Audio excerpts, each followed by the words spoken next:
What's up, everybody? Happy Wednesday. Junkies back with you live on 106.7 The Fan and the Team 980 here in the DMV. 910 The Fan, 105.1 FM in Richmond. And you can watch us on the Monumental Sports Network all year long, celebrating 30 years. The Junkies brought to you by Main Street Bank. Cheer local, bank local. Main Street Bank is a business-focused community bank, proudly serving the DMV since 2004. Put their team in your office. We love Main Street Bank. We thank you for tuning in this Wednesday morning, July 8th, 2026. I'm John Paul Flame, joined by Eric Bickle and Jason Bishop this morning. Hey, welcome back. Welcome back. JP Flame is back. Mike Marr is back. You still sick or what? Little headache. Jason was asking me before, when I had COVID 5 years ago, it kicked my ass. I was bedridden, fever like 103, just could not move. It felt a little bit like that. I would say it was almost like COVID light. But yesterday I got out of bed around 1:30, put on the TV. I was like, oh, damn, Argentina's about to lose. 2-0. Yep. I tuned in at the perfect time. Yep. I literally tuned in at the 70-minute mark, and they're trailing 2-0. Like, holy crap. And then Messi magic, he just turned it on, and you could see they were pressing, much like the Mexico game. Now, Mexico ended up losing, but if you watch the Mexico game, once they had the one-man advantage, they were constantly pressing, constantly crossing the ball in the box. And in this case, Argentina was doing the same thing, and it changes when Messi delivers a cross. It's headed in. Now it's 2-1. Then he has another cross, which is actually deflected, and then there's kind of some nonsense in the box. The guy has the bicycle kick. Gets to Messi, he delivers it, puts it in, and then they win it without even going to the extra 30 minutes. Yeah, it was crazy. If you're an Egyptian fan, the way they headed that in. Also, if you're an Egyptian fan, you're bitter about the goal they took away. Yeah, that was crazy. Yeah, their coach or their manager was pissed. He was saying some things after the game about if FIFA wanted Argentina to win. It looks so shady. Can you explain the offsides rule in soccer for me? Because I don't really get it. Even is on. If you're even with the player, last defender, you're on. Yeah. It's preventing cherry picking is the easiest way to say it. In some sports like basketball, you could stay on the other end of the court if you wanted to. Yeah. They don't want that, so you have to be at least even with the defender on the opponent's side of the field. The last defender.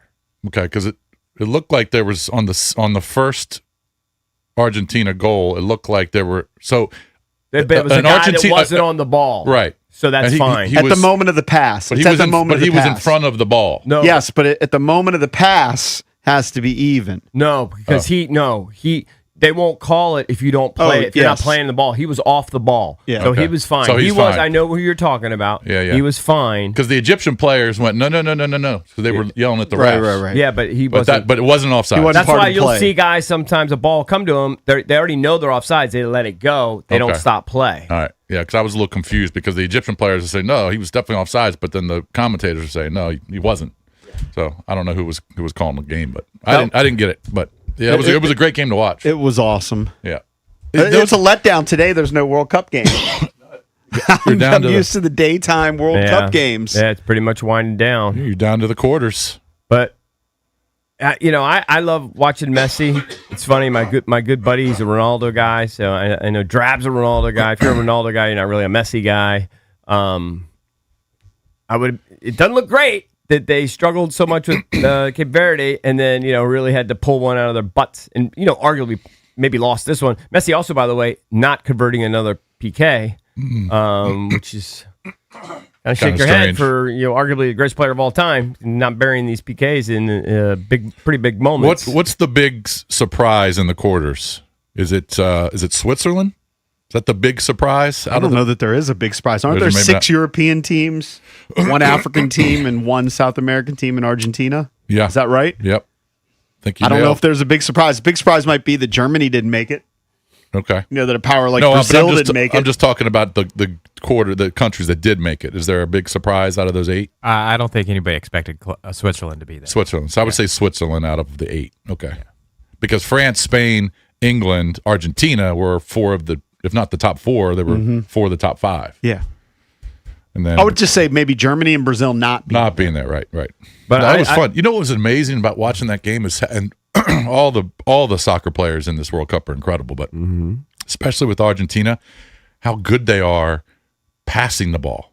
Like when there's a pass coming to them, how they can get the ball down to the ground, and then they call it like kind of half volley and to half volley it to somebody else, and to head it to another guy. I mean, they're unbelievable passers. They just and the way they catch it with their chest, With put they it right catch it, down, I or know, catch it with their foot, put it around. Meanwhile, American guys, they take an extra touch or two, right, or trip over themselves. They were unbelievable, and Egypt was good too. But the players for Argentina, especially Messi, what he can do with the ball is sick. Well, I don't understand how you're going to call the penalty. You're going to use the VAR system, whatever the hell it is, to say that there was a penalty on Egypt there on the sideline, right? Is that incredible goal is scored that they take away? It doesn't take that long to review it. Review it right. If you review it right away, right? They let the play continue for 100 yards. Why do you let the play continue for another 2 minminutes? This long developing play, beautiful goal scored. I don't know if it was 2 minutes, but it was long. Is my point. Well, yeah, I mean, the guy made a 90-yard run. A 90-yard run, and it's just an unbelievable, beautiful goal. You're celebrating like crazy, and now you're going to tell me that you're reviewing something from a half hour ago? That's crazy. Yeah. That's crazy. I didn't understand that. Crazy. And by the way, also very marginal call. Marginal, in my opinion. You know, I'm not. I think his shirt got pulled. Okay. That's kind of standard. They do that all the time, aren't they? They're doing it all the time. Standard. That happens all the time. Yeah. That looked every bit as shaky or shady as, you know, reinstating somebody. Mm-hmm. As far as I'm concerned, didn't help. I actually feel bad for Egypt. Well, that's why that manager was saying had those comments after the game. Oh yeah, of course. Well, did you see the faces of the fans, the Egyptian fans that were there? Of course, they're thinking they're about to break through, beat the defending champions, get to the quarterfinals, and then it just goes away in the last 15 minutes. Egypt had never won a World Cup game ever until this year. I don't know. What would you rather have, though? I think that's what they said. Would you rather have it that way or the way the Americans just fell flat? I know you guys had some fun talking about it. That was just an embarrassment. It was fun. It wasn't fun. It was. We were bitter. I had no pleasure in that. How they embarrassed the country. That wasn't fun. No, it wasn't good. It was no fun. We were killing them yesterday. We were killing them yesterday. I would imagine. Yeah. I was looking forward to Friday. I saw one clip of you guys. I don't get pleasure out of that. There's zero pleasure in being embarrassed like that. That was humiliating. They were just outclassed. 100%. And Christian Pulisic, I mean, he joke. We killed just him. call him Christian joke. turnover. I know. He's a joke. I couldn't believe how many times they just had missed passes. I know. If I was someone else on the team, Eric, I wouldn't have passed it to Pulisic. Yeah, I know. I couldn't understand why they kept passing it to him. I understood why they kept him in because he's the face of the franchise or whatever, sort of. I would have benched him at halftime. Yeah. You know. But yeah, no, he was we killed him yesterday. The defender was embarrassing. The goalie after the first save, he was embarrassing. I thought a lot about this the other day. You can't listen. I have a daughter that competed in the Ivy League. I have a ton of respect for the Ivy League. Another one probably going to go there, right? Committed to go there. Ivy League's awesome. You're talking about they shouldn't be in the World Cup. The goalkeeper. Okay, I think the Ivy League is incredible. Where did that goalkeeper? No Ivy League soccer player should ever be in the World Cup. Because the Ivy League just isn't that good in soccer? It's not at that level. You can't play 4 years at the Ivy League level and then be in a World Cup. It should never happen in the history of ever. He's the best guy they got. Except for the guy you were talking about who was injured, maybe. Well, I remember the first time Sebastian Salazar was in studio with us, and it was prophetic. We were asking about the strengths and weaknesses of the American team, and who knows what the strengths are besides... well, we thought there were besides the free kicks. Balogun. Yeah. No, the free kicks are kind of silly. Tillman's really good at free kicks. All right, but we were talking about the strengths and weaknesses, and Sebastian told us that the back line was questionable, and the goalie. Yeah, and that proved to be true. Well, he nailed it. I emphasized that several times yesterday. But I think everybody said that because I was reading up on the team and watching. Remember that YouTube video you sent us, Matt? Yeah, no, they said it on ESPN. Yes. Yeah. I mean, we mentioned that yesterday. Jeffy wasn't here; doesn't know that. But yes, every single analyst kind of talked about the weaknesses. It came back to haunt them. Back line and the goalkeeper. When they finally played like a team, a superior team, it came back to haunt them. Correct. There was a mirage. I said yesterday, JP, you didn't hear it, and you're sick. I get it.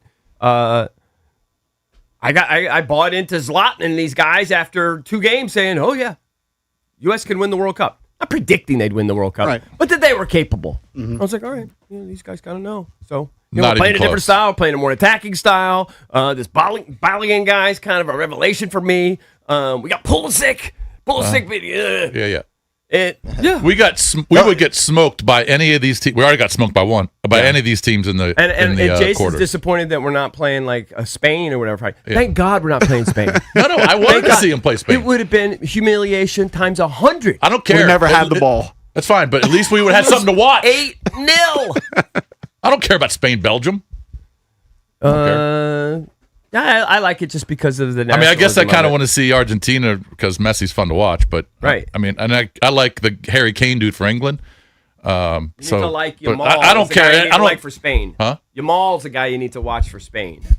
Okay. Yeah. No, I just don't care about that match. I care about the other ones, but not that one. But If I'm you sure know I'll the bet on it. stars, if you know the stars, then that gives you a reason to look into I mean, it. think. Mbappe's fun to watch, but Right. anyway, I wanted to watch us play. Even if we would have lost 5-0, I still wanted to watch us in the quarters. Well, I at don't least you know. still have Argentina to watch, at least for another game, because they look to be on the brink of elimination.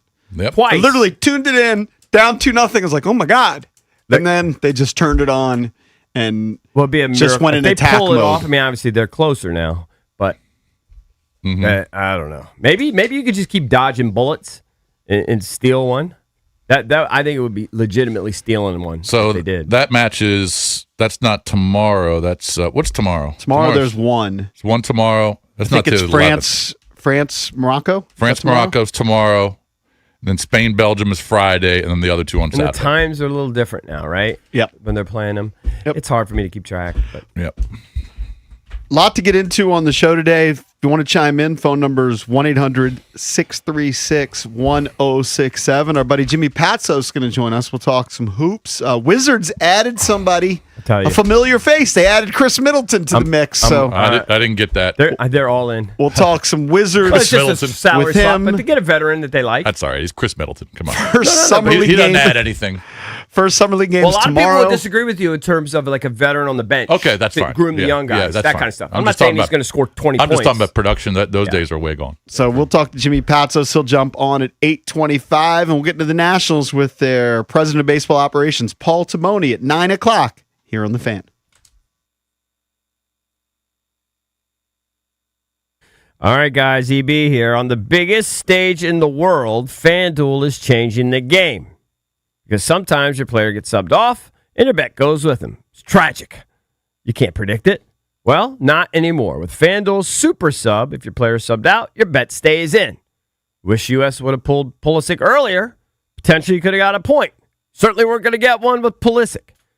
That's right. If your player leaves the match, your bet continues on with the substitute. So you're still in it until the final whistle. All you have to do, it's very simple. Just go to FanDuel.com/local to get started now. Just a few games left. That's FanDuel.com/local. Let there be goals this summer on FanDuel. FanDuel Sportsbook is the official sportsbook of 106.7 The Fan. You must be 18 and over. Present in D.C. You have a gambling problem? Call, text 1-800-GAMBLER.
I had to take my daughter to the airport this morning. Your favorite airport, Dulles. Mr. Bickle. It's an early flight. It's close for you. Well, her flight was at 7, but my wife didn't want to get up early to take her, and she knew obviously that I was leaving the house around 4. I usually leave around 4:20ish, 4:25. I couldn't believe I dropped her off at the airport. Number of people there? I couldn't believe how many people were at Dulles at 4:30. Had to catch some early flights. Bro, I mean, it was packed. Yeah. I couldn't believe it. It depends. Sometimes it's like that. Sometimes it's Oh, not. I'm sure, but it's a Wednesday morning at 4:30 in the morning, and there was a line to get to the arrival or to the departures. What airline does she typically use? United? Oh, yeah. Yeah. So I had to go all the way at the end. I didn't really. I dropped her off kind of in the middle because she can just walk down there. But I just was flabbergasted. What always blows me away is the number of international travelers that you often see. Yeah. And just the amount of bags these guys have to carry and pack up and just keep track of, and just families and kids. And right. It just seems like a nightmare to me. I know.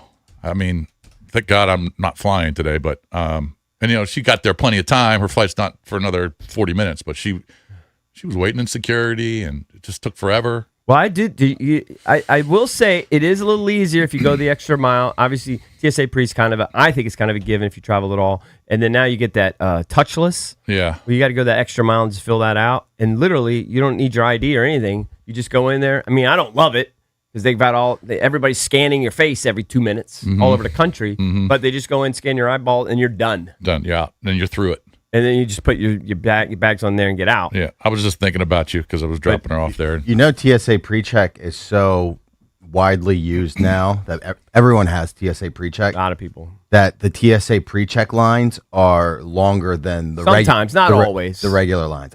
Every time that I've flown so far this year, the regular lines have been shorter, and then the time it takes, the queue is so much smaller than the PreCheck line. I could tell you that that's not true often because my daughter doesn't have the pre-check, and so she will have to go. Sometimes they'll let her accompany us, but sometimes they'll be sticklers because she's 17 now. They'll be like, no, she doesn't have, when you're younger, they just let a child go through with you. Right. But now that she's 17 they don't. Then she has to go to the regular, and I have to wait for her. Yeah.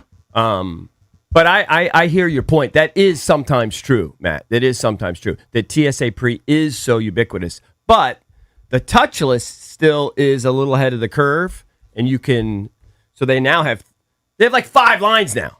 You have your regular folks, you have your clear folks, you have your TSA pre folks, and then you have your TSA pre touchless. So I'm just in regular with nothing additional. My daughter was just in regular. I've never had a problem. Doesn't fly that much. Not that you have a problem, it just can be a little longer. Yeah. Depends if you don't. It's usually pretty quick when I go. Well, I'm sure it was long this morning because there was just a ton of people there. And the other nice thing. When's the next time you're flying? You fly all the time. So I actually have a reprieve right now. You know what I'm really because I'm on the brink. Does anybody have them? I'm on the brink of purchasing this. It's showing up on my Instagram 67 times a day. Is the vacuum packs? You've seen these before, right? So you have these packs where you can get like 10 days of clothing, and then you just vacuum seal it, and then you stuff it in your bag. And so it can be all carry on. Well, now that I've talked about it, you guys are all going to get it. Sorry. No. So do you guys use them? I am very, very intrigued. Like shrink wrapping. Yes, very intrigued. Just takes all the air out so that your clothes is stuffed down. Let's say your clothes like this, it'll be like that. Yeah. Now apparently, you can get cheap Amazon bags for like $20. They're the worst because you need a separate vacuum. The thing, but there's a couple companies that have their own little thing. You get like 2 for $80, and it keeps showing up on my thing every day. Well, if you fly enough, it'd be worth it because checking a bag is expensive now. You don't get anything free unless you have status. Totally. And also, by the way, even if you get a free check bag, just carrying a big ass suitcase, it's kind of embarrassing. I was in Indy for 5 nights. I took the biggest suitcase we have in the house. Yeah. Because I had put shoes in there. You didn't know what you need. I like to bring a couple extra things that would find work out. Right. It was sweaty. Some days I was going through like 3 outfits. It's 100 degrees outside. You know what I mean? Yeah, you're right. But it's embarrassing. But if you could condense that into one carry-on, you're winning in life. It's huge. Well, for a 25-year-old girl, I mean, she had the biggest suitcase you can imagine. For 4 days, 4-day trip. Where is she going again? Yeah, I know you said California. She had 5 pairs of shoes, She had all these outfits. She had her computer. She had an iPad. I mean, she had everything. She had. I mean, that's just how girls are. I think a minimum as a guy. I don't know how you guys feel. You guys might be different. I know JP would be totally different, probably. I think as a guy, you got to bring a minimum 2 pair of shoes. Minimum 2 pair of shoes. But I would never bring 5 on a trip. No, usually all I bring is 2. Well, you bring 2. Okay, that's I good. bring like one to work out and run, and then one like with a nice pair of jeans. Mine don't really differentiate. They're just 2 different sneakers. I just don't want to wear the same shoes every day. I just think that's art. Well, she's going out there for a wedding, so she had 2 pairs of nice shoes because she didn't know which one she was going to wear. Right. When she she puts a dress on. I'm kind of that way when I pack. Like I have buddies that they pack their. Valdez probably does this when he goes to Pinehurst or whatever. You pack your day 1 outfit, your day 2 outfit, your day 3. I just put. I'm an overpacker. 5 golf shirts, 3 or 4 shorts, and then figure it out when I'm there. That's the way I usually do it. I'm an overpacker. I'm an overpacker, but I'm pretty good at it. And I probably put, if I'm gone 5 days, 10 underwear. Oh, 0. I got 0 underwear. Well, you're not an underwear. Do you do guy any tricks like put your socks inside the shoes, so you can roll your socks in a ball and then put them inside your shoe? I've put things in my shoes, but no, it's a good idea. I haven't really put socks in there. I've put things in there. I've put like a camera lens or something. You know what I mean? Mm-hmm. Like, you know what? I laugh at them. I'm sorry. Yeah. Send me to prison. When they ask you if you have a GPS, if you have your rangefinder in your golf bag now, because they're so crazy about the batteries. You know how they're crazy about batteries now? Okay. Like, make sure you don't have any battery, no lithium battery or anything. They're getting to the point now where they're raging about you not having a rangefinder. What golfer in 2026 doesn't have a rangefinder in his golf and bag? doesn't have batteries in them? Right. Yeah, I mean, of course. Unless it's not working. But and we've been flying with rangefinders for 15 years. That's just them. That's what they do. It's protocol. Yeah, so I just say no rangefinder. I don't ever fly with my golf clubs. If I do, You ship sticks, I use ship sticks. Yeah. So I don't have to worry about it. Yeah. But anyway, I was surprised that the airport was so crowded at 4:30. But that's neither here nor there. I don't even use a rangefinder, but I suck. Most people, if you're playing golf, But I use on Nap. Yeah, like on Yeah, app, usually a it's little maybe GPS not thing. as accurate, but it gives you basic. That's good enough. You know, if you sure. That's stand good there, enough. it works. Yeah, it's good enough. Not like But you, it's not like going you to can hit it to 2 yard difference. Right. I'm not that good to like a 175 versus a 168. We're going to probably use the same club. So I'm not sweating it. One thing we didn't mention in the first segment, we were talking about Messi, who's dominating. He's the leading goal scorer in the World Cup, and he's 39. Like, most people thought when he won it for Argentina last time that he was going to walk off not playing this World Cup, and he is at 39. Djokovic is doing the same thing in Wimbledon. Yeah. He had a 5-hour and 15-minute match. That's crazy. Now, he might not win it. We'll see. But he's got to play center playing next. very well. Yeah. It's pretty incredible. I agree. He's unbelievable. These old guys usually are still playing really, really well. Usually this is where he taps out, though. He plays great and gets to the semis, and then he taps out. So, Sinner will be a huge favorite. Yeah. But it's still very impressive. No, it's crazy. I know. And Coco got to the Wimbledon. It's the first time she's ever been to Wimbledon semis too, I believe. Yes. Kind of lost. But she's still 22, I think. Yeah. 22 or 23. Yeah, but gives you young, someone to root for. It's pretty incredible. So she beat Pagula or whatever. Yeah. Yep. I think doesn't she own Pagula, Drabby? Doesn't she own? I don't think so. Yeah. I don't remember the last time Pagula ever beat her. I've kind of lost track the last day or two of Wimbledon, to be honest with you. Well, Novak did make the final of the Aussie Open this year. Mm-hmm. And then he lost, I think, in January. He was Aussie in Open. The Aussie Open, yeah. Then he was playing well in the French, and then he lost in like the 3rd or 4th round. But I'd never count him out. I know. Believe me, I root for him. Yeah, I root for him against Sinner. I root for all the old farts. I was even rooting for old ass Serena in her singles match when she got the wild card. I don't know if you were here when we discussed it. I think you weren't here. Her winning a set, was that a big deal? I mean, maybe he deserves some props. Good. I mean, she's 45 years old. I mean, look, I watched that match. She looks physically like she did when she was like 36 or something. Maybe actually even better. She was thinner, obviously, because of her endorsement deal and, Right, you she's know, taking Bro. whatever she's doing. Is it similar to Ozempic? Yeah, it's something similar. She looks dynamite. Yeah. It's just hard to overcome Age. and no reps. Correct. Like, she hasn't had high-intensity reps for a long time. Right. Inactivity, age. Yeah, it's really hard to overcome it. But if you looked at her from But a she was physical competitive is the standpoint, point. Totally She competitive. came back and was competitive. Totally competitive. Just real rusty. I'm pretty sure we had the guy on. We had our guy Ein on. I'm pretty sure he's going to finagle a way, get her playing here. Certainly, if not doubles. Yeah.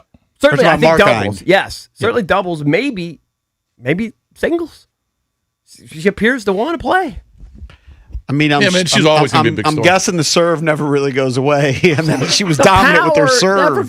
The power Right. never goes away, and she looks so fit. Yeah. The other one that jumped out at me, and I guess she lost, was Osaka. How fit she was. Who beat her?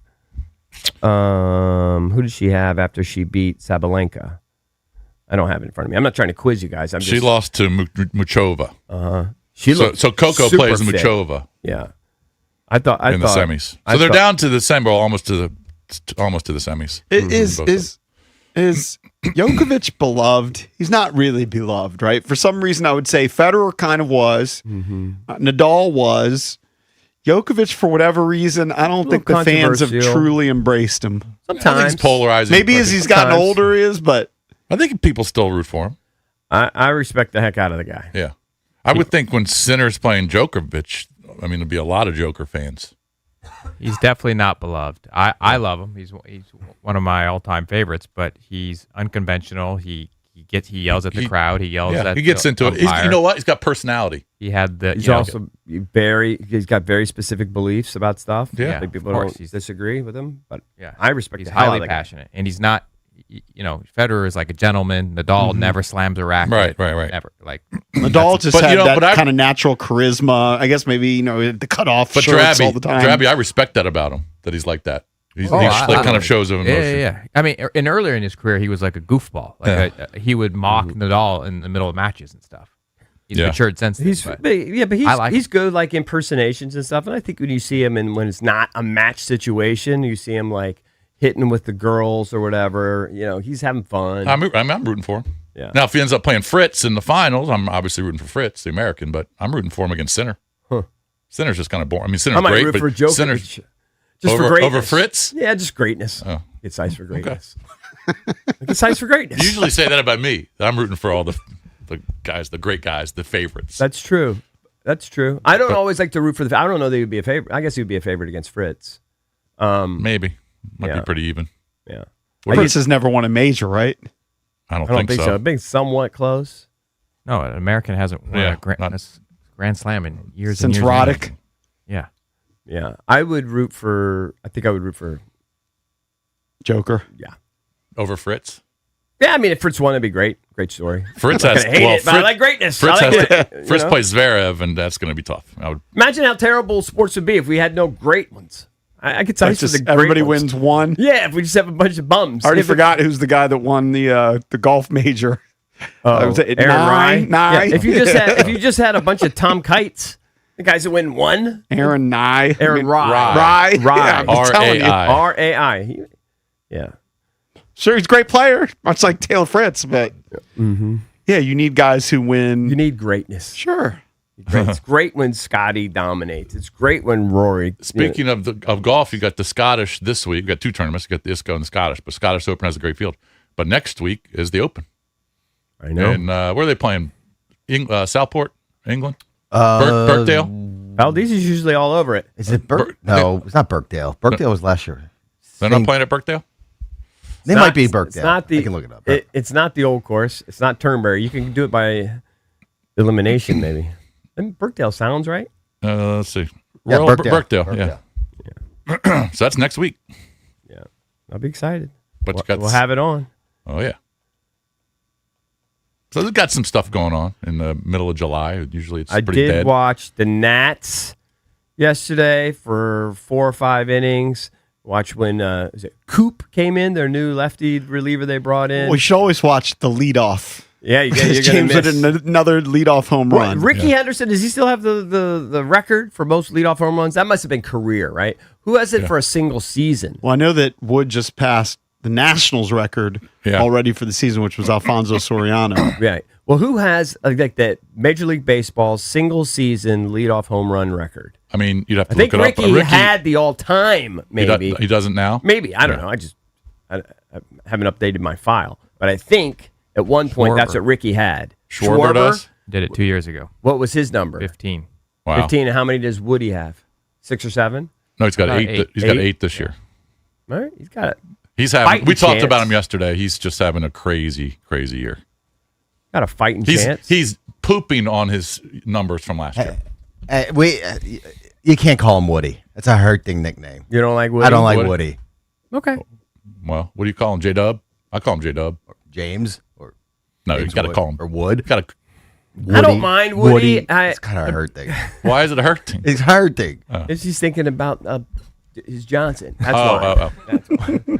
Or Does he have a nickname? Or Toy Story. I think you could call him. I think Woody. you could call him Woody. I don't know. It just came out naturally. I didn't think of it. It wasn't. that might be a problem too. It wasn't. Yeah, it wasn't. Some That's a calculated better, thing. a better nickname What? than Woody. What's a better nickname? Just say we need to find a better nickname oh, than Woody. I don't know. I just I call him wouldn't be J-Dub. surprised if his nickname on the team, though, is Woody. Because when we have I'm Taboni on the show, guessing- I'll I'm ask him. guessing I didn't make that up. Taboni, I can't remember which player it was, but he was doing kind of the hockey bit where he was throwing in last I know. names. I can't remember who he was talking about, like Brad Lordy. Yeah, there was Yeah. He was somebody. like, yeah, I he can't was remember. Lordy. It jumped out somebody. at me the last interview. It was like, oh, they're doing the hockey bit Yeah, where everybody had that type of nickname. right. I'll find out what the players call him. But it just proved that, it's great that they have all these runs, but you live and die by it. You're not going to get 12 runs every game, No. Nope, 3.5 back in the wild card, so still in the mix. But obviously, they've got weaknesses starting pitching and bullpen. their bullpen. throughout the bullpen, really. Yep. All right, phone number's 1-800-636-1067. Coming up next, this is a very EB story. There's a parasite causing havoc on the East Coast. We'll get into that next here on the Junkies.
Welcome back. Chucky's come to you live on 106.7 The Fan and the Team 980. Said this the other day. Can't wait for tomorrow night, Wizards' first Summer League game. And I know it doesn't mean anything, but we get to see AJ DeBonsa. That's why we're going to have Jimmy Patsos on the program.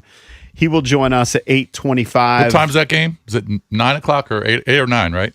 Are they playing out in Vegas or Salt Lake or somewhere out there? I think they're in the Utah Summer League, right? Okay. Salt Lake.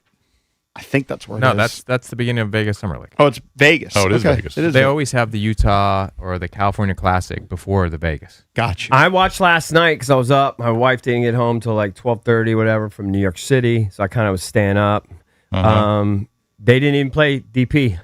Yeah, they're saving him. No. Saving Well, him He for the already DeBonsa game. balled out enough. Yeah, he His played- numbers are absurd. They played a lot of games, the Yeah. Jazz. So, yeah, they're I mean, giving maybe like- they'll play him again, but he's played 2, balled out. He's had and- 25 points and 27 points, and he had a 12-assist game. Well, also the most very assists, high shooting percentage, Yeah, too. the most assists he ever had at Kansas was 4. He had 12. Well, because he has He's the got ball, the ball in his hands, which I said he's a different player I with the know. ball in his hands. Now, again, DeBonsa, I know we can talk about this throughout the show, but DeBonsa, don't just compare him directly. I know we're going to want to.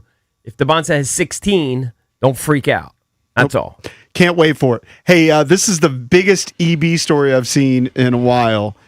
Cases of a parasite that can cause explosive diarrhea have quickly quadrupled in Michigan. Yeah. Skyrocketing to 681 people on Monday, up from 170 cases in the state less than a week ago. Illinois is reporting a concerning number of cases. A New York State official said there's been 120 cases. So explosive diarrhea from a parasite is spreading but throughout the country. How do you get it? How Yeah. do you get it? Just touching doorknobs or something? I don't know. It's a called microscopic, cyclopariasis. a Yeah. microscopic parasite that's commonly transmitted by drinking water or eating raw produce like basil, cilantro, and lettuce. I told you that when I saw a video recently, within the last 6 months or so, of like some worms coming out of like some sashimi. That just I've been eating sashimi for 30 years. Yeah. So now you won't. It freaks me out. You won't touch it. It's just when you see the microscopic worms coming out of that stuff. I had sushi the other night for our 30th anniversary, and all I could think about was the worms I was eating. Mm-hmm. That's all I could think about. But I had it in rolls. I didn't have it like the raw sashimi. Yeah. So you have like a little raw salmon, raw tuna, etc., stuffed in your rolls. But it is disturbing. I don't know how you get this particular one. You're saying water? No, but it says cyclopariasis is caused by eating food or drinking water contaminated by feces. Yeah. Everything So has there's feces on what? Yeah, feces The on advice everything. is How's there wash your feces in the food. water? Microscopic. I know. Who knows what you're eating every day? I mean, You know what you're especially eating? when you're eating You're out. basically eating poison. Yeah. I can't get the blueberry thing that we've all seen, the blueberry story. I can't get it out of What's my the brain. blueberry story? I don't know it. There's like 9 zillion poisons that they put on it to keep it clean or whatever, or when they grow it, and you can't wash it off. It's in the blueberries. Our berries are so different. When we went to Italy, not the last time, but the previous time, my cousin has a huge garden in her backyard, and the raspberries and blueberries were so good. So delicious. Yeah, I believe it. They were so much better than If you anything go to over the here. country, well, but there's some stuff that's good here, but you have to go to the little market on the side of the road where the guy cooked. Farmer's market. Farmer's market. The difference in strawberries, you get a strawberry from Safeway. I go to Safeway. That thing is like an apple. Yeah. It's so hard, right? When you slice it. I love farmer's You get markets. one from a farmer's market Oh, on I the love side it. of the road. It's so juicy. Yeah. It's like it used to taste when we were kids. I'm convinced avocados are all fake. The avocados I get at avocado, however you say the word, whenever I get an avocado, that thing is Avocado. hard as a rock. Yeah. I don't think anybody calls Hot. them avocados. Avocado, it's garbage. The food I'll we get never is eat garbage. it. I'll never eat an avocado the rest I of my know life. you're not into it. I like them. They're Wait, good wait. for you. My daughters love them. But aren't they picked that way? They're picked hard on purpose. So when by the time they're ready to Yeah, eat, they there's different moisten. stages. Of Yeah, they them. moisten. yeah, I know, but That's I the know. whole- Then that they're picking them early on purpose. no, I understand that. I understand the stage of an avocado. They're still, even when you think that they're ripe, they're still, in my opinion, they're too hard. Well, why don't you just buy organic then? You're worried I about do the sometimes. I do the sometimes. But blueberries. you know what the difference It's more is? expensive. If you get a little bin for $8 versus you get the tub for $6, it honestly, it messes with my brain. So sometimes I get the organic. Mm-hmm. But you know what? I like. Here's my daily routine: bran blueberries every day. Bran and blueberries. I start my day. That's such a old man stuff. It's an old man such a thing. move about your poop.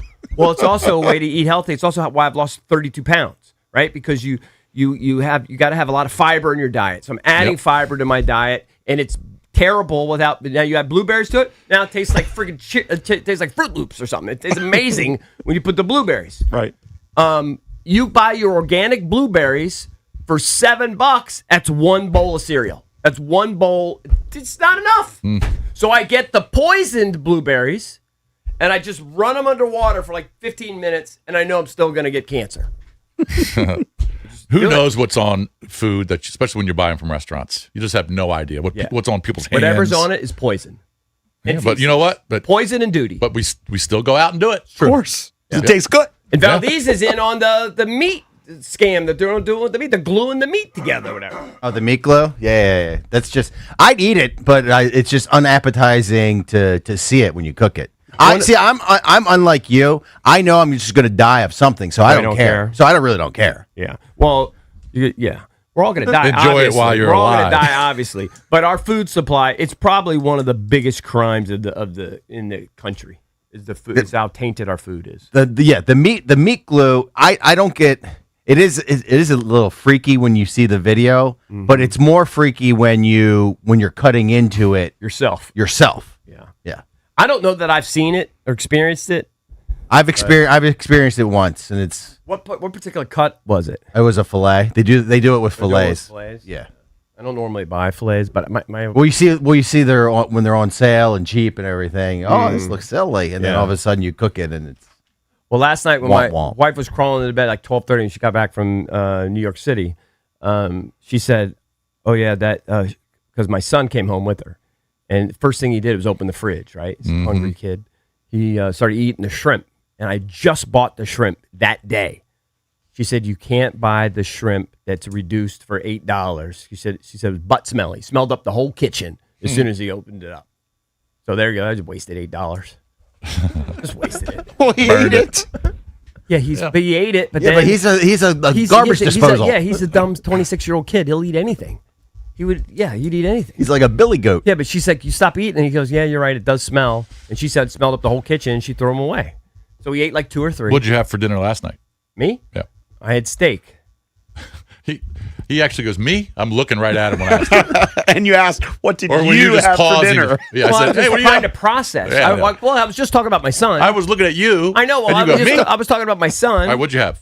Yes, I told you I had steak, and my daughter is spoiled, and it's not skirt steak, it's flat iron. Flat iron. Flat irons are silly. I bought 2 flat iron steaks yesterday. And so By the way, those are kind of expensive too. They're butt expensive. As far as I'm concerned, as far as I can tell, they're the most expensive cuts. Maybe fillets are more. I don't know. I just go to Costco and get my fillets. You get 6 of them for about $70. I don't know. $10 each. My picky ass younger daughter, who I adore. I mean, she's just we obviously love all the kids. She only likes certain cuts of steak, and flat iron is her number 1 seed. Oh, speaking of poo, we were talking about poo and the cyclo prices. My daughter, who's living up she lives in Hoboken but works in New York. This is the second time she's come off of the bus and seen human poo on the street. Oh, yeah. That's a daily occurrence. New York City's a joke. I mean, it's so dirty.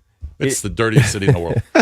You see it. You see it everywhere. You kind of get used to it. It's also beautiful. I don't see it everywhere. I don't see it here. I mean, in New York, yeah, but it's not. In New York, you see it at every street corner. Right. New York specifically. That's such an exaggeration. I'm just saying she's seen it twice not really. now. My daughter lives in Gramercy, right? One of the nicer she probably sees parts. it all the time. You see, it's kind of everywhere. It's kind of like every street corner, every like up against the Walgreens or something. There's some. Yeah, and if I have sympathy for the people, She says, have "Dad, issues. you're not going to believe what I saw." I said, "I think I know what you saw." Yeah. The dog duty outside of this building is out of control.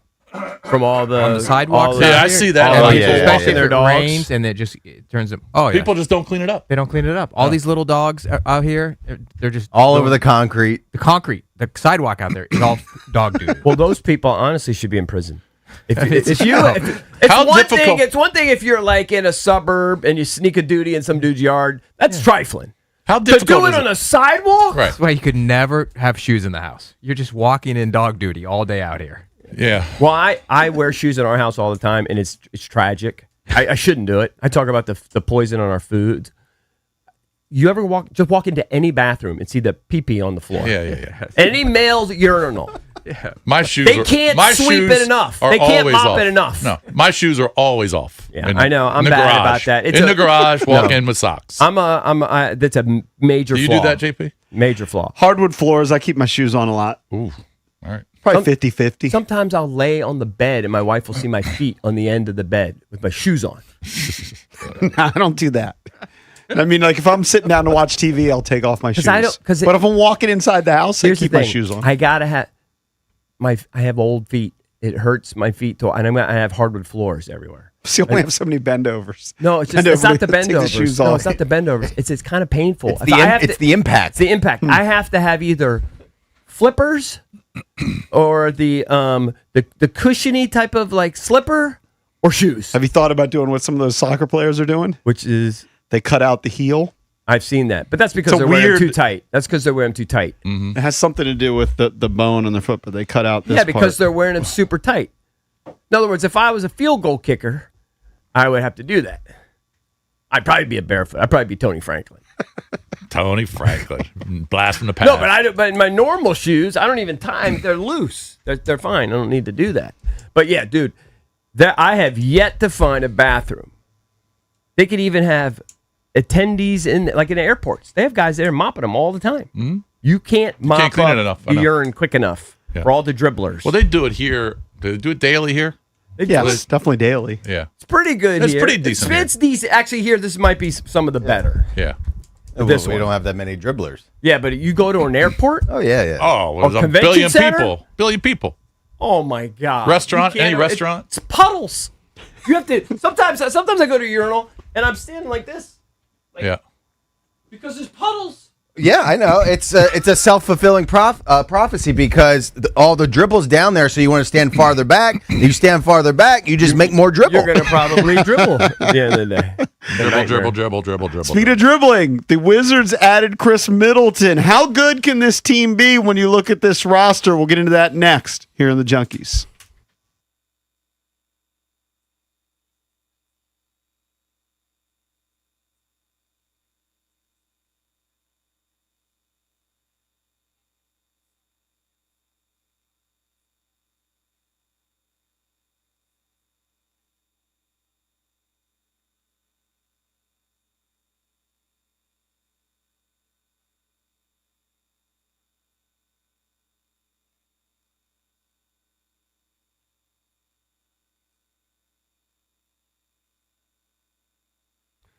All right, guys. EB here for FanDuel. On the biggest stage in the world, FanDuel is changing the game. People, pay attention. Because sometimes your player gets subbed off and your bet goes with them. That stinks, right? Can't predict it. Well, not anymore. With FanDuel's Super Sub, if your player subbed out, your bet stays in. You're still alive, baby. So when they pull Pulisic, if his sub comes in and scores, you get the points. You know Pulisic wasn't going to give you any. Same thing with Messi. If they take Messi out, they get up to an early lead, and his guy comes in, scores, you get him. If your player leaves the match, your bet continues on with the substitute. So you're still in it until the final whistle.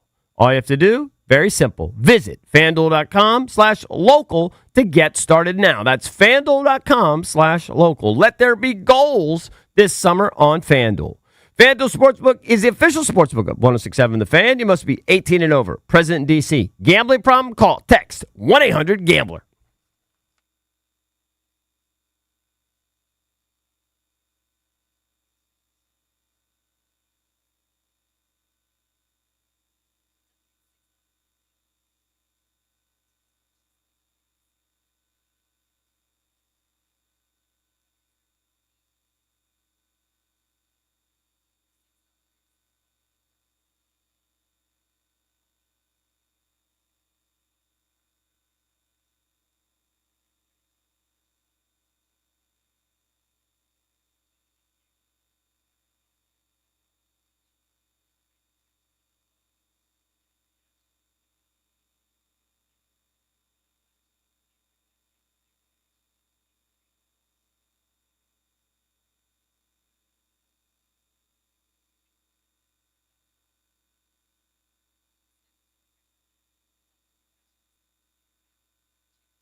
This Sports Update is brought to you by the Reynolds and Power Home Team, Keller Williams Realty.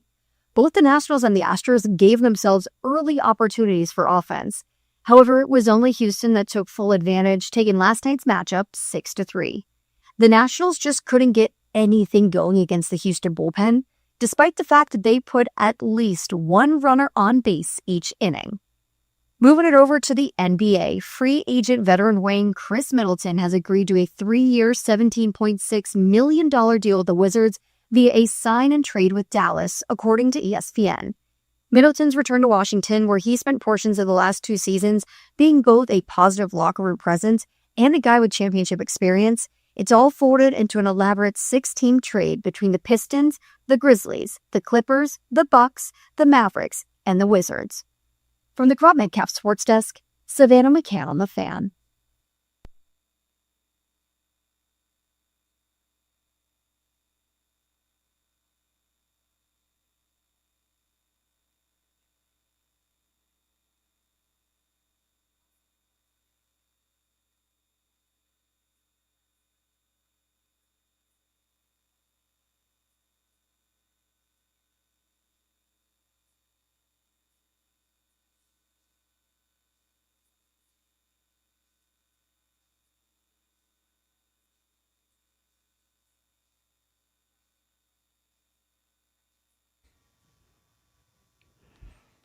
Welcome back. Junkies coming to you live on 106.7 The Fan and the Team 980 here in the DMV. 910 The Fan, 105.1 FM in Richmond. You can watch us on the Monumental Sports Network. We're celebrating 30 years of the Junkies in 2026. Presented by Main Street Bank. Cheer local, bank local. Main Street Bank is a business-focused community bank, proudly serving the DMV since 2004. Visit mstreetbank.com to learn how to put their team in your office. Main Street Bank, member FDIC, equal housing opportunity lender. I'm John Paul Flame, joined by Eric Bickle and Jason Bishop. Later in the program, Jimmy Patso is going to join us. We'll get his take on what the Wizards have done this offseason, and what they did yesterday is they have brought Chris Middleton back to the fold. If you remember, Middleton was here at the beginning of the season before he was part of a trade to Dallas, which, of course, Anthony Davis ended up here.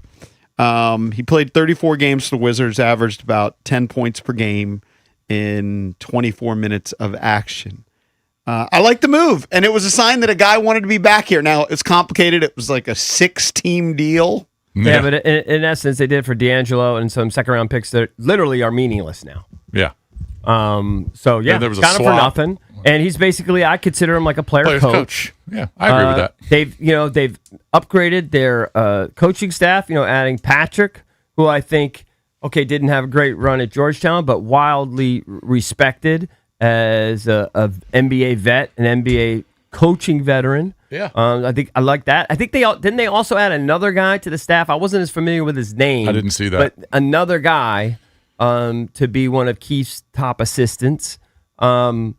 I think they're kind of like going all in. And I said yesterday, I'll be stunned if this team, the way it's currently constructed, barring injuries, doesn't make the playoffs. I'll be stunned. I don't think it's a question. They should make plus. It's how high can they be in the Eastern Conference? And I look at the current landscape, and we don't know how the Celtics are going to be this year, but I think that the Celtics will still be one of the top teams. Mm-hmm. The Knicks are going to be one of the top teams. The Cavs, Detroit, Toronto got better with the addition of Kawhi Leonard. Mitchell the signed a big Sixers deal. are going to be better with Jaylen Brown. Yep. So I think 6, maybe grasp like a 5 seed in the Eastern Conference is you think they a could get realistic to goal. 46 wins? I don't know. Yes. I don't know. The Hawks won 46 games last year and were 6 seed. Yeah, so that's what you're talking about. So if you get to 6, you're around 45, 46. The thing is, and I believe this with all my heart, is that the problem that we have extrapolating it is, and teams have done it, but it's going from 17 to 46. The caveat, though, that I believe, again, with all my heart, is that 17 is the fakest number in the history of NBA. Correct. Because they didn't try to win any games. They were trying to lose. They wanted to lose. In fact, when they really had to, they lost 25 out of 26. And that's how committed to losing they were. We've talked about it. If they were trying to win, they probably would have been in the high They were 20s. trying to win. High 20s. I don't know. The thing is, Jason, I don't know. I'm sure they would have high 20 if they were playing Trae Young and Davis and all these other guys. And that's a dramatic. So let's say Low 30s. I don't know. Yeah, right. Yep. If they would have played Keyshawn the whole But people way, don't think about that. They're not thinking about it. They that just way. look at the number and go, "Wait a minute, they had 17, right?" And then now they get up to 43, the 17 44. number is literally irrelevant. It's just like Charlotte 2 years ago. Charlotte had, I believe, 17 or 18 wins, maybe 19, and then they went up to the 40s. But we don't know. I mean, Charlotte was obviously trying to tank too. Yeah. Right. But I mean, it's certainly possible depending on who's on your roster. You just don't know. This is a totally different roster now. It could have been, if they tried to win all their games, like you say, it could have been a 30-win team. And so then you go, well, could they go from 30 to, say, 42? Yeah. Of course. So let's look at their roster. Especially what they have added. We know the starting five likely is going to be Trae Young, AJ DeBonsa. Let's go Keyshawn George, Alex Sarr, Anthony Davis. Love it. Mm-hmm. Now, all of a sudden, the bench is looking much stronger. All right, you've got Bub at point guard. You've got Trey Johnson back up 2. Love. Good shooter. Showed us his rookie season that he's a very capable offensive guy. Got a bunch of wings now because you've got Middleton who can come off the bench and who can shoot. You got Will Riley who showed last year that he's kind of an offensive spark plug. He's a stud. You got Bilal Coulibaly who can play defense. Right.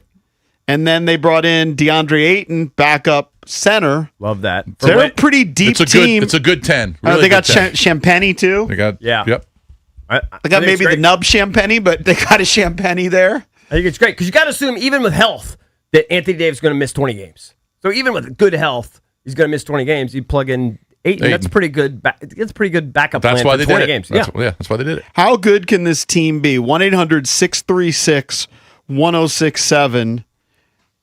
Do you think? I think a playoff team. Do you think they could possibly be a top 4 seed in the East? Could they get that high? Far. I'm not willing to go that far. That's 50. That's low 50 wins. I don't know about that. No, my threshold is just playoffs. And last I heard, was it there it would a be team that got like 38 wins that made the playoffs last year?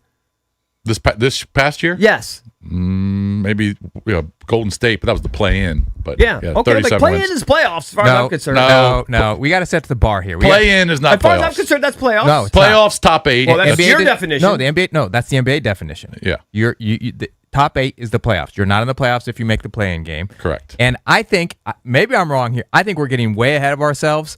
You guys, we said many times when Trae first came here, he doesn't add to wins. That was the first thing that everyone said. I think obviously the Wizards are headed in the right direction. If you look at the expectations for them outside of the city, yeah. EB said yesterday he's going to be stunned if they don't make the playoffs. Yes. Right. JP said 5 seed now. All right. I don't know. I didn't say that. I said 42 wins. I think they can get around 42 wins. And there's nuance. I'm not saying they're going to be. And by the way, 42 wins this year wouldn't have got them into the playoffs. I'm just saying we are putting the bar, I think, expectations too high. They're overwhelmingly have the highest odds to finish last in their division. That's not true. Yes, it is. I'm looking in at their it. division, In their division. not in the Eastern Conference. First of all, also that's not even really true. You're looking at championship odds or odds to win. You odds to win the division, right? That's 18 to different. Win. That's different than where you're going to finish. Okay, they're 11th in the Eastern Conference in odds to make the NBA Finals. Right. 11th. That doesn't matter. I'm not pretty think they're going to make the NBA Finals. I think they're not going to make the NBA Finals. I'm saying they just my think there's 10 better different. teams. My threshold is, and if you want to take the top 8, that they will be in the top 8. What do I think the chances of them being in the top 8? 70%. What do I think the chances of them making the NBA Finals? 2%. I don't care about the NBA Finals. I'm just telling you how I'm saying you're basing it on that. So there's a difference. You're basing your argument on there's a subtlety to it. I know. My what I wrote you guys last night is that Wizards are picked to finish last in their division. Yeah. No, they're picked last. They're picked last to win, to go to the finals. No, Eric, they're 18 to 1. Yeah, win that's their division. different. The That's Hornets different than to finish last. There's a difference to it. Of course, what odds are you looking at? There's a difference, and we have to acknowledge that there's a difference. In other words, there might be another middle of the pack team that I would bet is going to make the playoffs, but not win the division. I'm just saying there's really good teams in the Eastern Conference. Knicks, Yeah. Celtics, Raptors, Cavs who are going to get LeBron, Pistons, Sixers, Heat, Pacers who are getting Halliburton back. Those are 8 really good teams. Matt, I'm saying they can't make the playoffs, but it sounds crazy to say I expect them to be. I think that they should be a playoff team. I think their but roster is a playoff roster. All right, 100%. Yeah. It's a playoff roster. If Davis is on the floor. Yeah, Davis is the key. Davis if Davis doesn't play, it changes dramatically. Yeah. You're talking about an all-NBA player, even at his age. But I can see where Matt's coming from, because if you looked at the standings, and we're talking about 42 wins, 43 wins, which would be a huge jump, that didn't get him even into the play-in last year. I didn't even mention. You got to get to 46, 47 to be in top 6. We'll see how it plays I didn't out. even mention the Miami Heat with Giannis. Right. Now, a lot of people look at their roster and say it's incomplete, that it's going to take some time for them to be a contender, but this is what I would rank them right now. They're not going to jump above the Pistons. They were a 60-win team. They won 60 games last year. Right? They're not going to be better than the Knicks. They're not going to be better than They're Knicks. not going to be better than the Cavs. Or the Celtics. So that's 4 right there. The Raptors got better with Kawhi, 5. Yeah, but who the knows? Sixers better with Jaylen Brown, that's 6.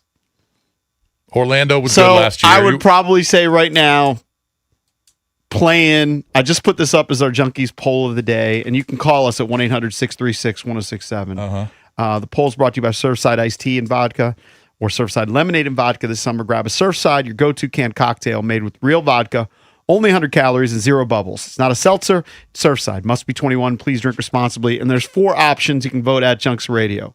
Will they be a top 4 team in the East?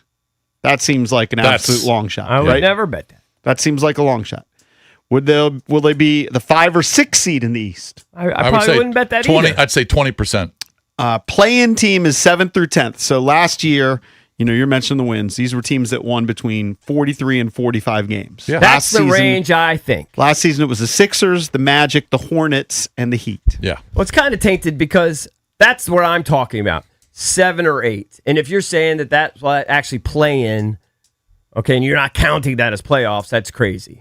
Well, to me, that's crazy. Well, so just you 'cause think it you could could only be be top 6 to be considered Well, 'cause playoffs? No, because you got to win. It could be only one game. I understand, but if you finish 7th, like every other year in the history of forever, that's a playoff team. Yeah. Now it's weird, and If you you're finish not 7th considering that a playoff team. No. If you finish 7th after the play-ins, yes, you're in the playoffs. I know. I'm just mean, saying. At it's- the end of the regular So, season, Matt, I'm if you finish 7th, that's a playoff. Now Okay, you're adding this you got- one game caveat. Well, the play-in, if you finish 7th and you're in the play-in, okay, you can lose 1. It's not a right, single then you have to- elimination. right. It gets complicated. But I'm saying, after the play-in, then you get your top 8. That's what I consider playoffs. Matt, I'm kind of with you. I don't think they're going to be in the top 6, which is automatically in the playoffs. I think they'll be a play-in team, possibly getting into the playoffs. I think 7 or even 8. Regular season, if they're 7th or 8th, that's way too high of expectations, I think. Yes, they could sneak in as the 10th team. Yeah. That only leaves 4 teams, I believe, that don't make the playoffs at all. So I actually don't 5. think it is with our talent. I would be We could surprised. just disagree. Oh, I Point don't guard. know where You the got- records are going to be. I would just be surprised if they're not in the 40s. Yeah, I don't think they're I don't going know to if it's be going to a be top 40 16 or 46. I would just be surprised if it's not. I in think the it 40s. should be in the 40s. If they had 36 wins, it's a huge disappointment, It, and that's a big jump. but Okay. I could see it happening. Like it's really dependent on A lot how of good things. is AJ DeBonsa going to be as a rookie. Correct. He's going to be a All stud. right, we think so, but it's a wild card. Sometimes rookies come in and it's slow, and he could. When I say a stud, I think he's going to give you 16.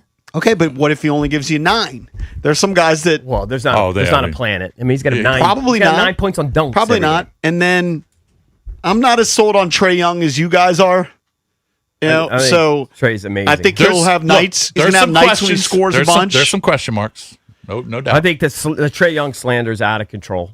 well, You've got a career 25-9 guy. Like 2-3 guys in the history of the league have done what he's done, He's going to score points, no doubt. and he's gonna. But the question is, he's gonna facilitate. How do they all mesh? They've never played together before. That's the question. That's and also Might take a while. the other question is Keefe, because Keefe is known for being a player development coach. We don't know. And listen, I'm sure his X's and O's are great, but we don't know how he is in the crunch of games, right? Winning games, last 2 minutes, last minute. when they're actually trying to win. Yes, we don't know. So Keefe, and I like him But Keefe is a question mark. 1-800-636-1067. It's exciting times for the Wizards. You're going to see A.J. DeMonsa against Darren Peterson tomorrow night in the Summer League. Of course, they drafted DeMonsa.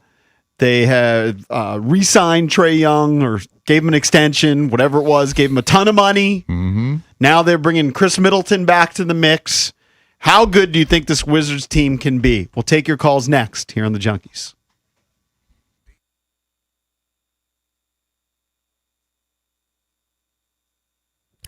All right, guys, you know how we are. We're always out there trying to keep up, trying to still get after it on the golf course, tennis court, whatever. But injuries happen. Back spasms, bone and joint pain, elbow pain. It can really slow you down. That's why I trust Vantastat. Whether you need urgent advice after an injury, help understanding symptoms, or you just want a connection to over 400 plus CAO orthopedic specialists, Vantastat is there for you. Their urgent ortho helpline is open 365 days a year. Don't wait. Call this number, 844-VANTA-365. That's 844-VANTA-365. We've seen how much of a difference it can make.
All right, we're taking your calls based on our conversation and the expectations of the Wizards for this year. Looking at the roster, all right, stud rookie coming in, some good veterans. We don't know about the health of some of these guys. We don't know how they're going to mesh because they've never played together. And the coaching's obviously a question too. But do you believe that this Wizards team, are you with Bickle that they could be a 5, 6, 7 seed, or are you with some of us, like Drab and I think they're going to be? I think they're going to be low 40s wins, which would possibly get them in the play-in. Well, that's but it's not a definite playoff spot. Well, you guys have changed the rules. To me, when I think of playoffs, I think of top 8 team. All right, so you're talking about just playing sometime in the postseason. Stunned if they're not a top 8 team. Okay, stunned. I never said I thought they were going to be 4th. Or 5th. Now you're setting the bar at 6 is essentially what Drab is trying to say. Like you're going to finish 6th or you're going to finish like 9th and then win one playoff game. I'm not saying that at all. You said yesterday I'll be stunned if they don't make the playoffs. For me, let's just call it this. Will they be a top 8 team in the regular season? I think yes. I don't think so. I think that's setting the bar too high. I'm willing to bet on rickety Anthony Davis. All right. If I had to bet now. So last year, that would have got you 45 wins. Yeah. If you finish in the top 8. Now, 8 is a play-in spot, but it is top 8. I just think it's really good roster. If I had to bet right now, I would actually slot them as the 8th seed. Okay. So I voted at Junction Radio. You can vote on our poll of the day, which would put them as a play-in team. Right now, 17% are voting top 4 seed in the East. I don't think that's possible.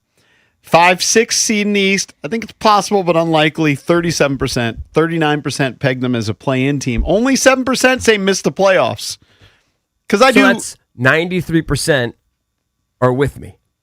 Yes, that they'll be a top 10 seed, not necessarily the traditional playoffs. Now, we're just basing this on, and Drabby, you can talk about this.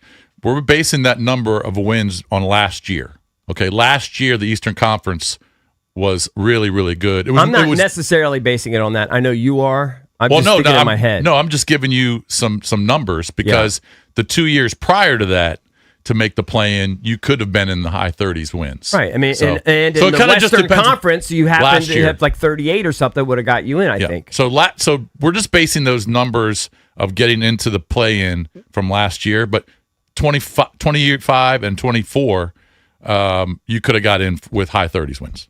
So it just depends on the year. Yeah.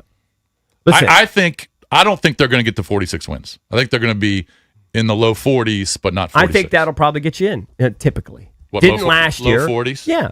But in the Western Conference it did, and who knows how next year's going to play. Listen, everybody here would have bet all their chips against the Nats making the playoffs, and they're right in the mix. I know.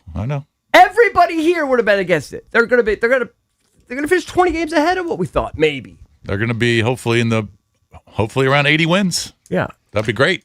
1-800-636-1067. The biggest factor is if Anthony Davis he has to be healthy. He's a huge factor. And he's healthy.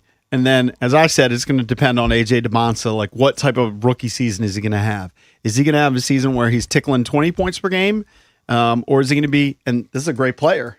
Dylan Harper proved in the playoffs he's a great player, but Dylan Harper averaged 11.8 as a rookie. I don't think he necessarily has to do that for them to be successful because Sarr, I think, is going to make a jump. I don't think Sarr is going to make an offensive jump. I'll make a bet that he's going to score less points per game this year. Why? Just because Trey and AD? The ball? Yes. If those guys are on the court, Alex Sarr's not averaging 18 to 20. Okay. I think he's going to come down a little bit. DeBonce's not either. Right. Okay. But he still can have a good year. He might be more efficient. I think he's going to be a better player. So I guess, I think he might be a better player, but score less. Okay, maybe. So I just don't think AJ DeBonsa needs to be a superstar for them to make the playoffs. I think he needs to be very, very good. He needs to hit and be a potential superstar. He doesn't have to be a superstar day one. The guys who need to be superstars are those Trey, leaders and AD. Davis, Sarr. And then I think you need to continue development from Keyshawn, who probably has the biggest bright side of all those young players. I don't even think. Did you even mention Bub Carrington when you mentioned guys? Yeah, he did. You did. Yeah, second team. I think that DeBonsa, though, has the potential to be a superstar very early on. Do you see the reports? Peterson has been lightening it up in the Summer League that there was one scout who said he believes that Darren Peterson is going to be a top 10 player in the league within 2 years. That's one super optimistic guy, but DeBonsa might be that too.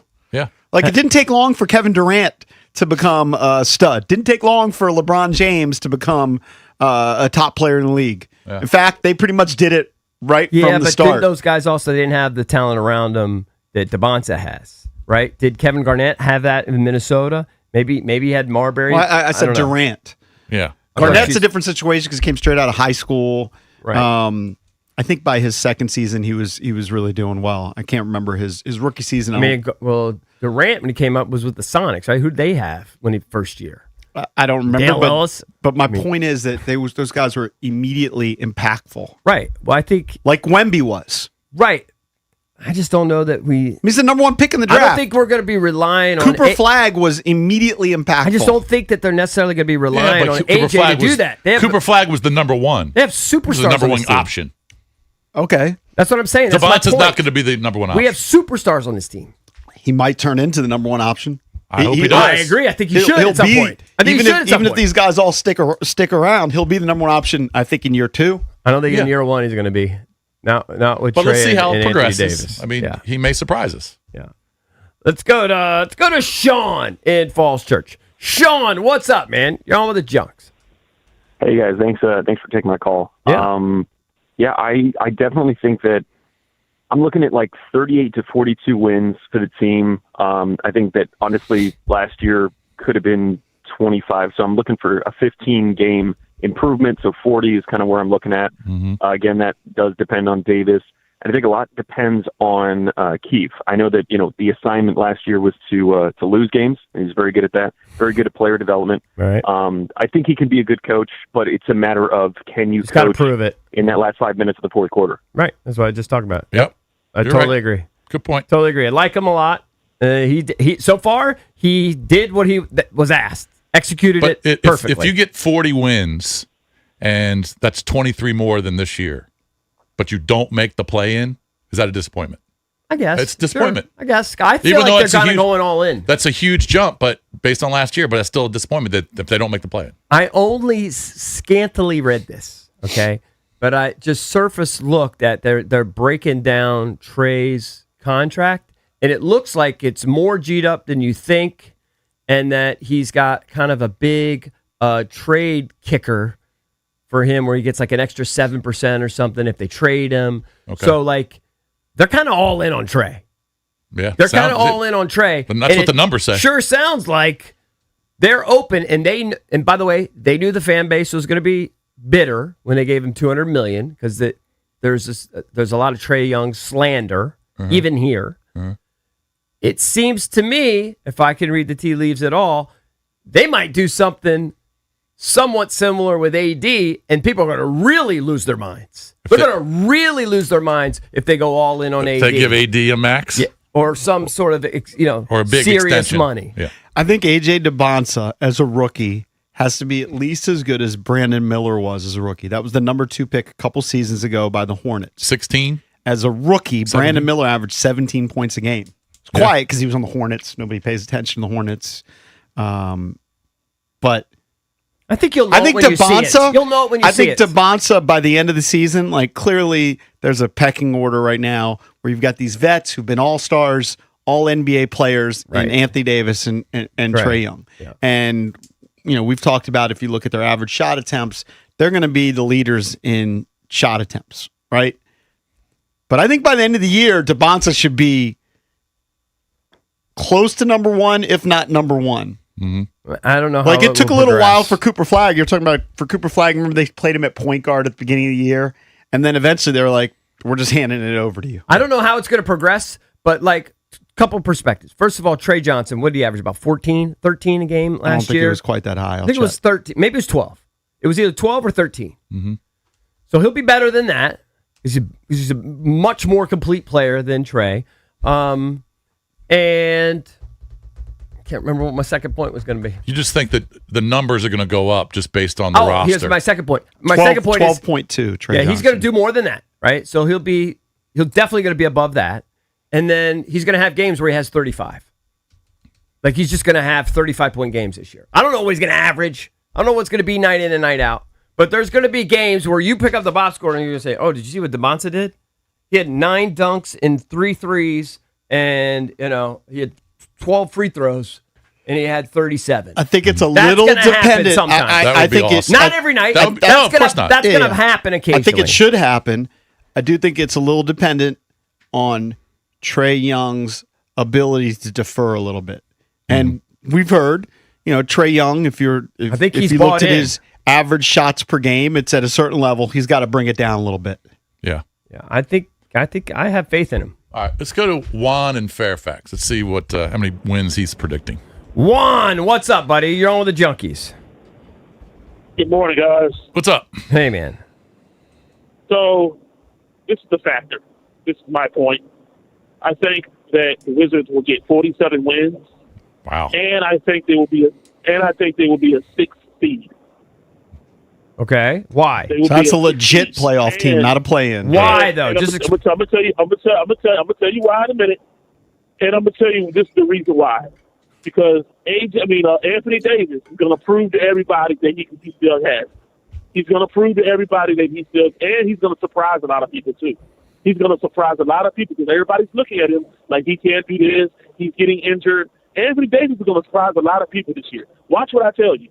Anthony Davis is going to surprise a lot of people. I tend to agree with you. And then you also got to look, too. So, okay. And then you also got to look at, too, A.J. DeBonsa. A.J. DeBonsa's coming. He's ready. He's ready.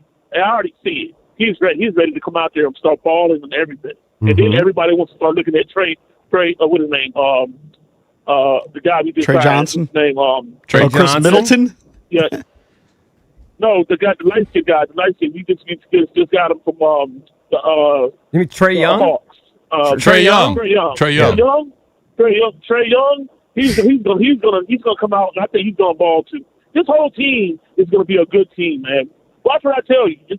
All right, you're on the record. You're all in. You're all in. 46 wins, 6 seed. All right. I don't know that. Watch what he says. Can't name Trae Young. Yeah, watch what he says. I don't know what the numbers. I was going to bet him, but there's no point. But I think they're going to be in the playoffs, and I agree with him. I think Anthony Davis has a big chip on his shoulder. He's got a lot to prove. He's playing for another deal. He wants another deal. That is true. So what's going to be interesting to watch with Trae Young and Anthony Davis, if they're on the court together, and then A.J. DeBonsa, is the shot. So I was just looking at what the Wizards' shot attempts were, field goal attempts last season. And Alex Sarr, of their returning players, was the leading guy on the court, and he was taking less than 14 shots a game. But let's just bump it to 14. Keyshawn George was at 12. During their careers, Trae Young's averaged over 18 shots a game, and Anthony Davis 17 shots a game. Mm-hmm. And you got to believe DeBonsa is going to be up there. Mm-hmm. So it's going to be interesting to see how they spread the wealth out. Like a lot of these guys, Keyshawn George is really good. Numbers are going to probably go down.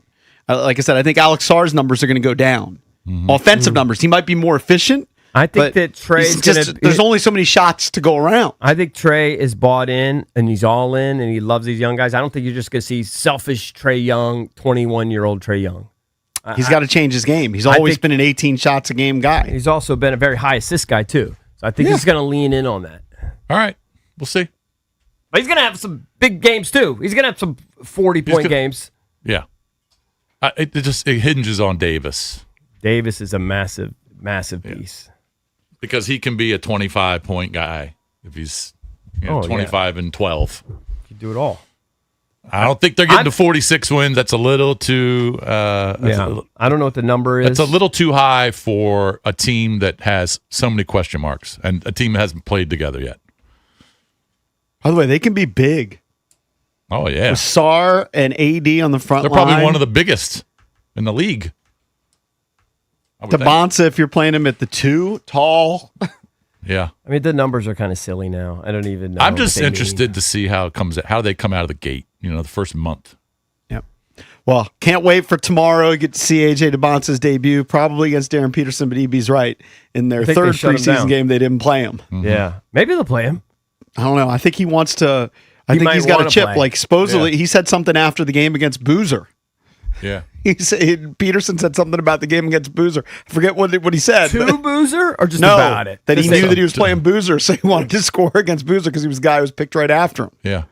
So he wanted to one-up him. Yeah, he's pissed. So we'll see if AJ wants to one-up Peterson. Oh, you know he does. That's going to be awesome. 1-800-636-1067. We'll get back to the Wizards coming up at 8:25. Jimmy Patso is going to join us from Monumental Sports. Paul Timoni, President of Baseball Operations of your Nationals, at 9 o'clock here on The Fan.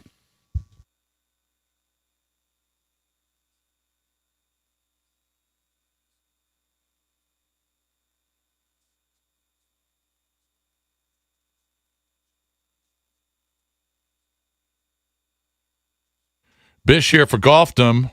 Their legacy began in 1982. Golfdom by Worldwide Golf has been your trusted golf shop for generations.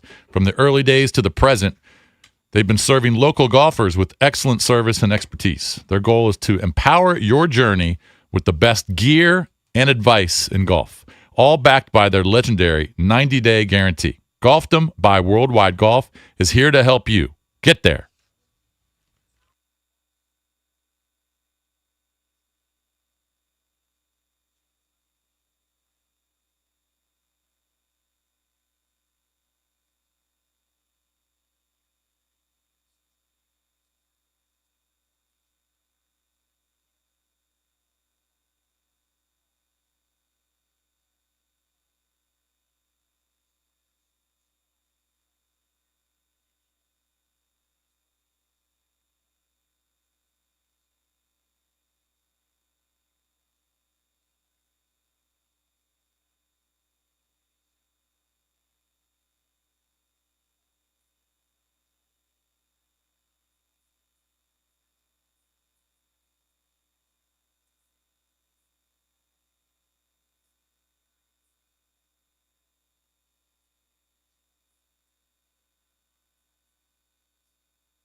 Welcome back. Chunky's coming to you live on 106.7 The Fan and the Team 980 here in the DMV. During the breaks, I keep looking at Conor McGregor content. You guys aren't into it. It's making the return, fired up for it. When we got to is get that? Luke Thomas on the show on Friday. I'd have some interest in it if I could see it for free somehow. Is it for free? They don't do Well, I'm not going pay-per-views to stay up anymore. till 1 a.m. though. So I'm just. It's 1 hour earlier these days. So what time is he going to fight? He'll probably fight around 11:45. It's hard to stay up that late. I know Mike Marr is all juiced for it. Yeah, but he hasn't won in years, right? He hasn't I don't know. fought in 5 years. Yeah, but even when he fought, he wasn't really winning. Broke his leg his last time out Yeah, in the first I round. mean, I expect he'll probably embarrass himself, right? I don't even know his opponent. Who's he fighting? Max Holloway. He's got a reputation, right? Max Holloway is very good. Normally, when McGregor fights, it's a terrible card. This card is stacked. Like Paddy Pimblett, he's kind of relatively new in the UFC. Yeah. He's like a budding superstar. He's on the card. Corey Sandhagen's on the card. It's the whole event's going to be really good, not just the main event. All right. When is the fight? July 11th. Oh. So the prelims start at 6. Oh, it's this weekend. Yeah, Saturday. Oh, didn't realize it was that quick. Is he the favorite or is he the No, underdog? he's the underdog. He hasn't fought in 5 years. It could be embarrassing. Could be. But anyway, I'm fired up because that was the peak of my MMA interest. I've had two peaks. One, Brock Lesnar, stupid as it is, but I was watching all the pay-per-views when Brock was in.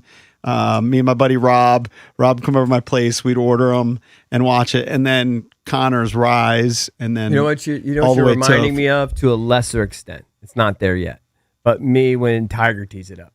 I get this imagination that maybe he'll go low in Augusta or something on the front nine. Could be. But, he appears to be a rededicated guy. He said that he disgraced the sport, disgraced himself over the last 5 years. The money. Dude, money can change you. Money changed him. Yeah. But made hundreds of millions nice of dollars. routine before I can remember and then turn heel again. Maybe. It's not the first time that he's like acted mature and then he goes off the deep end. Maybe. Speaking of mature, Ringo Starr just turned 86, and people are looking at pictures of Ringo Starr and going, how does he look so good? What's the most recent picture of him? Was he look he's 65? Well, the thing is, he has to be coloring his hair, right? It's got to, yeah. I mean, maybe Of course. do some 86-year-olds have like dark beards and dark hair? No. I don't think so. You saw even LeBron just like 2 weeks ago. LeBron's like party with the Cavs championship squad and his gray beard. Yeah. Fully gray. Yeah. Right. And he's been balding for years. Yeah, and then in season, it's all dark. Like Ringo's got all his hair. It's all dark. Now, in all the pictures I see, he's wearing sunglasses, but he does look pretty damn good. Yeah. Maybe he's done skincare or whatever. Well, I'm sure he's done a lot of stuff. I mean, I don't know. The wealthy people have access to things and treatments that other people don't have. Dude, I don't care. 86 is 86 treatment. Ringo, it was his birthday. He was at his peace and love celebration in Beverly Hills the other day. Mm-hmm. He looks like he's, 70 or something. Like he's moving around. He's moving around 86 great. is old. Most people aren't out and about. Yeah, Like, I agree. It's pretty incredible. Some of these guys just look at. I mean, it's not the same, but look at Rick Springfield, who's in his 70s. Mm-hmm. Rick Springfield looks like he's 40. Some people are just genetically blessed. Well, I think they also they dedicate themselves. Like I know Rick Springfield's in the gym. Yeah. So apparently I don't know if Ringo is a health nut. He avoids sugar. That's a huge one. And Sugar's killing all of you us. gotta see how he's moving. Yeah. Yes. I mean, Well, Mick Jagger's another one who's 82. Yeah. he looks way better than Mick Jagger. I think Mick Jagger. Well, Mick Jagger's face has always looked banged up. Well, I don't think anybody would say Mick Jagger's a health nut. No, but he can move like crazy. Yeah. Ringo's dancing on stage, pointing in like he's 64 or something. Like it's he's bizarre. he's hosting a rock concert. I think more and more people can get like that if they don't punt. That's really the key. Is if you're in your 70s and even your 80s, if you don't punt, like you said, you're still working out to some extent. You can't work out the same. I see guys at Lifetime Fitness who are older, who are in really good shape, but it's because they never quit. Totally. I was at the gym yesterday at the club, and it was just me in there. And then all of a sudden, I'm telling you, the woman was in her 80s. Mm-hmm. And she came in, she put her purse down. The first thing she went to was the leg press. Oh, yeah?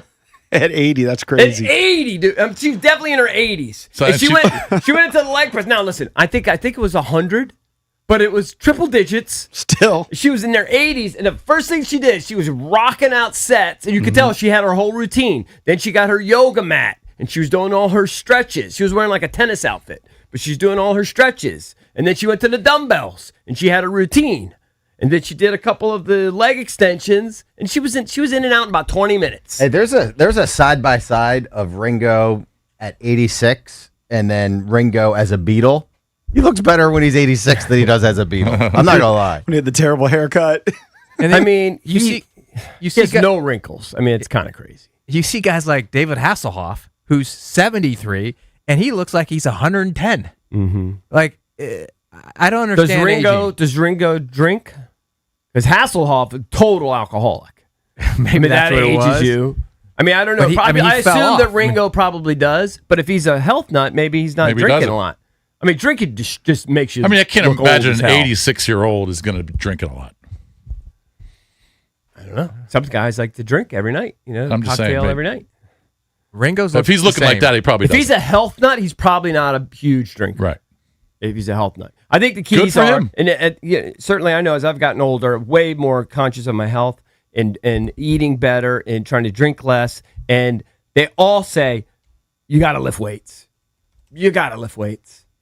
You could do cardio and stuff. That's good. It's good for your ticker and all that. You got to lift weights, or otherwise you're going to waste away. Paul McCartney, this is a recent pick. Yeah, he looks pretty old. How old is he? He's 81, so he's 5 years He looks younger. pretty good, though. He does. I mean, for 81, relatively speaking. For 81, and he doesn't color his hair. I mean, Ringo apparently is doing an East Coast tour. Yeah, that's the thing. If you stay working, you stay active, it helps you live longer. is he playing in the DC area? Yes, the anthem, September 28th. Oh, wow. Ringo. We should get him in the studio. Could probably go. I'm not going, but I'd By the way, to him. his wife is 77. She looks younger than 77. Hey, I don't know. I don't know if we'd want to take a picture next to Ringo. Is he too good looking? Yeah, we won't take a picture next to Tom Wilson anymore. Now we put Ringo in there. Willie. Yeah, I don't think we're going to get a Ringo picture anyway. Does Ringo do no press? Only does the biggest of the big? Probably. I don't know. I mean, he was talking to a bunch of nubbers yesterday at his birthday at the park. But put it in and ask. If he wants to come in. I mean, if Ringo's playing the anthem, he'll sell it out, right? Does Ringo sell out every I would smaller assume. venue like that? I got to assume. Yeah. Yeah, I mean, a venue of 5,000 people. I mean, I guess. But good for Ringo. Yeah. Happy for him. What's his secret? Well, he's definitely had plastic surgery because there's no way, or Botox. I don't know the difference. I mean, he's had something. He literally doesn't have a wrinkle on his forehead. Mike Marr's got more wrinkles than he has. Mike Marr. We haven't said hi to Mike Marr. I said hi to him during the break. He's Welcome back. him back. He was talking about Conor McGregor. He'll be here. That's true. He'll be here tomorrow, I don't know. and he won't be here Friday. No, I'll be here Friday.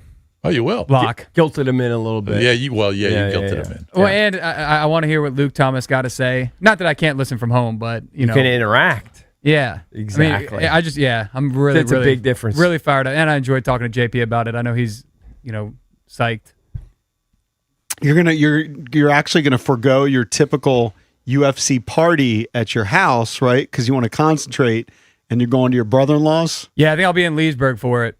Because if I watch it at home or in Arlington, It's too much drinking, too much rowdiness. Yeah, too many You want to friends. lock in. I need to lock in. Yeah, I want to hear the broadcast. When I'm watching fights with my friends, there's music in the background. People are playing drinking games, and it's just like you're watching the fight. I want to listen. Totally.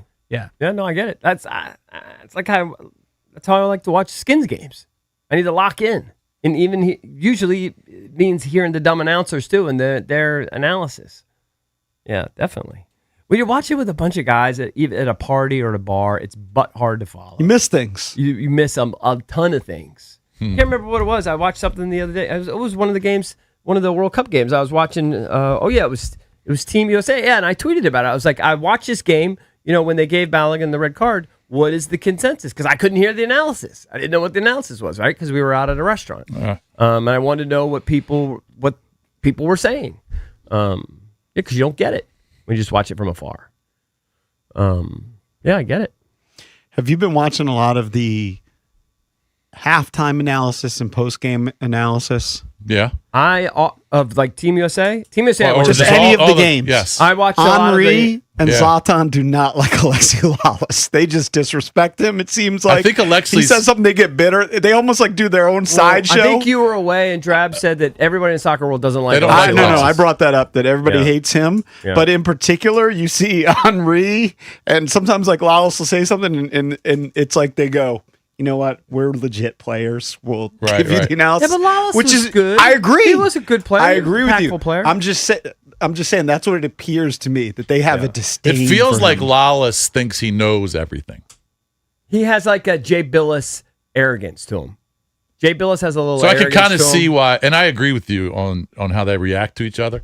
But that's my impression of Lawless, that he knows everything and you don't know anything.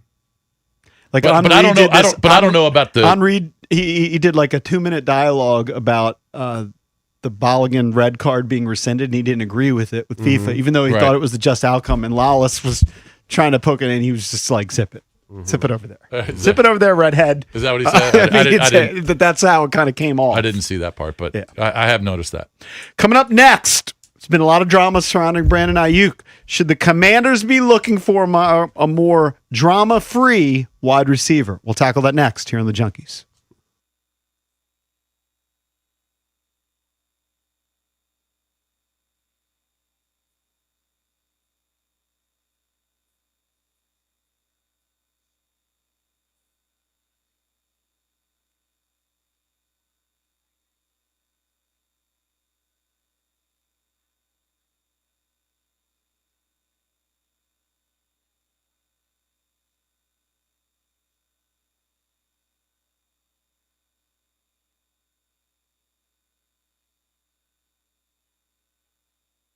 Summer's heating up, and there's nothing more refreshing than an ice cold Surfside iced tea and vodka or Surfside lemonade and vodka. They are delicious, and they will help you break the heat. Made with real vodka, Surfside's only 100 calories and 0 bubbles. That's right, no carbonation. So Surfsides are easy to sip and enjoy no matter what your plans are for the weekend. It's not a seltzer, it's Surfside. Sold at bars, restaurants, and stores near you. Must be 21 or over. Please drink responsibly.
This Sports Today is brought to you by Murphy Salmon Importers. Nobody pays retail anymore? Why should you?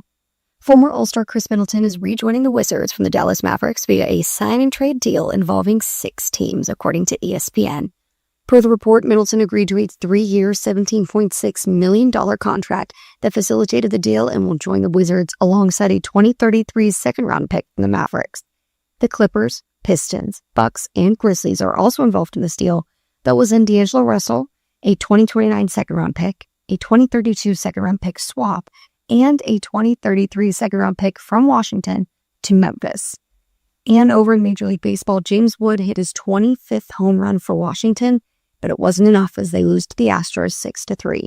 The Nats left 11 men on base and were 0 for 7 with runners in scoring position. From the Crop Metcalf Sports Desk, Sedana McCann on the Fan.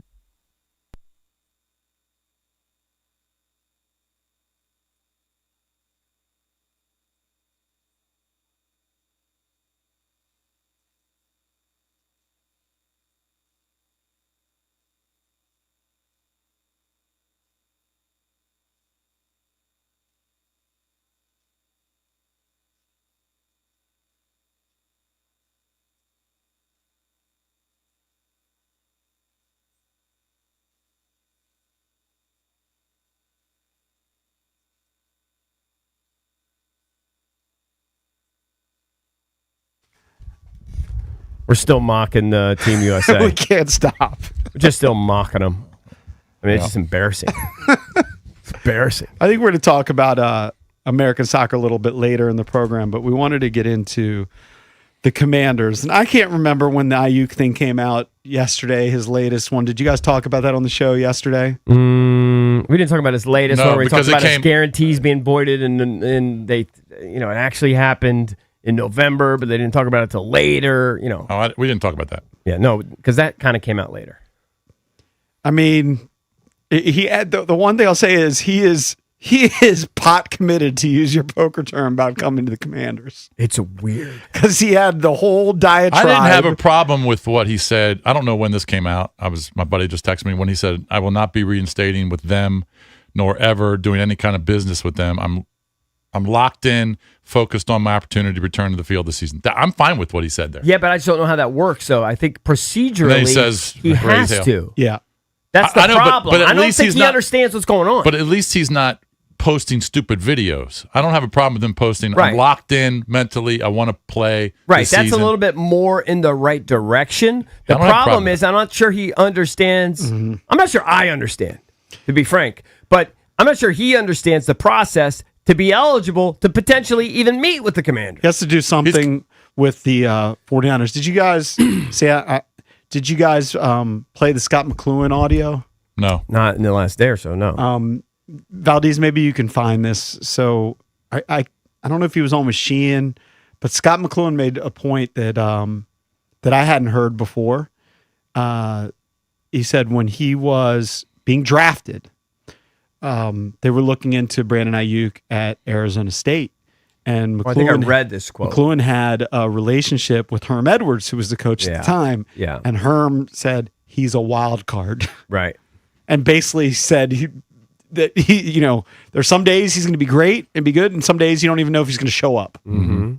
Well, so he had red flags coming out of college. I actually think that might be better than, like, if he's kind of a known wild card, than a guy who's just all of a sudden like this idea that he's got CTE and then he's just gone off the deep end and then he's just like he's had a break from reality. Mm-hmm. I actually think it would be better if it was just he was always just kind of a weirdo. Yeah. You know what I mean? That would actually probably be better because he actually has produced, even if he was a wild card. I mean, he's talented. Yeah. Yeah. That would tell you that, okay, he was a wild card in college, but he produced enough to have a shot in the league where he did eventually really produce. But do you want, as a Commander fan, do you want to just, because we talk about Ayuk every day, and I understand why. Yeah. He's in the news and he's got connections to Jaden and the team, but are you ready to move on from Ayuk and focus on somebody else? I think like everyone, you're sick of the topic. Like everyone is sick of the topic, But do you want to focus on another receiver and say, all right, this is the guy that I just trust. I know this is a boring answer. I just trust them that they'll make the right decision, whatever it is. Mm-hmm. I do think it's crazy that they don't seem interested in Debo at all. They've kind of written him off. I do think it's interesting that they seemingly have mild interest in Diggs. Because if you were super interested, you would just lock him up. I mean, I think there's a good argument to be made that they think they have enough. There's still a lot of big name. They're waiting. There's still a lot of big names, not just receiver, big names who haven't signed with anybody. The whole league seems to be waiting on these guys. Yeah. So there must be some rationale that the price is going to come down. Yeah. Or are they waiting themselves? Or is Diggs just saying, I don't want to report now. I don't want to deal with it now. I don't know. Well, now he doesn't have to report. I mean, the practice doesn't start until camp. So two things. The Scott McCloughan quote on the Kevin Sheehan show was, when they drafted him, I said he's the number one receiver talent-wise, but you have to be very, very careful with the character. Very careful. At Arizona State, he got in trouble there too. Herm Edwards was the coach, and I knew Herm very well, and he's like, listen, he's a wild card. We don't know if he's going to show up. We don't know if he's going to do anything, or he might come and have the best day of his career. Mm-hmm. So there were some red flags going in. Number two, Rigo's Rag had this article, and it's a name that we haven't brought up, but they say he could be a potential short-term answer at wide receiver. I think I know who it is. Is he 34 and played at Clemson? Well, at one point, he was arguably the number one receiver in the NFL. Ooh. DeAndre Hopkins. All right, so I got it. DeAndre Hopkins, see, to me, it just seems like the last 3 or 4 years have been nothing for D-Hop. He's only 34? Yeah, he's 34. Interesting. I don't know, but what are his numbers been the last 2 years? Well, you're not bringing him in. I mean, I know if you bring in Hopkins in, you're not bringing him in to be a primary guy. No. That's the epitome see, of last year, 22 catches, 2 touchdowns, 330 yards. Was he with Baltimore the entire year? Yes. 17 games. He played 17 games? He was awesome last year. He was what? He was awesome.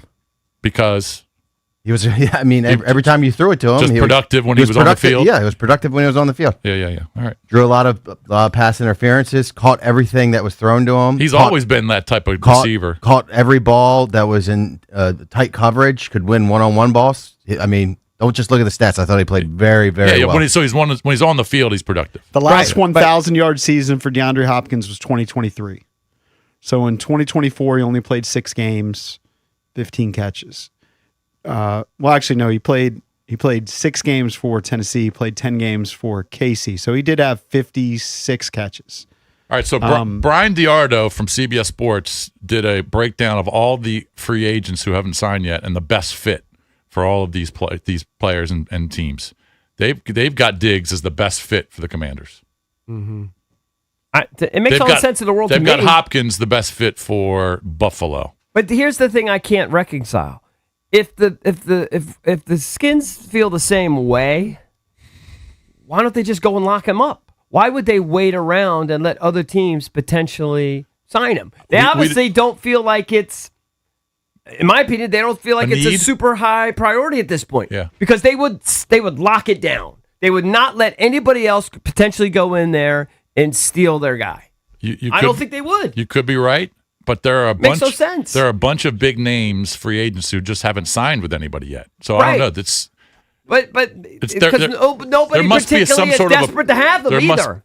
They'll sign, but nobody's particularly desperate to have them. Or they're waiting for. I would agree with that. They're not desperate. They're not desperate to have them. So I don't think Adam Peters feels like he's desperate for another receiver, a veteran receiver. If you're going to bring in, and I take Valdez at his word that Hopkins did everything Baltimore asked him. Mm-hmm.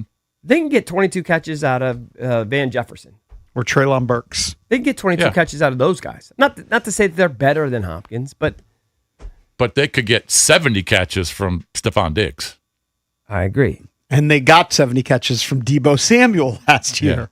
The Deebo lack of interest blows my mind. This is what we don't know. Was he bad in the locker room? Deebo could have easily told them. Deebo could have. We have no idea what is said behind closed doors. Deebo could have told them or his agent, I want to go back to the West Coast, or I want to go. That's true. Also, I don't want to play here anymore. That's possible. I would think Diggs would. And I think Diggs has talked about it publicly that I feel like he's would wanna insinuated come it back would home. be cool to come back home. That possibility is somewhat enticing. So for I him. would think now, obviously they want money, but I would think Diggs would want to come here. Maybe the holdup is simply Diggs thinks he's worth a certain amount, and Washington's not willing to go anywhere near that. But eventually, because the difference is with Diggs, what did Diggs make last year in New England? $10 million? I don't know. I'm sure he didn't make 30, but what did he make? I want to say Is $10 million too much? I want to say it was like 14, but I could, okay, 14. I could be wrong. If you get on that. Ayuk, you're literally You could going to look get that up. Ayuk for like, 3 apples. Like veteran minimum. You're like going to get him for nothing. So that's a big difference between going, yeah, we'll kick the tires on this guy, we'll get him for a bag of footballs, and then we don't care, versus spending $15 million on a guy when you already kind of like your receiving core, kind of like the way it's shaping up. You believe in Antonio Williams? Or you maybe think Chig's going to be a big piece? You're banking on Terry? You like what Van Jefferson's brought? You actually are excited about Diami being a mature receiver in the league and what he could do. And he has a history also with Jaden. Yeah. How much money do you think Stephon Diggs has made in his career? No idea.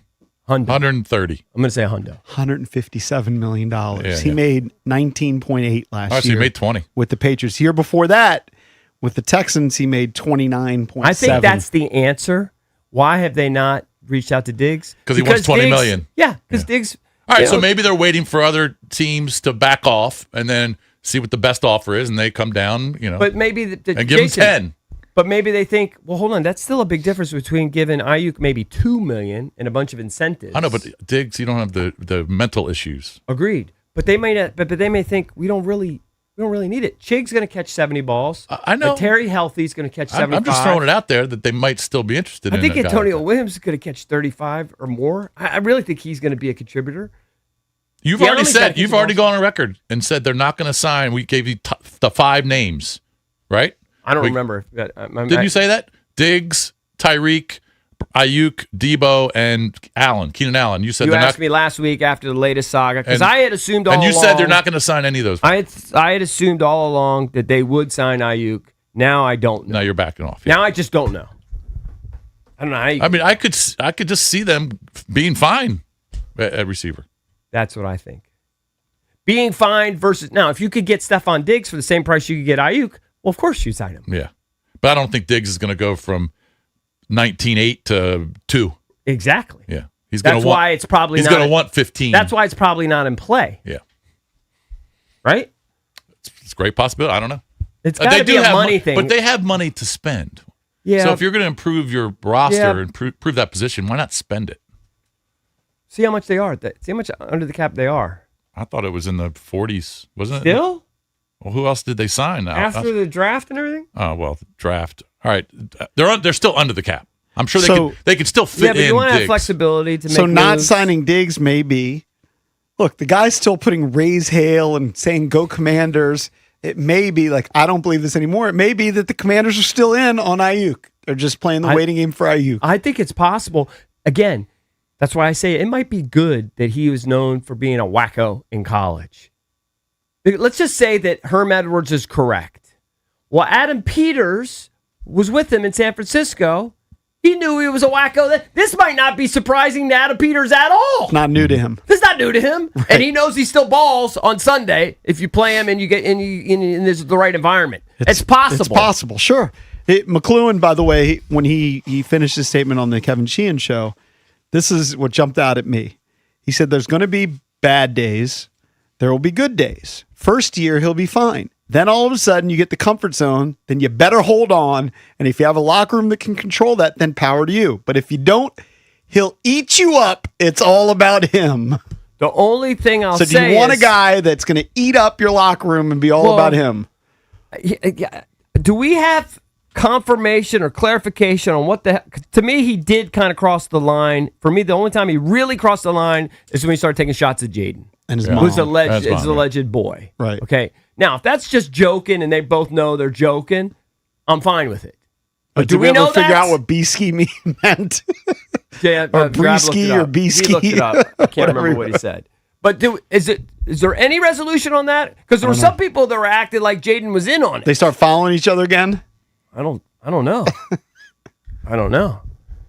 So I think he did kind of, to me, All the other stuff, there was I a told line you, of demarcation. To me, there. it was like trolling. I kind of thought it was funny. I saw him laughing as he's walking towards the camera, to his phone, to shut it off. I say, okay, I get it. He's kind of trolling. I think he's weird. Face. He's a weird guy. No doubt he's weird, but he's just trolling. It's his way of trolling. Yeah.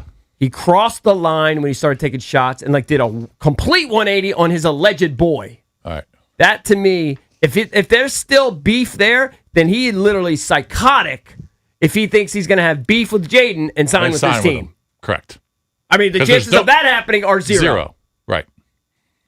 Unless he was goofing around. He does that all the time with Jaden, and we just don't know what Valdez has a better chance qualifying for the British Open this week than them signing. I think there's 19 spots available. I think it's a little overblown. Which part? The beef. Jaden The beef. Yeah. So you think that was the He's doing it. He's doing a bit. He was doing a bit. I think you're misinterpreting what Ayuk was saying. I don't know what he was saying. He was saying that Jaden was telling him that it's his team. He's the leader, right? That team belongs to me.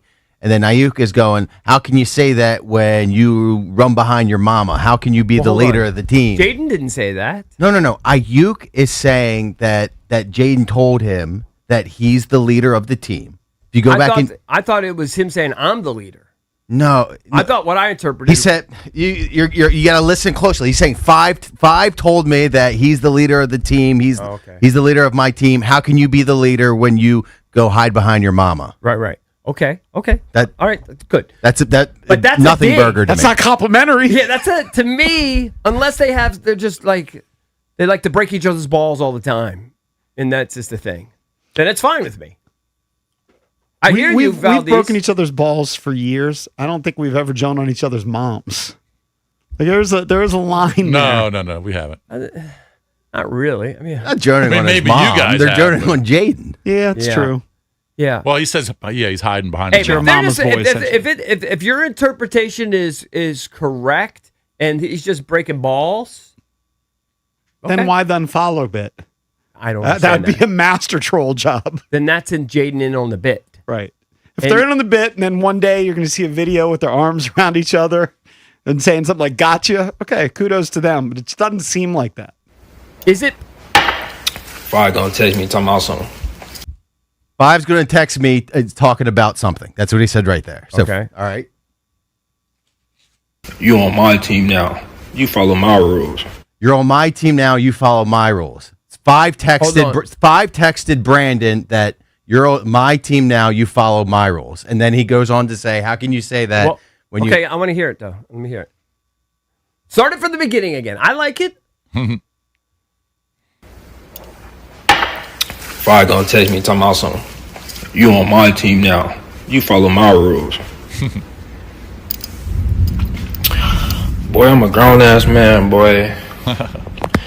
You gonna have to start running behind your mama, and I might believe what you talking about. But until then, Now he said Five gonna text me, like he's forecasting the future, right? That's Five. No. He did say Five gonna text me. Now I don't understand the lingo. Like maybe in the that future means he will did. text me. Yeah. Five gonna text me talking about something. You on my team now. You follow my rules. Boy, I'm a grown-ass man, boy. You gonna have to start running behind your mama, and I might believe what you talking about. But until then, I don't even understand it. What do you mean if you start running behind your mama, then I might believe it? Five gun text me. Like Jaden texted me that this is my team. team. I'm with you there. Yes. But then I don't understand the part if you start running behind your mama. mama. How can you act like that? Part. Like you're the leader and everything when you are hiding behind your mama. Yeah. No, that's just the part. joning. He's just joning. I like what your conclusion. I don't think that's what he's saying though, because he's saying I'm not going to respect you unless you start running behind your mama. Isn't that what he says? No, I don't think so. Hold on, play the last part. Trying to follow it. boy, I'm a grown-ass man, boy. You gonna have to start running behind your mama, and I might believe what you talking about. But until then, yes. Yeah, he did say you're gonna have to. Yes. I think you're misinterpreting the conclusion. You're making up a different conclusion. Yours makes more sense. His makes no sense. Does it say you're going to have to? His makes no sense. Yours makes more sense. He says you're going to have to start running behind your mama, then I might respect you. All right. That's what I'm hearing. Look, there's probably going to be another Instagram post later today. The guy is a nut job. Every day there's something. You think there's going to be something else? Hold on. I have to break. We have to come back and talk about this for a minute. I don't care. No, we can't. We got Patsos. Well, I'm going to do it after Patsos. We'll do it at 8:45. I will not leave this show unless I talk about this again. All right, that's fine. We got a whole another I'll hour. stay here, do BMitch. I'll do all the shows. I have more to say on this. All right, Jimmy Patsos is going to join us next.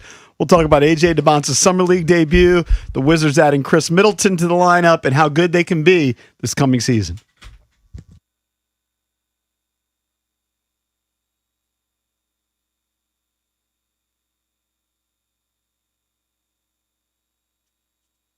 All right, guys. Selling your home doesn't have to mean weeks of stress and sleepless nights. Just ask Melissa. She wanted to sell her home in Northern Virginia, but she was dreading the whole process. So she called my friends, the Realtor Rockstars, Debbie, Sarah, and the Reynolds and Power Room team with Keller Williams. Like a lot of sellers, Melissa worried her home would sit on the market like some of her neighbors. But Debbie and Sarah have a proven system. They market your home across more than 1,200 marketing channels to build buyer demand before it even hits the market. The result? Melissa's home sold in just 6 days for $10,000 over the asking price. She said the entire experience was smooth, seamless, and worry-free. So, if you're thinking about selling, don't just hope for the best. Reynolds and Power Team sells twice as fast as the average agent, and net sellers more than $30,000 on the average sale. Sell with certainty. Your home sold guaranteed. Call Debbie, Sarah, and Reynolds and Power Team today. 844-654-SOLD. That's 844-654-SOLD, or visit DebbieHasTheBuyers.com.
Let's head out to the Rude Guest Hotline. Rude, the most reliable heating and air conditioning products in DMV, and check in with Jimmy Patsos, now with Monumental Sports. Hey, Jimmy. Coach. Hey, how we doing, guys? What's up, Jason? How are you? What'd you think about Messi yesterday, bro? He's unbelievable. I don't know if it gets any better than that. What a last 20 minutes. I mean, Egypt was fast breaking and running on them, and next thing I know, they lost 3-2. So have you been locked in on? Have you been locked in on most of these matches like I have? No, I'm not that big of a soccer guy, but I'll tell you what, it's exciting. But I had the Mystics Monday. You know, hats off to the Mystics. Fun little season going on. So Monday, I couldn't really watch because I had Mo Curry getting her Hall of Fame induction with the Mystics, and all of a sudden, it went south. It went south. I don't know what happened. Tell me what happened. Hey, wanted to ask you our Junkies poll of the day before we dive deeper into the Wizards and DeBonsa and that stuff. And it was a Wizards-related discussion that we were having about, they add Middleton to the mix, and you look at the roster and where they'll be, right? And there were 4 options. How good can this Wizards team be? Top 4 seed team in the East, 5 or 6 seed, play-in team, or miss the playoffs? Where would Jimmy Patsos vote? 5-6 playing. Wow. Oh, hold on. 5-6 or play-in. Oh, okay. Yeah, I'm going B and C. So top out at 5 and bottom would be play-in. Yes. Okay. I said, and Drab, I was breaking my balls. I said I'll be stunned if they don't make the playoffs. Is that a fair statement? Given relative health. Well, after the Celtics, because they just dumped out, so. The Sixers got a lot better. The Knicks are the champs. Cavs are good. Pistons were the best team in the league last year in the East. I mean, so you got right there. That's a tough one. Are the Magic going to get any better? Bane and Ben Carroll. I could do this all day with who's going to be good and who isn't. But it's a big jump they're trying to make. Love the roster. DeBonson's a real deal. What I like is what are the Wizards going to do with players 4 through 10? They're all really good. They're going to have to earn their playing time now. Trae Young's going to start, Sarah's going to start, and DeBonson's going to start. That's 3 spots. Who's going to play the 5s? Is it going to be Ayton or is it going to be Anthony Davis? And then you have Bub. Will Riley had a great year. Keyshawn George is really good. I've known Will Riley forever, the kid from Illinois, who really was a great draft pick. Mm-hmm. All these guys are going to compete, and then Trey Johnson to see who's going to play the 2. It's going to be you're going to have to compete to get minutes. Which is great. Koulibaly's back, so it's every game's going to be interesting. It's going to be. I'm excited for Summer League. I'll be there on Sunday. Good. And then Julian Reese, can he make the team? He played as well. That's my Maryland connection. But who's going to rebound the ball and play inside and not get to take shots? And then everybody else. You go. There's a lot of good guards, a lot of good wings, but we got to see who's going to play because it's going to be very different Wizards team. The future's arrived, and it's very exciting. I think it's super exciting. I haven't been this excited in years. I do think though that we're underselling them a little bit. Sure, it's unproven, and they're so young. I mean, it's fair. They're so young, and they still have a lot of growth. But it's not really fair to call them a 17-win team when literally they weren't trying to win games. We don't have any idea what kind of team if they tried to win last year, and forget about Trey and AD. Those guys were acquired late. We don't know. If they tried to win every game, how many wins do you think they were capable of last year? Look, I like Champagny. He's really a tough guy, good player. Mm-hmm. You saw what his brother did in San Antonio. Yeah. That guy could have won you some games, but whether they were injuries, but they played Leaky Black and different guys to see what they were just evaluating to get them right to see what they have in the future, and they figured out Champagny's a really good guy. Undrafted, 15% of the league's undrafted. That's an interesting question, but I do the games and. There were times they could have won some games, but guys were banged up, or they didn't play injured, or they were trying to do what they were trying to do. Right. In other words, they're not it's not fair. Sure, they could have won 10 more games, maybe, but what would that have accomplished? Because they were trying to grow. Right. Bub Carrington's really good. If Bub turns into if he can grow up just the next step, because they're all so young. You're talking about 9, 10 deep, and can they come in 4th, 5th, or 6th? I hear what you guys are saying. Trae Young.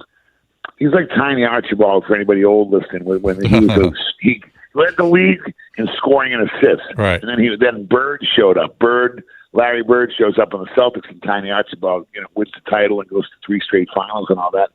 Trae Young's got players around him now, and so he's a real guy. It's just that the Pistons were good, the Knicks were good, the Cavs are really good, and then the Sixers got better. That's the only reason I don't have them 1 through 4. Yeah, which is fair. I don't think you should have them necessarily 1 through 4. I think 1 through 4 would be kind of crazy. I mean, they haven't played together yet, so I'm interested to see what are your thoughts on acquiring DeAndre Ayton. He's a really good backup center, and you're going to need that with Anthony Davis. Okay, he's not the guy that got picked number 1. Look, DeMont is really good, and I'm excited to watch him. And I've known him; he's a Boston kid. 2 kids from New England. No one would have guessed it with the change, the game changes the last 2 years. Him and Cooper Flag. But what I'll tell you is this: if they start winning and Ayton gets engaged, he's only $8 million a year. I think the Chris Middleton pickup's bigger than everybody thinks. High character guy, played for Turgeon actually at Texas A&M. Porter Guard is a great school in Charleston, really smart guy. Middleton won it all because him and Drew Holiday had a really, really, Giannis was talented, but Middleton and Drew Holiday were kind of running that team. And I think Middleton's a good pickup just to teach the young guys what to do, and he can win you some games. A little bit of an old man game. Looks like he's running up and down with Jason at the mouth on a Sunday. But he's going to help them too. The thing about the Wizards is, if DeMonta can turn it and be as good as everybody thinks he is, this isn't like the Mavericks where they were a disaster last year. Guys were hurt. Yep. It was just Flag and nobody else. They played him at the point. They got a real 10 guys, so they can win a lot of games in January and February when everybody's either hurt. Yeah. And that's where Ayton comes in. AD is the biggest question mark. That's the biggest one. AD's of course. But Jimmy, you're saying that you're a high-end 5-6 seed. Based on last year's numbers, that would put them in a 45 to 47 win range. So you think, based on the names on paper, they could get to mid-40s to maybe 47 wins? I think that's. Some are making the argument, Jason. I think that's a little too high. Some are making the argument that a lot of those wins were because so many teams were tanking last year. So that might be a little artificially inflated. You could be right. That's a very good point last year, which now that's going to be over. Look, the Celtics won at home. Yeah, they didn't have Tatum last year. They had Brown and Whitewood didn't even have a good year. All those guys, young guys, grew up. But you have a legit star in Trae Young, and then if DeMonta's as good as he says, Sarr can block shots. I really think Sarr. Look, Sarr's the winner in the draft. Reece Shea struggling in Atlanta. Sarr's better than him, so they won that one by picking second. Will Riley's a win. Keyshawn George is a win. They've done a good job, Will Dawkins and Winger, and drafting, but getting wins to that next level, you guys are right. It's hard. You got to win at home. That's why the Celtics won so many games last year. I didn't even think they were the second best team in the East at all. They just won at home. The fans are going to come out. They're sold out. The first 10 games are going to be crazy. The season tickets are way up. Good for Zach Jones and Ted for going through all this painful rebuilding. If you win at home, you can get to 45 wins. Okay. Jimmy, real quick, I want to get, as a coach, I want to get your perspective on Keith because, from our perspective, all right, he didn't win games, but he wasn't asked to win games. He was asked to develop players. So A+ there. He's an X factor. Because we don't know down the stretch, last 2 minutes, what he draws up, how he inspires guys, that sort of thing. Is he an X factor for you, or just tell me your opinion on that? Yeah, but look at the coaching in the league. It's changed. This isn't Phil Jackson out there with certain guys, and coaching's getting the players to like you, and they like them, and they believe in them. And I think adding Patrick Ewing to the staff was really good. David Vanderpool's going upstairs, and I think. There's a consensus that he deserves a chance to show what he can do. He's a popular guy, and you give him. But Patrick Ewing's a nice addition to the staff. I think Patrick Ewing was a very good assistant with really high marks as an NBA guy. I know the Georgetown thing didn't go well, so I think yes, of course he deserves a chance, and let's see how the year goes. And I want to get off to a good start like everybody else, and.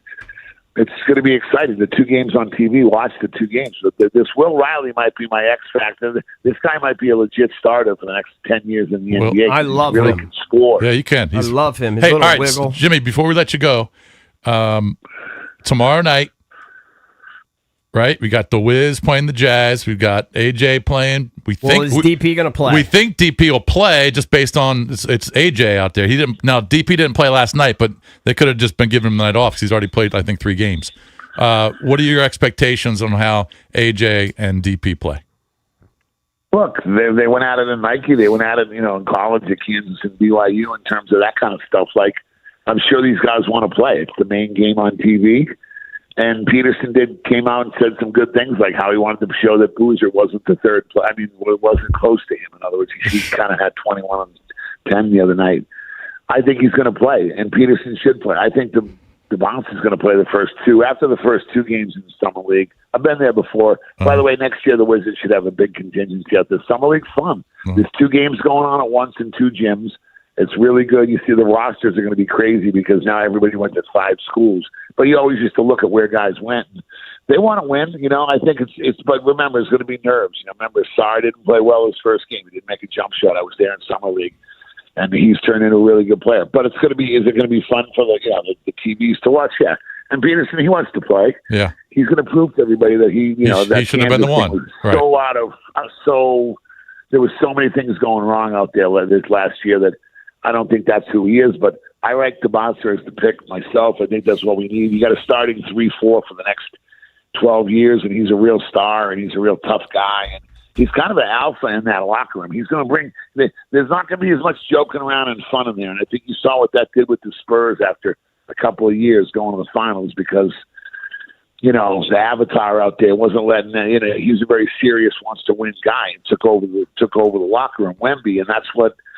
DeBonson's got a little bit of an ability to do that, so that's going to be interesting. Trae Young will do by he'll do by doing. He's going to put up his numbers and play minutes. Trae Young did a good job on the bench last year, but DeBonson's going to take this team over eventually, and maybe very quickly because that's kind of the way he is. That's the kind of guy he is.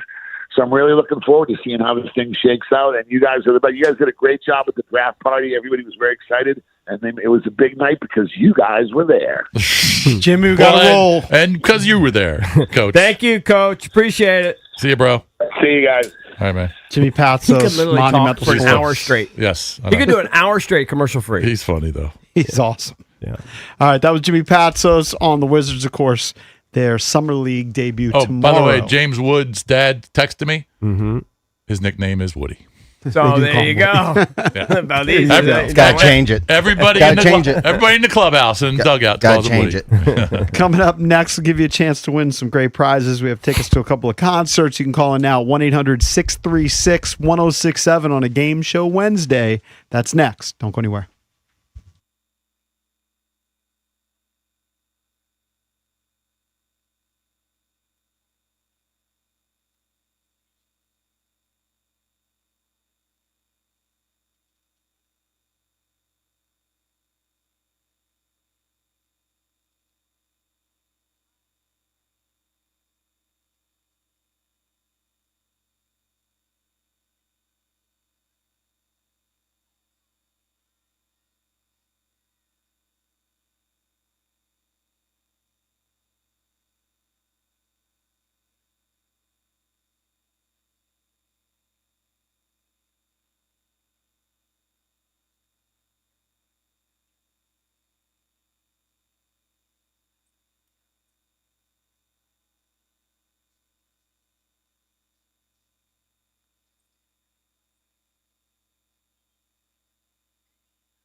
Baseball coverage on 106.7 The Fan is presented by Xfinity. Score the most reliable Wi-Fi, one price, 5 years, guaranteed. Xfinity, imagine that.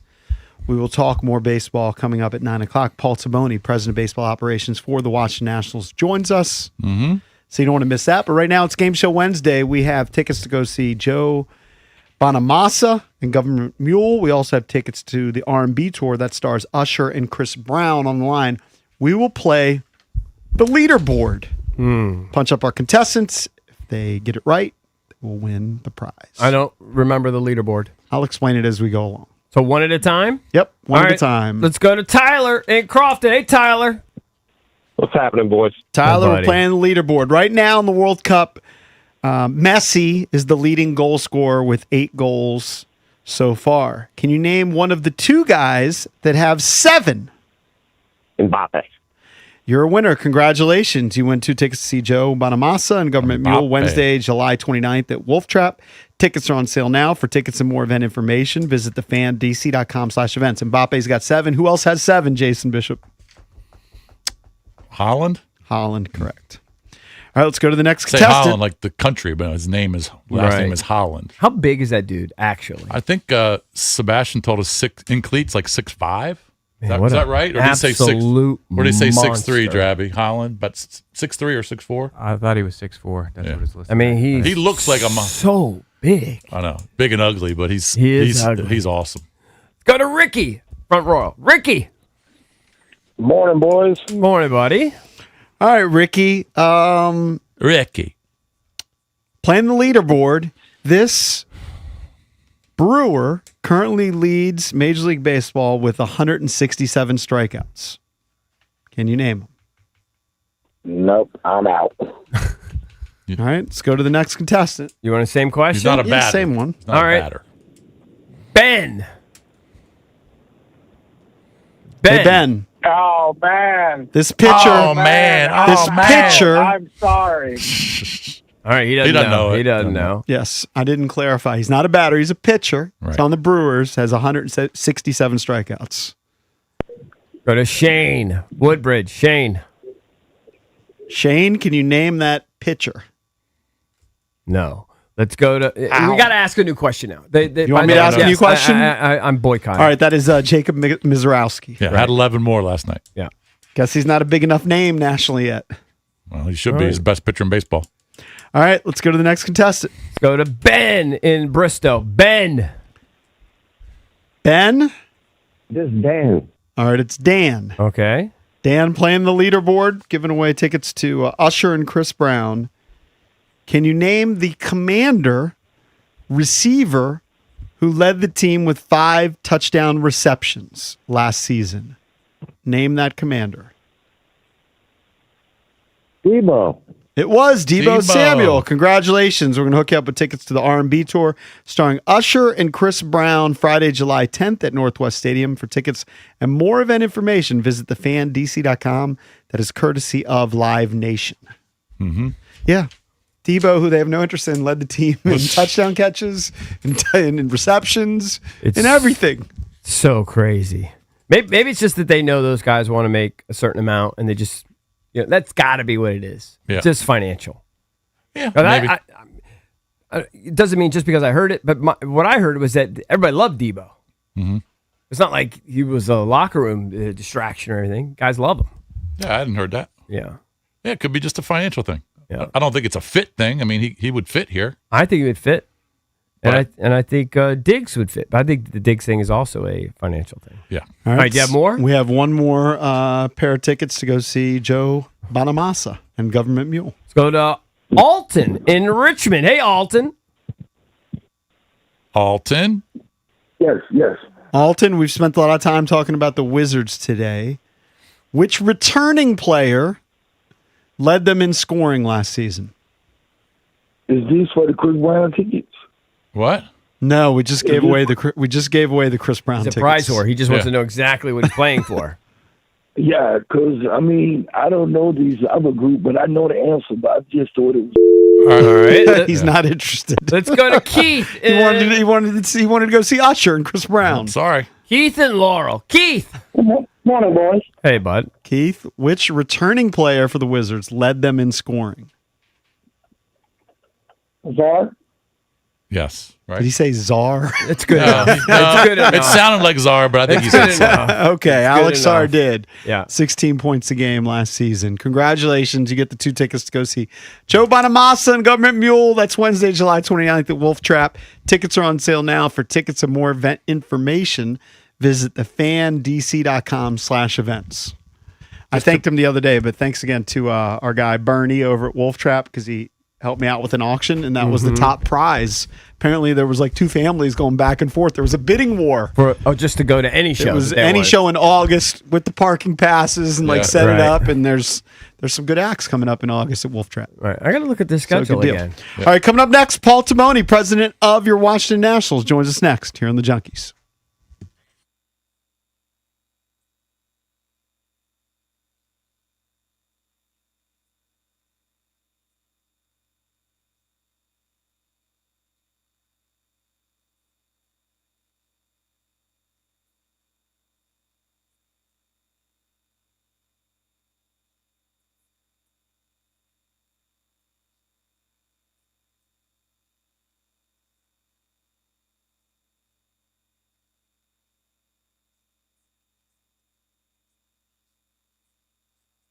Bish here for Golfdom. Their legacy began in 1982. Golfdom by Worldwide Golf has been your trusted golf shop for generations. From the early days to the present, they've been serving local golfers with excellent service and expertise. Their goal is to empower your journey with the best gear and advice in golf, all backed by their legendary 90-day guarantee. Golfdom by Worldwide Golf is here to help you. Golfdom, get there.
The Nationals got another leadoff homer from James Wood, but they didn't really do anything else at the plate for the rest of the night.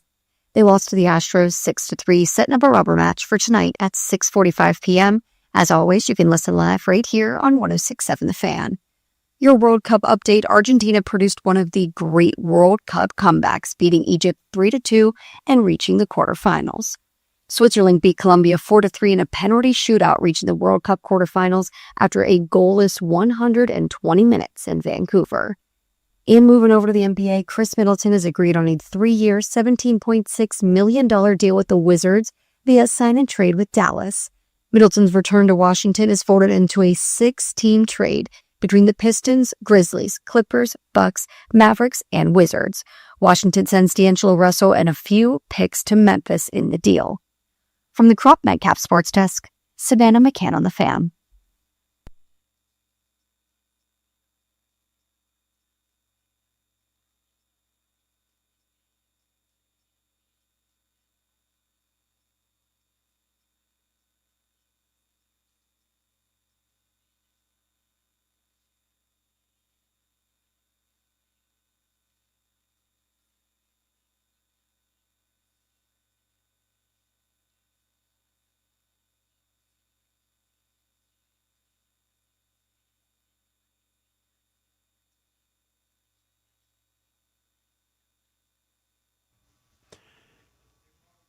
Welcome back. Junkies come to you live on 106.7 The Fan and the Team 980 here in the DMV. 910 The Fan, 105.1 FM in Richmond. And you can watch us on the Monumental Sports Network all year long, celebrating 30 years of the Junkies, presented by Main Street Bank. Cheer local, bank local. Main Street Bank is a business-focused community bank proudly serving the DMV since 2004. Visit mstreetbank.com to learn how to put their team in your office. Main Street Bank, member FDIC, equal housing opportunity lender. I see Every Paul. Wednesday at this time, we're He's joined on the by the phone. president of baseball operations for your Washington Nationals, Paul Taboni. Hey, Paul, how are you, buddy? What's going on, fellas? How are you guys? What's up, man? Do you get pumped for All-Star Week and that sort of thing? Yeah. Well, it's funny. It'll be different this year. The past few years, the draft has taken place over the break, but this year it's Saturday, Sunday. So more so excited for that, but then excited to get a little bit of a blow before we head out to Sacramento and play the A's. With the way you manage all your guys, your scouts and everything, how locked in are you on, like, how many rounds are you deep, your knowledge versus like your guys and just relying on them? You know, I'm sure there comes a point where you're just like, okay, guys, you guys are out there. You're my regional guys. You know, and you're relying on them with a lot of these selections. How deep is your knowledge for example, for this class? Yeah, it's the most removed I've been from it over the course of my career. Which That's weird, right? Shouldn't be all that surprising. Yeah. I'm sorry? That's weird, though, isn't it? Got to feel weird. Yeah, feels really weird. Like, you know, obviously I spent whatever it was, 3 years as a scouting director in Boston, and then I was really involved in it for those 3 years following when Devin Pearson was the scouting director there. And you know, it's one of the parts of the game I enjoy most. Just diving into these guys and really learning about them, so on and so forth. But it is good. I really trust the group that we have running point here, and because of that, it makes it easy to kind of just hand it over to them and keep tabs on the guys. And to answer your question, like I'm pretty locked in on the first round, and in the second round, once it gets past the second round, I'm really leaning on our folks in the room. Right. So. Can you give us? I remember when what was it? Moneyball came out, and obviously there was like, oh yeah, it's like on base percentage, it walks, and like these were these key things. Yeah. Like, so being the scouting director, and I'm not asking you for your trade secrets, but are there certain traits that you're looking for in pitchers? Like, is it really important for you to get power pitchers, or is it really important that the guy comes from a great program, or is that you're getting high school guys at this position? Yeah. Are there certain sort of things that you just love, like certain kind of traits that maybe you can give us one? Yeah.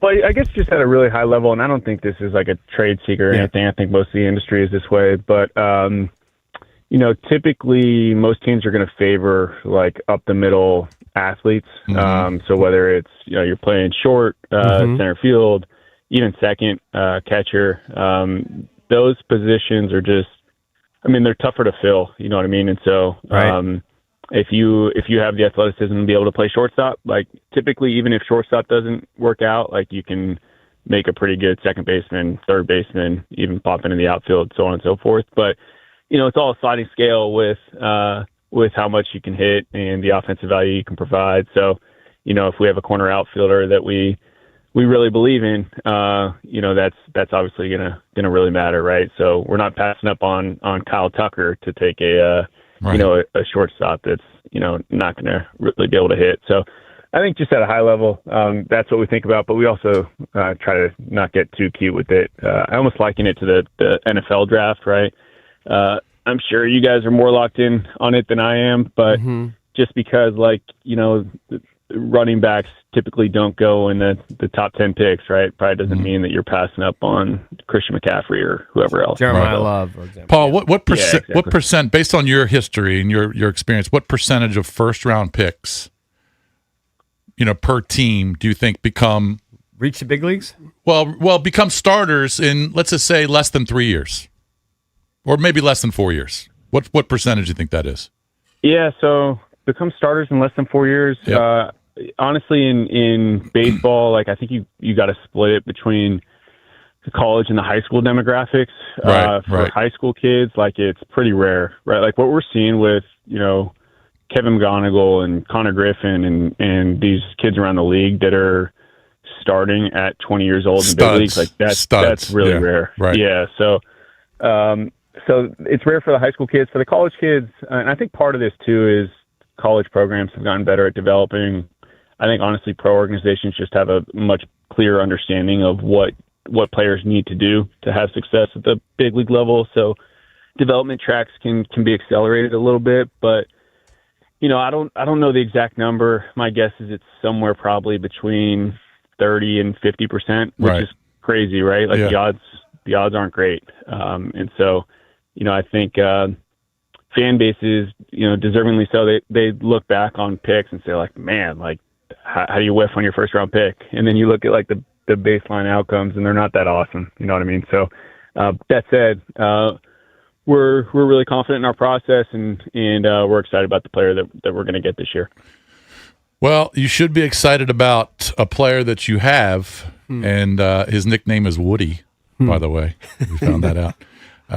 Let's just start with the positive, even though, lost 6-3 last night, but he hit his 8th leadoff home run. He's hitting 270.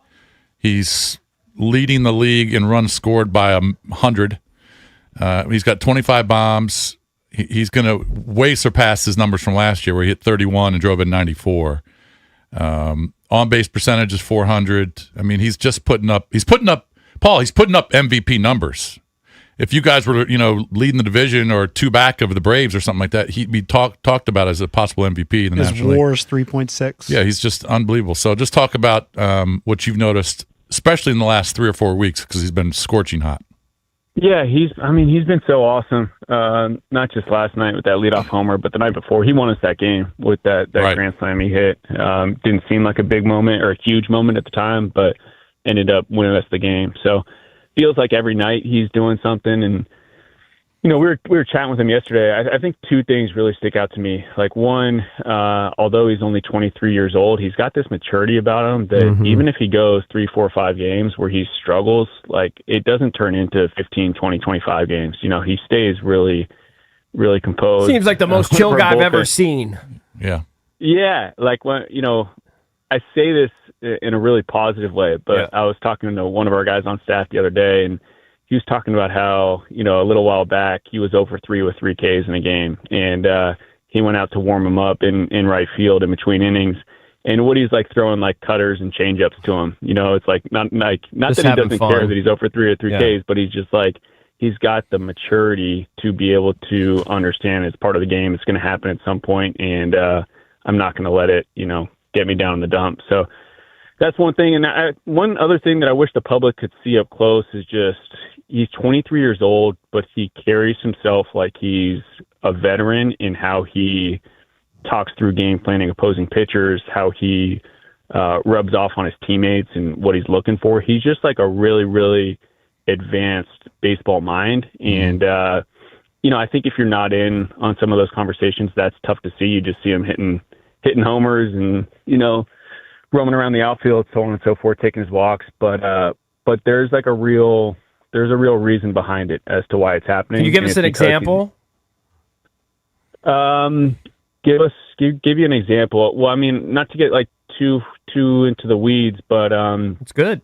Bottom line is for a lot of these pitchers, right? Like big league pitchers, it's really tough to cover 4 different types of pitches in 4 different locations, right? Mm-hmm. And Woody has a really good understanding of like, okay, if I'm going to have success against this guy, this is the zone that I'm going to have to force him into. And we call it lanes. Like this is the lane where I'm going to have to see it out of hand, right? So if something's starting like low and in, I'm just going to take it out of hand. And but if I get something that starts out on the outer lane and has a chance to come back to me in the middle of the plate, like that's where I'm going to be firing.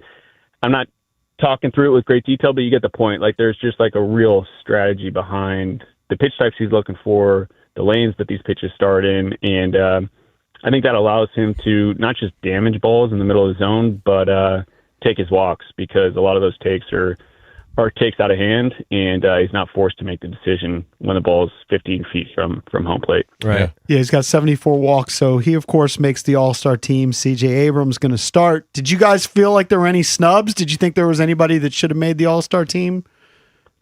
Yeah. Garcia. Louis. I think part of what hurt Louis, or has hurt Louis to this point, is he just came on so hot over the course of the last 3 weeks. You know what I mean? I think if he would have had those 3 weeks at the start of the year, he might have had more momentum going into the fan vote and all that. Foster's been awesome. Cade has obviously been awesome. So I feel like we have a few guys that could have been all-stars. And then I know I said it to you guys a couple weeks back, but Woody should be starting in my mind. And that bummed me out that, there's an MVP candidate that isn't starting the game, but I get it. It's all part of it. Right. When you talk about Louis, he's got 19 home runs right now, which I think is a career high, or he's right about it as a career high. Did you project this type of season for him? When you moved him to first base, did you think this can be a guy who's going to hit 30 home runs? I've been asked that question on a few different guys, and kind of what I always go back to is like, thought it was a possibility, but it's really tough to say like, hey, this is going to happen with a high degree of confidence until you really get around them and really start working with them and understanding how, what their approaches were last year relative to this year, so on and so forth. I think the big thing with Louis is he's younger than I think people realize, just because he broke into the big leagues at such a young age. You see that he's been around for 6 years or whatever it's been, and you're like, gosh, okay, this guy's like a veteran guy. And then you look and he's like only 25, 26, you know what I mean? So he's still, I think, developing. And the game changer for him has been, he's tapped into an amount of power this year that he hasn't had in the past. And that's allowed him to really go. So, obviously we don't want to put expectations on him, but he's got a chance to hit 35 this year. You know what I mean? And I think if you would have told anyone that before the season, folks would have been really, really happy about it. Yeah, his career high was 18 before. He's at 19 now. He did that in 2024 in 140 games. So yeah, Paul. It kind of hurt last night because the teams all in the wild card chase all won and we lost. But what do you think? We're trade deadline's August 3rd, right? So and we ask you this every week when we have you on, and you can only give us so much. But what do you think needs to be addressed for the rest of this month?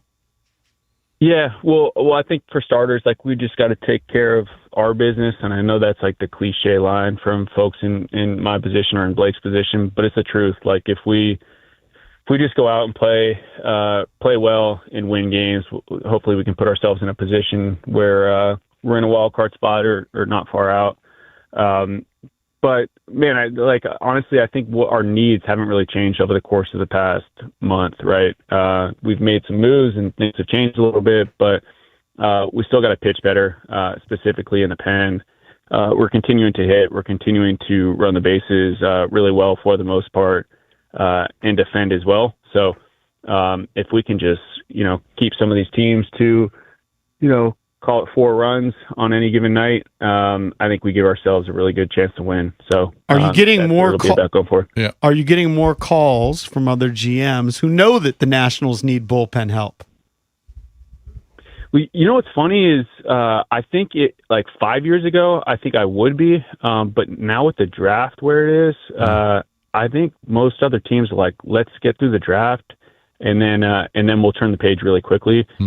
I've received a few calls, but they're more so just check-ins, like, hey, what are you guys thinking at this point? And it's more so just my buddies around the industry that are in the position that I'm in checking in, because the bottom line is, like, everyone kind of feels the same right now. Like, unless you are, 20 games above 500, you have to see how these next, whatever it is, 20, 25 days play out in order to figure out what you're really doing. And so it's more so just like, hey, what are you guys thinking? But not really getting into a crazy amount of specificity. That makes sense, but also it doesn't, Paul, because I as a fan, right, just a dumb fan, I'm just looking at it going, well, we might look a lot different in 20 games if we did something now. Yeah. You know what I mean? Like, it could go 2 different ways.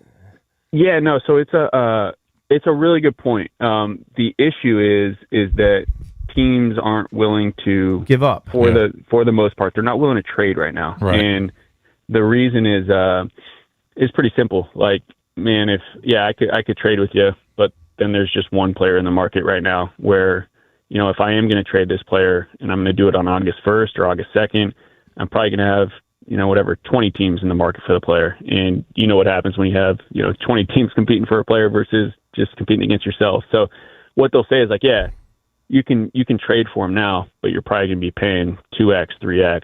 And I hear that. But Paul, are there guys though that, it doesn't have to be, don't take this the wrong way.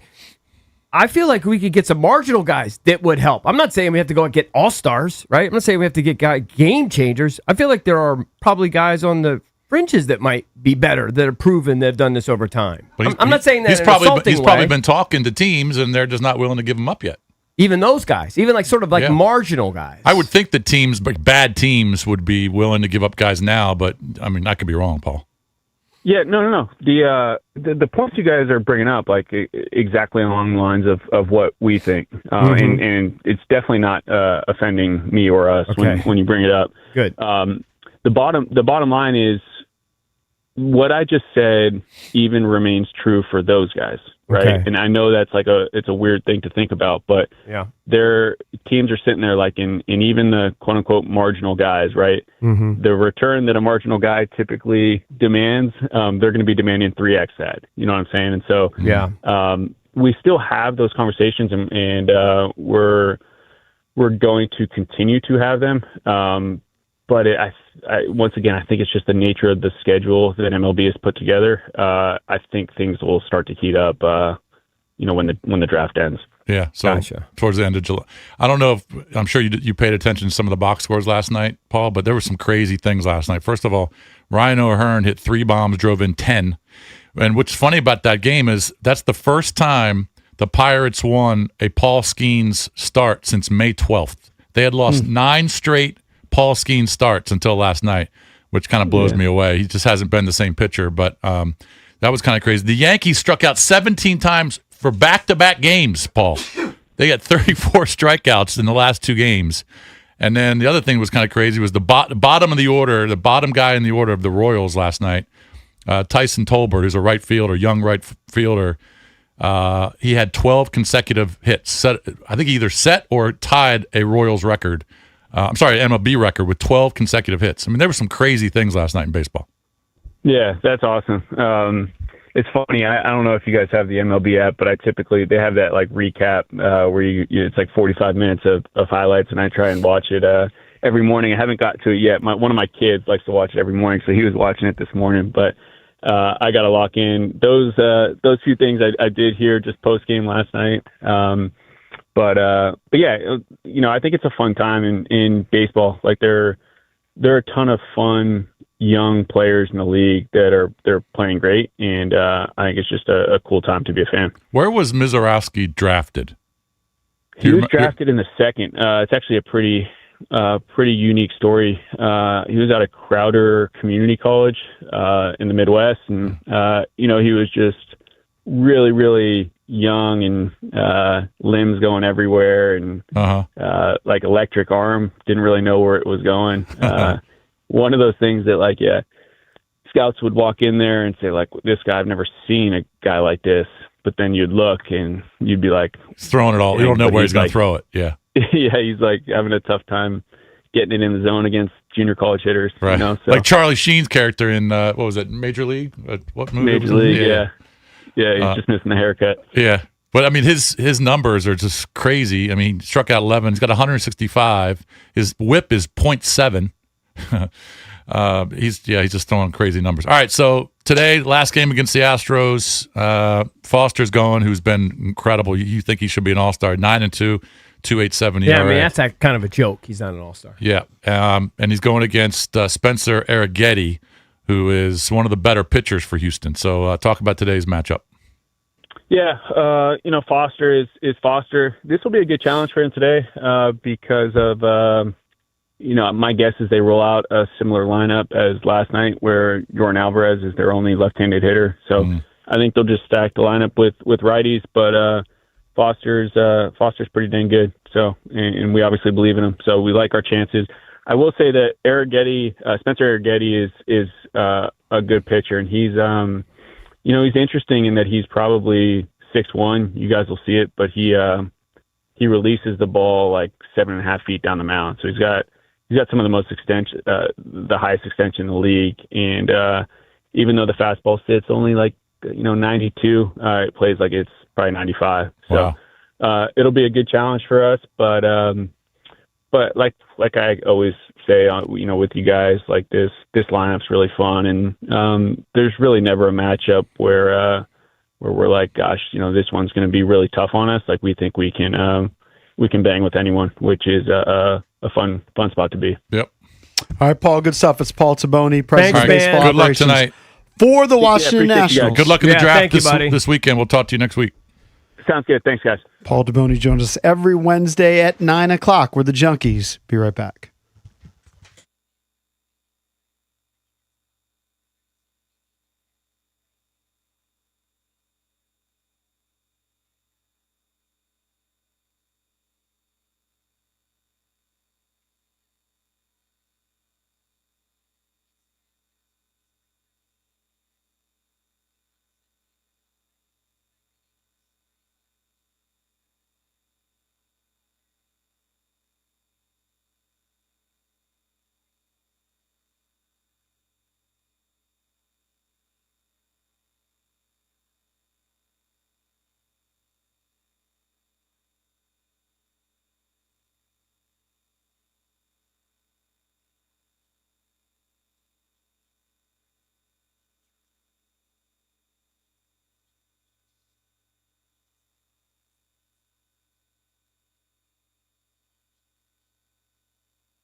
All right, Mr. Bickle, I know you want to talk about Ayuk. Well, I don't but more we people. we want to to make one subtle point. Do you want to do that now, or you want? Okay, I could do it at the end of the show. I just have to make one subtle point that I think is interesting, and we can maybe expand on it. Because I know tomorrow. we were having an argument during the break about soccer. I step away because I don't know anything about soccer, so I just kind of listen to you guys. Well, here's the thing about soccer. A lot of people now are shaking their heads and just saying, "Why? Why aren't the Americans better?" Yeah. Right? They keep getting bounced out in the. They added teams. There was an added round, but they get knocked out the same stage every time, right? Mm-hmm. Pretty much. They made the quarterfinals once back in 2002, and people are wondering, well, why haven't they taken this next step? What is going on with the American team? And they're pointing to the youth soccer system. ESPN has a big article. World Cup losses will continue until America fixes its youth soccer system. I saw something similar. Well, you gotta expand on that. I will expand. That means nothing to me. I will expand on this.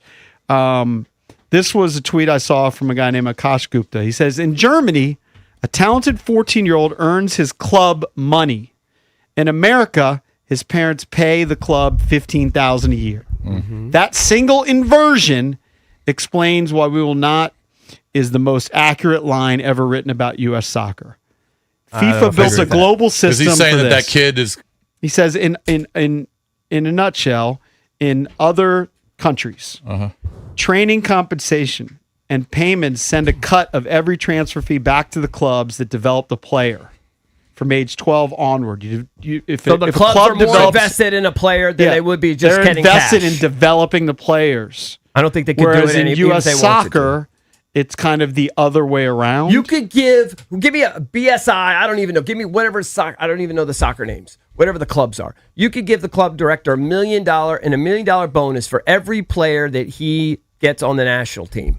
Right?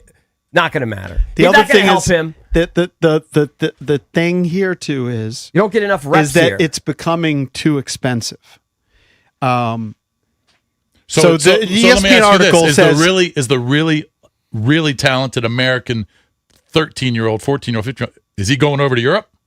I don't know at 13, but they do eventually. Or call it 15. I don't know when the they kid make the pause. that's going to be making a lot the of money. them are moving over to play in Europe. I That's mean, what look they're at the doing. team this year. That's what they're doing, right? Look at the team this year. They're I mean, I don't know how many of them play in the MLS. Not many. Yeah. Not many. Well, it's definitely the starters. If you have the elite they're going over dreams, there. you go over train with the best. Look, my it's daughter. that simple. My daughter is in the club system, so I've seen it for like the last year. And what the ESPN article points to is that the U.S. has made efforts to change the developmental pipeline. MLS academies are now operating like European clubs. So they do offer free training for top players, but it is a business. And what you're seeing is kids from cities, kids from rural areas are getting priced out to an extent. It's becoming a kids from the suburbs sport. That doesn't mean you can't be successful, but that is a big factor. Travel sports is a $40 billion plus industry. I don't think that's why we're not producing world class national team. Your opinion is it's just because we don't soccer get is enough not quality reps. Well, it's not big enough. It's not big enough in the country. Yeah, we're not playing it from age one. It's always going to be bigger in South America. It's always going to be bigger in Europe. Always going to be bigger. It's always going to be bigger in Northern Africa. Yes, it's always going to be bigger there. But here's where the club thing comes into play. All right, and I've seen this. This is from what I can say. It's true. This is from the ESPN article. They go. It's a system that rewards clubs for fielding the rosters that deliver the best results, even at the U8 or U11 level, because then you market championships instead of just focusing on development. So what happens is that encourages playing the biggest and fastest at those ages, not necessarily the most creative, the most competitive, or those with flashes of raw potential. Then that puts development to the side, right? So let's say I don't know this. Messi's a small guy, right? So as a kid, he was a prodigy, whatever. But when you're young, the bigger kids do dominate. They may not be as skilled. Of course. And so what they're saying is too often teams on the club level are trying to win championships. They're trying to win versus just trying to develop the players. And you may be better off just develop the players, taking some lumps, because then the players ultimately are going to get better and better. I think some clubs actually do that, certainly in other sports. Not every single club is desperate to win every championship every year. Some clubs are developing. I've seen it in volleyball. Maybe as a 12-year-old, you're not going to win the championship, but with this kind of training, by the time you get to 15, 16, then you might start winning. I mean, how are you not developing players when you're practicing? Outside of whatever matches you're playing. You are, but I think he's saying you might be catering to guys that have inherent advantages just because they're bigger right now. They're not necessarily the most talented. Well, there's some that would argue, and you can chime in at 1-800-636-1067. There's too much focus on tournaments and travel versus just practicing. Like, would you be better off just practicing, getting more reps, versus traveling to Richmond, Virginia, and you got to drive down there, and you got 2 games, and then you got another game on a Sunday, versus just getting in more reps practicing. Right. Like in a game, I might not have the numbers exactly right. If you're a soccer player in a game, you touch the ball 5% of the game. Right. So what's better, those touches in a game where it's 5%, or if you're versus practicing getting every day. hundreds of reps in a practice? I don't know. This is from ESPN. Then comes the development. When young players are paying customers, exactly how hard can you coach them? Break them down before building them up. Offer real adversity, especially the mental sort. Players can just flee to another club at season's end, if not sooner. Clubs, meanwhile, counter by recruiting new talent rather than developing what they have. It's a circle of mediocrity. And I've seen that in just a year.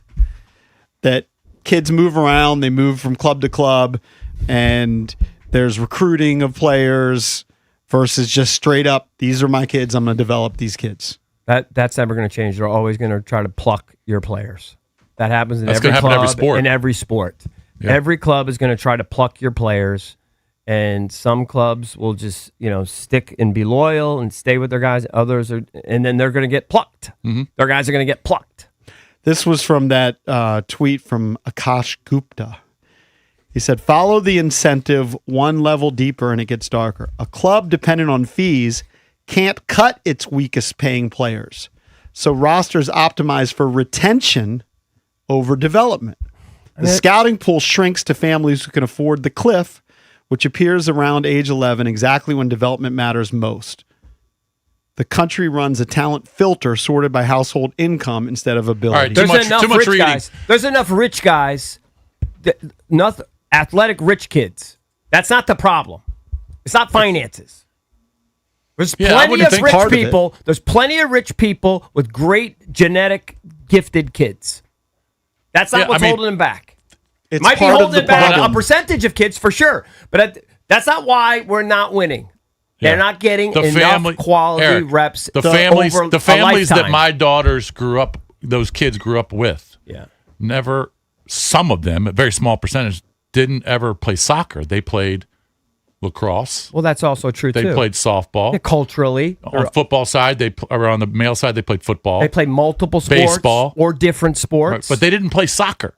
Yeah. Well, a lot of kids do. There's millions that play soccer. No, I'm just saying. But based on what the families that I knew growing up, it was mostly in my county. It was mostly softball. But I think if you looked up participation, I could be wrong. It might be the highest participatory sport. Maybe it is for youth. The soccer. Look, in this country, there's more than one answer to this. I do think that the youth soccer system is flawed compared to other places, and it does favor people that have money. All right, let's go to the ESPN article. Also points out, and this might just be opinion. It says that it's kind of set up to develop well-adjusted D3 players. Versus, you might be right. Yeah. Well, somebody also said, the goal here in this country, for most sports, is just raise a D1 athlete. Get to college. Yeah. It's not to be on the World Cup team or to win World Cups. And in other countries, it's probably different. Yeah, I mean, but the other thing I'll just say is, and I said this the other day, when I used to go to Italy, and I would be visiting my family in the town square. And this is in the mountains in a small village of 100 people. They would play soccer every night, just kicking the round ball, street ball. That I'm talking about. Yeah. So there's many aspects to it. Doesn't make the youth part incorrect. No. That's a factor. Reps are the number one thing that makes anybody great. Reps. We don't get enough of them. All right, we don't get enough quality. Go to reps. Brian. I want to hear from a coach. Yeah. He coaches, I don't know what level he coaches in Herndon. Brian, what's up? Hey, morning, Junks. How you doing? All right. Hey, Brian. Talk to us. Yeah, so I'm a all-star assistant baseball coach for the 12U. Can I give a shout out to the boys? You just did. Go ahead. 12U Wrestling Herndon Little League. Shout out to Chris Green and the boys. Got a big game tonight. All right. What's up? Hey, guys. No, I think you're definitely onto something. It's the touches, but more importantly than the touches, the right touches, right? Like it's the right type of. You got to be coached the right way, and it doesn't matter if you're getting 1 million reps, and if you're doing, taking 1 million reps the wrong way, they're not going to get better. That's right? also true. Of course. Yes. I mean, 100% true. I mean, you of course. You got to sharpen the sword the right way, right? So, I think a big problem with youth sports is the lack of coaching, right? So, when you got a good coach, you got to hold on to that person, that guy or that girl, because they're few and far between these days. So, I think coaching is everything, but again, getting better the right way is definitely very important. So. All right, thank you, Brian. Appreciate it. Isn't that what Pulisic said about the youth coaching? Didn't he have some comment about that? I can't remember. Landon Donovan said something. Donovan wants to change the whole system. Donovan said we're backwards. Our worst coaches are coaching at like 8 or 9. Like parents are coaching. Yeah, All due respect to all parents. Over in other countries, their best coaches are coaching the younger kids to develop. Here, we're putting our best coaches at the pro level. Yeah. I think that's an interesting point I hadn't thought of. I do think it's changing, and the ESPN article points it out. A lot of these clubs, whether it's Bethesda, Loudoun, Springfield, Arlington has a really good club. They're totally modeling after the European teams. I mean, they even, some of these teams slap FC on there. Oh, yeah. Of course. They can do it till they're blue in the face. Their kid is then going to still, eventually, until probably like 14 or 15, probably still playing other sports. They probably still have other distractions. Hell, school might even be a distraction. You know what I've come around relative to other countries. We're freaking out about it, but Mexico's like in the same spot. Like Mexico, it's bigger in the culture. So explain to me why Mexico doesn't do better. I don't know. Because Mexico, culturally, it's number one, right? And they get to the same round as the Americans every time and get knocked out. Don't they do better in other tournaments? They're probably saying the same thing. Don't they do better? I have no idea. I'm assuming they do better in other tournaments. Maybe it's just they've made a little bad luck in the World Cup. I don't know. I mean, it's like 6 or 7 World Cups. Yes, several World Cups in a row. I mean, the World Cup is only. Talk to me after a million poker hands. I mean, the World Cup is the one that matters. I know that's the one that matters, but it's also smaller sample size. And I could be wrong here, but what I've kind of come to on the World Cup, you need a star. Right? Messi's a star, can carry a team. Mbappe, same thing. Holland's doing it for Norway, right? Kane. The Americans haven't developed the star yet. Christian Pulisic was supposed to be the guy. He's not. He wasn't even Bub Carrington. Right. No. He's just not. He's not. And so, like, if you can get that one guy to make a difference, I get it. Balogun's a good guy, but they don't have that superstar. Or the guy from the who's the real good goalkeeper from what's his name? The really good goalkeeper that we just saw from England. Or? Yeah. I think I don't remember his name. I mean, we got to get a better goalkeeper. Yeah. 1-800-636-1067 if you want to chime in. We're the Junkies. Be right back.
Welcome back. Chunky's come to you live on 106.7 The Fan and the Team 980. You teased a subtle Brandon Ayuk point.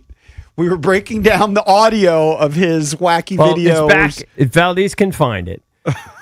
I just a subtle point is that Valdez is basically saying I'm a boomer and I don't understand the lingo. Right. And he's right. But when he said at the beginning that Five going to be texting me, which Valdez is interpreting for me, and I buy it. Right. That means he's already texted me that I'm the leader now. This is my team. That play that part. Play that part. Five gonna text me talking about something. You on my team now. You follow my rules. Okay, good. Okay, that's what I want to focus on. So I'm supposed to believe, according to Valdez, who's translated that for me, that means Jaden's already texted him and said, "You're on my team now, buddy." And I'm sure tongue in cheek or whatever, right? So that means he's got it. He's got an agreement from somebody. He's not just dreaming up he's going to be on the Commanders. Somebody's freaking telling him he's going to be on the Commanders. Daniel said he's going to be there, right? Yeah. So if it's Jaden, then Jaden's complicit. Do you think Jaden would say that without? Would Jay just say that on his own willy-nilly? I don't know. I have no idea what is going on there. Well, he could be saying, so he says, Five going to text me like, if you're on my team, you play by my rules. So it could be saying in the future. Well, it could be in the future, but it also could be them joking around like, hey, if we sign you, you got to be, all right, you got to listen to me, I thought team you captain. Said he basically already texted me. He already texted me. Well, You're on my team now. Well, I think they've texted. I think so too. 100%. Yeah, no, but I'm saying the text that that he's saying that you're on my team now could be them joking or him joking around that hey, when if we sign you, you got to listen to me. You can't be acting. Doesn't mean we're gonna sign you. I agree with that sort of context, but I'm also going a little bit deeper, and I'm saying the way I'm hearing it, that they've already been texting back and forth. Already been texting that, and he's basically saying, "Dude, we all know you're coming to my team, and this is my team now, buddy." Right. He's joking with them, whatever.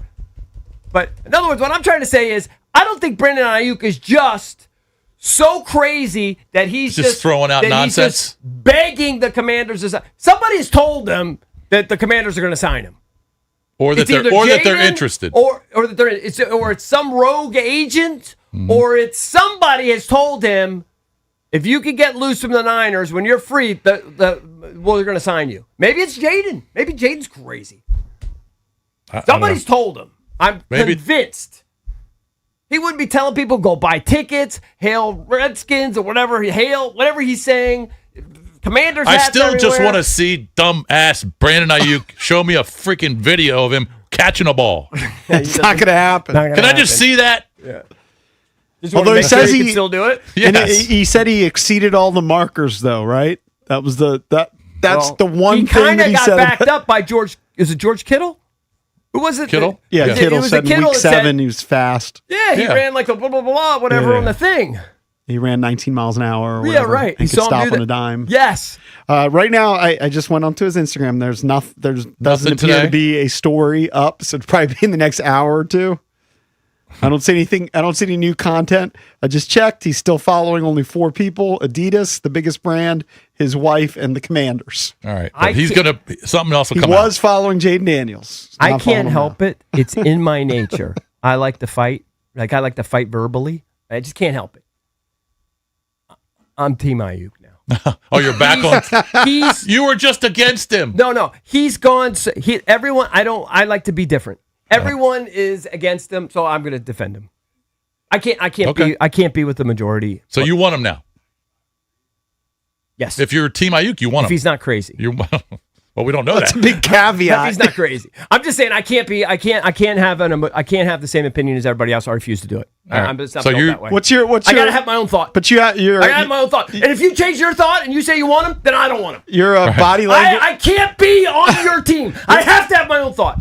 You're a body language expert. What did his body language tell you about who? The latest video. And he's doing this, like, sipping his wine. I don't know. I don't know if I saw it.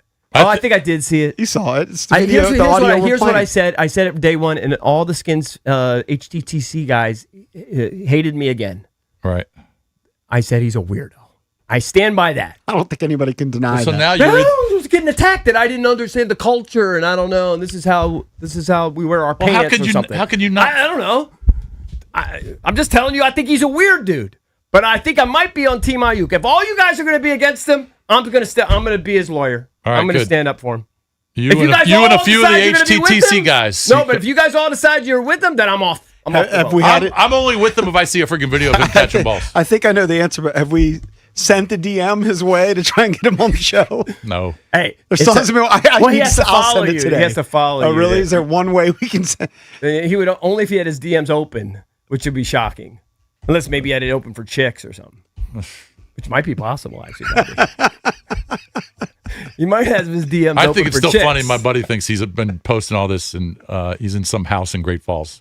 And there's just no Didn't chance. he tell you he had a reason? Did he tell you the reason? No, he had no reason. Here's what I know. We're less than a I month. found out he had no reason. Here's what I do know. It's been the summer of Ayuk. We're less than a month away from training camp. Right? Yeah. It's July 8th. Yeah, we got Pretty soon they're going to start practicing. In 16 days, the rookies report. I don't see it happening, but they better figure it out pretty soon if it is happening, because otherwise he'll suck. All right, we got to get out of here. For Bish Bucks, EB, I'm JP. BMitch Finlay, next.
Free agent forward Chris Middleton has agreed to a 3-year, $17.6 million deal with the Wizards.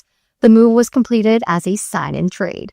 Middleton returns to the Wizards, where he spent part of the last 3 seasons, and all of this part of an elaborate 6-team trade between the Pistons, Grizzlies, Clippers, Bucks, Mavericks, and Wizards. As part of this giant 6-team deal, the Wizards are sending D'Angelo Russell to Memphis, along with a future second-round pick and a second-round pick swap. Moving over to the Nationals, Andrew Alvarez went 5 2/3 innings for his longest outing in the majors. He allowed just 4 hits and retired the side in order in 3 of his innings. But he also gave up a career-high 5 runs and tied his career high with 5 walks. The Nationals offense was pretty quiet yesterday as well, so they lost to the Astros 6-3.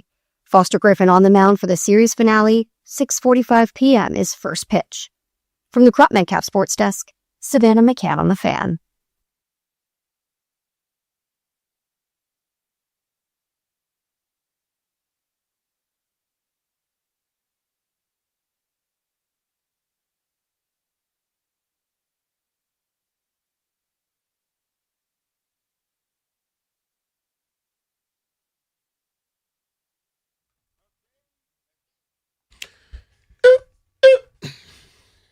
Welcome back, Chris Middleton.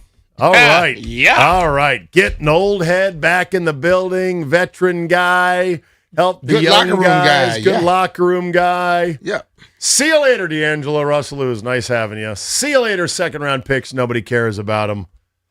It's a good addition. It's a good addition and something to talk about on this Wednesday. Hump Day, as Hump Day. Walker runs. Mike. Guess what? My daughter, BMitch, my daughter makes me do the Hump Day thing every Tuesday night when I put her to bed.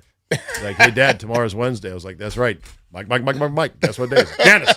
Janice, guess what day it is? And then she does the Janice part where she does an exhausted Hump Day. Hump Day! Yeah! Walker, I love that you get excited for Hump Day. It means we're halfway to the weekend on an otherwise gloomy, dreary, kind of weird summer doldrum day here. It's weird. It's Driving a wet in, week.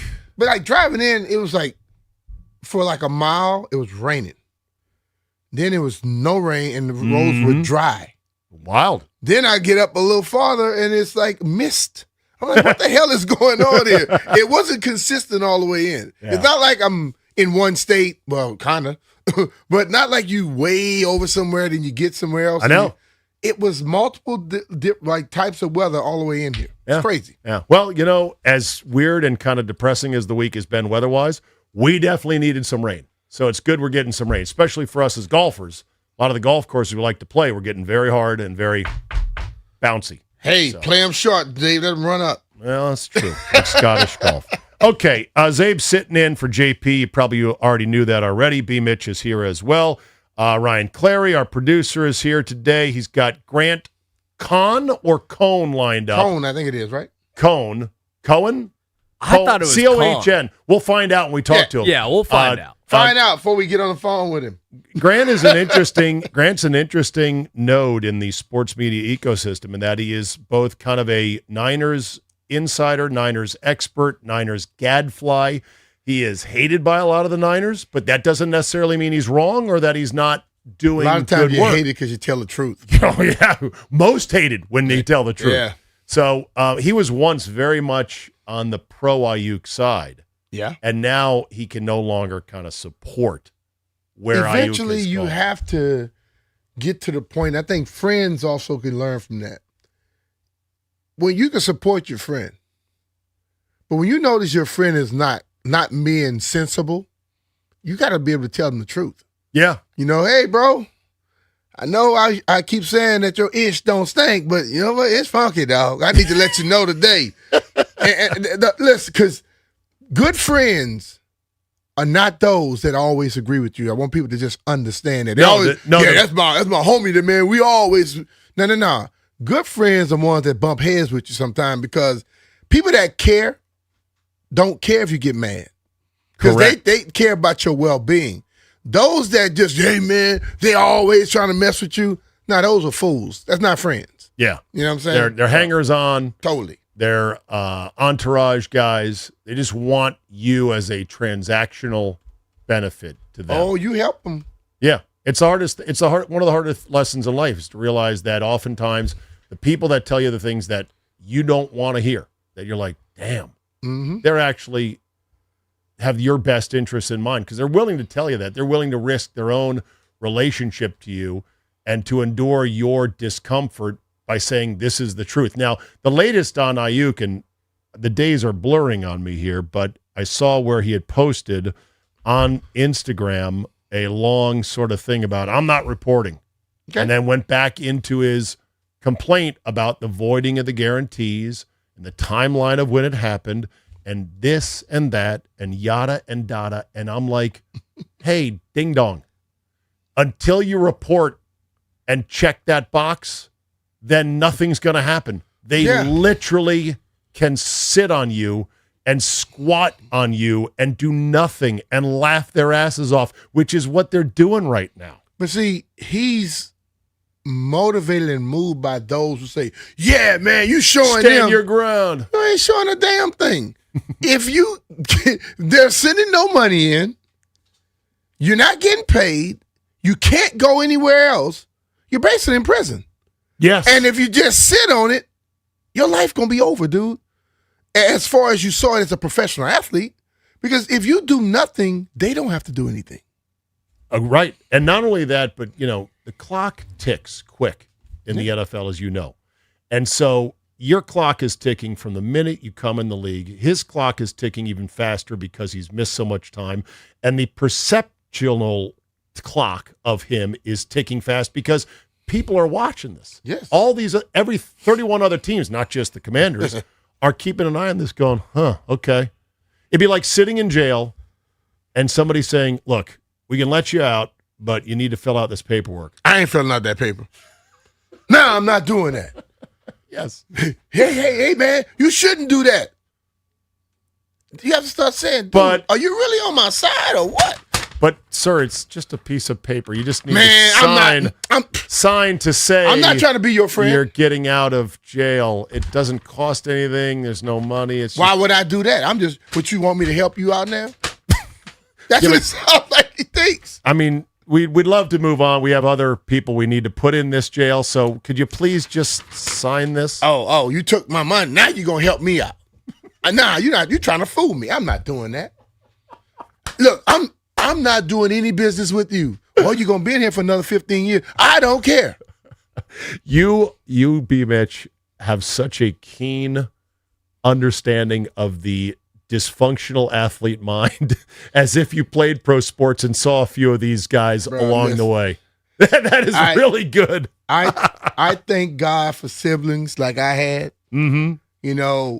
As I grew in my little prosperity in the sport of football and people started to frolic all over me, my brothers and sisters was like, you still that little whippersnapper. We would do this, do that to you. My sister told me I should change your damn diaper. It still stinks. Right. My brothers would beat the hell out of me when I tried to act like I was the dude. Just because I was in Little League, I'm the man. Get home, didn't work. They wanted to make sure you stayed grounded. And you know what? But I was thinking about this. Everyone seems to like the hanger-ons and the people that praise you and promote you. Yeah. Think back to the people that you used to dislike, like teachers or whatever that were hard on you. Mm-hmm. And if you have any sense and you're a successful person now, as you go through, like most people would do, go through life and like, okay, who was the person that kind of helped me out? I used to despise Miss Starks. I thank God for having Miss Starks. And who was she? She was my first grade teacher. Wow. Who told me straight up, listen, I'm not going to let people put you in, I'm not going to let people label you. Oh. She said, I taught your dad. So I went home, I was like, Daddy, this lady is always, he said, who's that, Miss? Oh, you better listen. You better listen to Miss Starks. Yeah. When I can remember starting to play football in the 6th grade, I didn't know at first that all these coaches were my daddy friends. And I come home complaining about the coach. He's like, which coach? I told him, say, bruh, if he talks to you, you better listen to him like he's me. That's great. And then you go farther. I get into college. Yeah. I get suspended because I decide I'm the dude now. And I told the grad assistant I was going to whip his ass. Is that what got you suspended? And I got suspended for a game. So I called my dad, said, I'm transferring.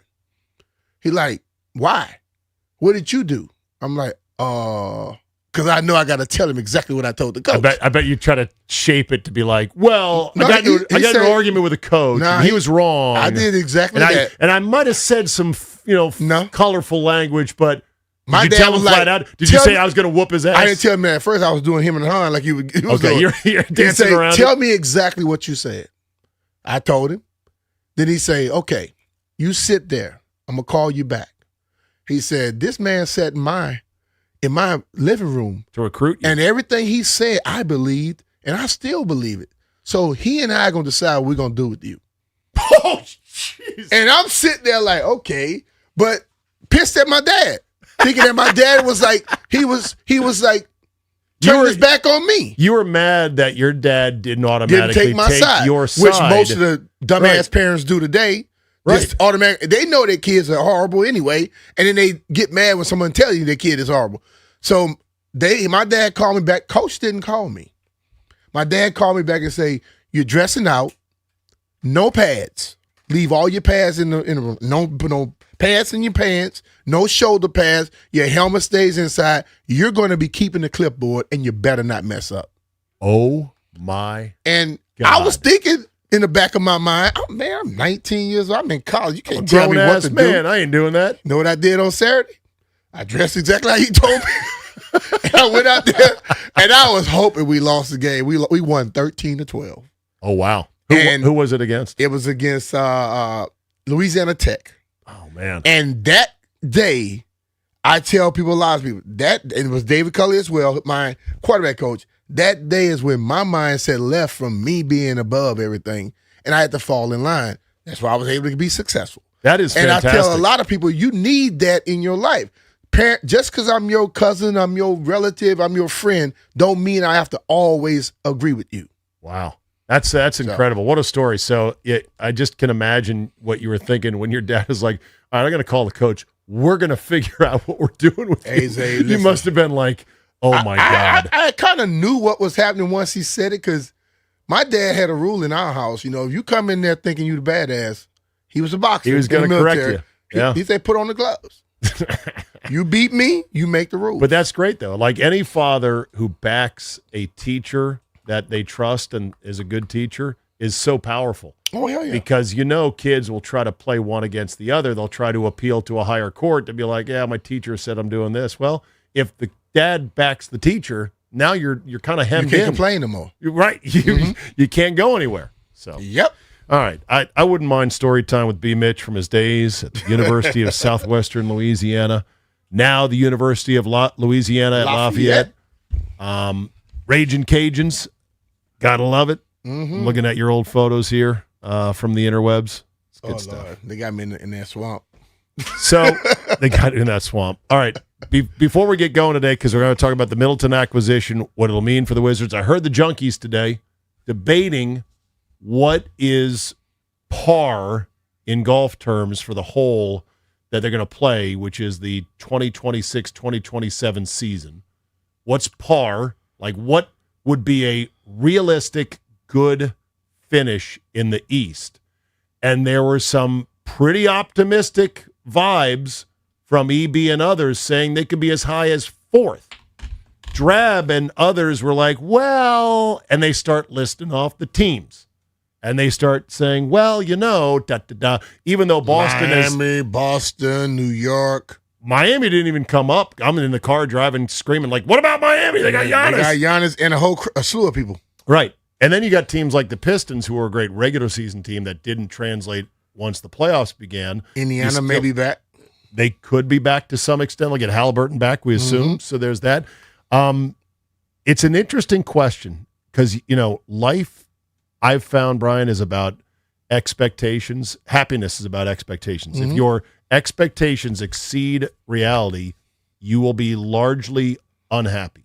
Yeah. However, the only way to control outcomes, you can't control outcomes. The only way to control your happiness is keep those expectations low. So if you keep them low, then there's a better chance that whatever happens in life exceeds it. Mm-hmm. And then you're like, yay. You're happy all the time. Right. So, but you're not fulfilled. True. So making the playoffs coming off of, 17 wins would be great. I think that would be par.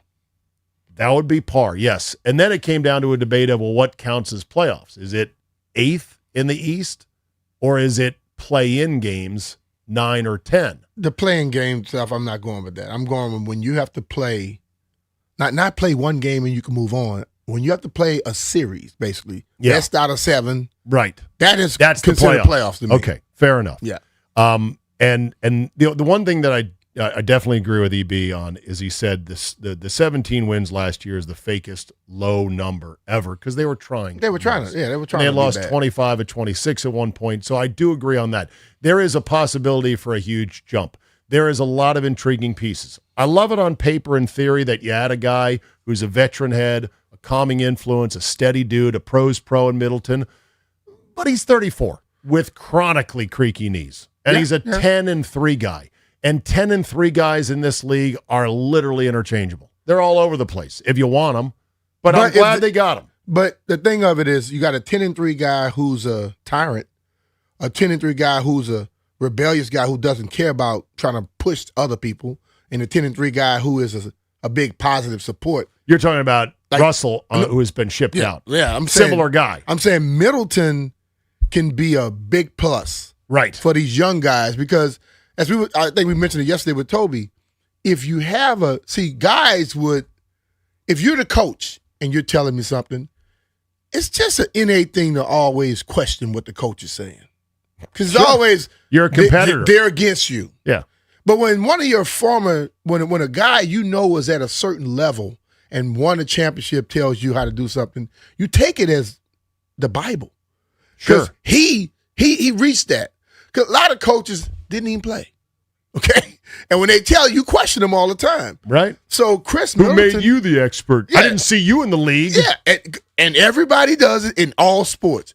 But when Chris Middleton says something, and when I read the thing where they were like, he was a great locker room presence for the team, I was like, that's why he's back. Yeah, no. And then I don't think that they're done. That's the thing about it. That move, what they did with him and how they move stuff around, tells me these people are not done maneuvering this whole team yet. Right. Okay. So, and by the way, Russell had become a 10-3 guy or 10-4 guy, 10 points, 4 assists. And, at one point he was a 23-point-a-game guy, but he's been in the league for 10 years. So it's a fine move. You got 6 teams involved, second-round picks flying left and right. It's funny because the Buck fans are like, yay, we got a couple second-rounders. And Wizard fans are like, oh, they're just seconds. They're like Mardi Gras beards. Here, have them. We don't care. It's gonna be a very fun season. I believe, is it tonight, Clary, that DeBansta makes his debut in Summer League? Tomorrow night. Tomorrow night. Okay. Will you watch that game for me and report back? Because I can't. I get it. I can't watch Summer League. I have to watch it because watching the highlights of Darren Peterson, I got to watch this game. I know. I will be locked in. Darren You'll be locked Peterson in? was on Yes. fire, dog. Okay, you guys watch it for me. There's certain things in sports that I'm like, I can't. Some people are that way with soccer. They're literally like, look, I can't. I love the World Cup that's left. I unfortunately was occupied during the bulk of the Argentina comeback against Egypt, which was an absolute banger and replete with controversy. And there's news this morning that our own Federal Bureau of Investigations in the Herbert Hoover building right here downtown is investigating Argentina's soccer federation for $300 million of alleged fraud and bribes and everything else. Nothing to do with the call that they got on the pitch yesterday Well, via they may be VAR. thinking that they bribed the ref that didn't see. Well, who knows? Who knows? But I love the spectacle of the World Cup. However, this VAR, the way they're implementing it, BMitch, I can't. It's the devil. This is the very antithesis to me as a sports fan of what sports should be all about. And I'm going to get into it next. This hour is always brought to you by Rude, the official show sponsor of BMitch and Finlay. Don't melt this summer. Upgrade to high-efficiency HVAC and enjoy budget-friendly financing options with low monthly payments. Keep your cool and keep your cash. Find a Rude Pro partner at rude.com. If it ain't rude, it ain't right.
This time of year in NBA free agency, sometimes a smaller trade ends up growing into something else entirely. Enter the Chris Middleton and D'Angelo Russell news. Middleton has agreed on a 3-year, $17.6 million deal with the Wizards. He's heading there via a sign-in trade with Dallas. The second year of his deal is partially guaranteed, third year non-guaranteed. Washington is essentially salary dumping Russell to Memphis, and the Wizards get a pick out of it. Both Russell and Middleton are now folded into a very complex 6-team trade that includes already agreed upon trades. The 6 teams involved are Dallas, Washington, LA Clippers, Detroit, Milwaukee, and Memphis. And moving over to your World Cup update, Argentina had an insane comeback, beating Egypt 3-2. And after a scoreless 120 minutes of play, Switzerland beat Colombia in a penalty shootout to advance. From the Crop Medcap Sports Desk, Savannah McCann on the Fan.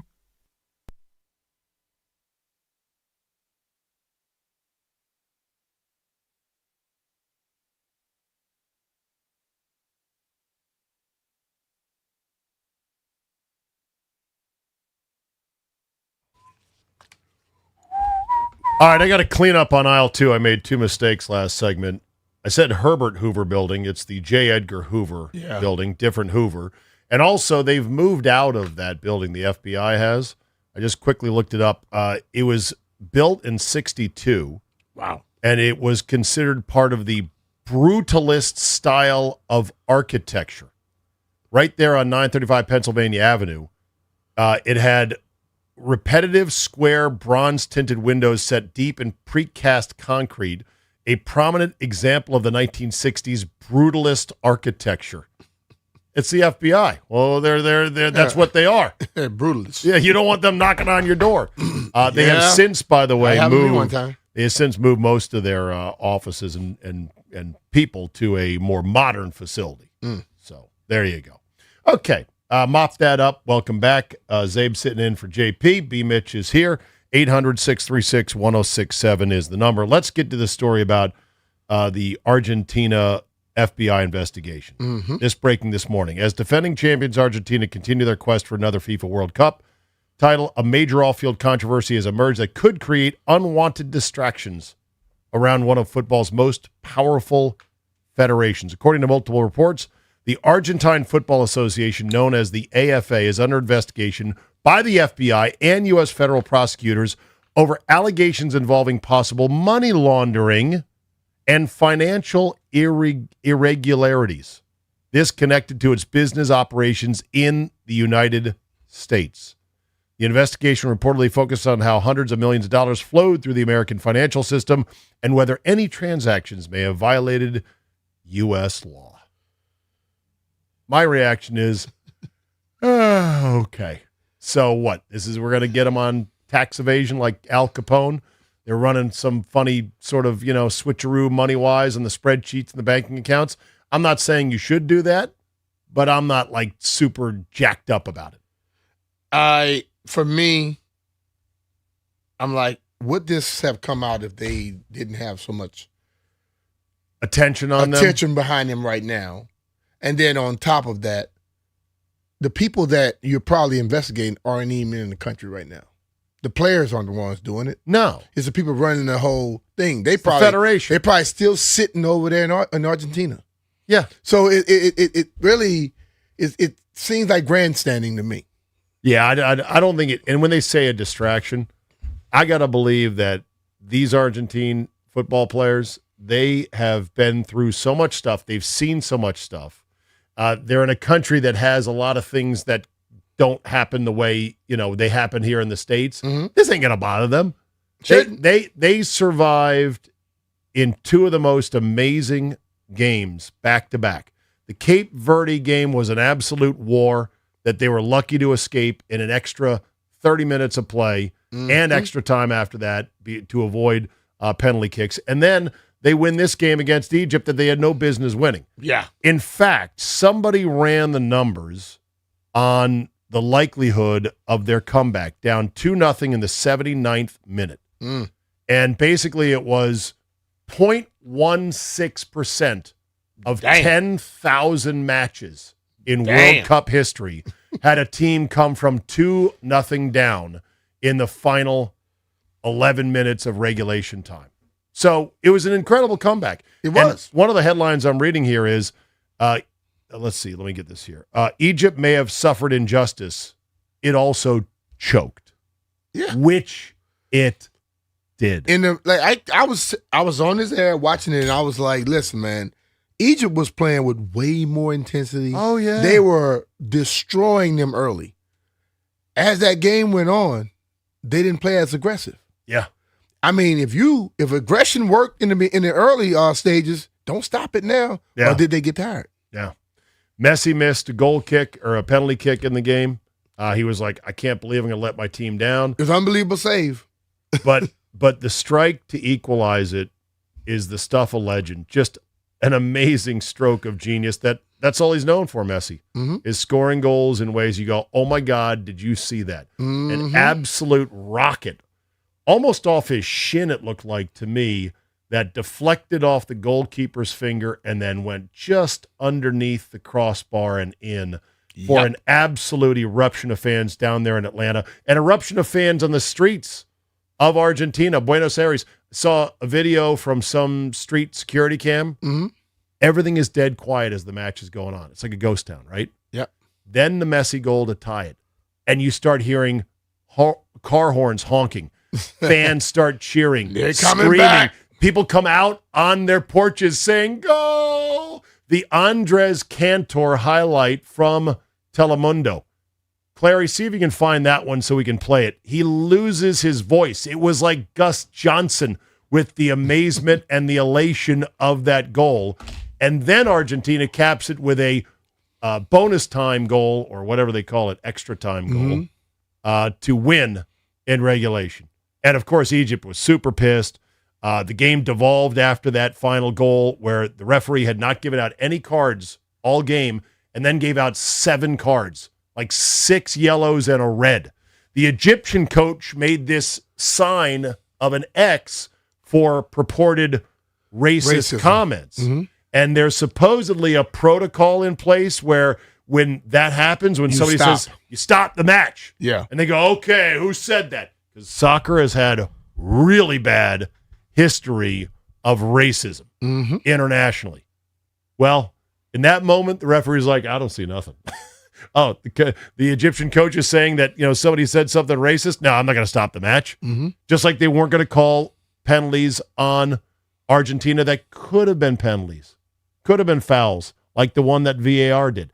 Now let's get to the VAR one. So if you missed this goal, Egypt had a goal taken off the board almost a minute after it happened because there was a foul almost 100 meters away on the complete other end of the pitch on an attack by Argentina in which the Egyptian defender did step on the Argentina player's foot, causing him to fall, took the ball from him. The referee said play on. The guy makes an amazing run. Yes. A length of the field run. Hell yeah. Weaving and zigging and zagging and dodging defenders. And then passes it last minute to a teammate who rockets it into the goal. Egypt fans go nuts. It's an incredible moment. They're hugging and everything else. They're about to resume play, and then they're like, oh, hold on a second. We got to look at this on video. And when they looked at it on video, they're like, well, that technically was a foul, and it technically was the last thing that led to this goal. Even though somebody pointed out, BMitch, 18 touches, over 100 meters away, about 6 defensive actions later. This is not sports to me. It isn't. It's not as important to get it technically right that, okay, this was a foul, we got to call it. You don't have to call it. You ruined a great moment, tilted the outcome of a match based on we've got to get it technically correct. Yeah.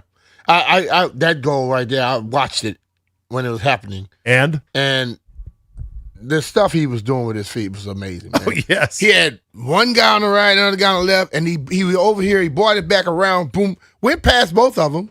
Up the sideline, into the middle of the field. It's like breaking a punt return and you're on the right sideline and somebody on the back happened to just touch somebody on the back and they throw a flag on the left sideline. Well, he's 45 yards away from you. Yeah. Wasn't going to catch you anyway. Who wants to erase moments like that based on technicalities? Maybe that's why they're being investigated. Why would that ref go back and do that and not see the other stuff So that may be what they think. Oh, it got to be some level of corruption. Well, the story says money laundering. It didn't say bribery, but who knows what could be in the mix once they start digging. Mm-hmm. It's not impossible to think they've got some VAR refs in their pocket going, look. Money laundering, you throw it out there. It's a broad thing. All of a sudden, you find out what's all under it. Yeah. It was the right call, though. It was the right call. Technically the right call. But the right call. But we all argued over a guy who basically, Flo Balogun, his foot stepped on the guy's leg, just like this guy's foot stepped on the guy's foot. The only reason It's why no difference. The only reason why that was a wrong call because he didn't have a yellow at first. That wasn't a red card penalty. That penalty, that goal being called red. Yeah. You can't just give a man a red card for that. But this case with the Argentina player, he was cooking them guys. If he didn't get his foot stepped on, he probably would have. He might have. Yeah, he might have had a good shot on goal. Yeah. Yeah. I don't know if he would have. I don't know if he would have scored, but yeah, could have set something up. I know. There is in Japanese culture, there is a saying: it's not enough to do the right thing; you have to do the right thing the right way. And they're very, in Japan, they're very concerned about the way things look and etiquette. It's not just enough to do the right thing; you have to do it the right way. And so, to me, Walker, it's not just about getting the right call. The call has to be right in the right sense of sporting proportion. That if you're going to make the right call, but it's going to be a minute later after the most amazing goal that weaves through an entire field of defenders, now we've got a bad thing in sports. So it's better to have that wrong call just stand as a wrong call because there's lots of wrong calls that still exist even with VAR. They can't fix them all. In FIFA, they have play-on penalties, right? Where if a penalty happens and a team still have the opportunity to score, they will handle it after the attack has finished. Correct. So that's why they let it play on because if it was a missed call, then I can't really be mad. I think they did it the right way. I know. By the way, look at the big FIFA energy on your boy back there. Did you know he was this big of a soccer guy? Yeah, he tries to be.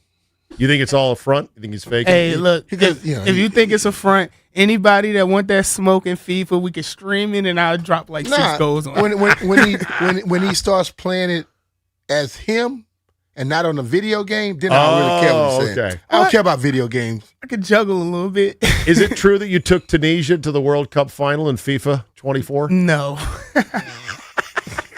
That sounds like, right, doesn't that sound like something Walker would do? Mm-hmm. Like spend all weekend, I'm trying to get Tunisia to the World Cup final. Rumor has he's going to do it someday. On Xbox. Someday. Take some downtrodden country that doesn't have a chance. I'm not going to lie. I am the highest scoring goal scorer on Team USA right now. Wow. Okay. Playing midfield. Okay. And who else is on your line? Who do you got around you? It's the regular team. Oh, it is? Okay. Yeah, just my player in there. Oh, okay. All right. Your avatar. I just, to me, like because there was a couple of plays in which theoretically they could have called a foul on Argentina and they didn't play ons. And it's all subjective. In this case, yes, technically it was a foul. And yes, I understand VAR was instituted to correct these things. And in a low stakes Tuesday match between Burnham and Leicester City, fine. It's not a big deal. On this stage, in this moment, it hits different. It plays different. It doesn't feel right. And then you add the fact that Messi is the most popular player in the world, and Argentina creates a significant financial incentive and bonus for FIFA to stay in this tournament, not Egypt, despite Mo Salah, who's a EuroLeague star. I'm like, that's the problem. The corruption, the perception of corruption, naked corruption, total finger on the scale, not just finger, 2 thumbs and a wrist and an elbow on the scale to try to tilt things makes me say, I can't with FIFA. I can't with the World Cup. I'll watch it. I'll enjoy it. I can't get worked up about it because I don't feel it's on the up and up. Yeah, it's like when you know and you've heard all the stuff about FIFA being corrupt. When you see something and they do it, in one instance, you can't say, oh, they all over aboard. And then on the other one, you question it. Because my thing is, if they turn their back on other stuff, they could have turned their back on that one. Oh, yeah. But they didn't. Oh, yeah. And they haven't throughout this whole thing. Oh, very certain flexible. people have gotten certain calls that they probably wouldn't ordinarily get. Yeah. Now, you know what's brewing. By the way, no matches today. So I'm feeling a little bit of World Cup withdrawal. Yeah. Kind of enjoying the matches here. The Morocco-France match has apparently had 5 Argentinians assigned to the officiating crew. So the ref, the linesman, and whoever the 2 extras See, are. that right there, and right they now, shouldn't be doing that. Well, and people are like, FIFA apparently has a grudge against France. They want them out. So this is another thing to keep your eye on. All right. We haven't got into the whole soccer thing. There's a lot of finger pointing, Mitch, about how do we get better at soccer. Alexi Lawless has stepped in it, talking about youth soccer and how expensive it is. We'll get into that in due time. But we are going to talk with Grant Cohn, a publisher of Niners on SI, about the Ayuk situation as well. I want to talk next about this wild Broncos story regarding Sean Payton, Bill Belichick, and the all-time coaching record. We'll do that next. BMitch and Finlay, Zabe sitting in for JP right here on The Fan.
We're back. BMitch and Finlay. Zabe sitting in for JP.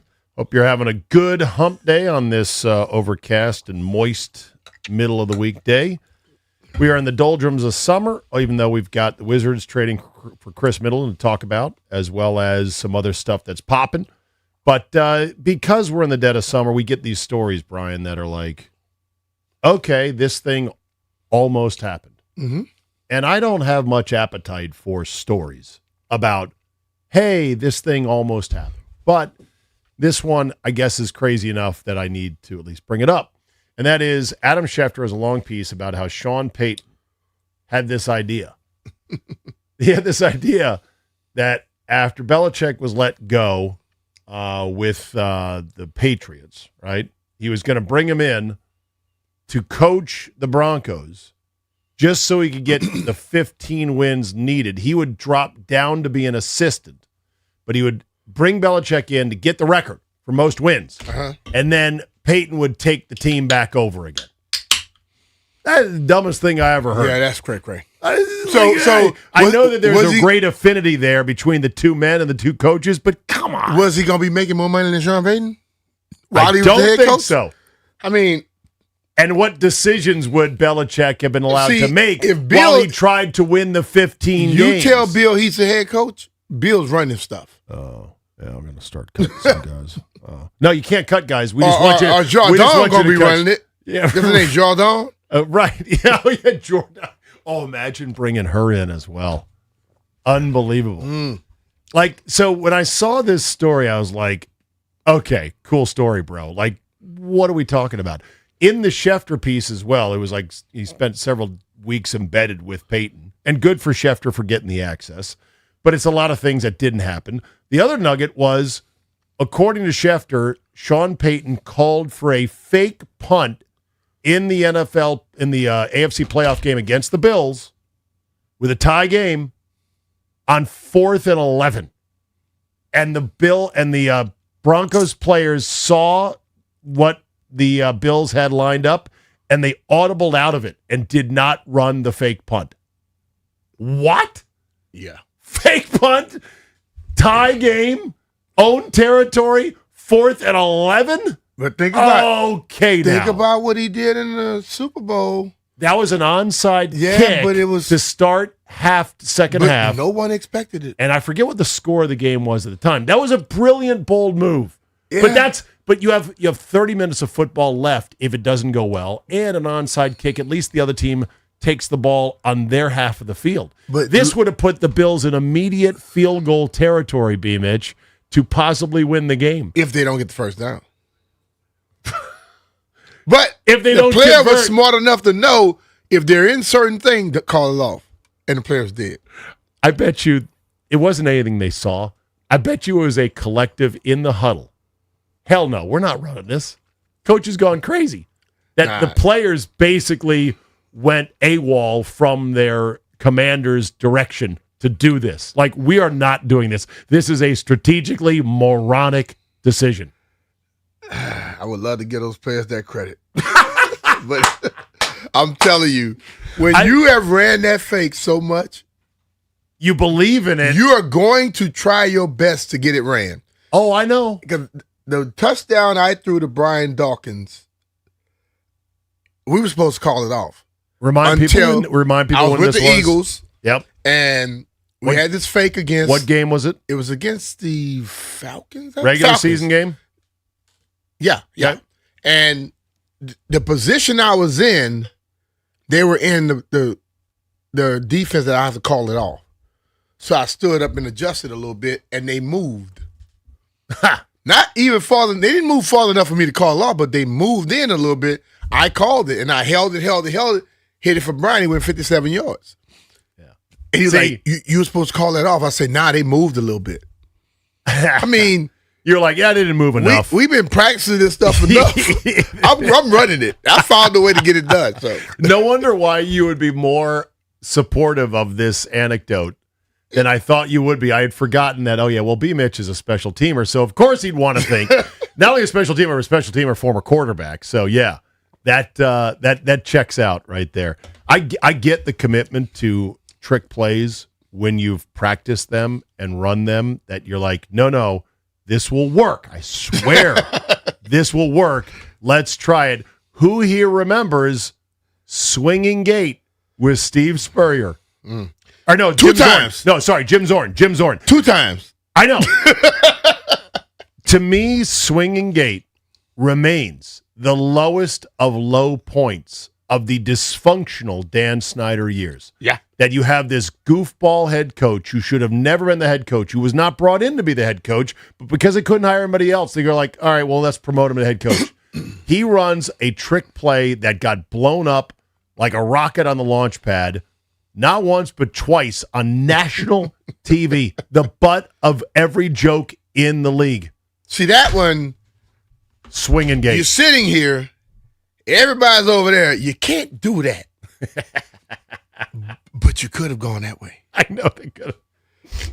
Well, in practice, though, it worked. We did that against Zachary High School in high school. Uh-huh. And we scored. And guess what? We got a fight break out. People coming out the stands.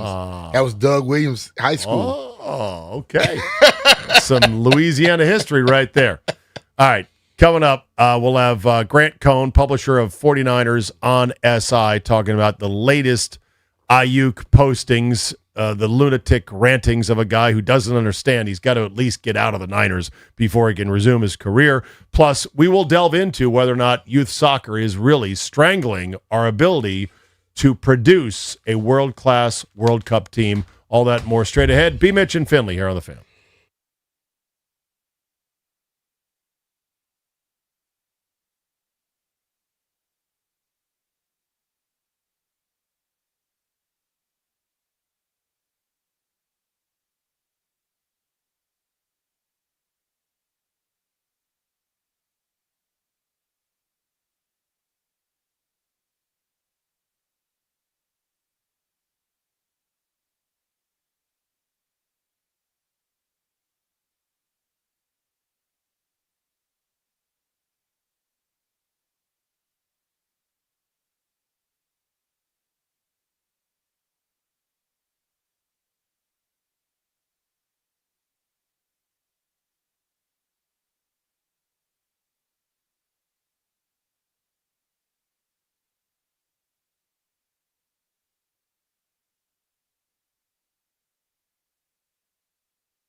For the 8th time this year, James Wood gave the Nationals a 1-0 lead with one swing in the first inning, but then the Nats left 11 men on base and were 0 for 7 with runners in scoring position, so they lost last night's matchup with the Astros 6-3.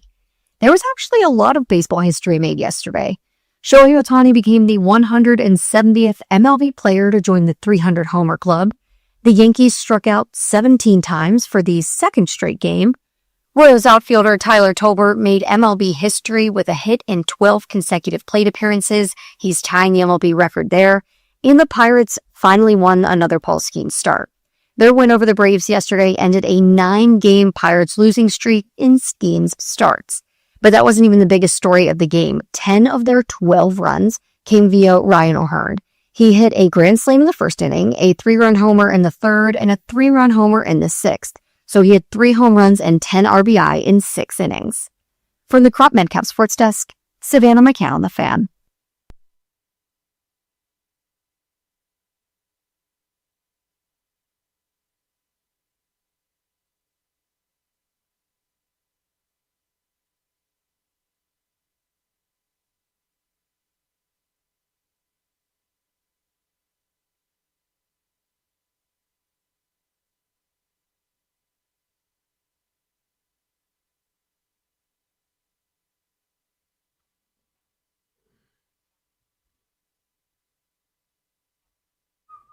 Hour 2, BMitch and Finlay. Zabe sitting in for JP. I'm only 1 hour away from some of my own Bonchon wings. I've decided, since you guys introduced me to them. Look at you.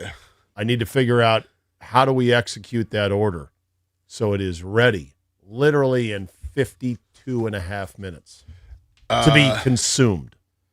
Let me work on that for you. I got that. You sure? Yeah. I mean, I got monies. I'll pay monies and I'll pay a delivery fee from one of you guys behind the glass to walk over and get it. Yeah. But I want the flavor. I want the spicy ones that you guys introduced me to. But I want all flats if they can do all flats. Don't know if they do that. Yeah, they. I'll take the upcharge too on the all flats if that's the case. Well, that would have to be a walkover and order and ask for that because you can't do that on the website. Yeah. All right. Well, then just get the website. What numbers do they come in? 8, 12? Need about a dozen. But I'll share with you guys. No, we're gonna make sure we order enough. Okay. You guys want to order from there as well? I always take care of them. Okay. You're a good man. Good man. Brian Mitchell. Good man, everybody. I don't really like him, but he's a great man, Brian Mitchell. I try to take care of him. Brian Mitchell. Man who doesn't get bogged down in little things in life that don't matter. By the way, Grant Cohn unfortunately double booked himself. He apologized. He said he's going to try to reroute and get us in about 15 minutes. So next segment, we're hoping, is that right? Yeah, Rhino? he'll be in next segment here, 11:25ish. Okay. Yeah, all right. Perfect. Perfect. Because I gotta get this story out there for you guys. Are you aware of, well, first of all, how do you feel about people that think they're famous or important tweeting airlines about their travel complaints? Where do you stand on that? Where they're like, hey, at American Airlines, you lost my luggage. You need to do better, blah, blah, blah.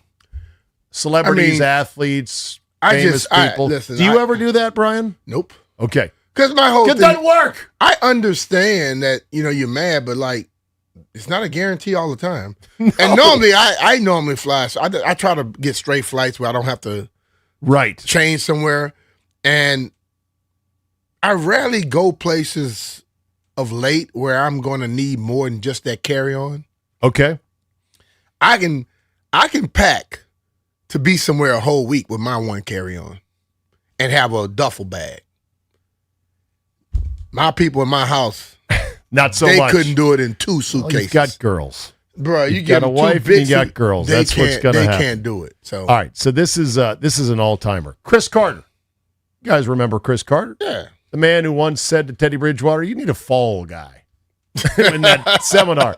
And poor Teddy Bridgewater was looking around like, me? Why are you looking at me? I'm not going to do some no nonsense in the league. I'm going to be a good guy. Chris Carter had this. He tweeted Delta. He said, hey, at Delta, I'm on the 8.5-hour flight from Honolulu to Atlanta. You promise with your Delta One services that you provide seat mattresses, but there aren't any on our flight. Very disappointed. Next year, when I schedule my return trip to Hawaii, I'll look at American Airlines. He made sure to at them. Yeah. Or other carriers. Now, seat mattresses are this premium service. This is like a new product the airlines have come out with, in which you can buy for a certain price. You buy 3 seats in a row or 2 seats for the price of 3. So in other words, you're buying an empty seat in the middle. Okay. And part of that purchase comes with a mattress that then covers the 3 seats. So you put the armrests up, and then the person that's in that row can lay down for longer flights. It's kind of a halfway cheap measure to get pseudo first class. And they're making money on it.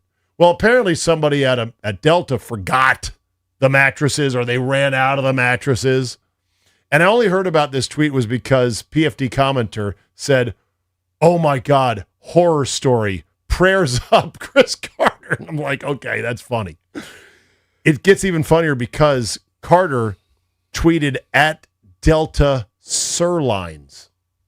He botched the airlines with a sir. And what's even funnier, Ryan, because I see you're laughing back there, you know what somebody did as they saw this? Because it didn't pop up as an actual account, Delta Sirlines. Uh-huh. Somebody ran and got that account up on Twitter and put the logo of Delta on at Delta Sirlines and clapped back to Chris Carter, "Calm down, bro." And then the account got suspended.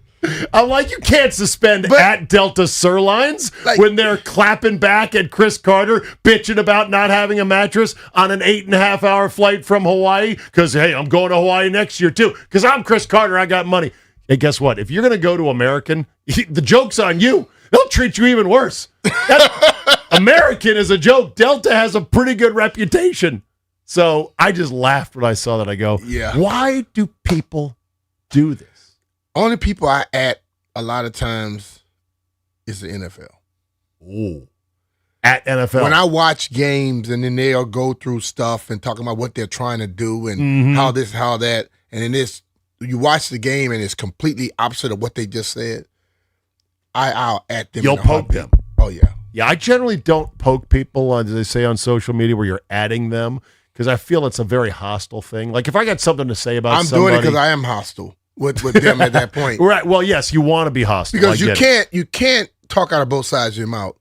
You can't say, I want to make this a better game for the players, but then you keep doing stuff to make it better for you and not the actual players. Right. And a lot of players today don't understand union against the league, and I still do. And I'll speak for them if they're scared to speak for themselves.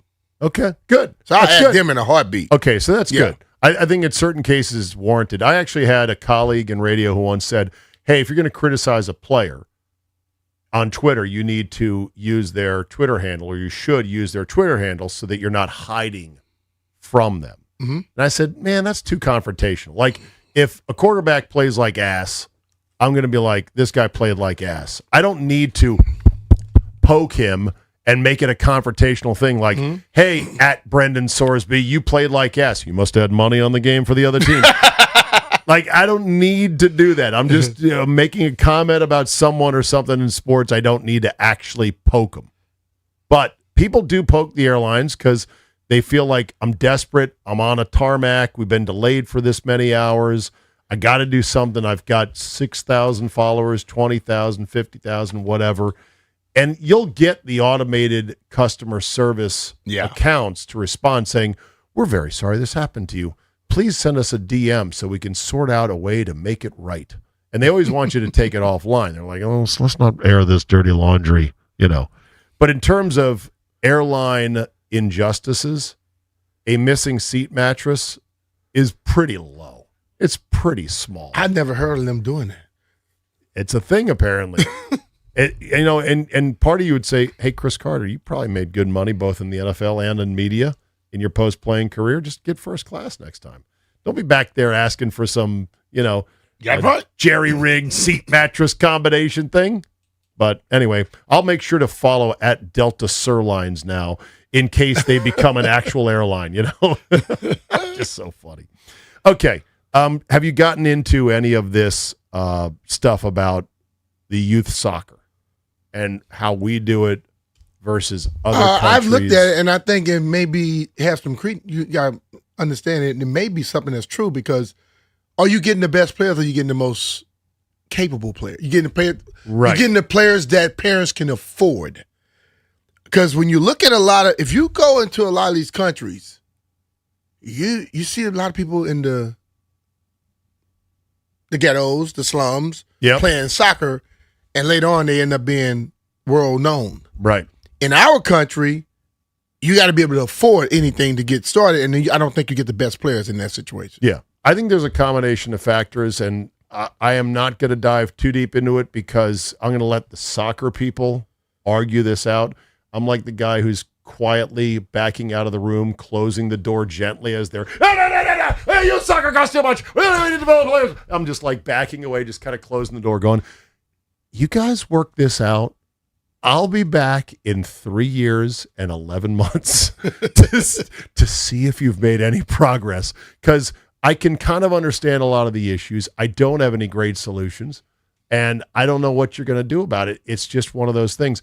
I also missed, as a parent, the youth sports, the select sports, the travel sports phenomenon, because my daughters dabbled in soccer but then didn't do much else. My youngest daughter played field hockey in high school. She played a little bit of lacrosse before that, and that was it. No travel teams. Nothing serious. She played on the team. She had a good time. She had friends, and that was fine for us and her. I understand, though, from people who have run the travel sports circuit, what a bank account and time-draining endeavor it is. And they have horror stories, and I feel bad because it's not what sports is supposed to be about. But the problem with, sports being expensive in America is simple capitalism. And if you point out simple capitalism, you're going to get roasted. Alexi Lalas got roasted because he said youth soccer and youth sports is a competitive market with businesses selling a product that obviously customers are willing to pay for.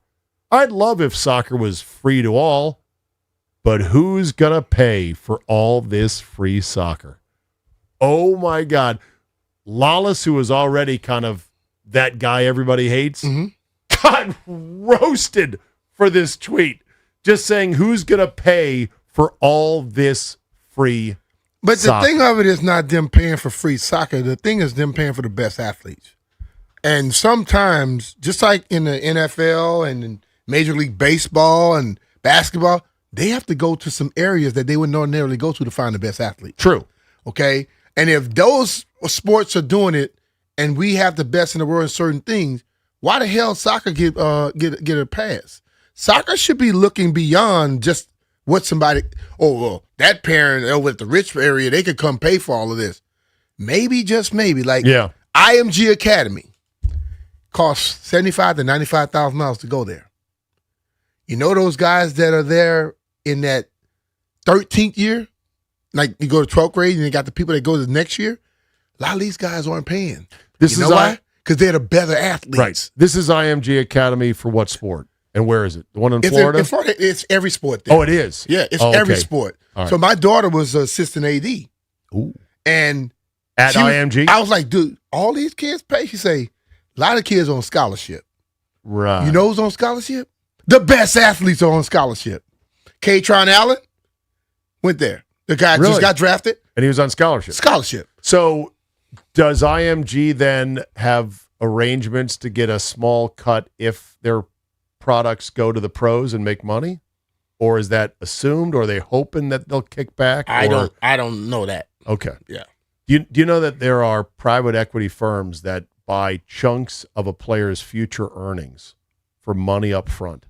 And there was recently, I think it was with Manny Machado, there was a major league player that had sold a significant chunk of his future earnings to get money up front early in his career. And now he hit this huge contract. And private equity is like, Sookie, Bring it, baby. Pay the man. And he is like, no, I can't pay that. That's too much. And they're like, bro, do you know how contracts work? You signed the contract. Oh yeah. So that's this. That's the stuff that's kind of happening. But see, that's the thing you tell people, like, don't sign those things. There was a long piece about how the commonly held belief that our best athletes migrate to other sports is a nice sounding theory as to why we're not great at soccer, but it's totally wrong. And they went into depth about how, great athletes exist for every sport, but once they get into a sport, the sport optimizes the athlete for that sport. And it was a fairly convincing argument. I agree with a lot of it. But I also very much believe, Brian, in the unicorn theory. The unicorn theory is very simple, and that is certain people are athletic unicorns. They have the gift of hand-eye and coordination and athleticism and pattern recognition and reactive times, and they're just great. I think Patrick Mahomes is a great example because he played multiple sports. Yeah. He's just that gifted athlete. He's a unicorn. Now, he chose football, and so once he chose football basically at a young age, he was optimizing to become a great football player and a great quarterback, and that goes a long way. We would need to optimize guys to be great college or great pro soccer players, not just college. I get that. But we are shooting unicorns in the wild in America, essentially, because they can play other sports besides soccer. In Europe and other parts of the country, unicorns are a highly protected species where you can't hunt them, you can't shoot them to go have them play other sports, and so therefore they'll find the 10 to 12 to 15 unicorns that make a difference. Because Messi's a unicorn, Mbappe's a unicorn, and I firmly believe in that theory, even though I understand there's a lot of optimizing by sport based on the athletes. But you have to go find some of those unicorns. Well, you have to protect them, though, and keep them from being poached to other sports. And then they have to. But they don't have other sports to go look at in most of those countries. No, I know. That's why they have that advantage. But in this day and age, you tell a parent your son can play in the EuroLeague in soccer. He has that ability. We're going to send him through the schools and take care of him. I will see more parents going that way instead of letting them play football. Yeah. So you got to find those guys that could probably, like, I look at Alex Freeman. I asked, like, how did your son end up playing soccer? He said, bro, he would play with his friends. He was good at it. He kept going. Yeah. And he's like, I didn't force him to play football. I wanted him to play whatever he was good at. Right. I just think that a lot of times the guys that play football, they feel that's the only way. Yeah. They don't have anything else presented to them. Yeah. So I remember when I was in college, I would go over to the old stadium that was in the middle of our campus. And it was always the foreign students that were playing soccer. So I would go out there and play with them a little bit. Oh, really? And I asked a lot of guys where they were from in their country. Most of them weren't very rich. That's all they played. Yeah. But we have made everything. I paid for money, cheer, gymnastics, dance, the most expensive crap in the world, just because we always feel everything is all about money in us. It's not just about finding the best. It's about making the most. Oh, yeah. So. And there's whole ecosystems built around travel sports, and they're big, big dollars. That's going to be hard to stop in America. Like I said, they're yelling in this room called soccer, and I'm quietly backing out and closing the door. You call me when you've figured something out, and I'll see you in 3 years and 11 months. Grant Cohn, Niners insider, will hopefully talk to us next about the Ayuk situation. Looking grim, you Ayuk fans, as for him being a commander as we get closer to training camp. It is BMitch and Finlay here on The Fan.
This 4th of Day is brought to you by Mervis Diamond Importers. Nobody pays retail anymore. Why should you?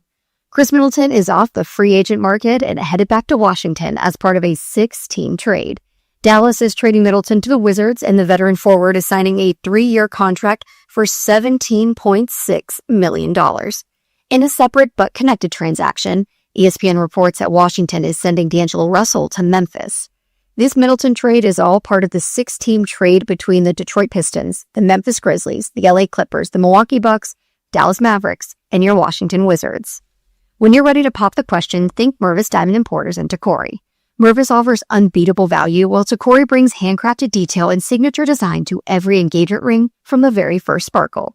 For the largest selection in DC, visit Mervis. Go to mervisdiamond.com. From the Crop Metcalf Sports Desk, Savannah McCann on the Fan.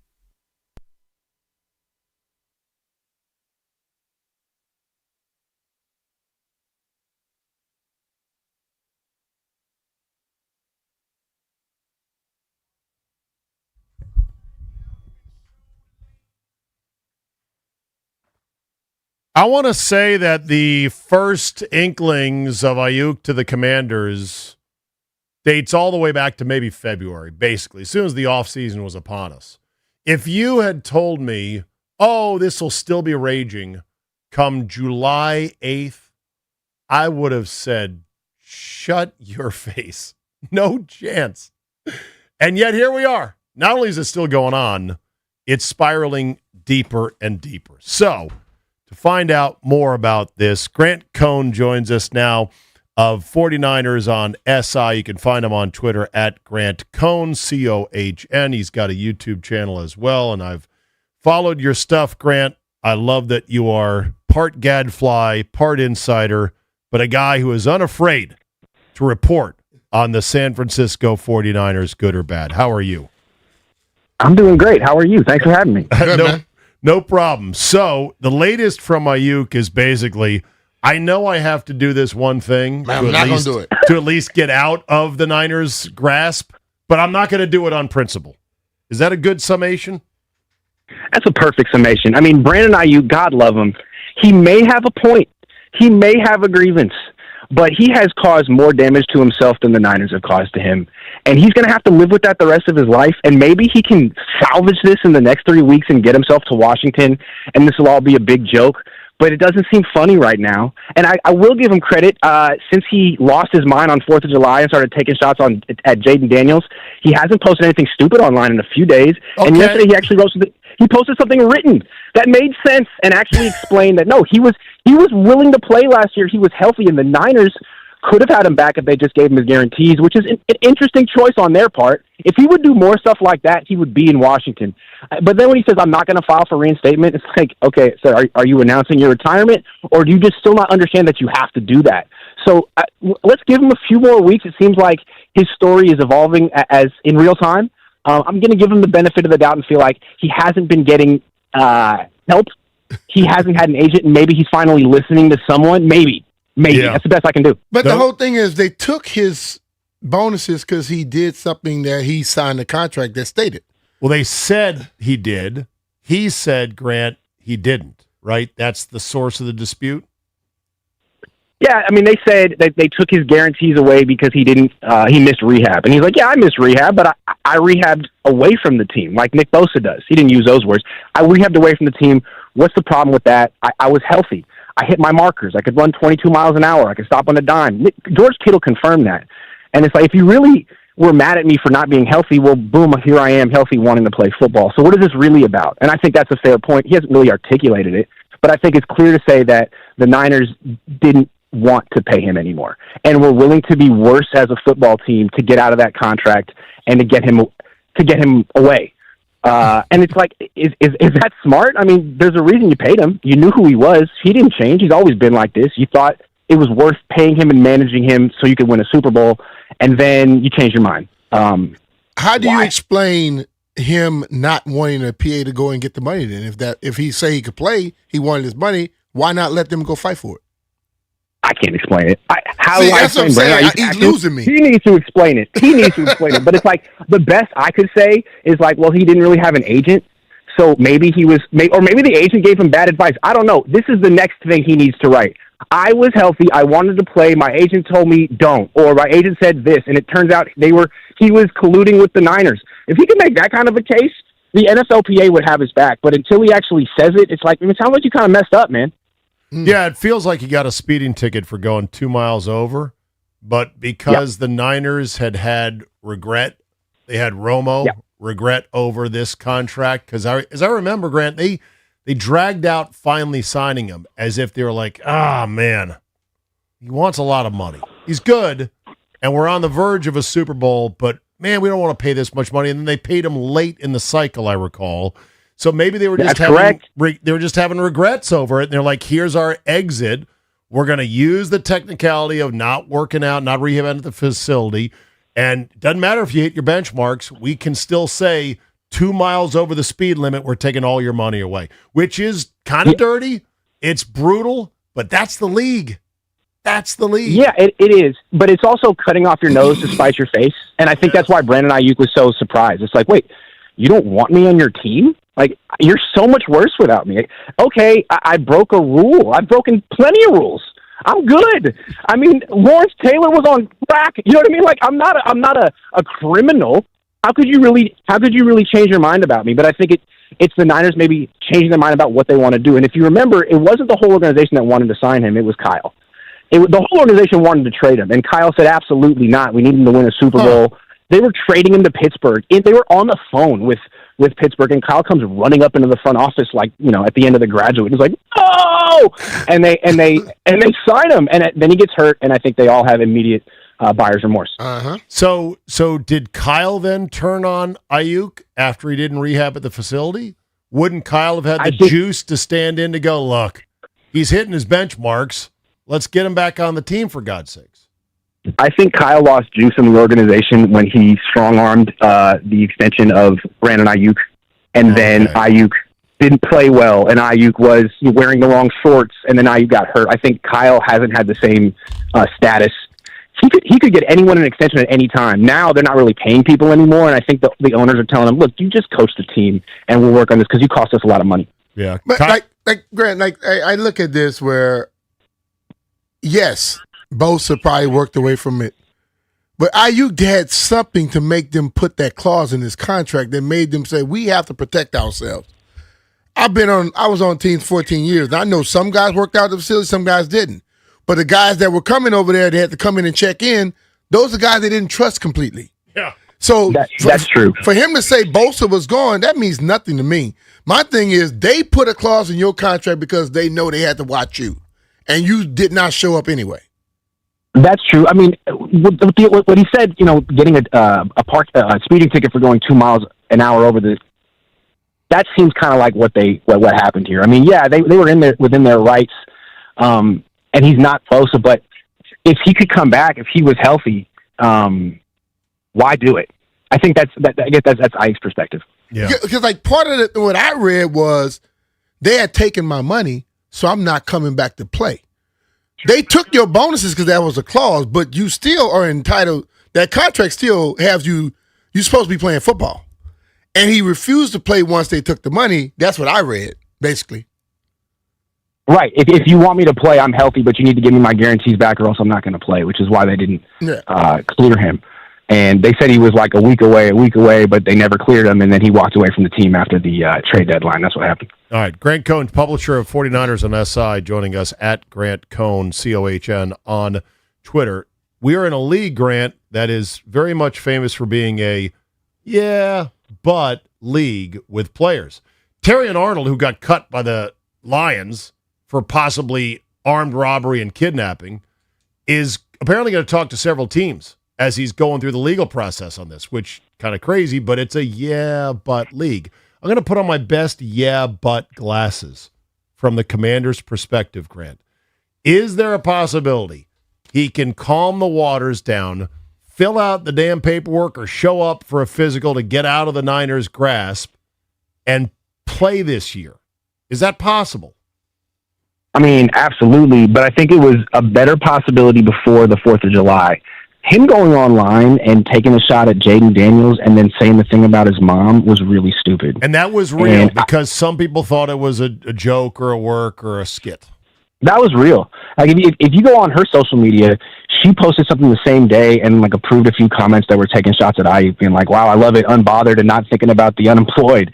And then I took that and made a stream saying, "Boy, it seems like the title was Jaden Daniels' mother seems to disapprove of Brandon Ayuk." She reposted it and then unreposted it. She must have like hit it by accident, but she was clearly watching it, got her attention. Yeah. And from her perspective, she's a classic helicopter mom. She's very protective of her son, which is her right. Why would she want Brandon Ayuk in his life? How is Brandon Ayuk going to help Jaden? I can see Jaden helping Brandon if he was nice about it, but he's not. So I can see her saying, no, we don't need any of this. Yeah. Is there a narrative out there that the Niners organization is a bit overly hard-knuckled and vindictive in a way to not just Ayuk, but everybody? I mean, yes and no. I think part of them, they're a little inconsistent. Okay. There are some people in the organization that are like Niners for life who play by a different set of rules. And then there's Brandon. Like, for example, Deebo Samuel had more privileges than Brandon Ayuk. They treated Deebo like he was a future Hall of Famer. He could pout. He could hit a teammate. He could demand the ball on social media. And Kyle loved him. And I think there was nothing Brandon could do to get in Kyle's good graces. They're just not like a personality match. And I think that was always kind of going. There's some people that just don't fit this culture over here. And maybe Brandon would be a better fit in Washington's culture. But if he wants to play football, I mean, he has to prove he wants to play football. Yeah. All right. So are you out on Ayuk, I guess is the question. Because we had seen, we're like, well, Grant Cohn is still in on Ayuk, so I'm going to take that for what it's worth. Are you out on him? I'm down on him, but I'm not out on him. I mean, okay. He still has You're a down, few but weeks not to out. get his. I like that. I'm not out. I mean, let's see what he's doing. He's very erratic, but let's see if he can get it all together at the very end, because he does have 3 weeks left, and he could still file for reinstatement. And again, like you talked about people that have gotten second chances. Over here in the Bay, there was this fullback, Bruce Miller, who was the fullback on the Harbaugh team. He beat up a 70-year-old in Fisherman's Wharf drunk.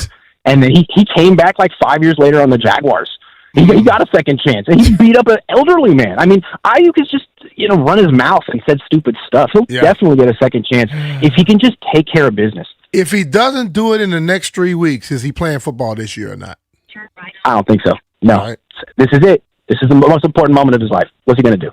All right. October 19th, out there, ESPN, ABC, 8:15 start. I won't be there, but I bet BMitch will be. You going out to that game? I'll plan on it. All right. Make sure to buy Grant a beer when you're out there, okay? All right. Cool. Grant, thank you for your time. We appreciate it. Appreciate you, brother. Thank you so much for having me. All right, man. Grant Cohn, publisher of 49ers on SI. Interesting. I kind of get it from Ayuk's standpoint, but you're fighting a battle you can't win. Like, you can't win, you're not going to win. You're shooting yourself in the foot over and over, and you've shot yourself in the foot so many times. You're like Yosemite Sam. You're shooting yourself off the ground. You're just like, stop already. If Please he can stop. put stuff in a better situation, if he can word things better instead of just going off, he has an opportunity. But if he doesn't, like he said, if he was be able to make you believe that the agent was in cahoots, you got something to go on. Although he didn't have an agent, he said. But he didn't find out. His agent didn't find out this until a week or so his ago. New agent. So you got to fire people. Yeah, you do. So if you don't fire him, they're still your agent, right? Yeah. If you don't follow those people and say he's no longer, you're still your agent. Yeah. So he probably had an agent, but he didn't think he had an agent. He says the team continued to lie to the media and fan base, acting as if that was not a decision that was made in July about my bonuses, continually saying that I would be returning despite the fact that I told them on numerous occasions that I would not be, blah, blah, blah, blah, blah, blah. He ends his written statement with, I will not be reinstating with them, nor ever doing any kind of business with them. Mm-hmm. I'm locked in and focused on my opportunity to return to the field this season, and then puts a hashtag raise hail. So he is still simping for the Commanders as his landing spot. But when he says I'm locked in, he doesn't realize, yes, you're locked into the Niners jail, and you are locking yourself in like a ding-dong. Mm-hmm. Wake up, buddy. Yeah. Wake up. Yeah. All right, Clara, are you behind the board because Walker's gone to get the Bonchon? Yep. Hell to the yeah. 16 minutes and 32 seconds until them spicy wings are right in my dirty fingers. It's BMitch and Finlay on the Fan.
At this point of the summer, we'll take any good audio out there. Actually, there's a good piece of audio about the Trae Young contract decision by the Wizards from Brian Windhorst. And when Windy talks, I listen. I feel like he's a very good, honest broker about the NBA and what's going on. We'll play that next hour. But before we run out the clock on hour number 2 here, BMitch, I came across this during the break.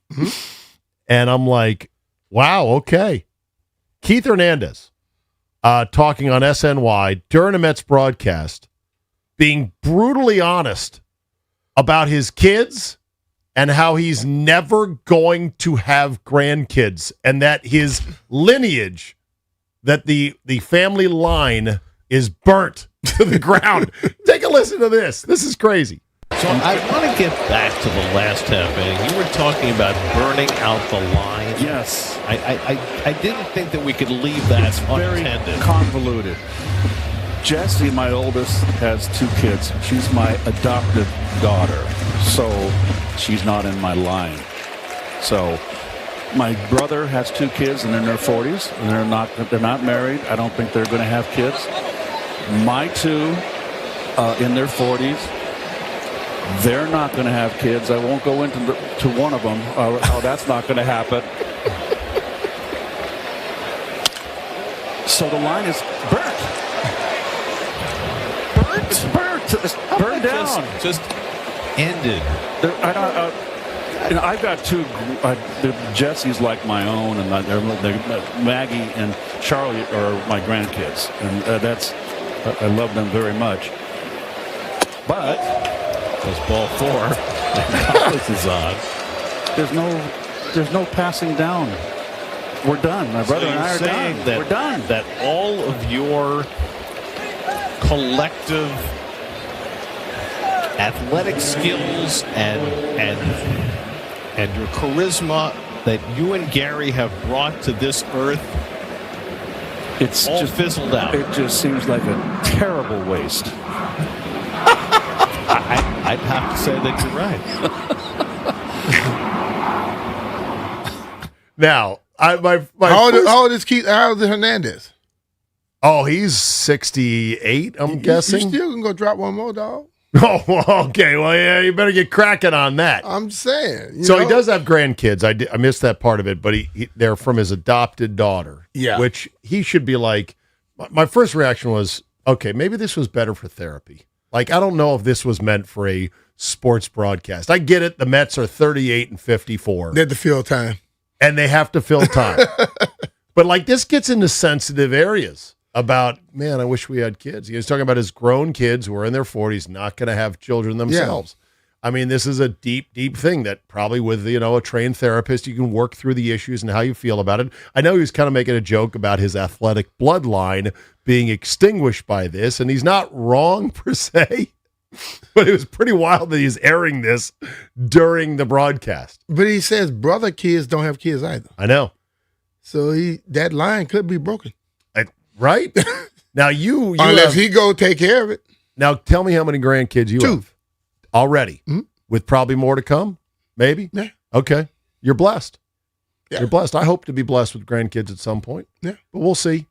Life unfolds as the universe intends, not as you wish it to be. Both of them are already showing the Mitchell bloodline. Are they really? Stubborn, huh? Oh, bro. Stubborn and strong-willed. No kidding. Nobody says, I wonder where they got that from, do they? They say it, and I always pass the buck, and they always look at me like, nah. You. Didn't you tell me the other day that one of your grandkids would insist on rocking with you on the rocking chair? Yeah. Be like, and Papa, then, rock. Yeah, rock with him, and then he get tired of you real quick, and he's gone. He's out. Yeah. But he wanted that little bit of contact time with Grandpa. Yeah. Mm-hmm. He'd be pretty cool Grandpa, I got to admit. Pretty cool Grandpa, although a little bit intimidating at times. Around them, I'm big teddy bear. You really have that. Yeah. But when they get older and they start running amok, I bet when it gets out of hand, you will be the one to go, mm-mm. They got it. We're shutting all They're going to meet Blanche Mitchell down. Sr. Exactly. You're going to lay down the law and say, we ain't doing this now. In that Mets game, I don't know if you saw this, the Royals had the most epic series of blunders that led to a, quote, Little League home run. Did you see the play in question? No. And it's a shock, by the way, that it was not the Mets who did this. Rhino, Walker, did you guys see the play? It was amazing. Went viral. I did not see this. Okay.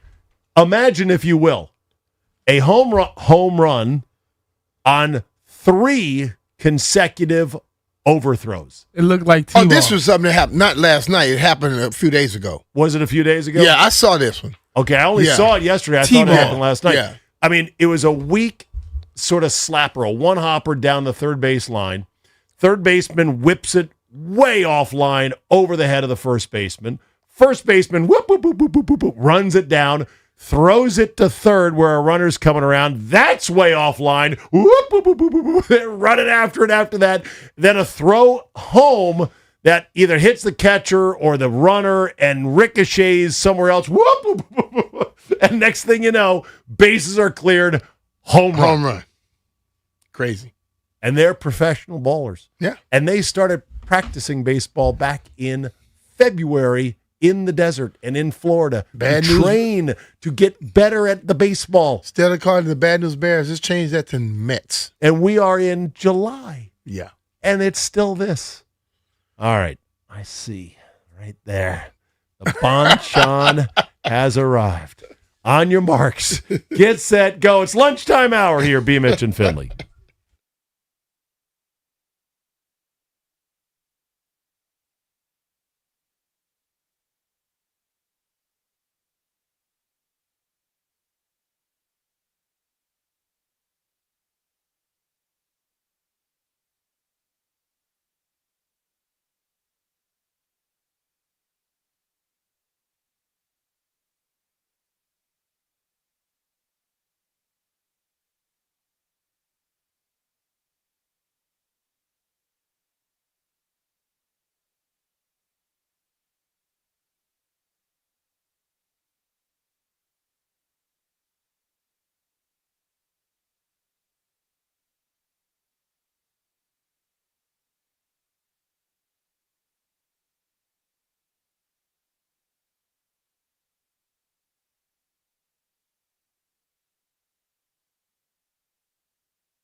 Chris Middleton agreed on a 3-year, $17.6 million deal with the Washington Wizards via a sign-and-trade with Dallas. Middleton's return to Washington is folded into an elaborate 6-team trade between the Detroit Pistons, Memphis Grizzlies, LA Clippers, Milwaukee Bucks, Dallas Mavericks, and your Washington Wizards. And some NFL news. CBS Sports ranked all 32 NFL teams by grading play callers, offensive lines, and weapons to see which team has set their quarterbacks up for the most success. Where do the Commanders fall? They fall 29th on the ranking. Their reasoning is that they get all first-time play callers in average ranking, so a 3 for David Blau, and Washington has a very thin pass-catching core, one of the weakest running backs groups in the NFL. So that'll do a lot to drag down an offensive line that is above average at best. So 29th for the Commanders. From the Prop Medcap Sports Desk, Savannah McCann on the Fan.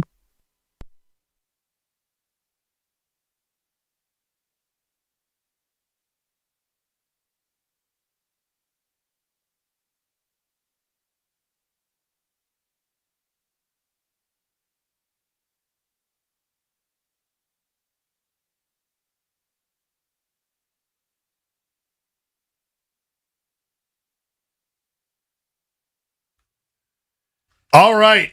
It is lunchtime here on BMitch and Finlay. Zabe sitting in for JP today. The Bonchon has arrived. Papa Brian has paid. Thank you very much. I have discovered a whole new flavor of buffalo wing that I'd never had before, and it is trouble. It is real trouble because it is crack. Yeah. The way they do their wings, and I'm sure they're not great for you. I'm sure there's a lot of caramelized sugar that's fried into the crispy coating they put on them, but I don't care because they're delicious. Yeah, now I'm housing the spicy ones. Walker's like, man, I can't believe you're doing that. They would be tearing me up. I'm built different.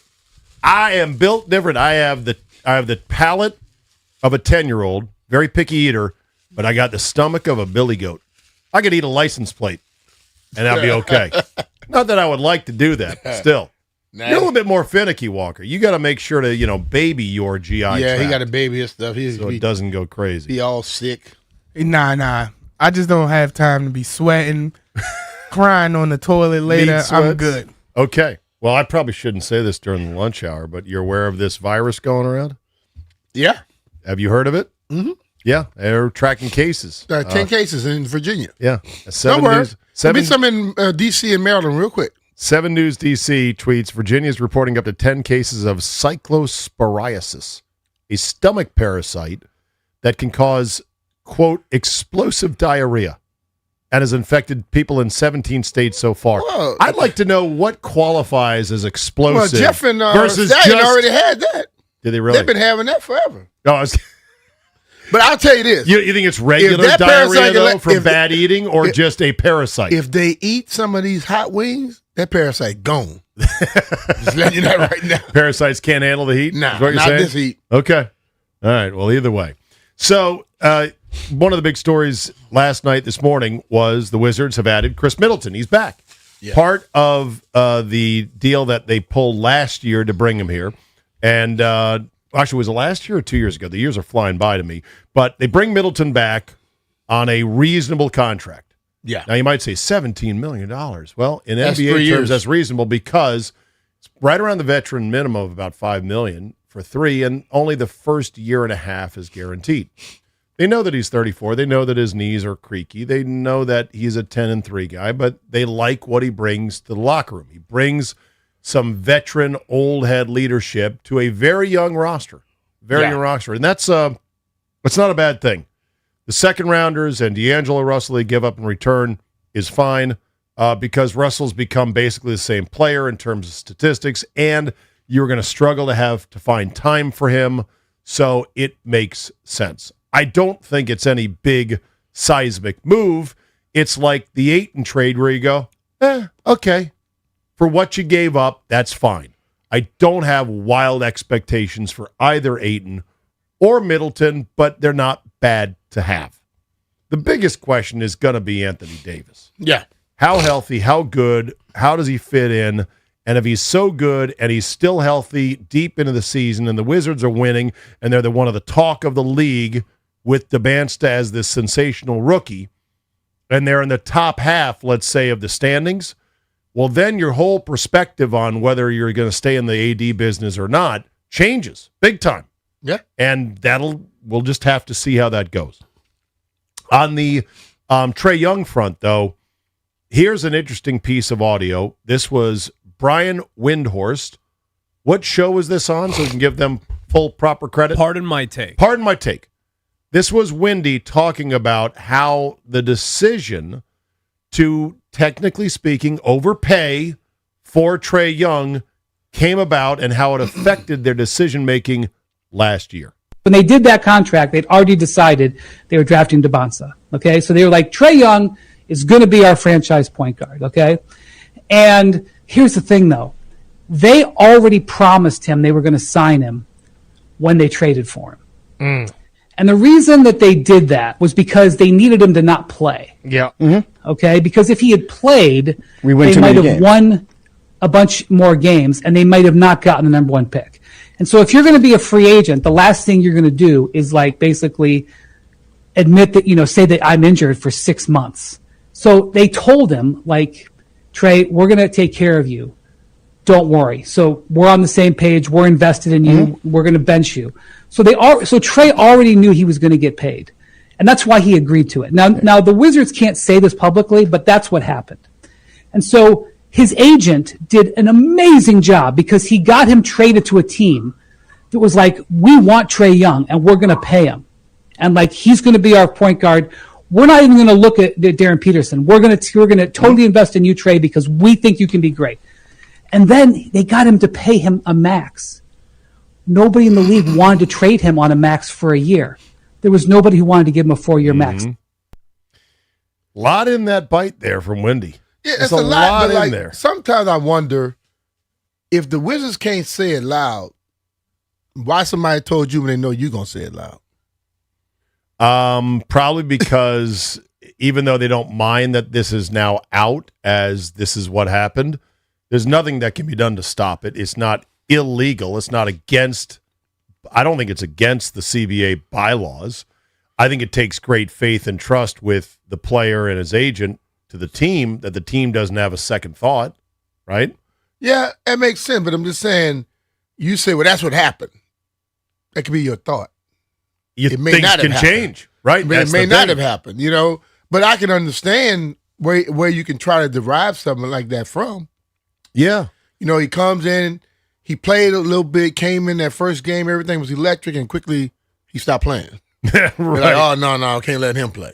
They're almost like they want to just try him out and go, okay, he's really sweet. Now put him away. Yeah. Put him away Lock before him we up. break the toy. Let's just put him away for good.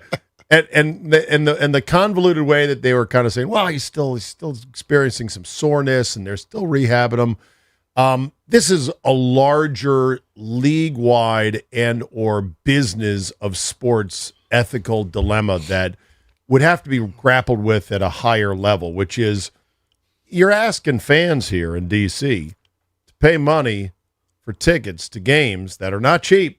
Yeah. And to see a team that is supposedly trying to win, but we know they're not. They're not. And everyone has to buy into this lie. Everyone has to buy into this agreement of, well, okay, this is the strategy, and it's kind of dirty. It's not what sports should be about, but because we don't have relegation in America like they do in English Premier League soccer, there's no risk to us to tanking. There's only upside.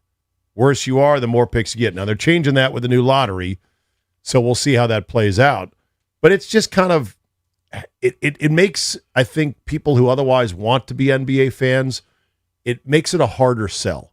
It's harder to be a fan of the NBA when you're like, well, they're trying to lose and they're parking a guy on an injury. You're right. They're parking a guy on injury, not only because they want to lose, but because they've already got a handshake deal under the table to give him a huge contract that nobody else wants to give him because they've made the decision he's our guy. Yeah. Now, look, this is a big bet by Winger and Dawkins to say, we believe in him. Mm-hmm. That when healthy, which, knock on Formica, he is once he comes back to playing.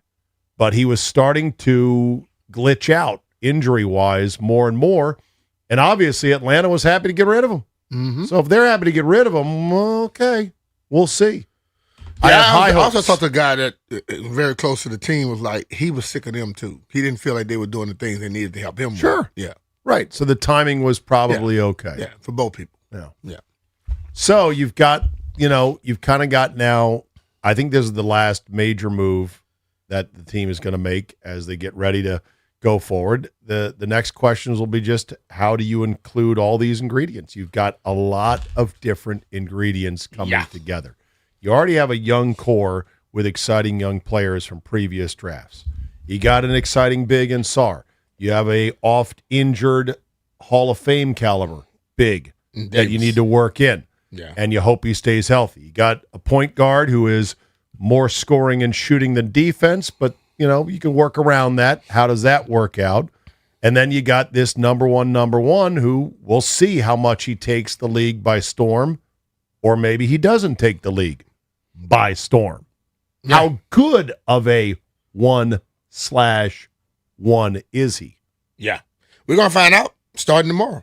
I mean, does it start tomorrow? It starts tomorrow. I don't think it answers the question tomorrow, but it starts tomorrow because the other guy you're playing against is going to try and up you. Yes, he's and playing. You have to be able to play well enough while still playing within the framework of whatever your offense or whatever your team is trying to get you to do. But you're going to have some moments of showing stuff. You know how fans are. They're very fickle, man. Where if things go the wrong way, they go, oh, man, did we get the right guy? And it'll be that quick. 9 o'clock, Wizards, Jazz, ESPN. Yeah. I said I wasn't going to watch Summer League. Son of a gun. I'm probably going to watch it tomorrow night, I probably am going to poke my head in. I probably need to poke my head in just to see how limited and skeletal the rosters are. Because they only play 30%, 40% of what is going to be your regular guys in terms of the Summer League games.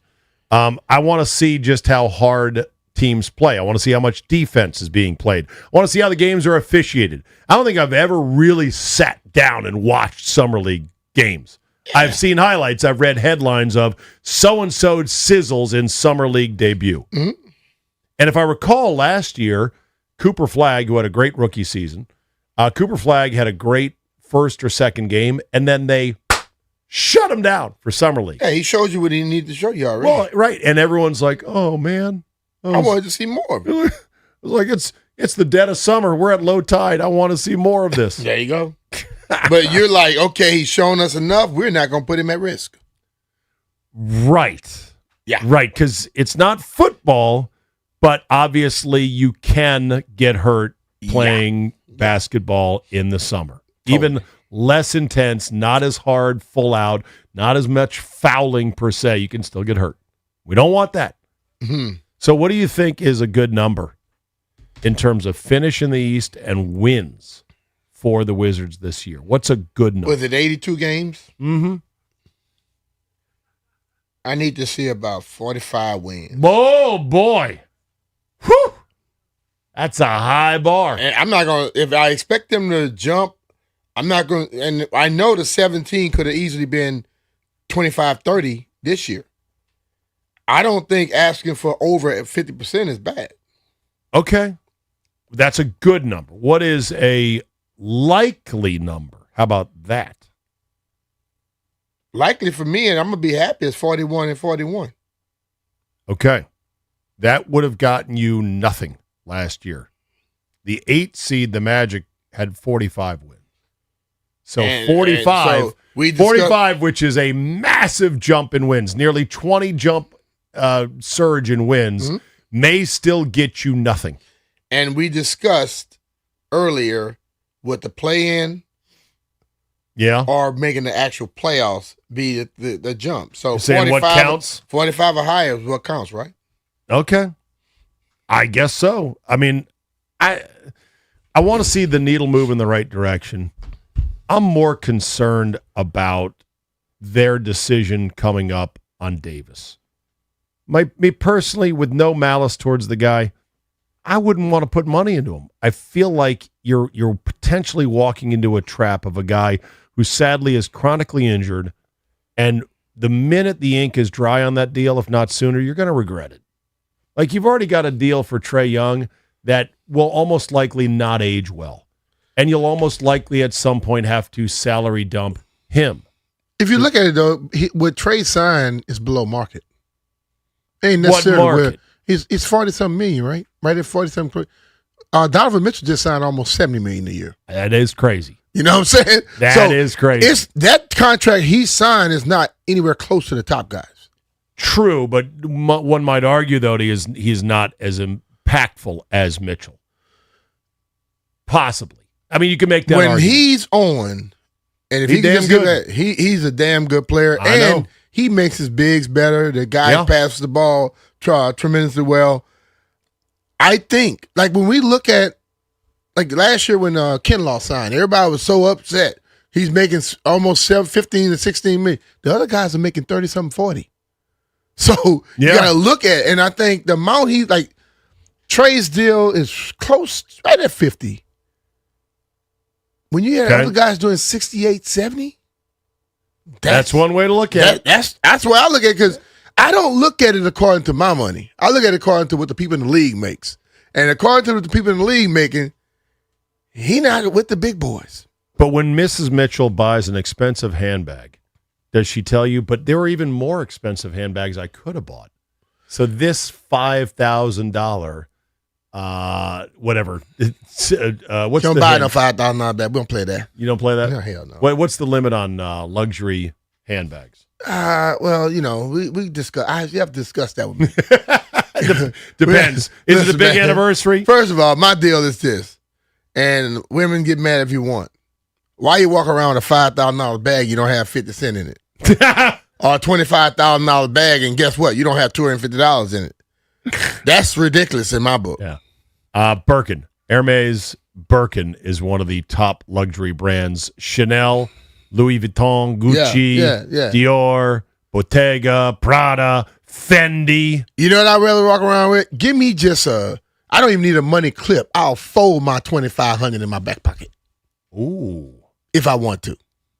Okay. I'm going to see how but much. I know people always tell me the bag makes the. First of all, let's be real. I've been around a long time. Most of the people that we think are walking around with the big time stuff, they use knockoffs. Oh yeah, no, the knockoff. Most stars wear zirconias and all that type of stuff. Because you know what? You already assume this stuff is real anyway. Well, that's right. And if they get stolen or lost, guess they what? just keep moving. I can't believe this. An Hermes Birkin bag. What do you think it costs? This is a handbag, a lady's handbag. Mm-hmm. Let's see if you boys know. Don't look it up behind the glass. Take a guess, Ryan. I mean, I'm going to guess like $12K. Walker? Jeff, you should know, man. You know you bought 10 of these already. No. I think I'm a top Ryan actually and go 15K. Ryan? I guarantee it's more than that. Ryan? Who, me? Yeah. Hermes, Birkin. Let's go 20 grand. Between $13,000 and $16,000 at retail for their standard leathers, but they're incredibly difficult to buy directly from an Hermes boutique. The resale market value typically spans from $24,000 to over $35,000 for the basic leather versions, and they can exceed $250,000 for the rare exotic skins. Well, let me just say this. If one of those end up in my house, it's going to be a problem. Oh, do it protect you? I tell you what, if somebody bought that and I didn't approve it, somebody's going to be in a bag. They're going to be in a body bag. That cannot stand. That's crazy. Yeah. Okay. Rich Paul says the Wizards could be a sleeper. We'll get to that. And Von Miller has regrets. We'll see if his comments rubbed you the wrong way. With him. BMitch and Finlay here on The Fan.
Earlier this month, Baseball America updated their top 100 prospects as well as their top 30 lists for every MLB team.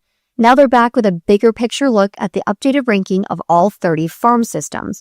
Preseason, the Nationals ranked 16th, very middle of the road. However, in this July update, they jumped all the way up to 4th. Baseball America loves the shortstops in the Nats farm system, saying they have guys to get excited about at every level. However, the farm system's weakness, well, that would be healthy pitchers, but that can be fixed. Speaking of the Nationals, they lost last night to the Astros 6-3. They'll play a series finale tonight, 6:45 p.m. as first pitch right here on 106.7 The Fan. Foster Griffin on the mound for the Nats.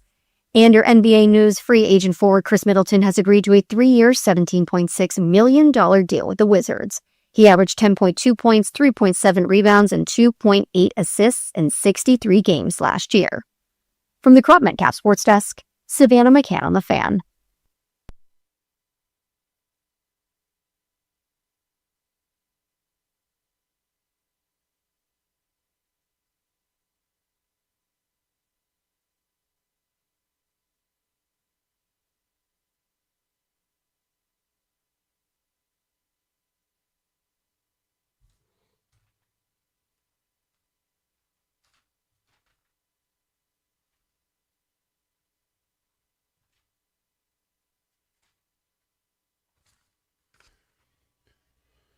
This hour, BMitch and Finlay, brought to you by Rude, the official show sponsor of BMitch and Finlay. Don't melt this summer. Upgrade to high-efficiency HVAC and enjoy budget-friendly financing options with a low monthly payment. Keep your cool and keep your cash. Find a Rude Pro partner at Rude.com. If it ain't Rude, it ain't right. Yes. Your AC is getting some load management, NBA style, right now. Load management this week is thankfully the blistering heat. But it'll be back. The heat will be back. Don't kid yourself. I'll tell you, this Rude system now. Yeah. You take the little button and you lower the humidity in the house. It gets even colder. Oh, really? Yeah. What do you roll at? What's your number? No, I have the temperature right around 72, but when you get that humidity way down, it's not as muggy. You know, like people look at the temperature and they go to dry and whatever, all that stuff. But like in the summer, you can lower the humidity so it don't have that moisture sitting in the house. Okay. In the winter, you can make it a little higher if you want to. Yeah. Yeah. All right, so I said during the break, I'm like, so Von Miller has some regrets, huh? Mm. And you responded very quickly with... The Commanders probably have some regrets for signing him. You're like, listen, man, you too is your answer. I don't You're sorry you signed with us. I We don't are believe too. in that revisionist history stuff, man. Listen, they won the Super Bowl. I understand everybody was, oh man, I made a mistake. No, you saw a quarterback that you liked. You felt you can go and join this team and try to go along for the ride. The team didn't play as well as they wanted to, and you didn't play as well as the team wanted you to. So say what you wish. Who cares? Let's keep moving. Now, I wish I sure regret that I wasn't born at this time. Oh, yeah. You see what I'm saying? In college. Come on, man. You'd be please. hitting that NIL money. Yes, indeed. Like a paper route. Here's the audio. It's from 89 Podcasts with Steve Smith and Jesse Palmer, where Von Miller talked about his decision to sign with the Commanders and essentially miss out if he had stayed in Seattle with the Niners to win, or with the Seahawks to win a Super Bowl. You know, when guys were finishing up OTAs, you know, I started to get calls. It wasn't a lot. I only got 2 offers last year. Mm-hmm. I had, you know, 1 contract offer from the Washington Commanders.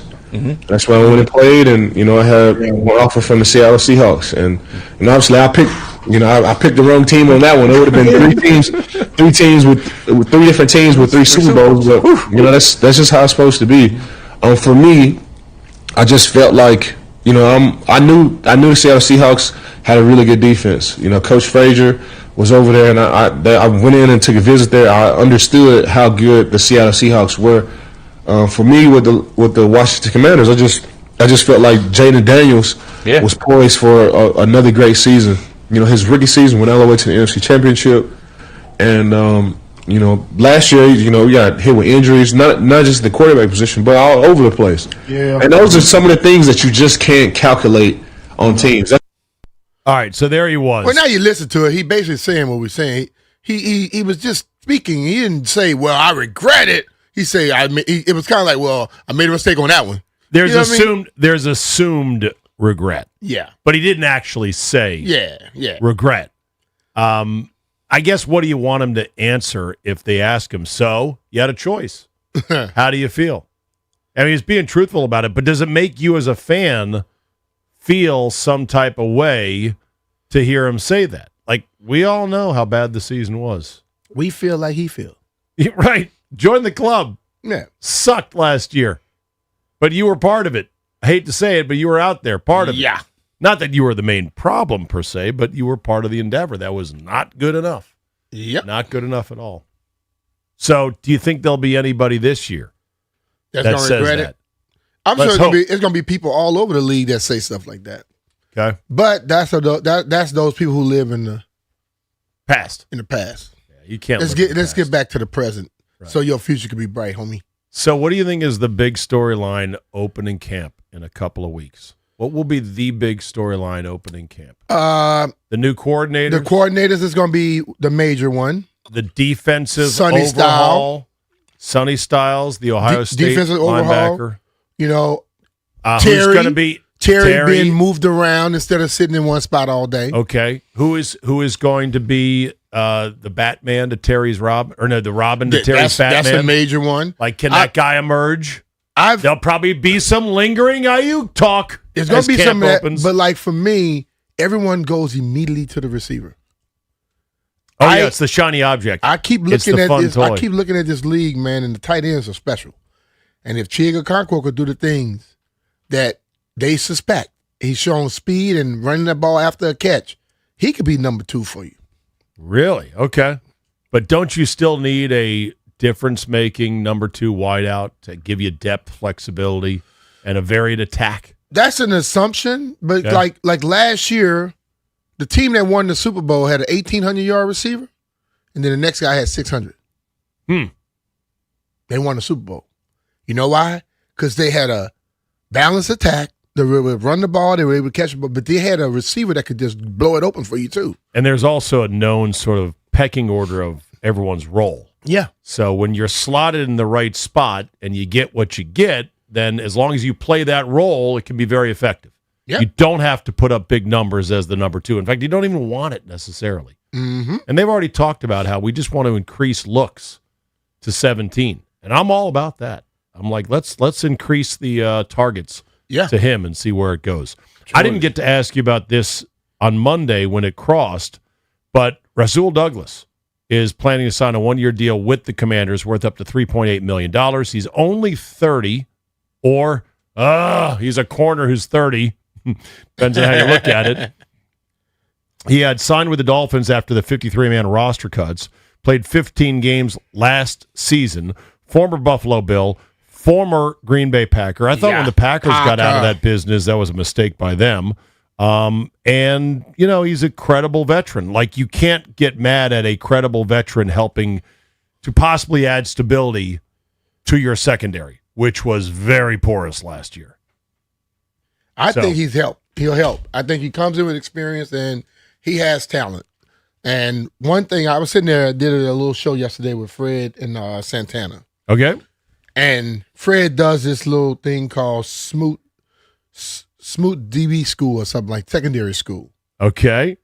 And watching them have a discussion and just positioning how you line up and stuff.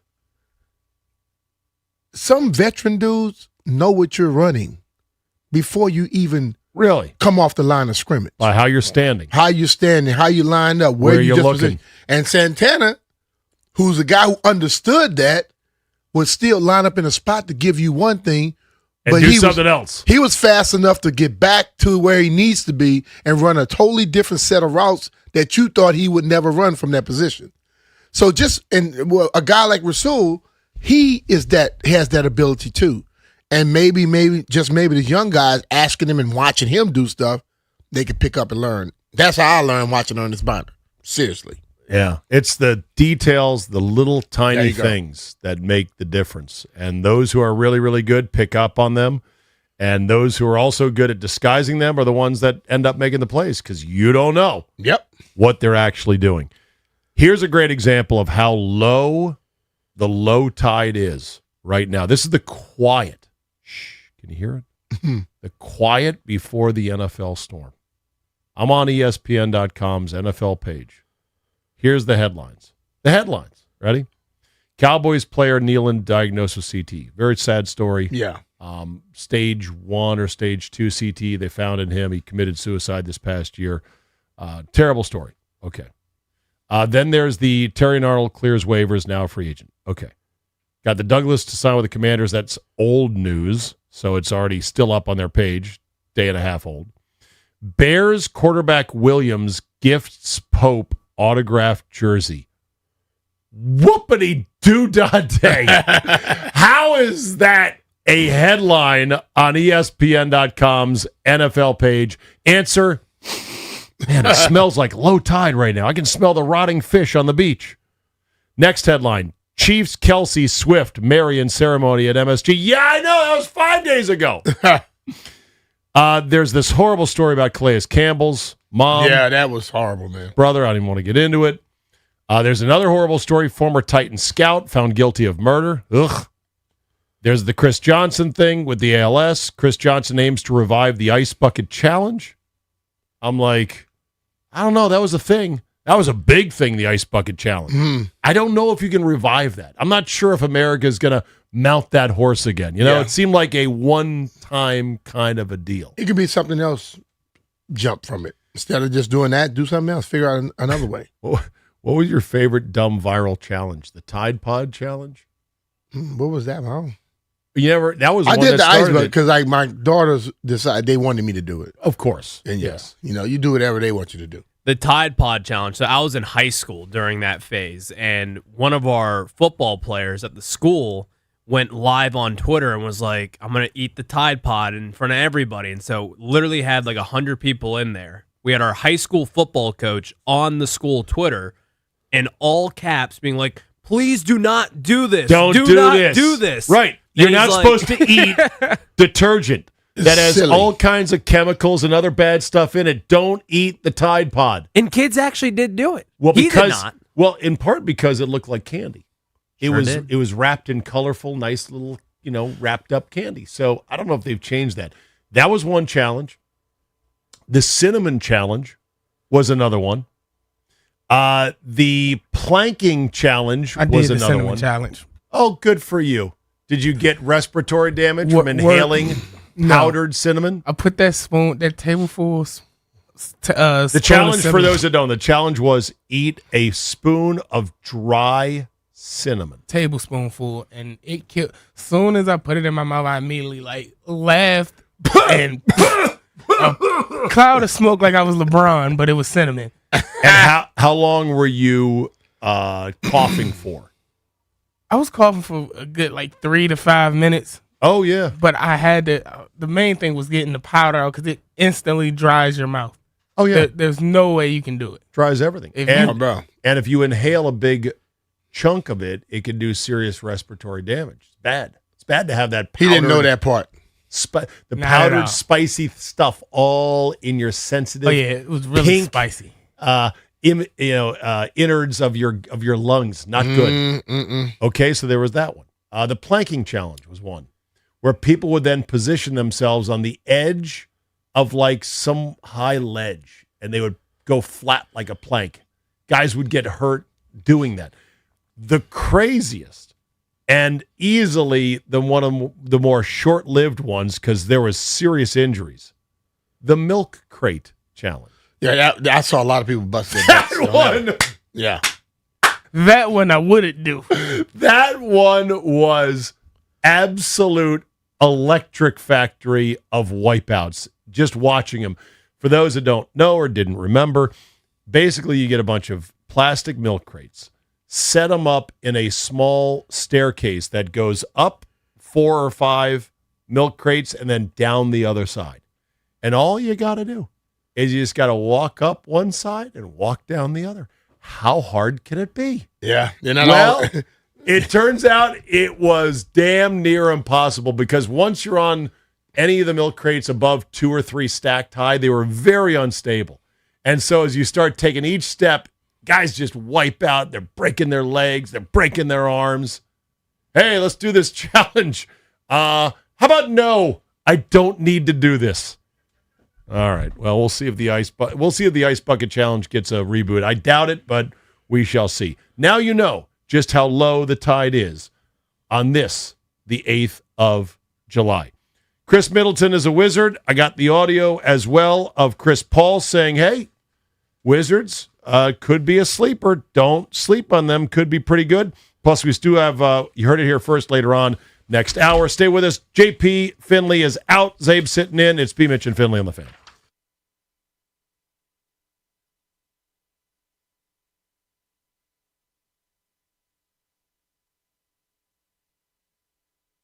If you want comfort and convenience wherever life takes you this summer, you need to turn to Rude. With Wi-Fi compatibility, you have full control of your cooling system right from your phone. Forgot to turn up the AC before heading out on vacation? You can adjust it in seconds and stop cooling the empty house.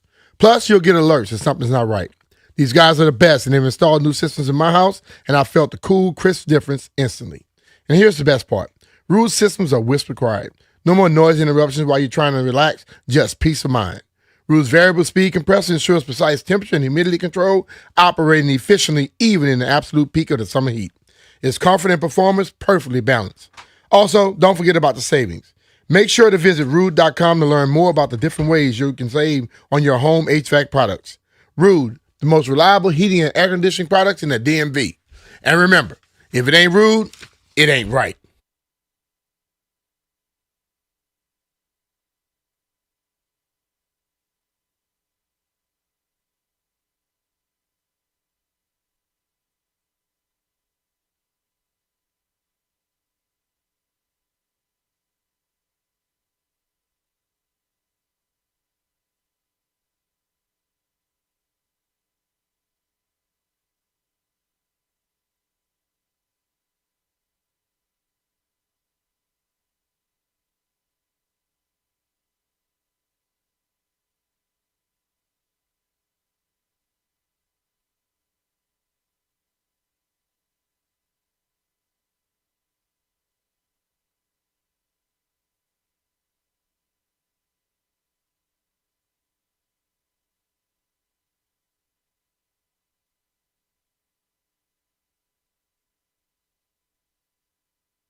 Man, that's good. You are on pitch with your whistling.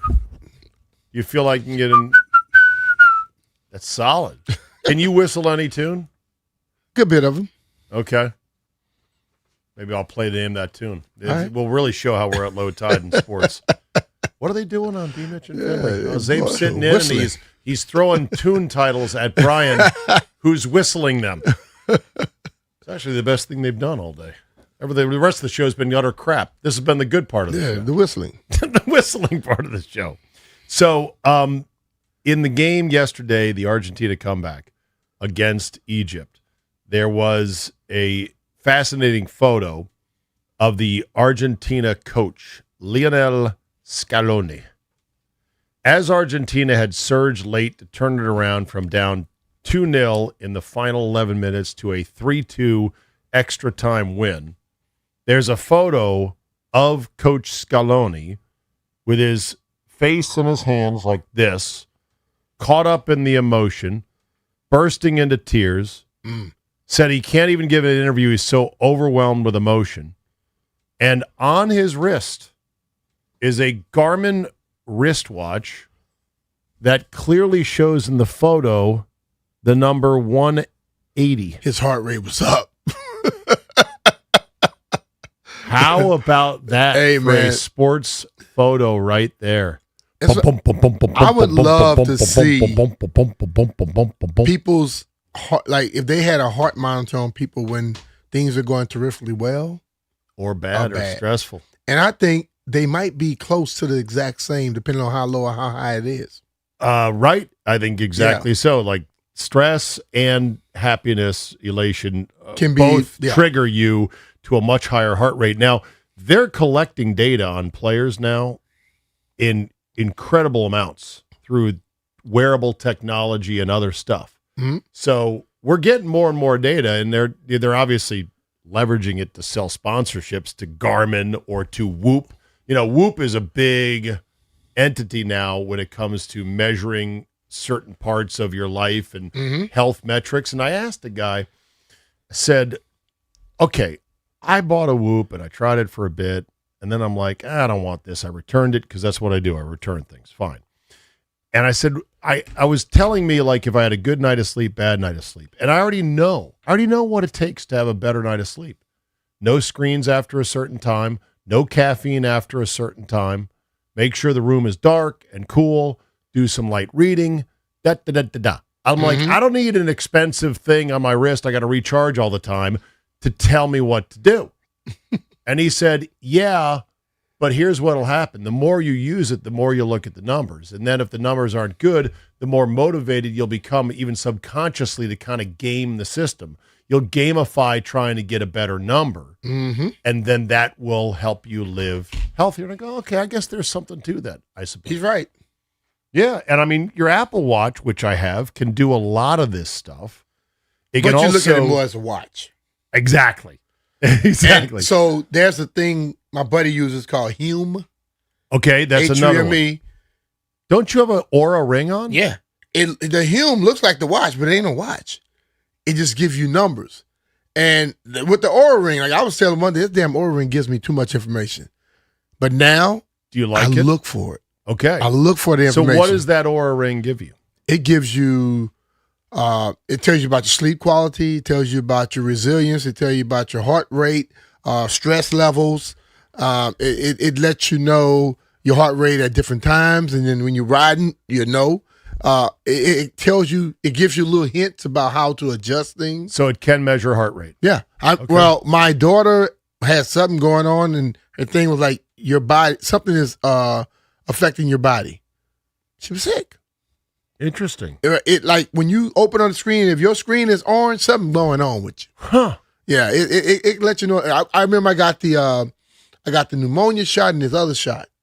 You know, normally when you get the what you call them, that makes your body go into like a shock. When you get a vaccine, it does tend to do that. Yeah. And it was like something is straining your body. Sounds wrong. I was like, what the hell is going on? Yeah. And does Aura, does it give you like corrective measures for certain things? Like, hey, if this number is this, do this instead? It starts giving you stuff. And then you can also, with the app, you can communicate with people in the background and they start telling you what to try and adjust and be better.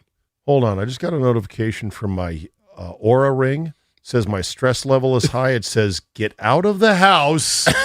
Go play golf. And bring up the conversation with your wife about that Birkin handbag later.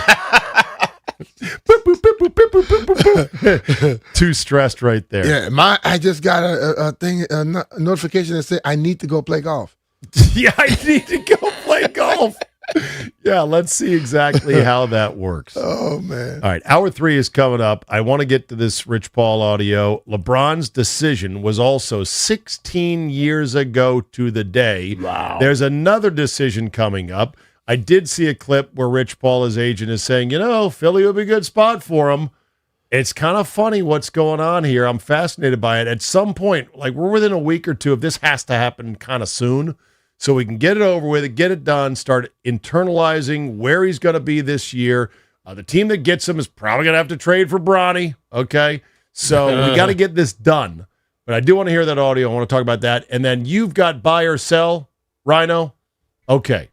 Buy or sell coming up next hour as well. Plus, you've heard it. You heard it here first. Hour 3 in the books. We got hour 4 coming up next. Is BMitch and Finlay on the Fan.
This sports update is brought to you by Foley Mechanical.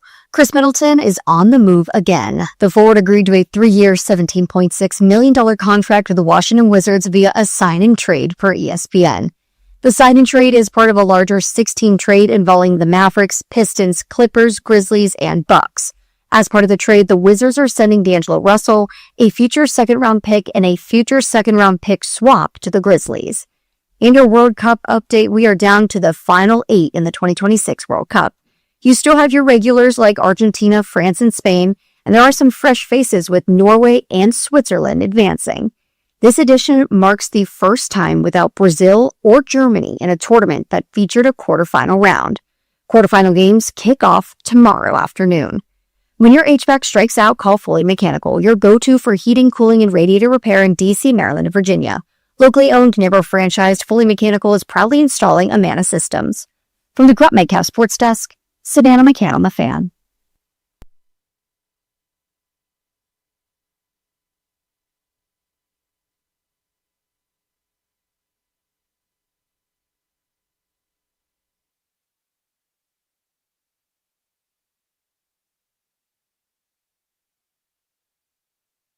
Yes, I am. BMitch says this is, quote, his favorite song. Yeah, man.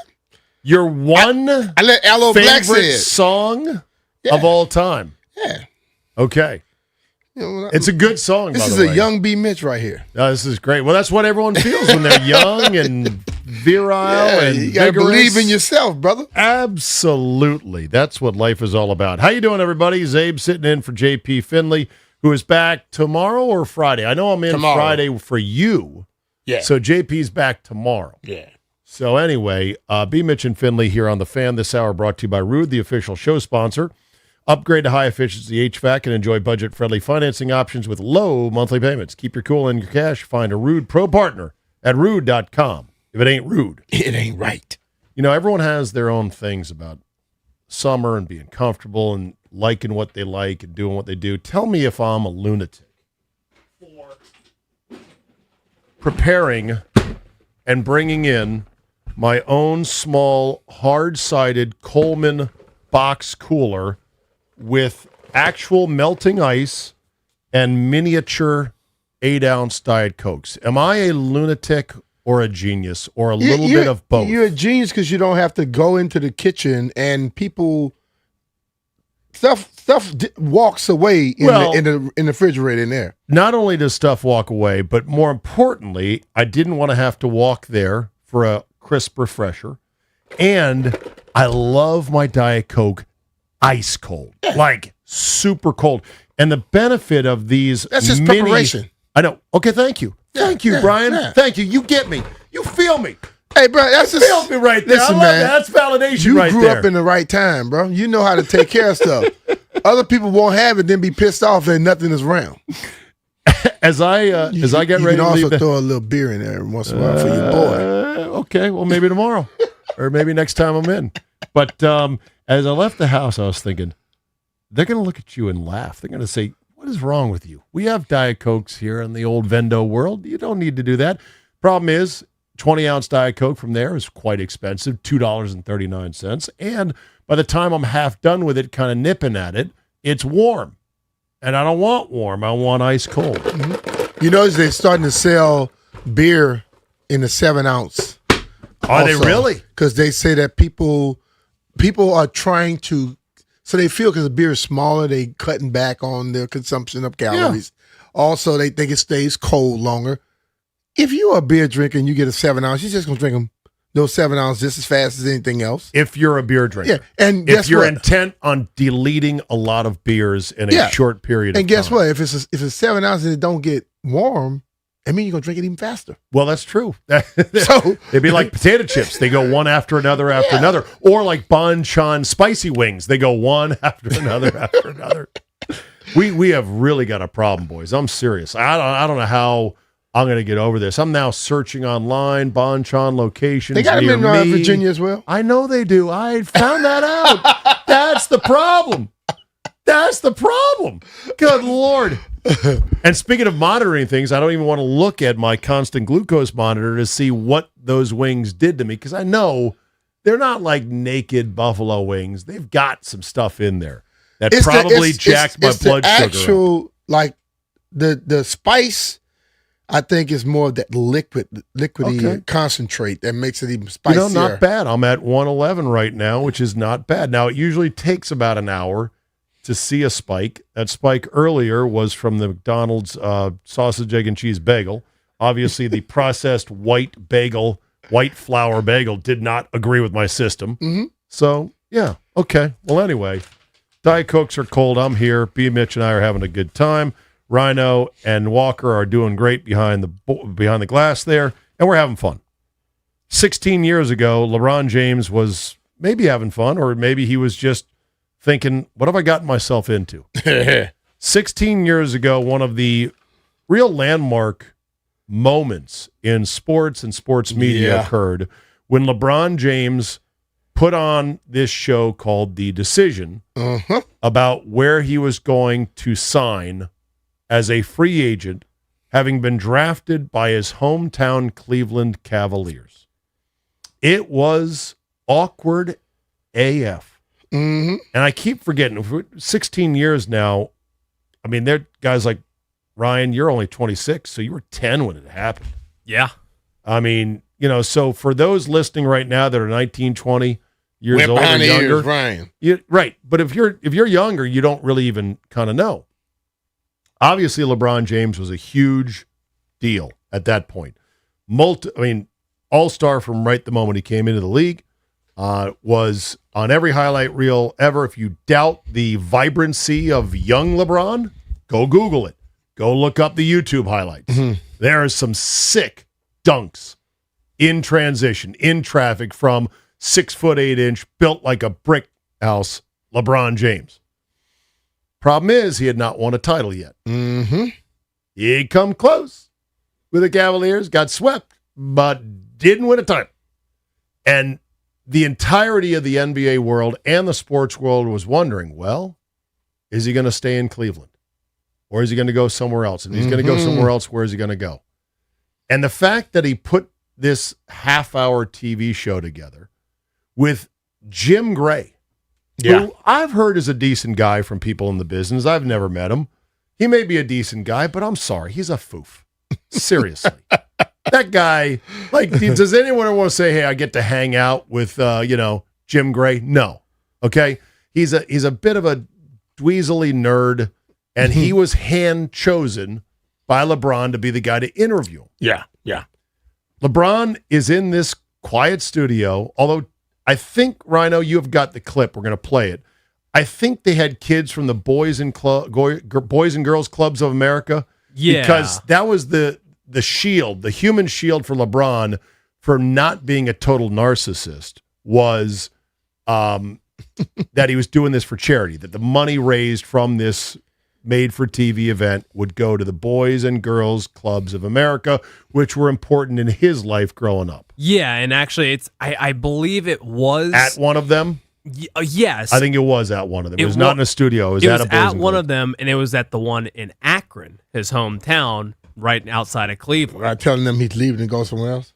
Yeah. Yeah. Okay. Here is what it sounded like 16 years ago today. The Decision.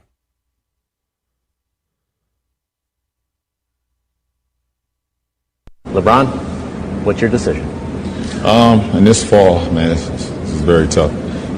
In this fall, I'm going to take my talents to South Beach and join the Miami Heat. We've supported him for 7 years now, and for him to go on there and drag us through the mud for 7 years and stab us in the heart, he deserves everything he gets. I hope he never wins anything in Miami. He is dead to me. And he goes to Miami, where the most fickle fans are? This is terrible. This is the worst thing that could ever happen to Cleveland since Modell taking the Browns away. Bottom line. I'll never go back again. I hope the franchise moves. I hope there's no more basketball in Cleveland. And I thought for once in my life, with how much I love Cleveland sports, it would love me back. And that has not happened today. He screwed us. They built a practice facility in Independence for it to be closer to his house in Bath. It's garbage. Thank you. They're burning LeBron jerseys at this point, right after the decision. Oh, my God. I love the reacts of the fans. That's funny. I thought Cleveland sports would love me back. Bro, how long you been a sports fan? Sports is almost never going to love you back. Nah. She is a fickle mistress that will break your heart, kick you right in the fellas. That's what sports does. You're not going to get true love out of sports. You're lucky if you get one or two good moments in your life. It is the worst investment of time, money, attention, and give a bleep you could ever have, sports. Yeah. But we can't quit it. Cannot. Because the highs, when you get the high, we've been so lucky here to get. Tough. It's tough. We've had 2 parades in the last 10 years, and that has been great. Have you ever? Let's say you're in a relationship, you're about to break up. You bring your old girlfriend to tell her you're going to go to the new girlfriend. That's basically what he did. He went to their house, set up shop to say, I'm about to leave you to go to that one over there. So in other words, like, hey, Shanice, I need you to come with me somewhere. Where are we going? No, I'm coming to your house, set up in your living room. No, yeah, well, we got to go over here. That's what he did. And she's like, okay. And then, hey, Shanice, I want you to meet Linda. Who's this hoe?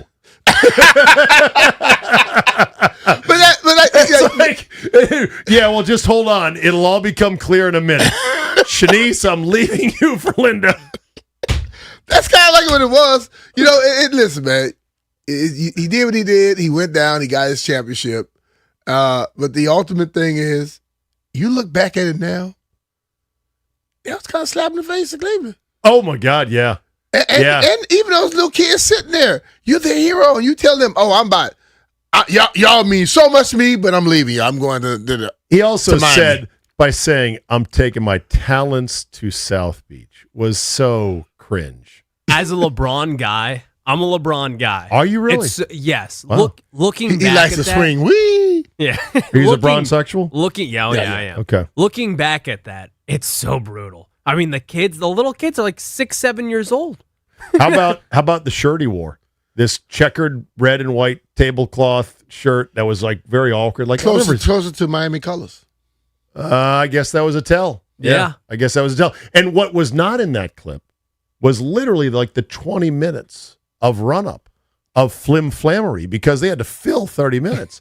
that decision, the saying you're going to Miami took 12 seconds. Yeah, at that. Yeah, and so you had to fill this half hour because it was on ESPN. Yeah, and so there was just a lot of slow walking to it. It was a bad idea, a bad idea that was poorly executed and definitely led to a lot of hurt feelings. Now, there's other parts of the whole story that I still remember vividly. Do you remember the Dan Gilbert letter to LeBron James, the owner of the Cavaliers?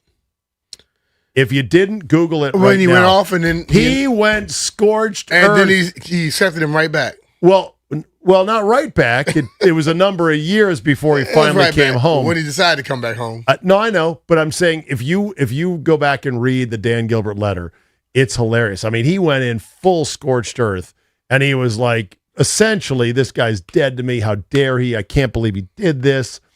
And I remember we cracked up at the funniest part of this memo that Dan Gilbert wrote about it. He picked a font called Comic Sans. Comic Sans font is the most whimsical sort of light font you can choose. It looks like sort of, a kid's handwriting. And we're laughing going, so you're saying LeBron is dead to you, but you chose that font? That's quite a choice right there. But he was super pissed. Then a couple days later after the decision, they had the rollout presser of the Heatles, of the big three down in Miami.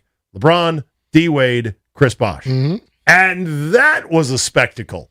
It was fireworks on stage, the three of them coming out, pointing to the crowd. It was WWE on steroids. Mm-hmm. And then LeBron gets on the mic and says, we're going to win one, not two, not three, not four. He got up to 7 championships, he said. He ain't there yet. No, he is not there yet. But that was a spectacle as well. Look, it's all It's all grist for the mill. It's all showmanship. It's all stuff. Nobody died. I'm sure some money was raised for the Boys and Girls Clubs. They probably bought a few new Voight playground balls and a pump for the balls, or maybe a net for the basket, or some wrestling mats. I have no idea. But what will this time around be like for LeBron? He is in. I don't think the very he can twilight. I don't think he of his can do anything career. like that anymore. Nobody. You're not at the level of play right now that people care. Correct. Yeah. He doesn't suck. Yeah, he doesn't suck, but not by a long shot. But he is not a dominant factor. Even anymore. though he can still score the amount of points, I still don't think he's as effective as the points will tell you, because he can't take over a game anymore. Agreed. You know, and at that point, I mean, wherever he goes, you see what he's looking for. He's looking for a contender, somebody that's already there that you could just come along with, and which the people like Ryan will give him all the credit for whatever happens when they're already there any damn way. New York don't need him; they just won one. I know. So, do we have the audio of? Oh no, I guess. Do you have the audio? No, we have the audio of Rich Paul saying the Wizards are a sleeper. We don't have the audio of him saying the Sixers are a good spot. I did see that earlier today. I'm fascinated. I'll be interested to see where he goes. There's so much wrapped up into it. Not just where's the best place to win, but LeBron is very aware of and focused on and conscious of narratives. He wants the narrative to be right. And so that plays in. And then you got his kid. He does want his kid with him. Yeah. He does know that his kid is on a express flight to the Shanghai Sharks if he doesn't get a roster spot from dad wherever dad lands. So I'm just like, okay, how is he going to solve all this? Yeah. We'll see. We'll see. He's not going to be a Wizard, though. I think that's now abundantly clear. So sorry, Rhino. You will not get to buy a Wizards LeBron jersey. He will buy 10 of them. Phenomenal player. He's just not my flavor. I'm too old, Ryan. I'm a Jordan guy through and through. Will always be a Jordan guy. The pile of achievements and numbers and longevity by LeBron is truly amazing. And even though at times he is quite a bit much, if not outright insufferable, has steered clear of any major controversies, has been a model citizen on and off the court, and he has been a business titan, which I give him full credit for. Mm-hmm. He has made an even bigger mountain of money on top of the already mountain of money he's made from playing basketball. And he did all this coming out of high school with the most hype that has ever been put on a player that I have seen in my lifetime, ever. Like, it was like, he had a SI cover, The Chosen One. Mm-hmm. There's been a bunch of covers hyping dudes up who turn out to be stiffs. He was able to not just rise up to that, but exceed it, honestly, when it's all said and done. Mm-hmm. Just not my flavor. No, I get it. And I think with the pressure on LeBron, like, he's come through in every single way. And, you know, basically. I'd say his Lakers tenure I wouldn't say. I'd say, see, this is the problem. We can't praise him for living up to the hype and not knock him for not living up to what he came out with. His hype was bigger than what he's accomplished. No. On the basketball court, yeah. He lost. He lost more than he won. He's got 3 rings. 4. He's played. Oh, yeah, 4. Sorry. Thank Lost you. 6 of them. 4 rings in 3 different cities. But don't, I wouldn't count the bubble ring. I don't count the bubble ring, so okay, I count it as 3. So they still, 4. I think when we look at Miami, go back and look at this stuff. When it came to crunch time, Dwayne Wade took over. Dwayne Wade was sweet. So my thing is, you can't have somebody else leading the way and you say, well, I was the guy. No. Whenever it came to crunch time, D. Wade was given the ball. Okay, but Paxson and Kerr hit shots for Jordan en route to his championships. Yeah. You need teammates, and oftentimes they do big things in the crunch. They hit a jumper. Jordan was still in control. I know. So, listen, man. Listen, you don't have to sell me on Jordan. No, I'm not trying to say. I'm just saying. You're saying LeBron didn't live up to his hype. When you're given, it's like the little saying, the Bible thing, to whom much is given, much is required. Yeah. He was given a lot. And I don't understand why people think when you have that level of talent, you're supposed to go out and do a lot of things. The ultimate thing is, why did you lose more of them than you wanted? If you're that guy, sports is hard. You know, he was in a lot of them. He had inferior teams. The other conference was stacked. He kept running into better teams. That was when the balance in the league west to east was way out of whack. So you say the other conference was stacked. So you're saying he made it to all those because his conference sucked? In part, yes. Okay, so therefore, I saw somebody yesterday try to act like Charles Barkley was the only person that averaged over 20 points that Jordan played against. And they try to name all these people that LeBron played. There were more people than Charles Barkley that scored over 20 points per game. Okay, so that's what I'm saying. It's like you try to make it a certain way. Well, the people you were playing in your division, your conference, whatever, sucked. It was weak for a long time. I hear you. But I'm with you, though. He's done some great stuff. I think it's quite unfair to say he didn't live up to his hype. He didn't live up to all of it. Okay. No, not all of it. Okay. Like my thing, but like the people go, well, he stayed out of trouble. Michael gambled when he wanted to go to a casino, which is legal, right? How successful he's at business. He's very good. Let's be real now. He's very good, but I would say Mike had a little bit more off-court spiciness. Hey, if not legal trouble, but more off-court spiciness than LeBron. Yeah, but just because maybe LeBron's better at managing it and burying it, I don't know. Yeah, well, I don't look at what Mike did or anything around him that was crazy. All right, Stuff happens. When will we get the decision 2.0? We not tomorrow. No, I mean, when is he going to choose? I don't know. By Friday? Ryan, Ryan's swinging here. I'm in Friday. I'd like something to talk about. Friday would be How nice. about Thursday night? It'd be great. And Thursday then me and night would be JP can hash it out on Friday. JP won't do the LeBron talk either, so I'm here for it. Okay, you're here for it. Okay. I'm not doing the LeBron versus Jordan talk because that's been played. But I was a little bit surprised he said that. All right, July 16 years ago. 16 years ago, the decision. All right, coming up, buy or sell DC, then you heard it here first. BMitch and Finlay on the Fan.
The 2026 MLB trade deadline is now less than 4 weeks away.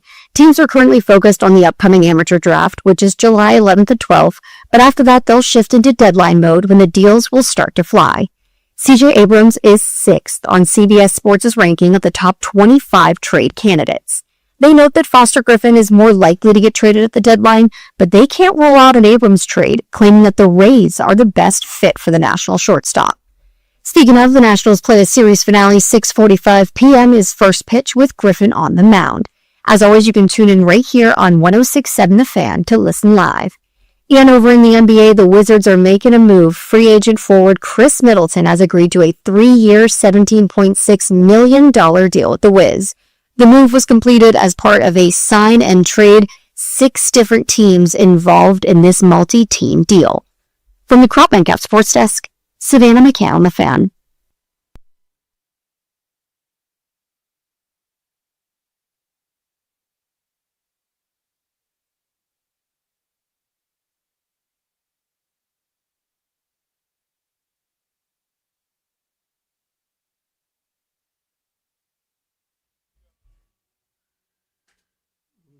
Boy, do we span a wide variety of musical genres when DJ Jazzy Walker is behind the board.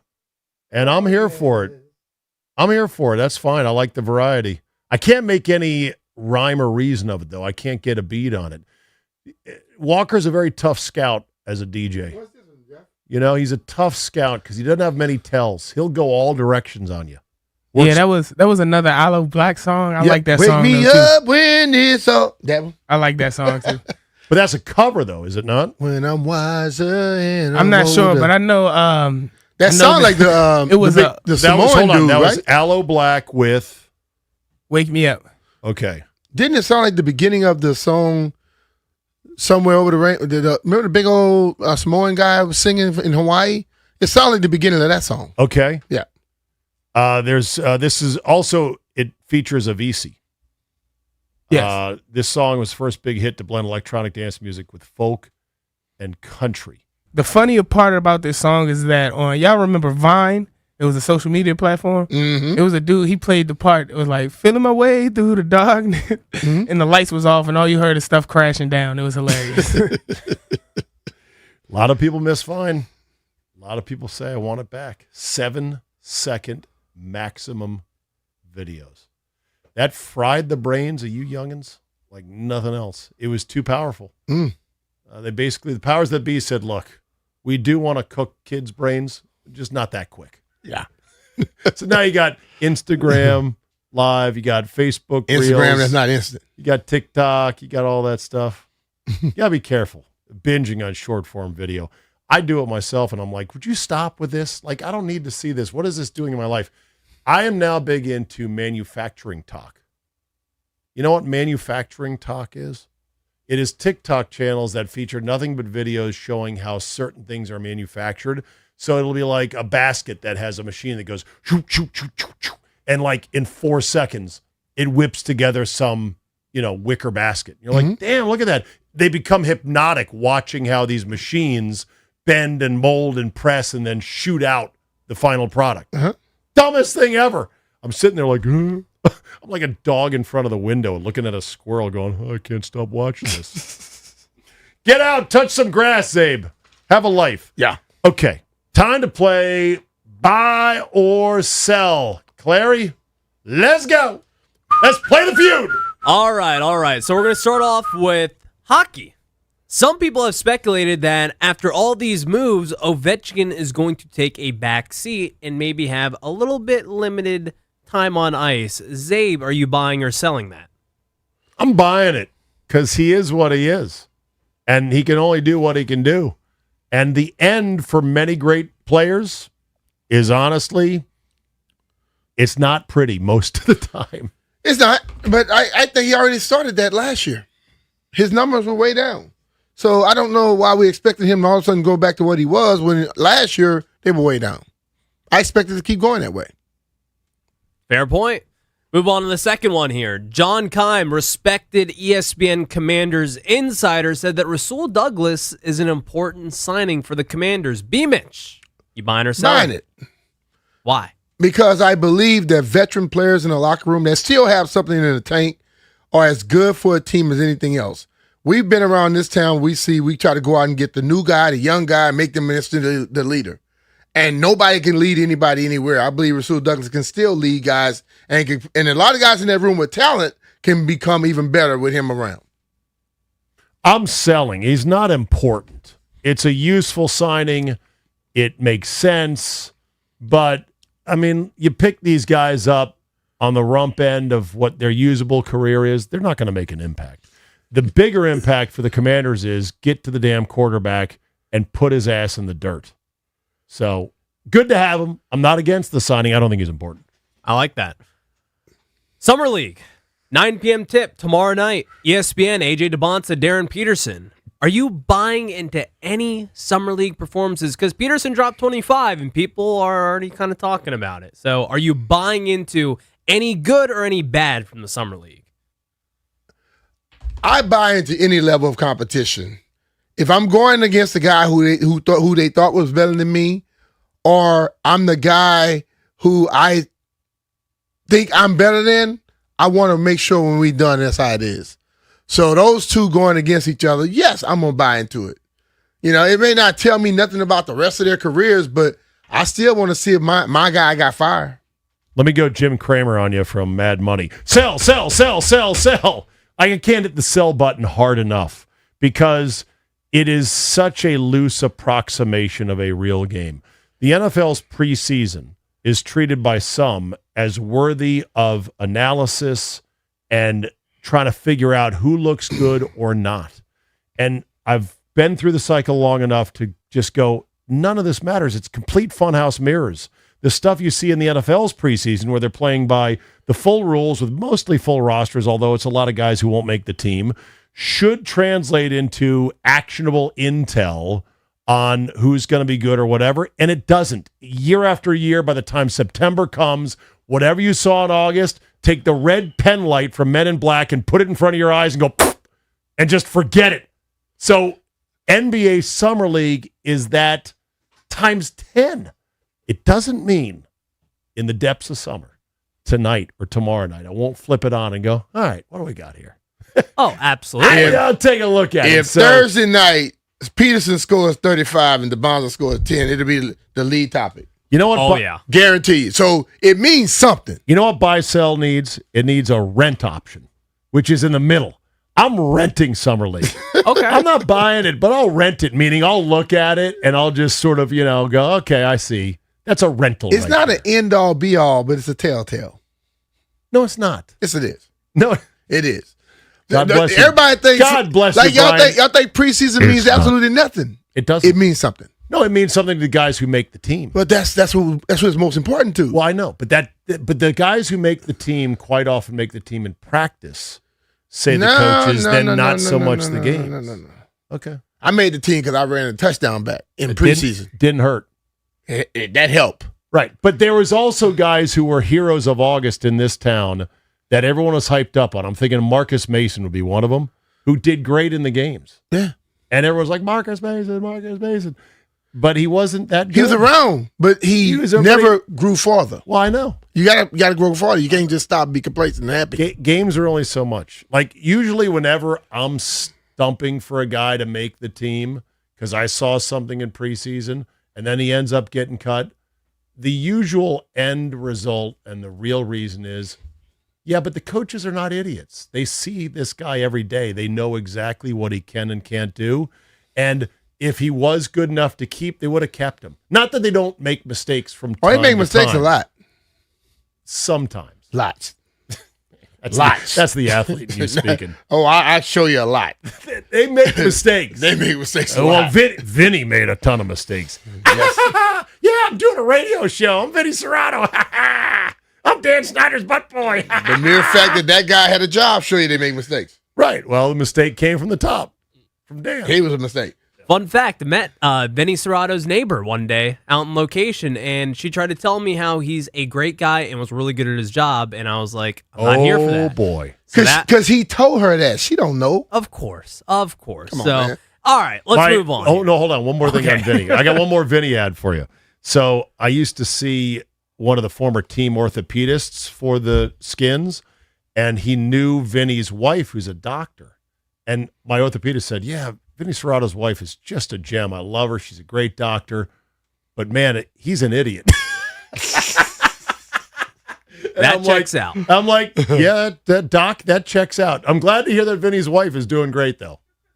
Okay, now we can move on. That's great.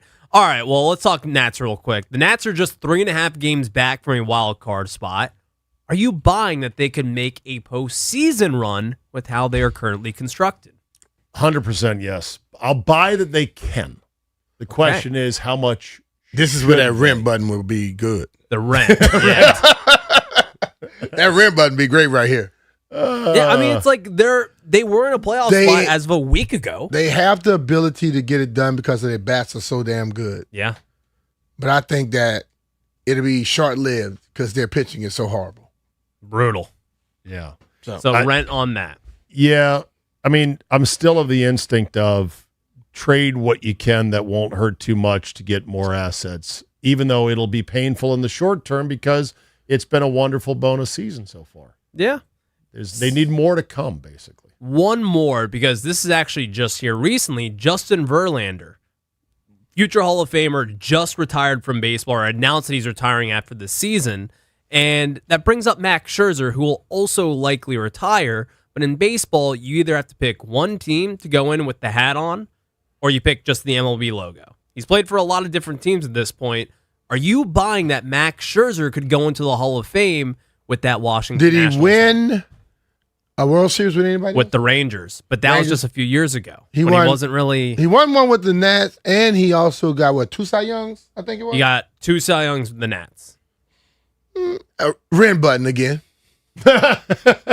See, I've now wrecked your segment, Ryan, because I introduced But I an still element rent. that's It's good. We It's might going to steal negate the whole premise of it. Zabe. Sorry, I was thinking of one to throw at you. What was the question again? It was on. Are you buying the idea that Scherzer could go into the Hall of Fame with the Nats hat on? Oh, yeah. That whole thing is interesting because there have been players who have said, hey, I want to go in with, I think Wade Boggs wanted to go in with a Tampa Bay Rays hat, and he played there for like 1 year, and they're like, bro, no. Like, we're not going to do that. But I think But how they going to tell a person what he wants? Well, that was the argument. And there was a lot of people going, you can't tell him what he wants to do. But now I thought they changed it where they don't put a logo on the hat. Is that then? My research was Hold on. wrong. Then Is there still a logo on Hall of Fame busts in MLB? Let's see. Yes. The Hall of Fame plaques in the gallery do feature logo caps, but inductees now have the option to choose a blank hat with no logo. The board of directors implemented the no logo choice in 2014, allowing players who spend significant time with multiple franchises to represent each club fairly. Andre Dawson had their plaques updated to the blank cap, so he had his changed, while others like Roy Halladay and Mike Messina opted for blank caps from the beginning. So there you go. A little more. All right, I got one for you. Buy or sell. Buy or sell.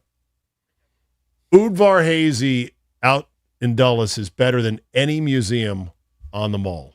Buy or sell. Do what? The Udvar Hazy Air and Space Annex is better than any mall, any museum on the mall. buy in a heartbeat. Not even close. As if you're in the airplanes and all that stuff. That's true. Yeah. You gotta be in airplanes. And I was like, okay.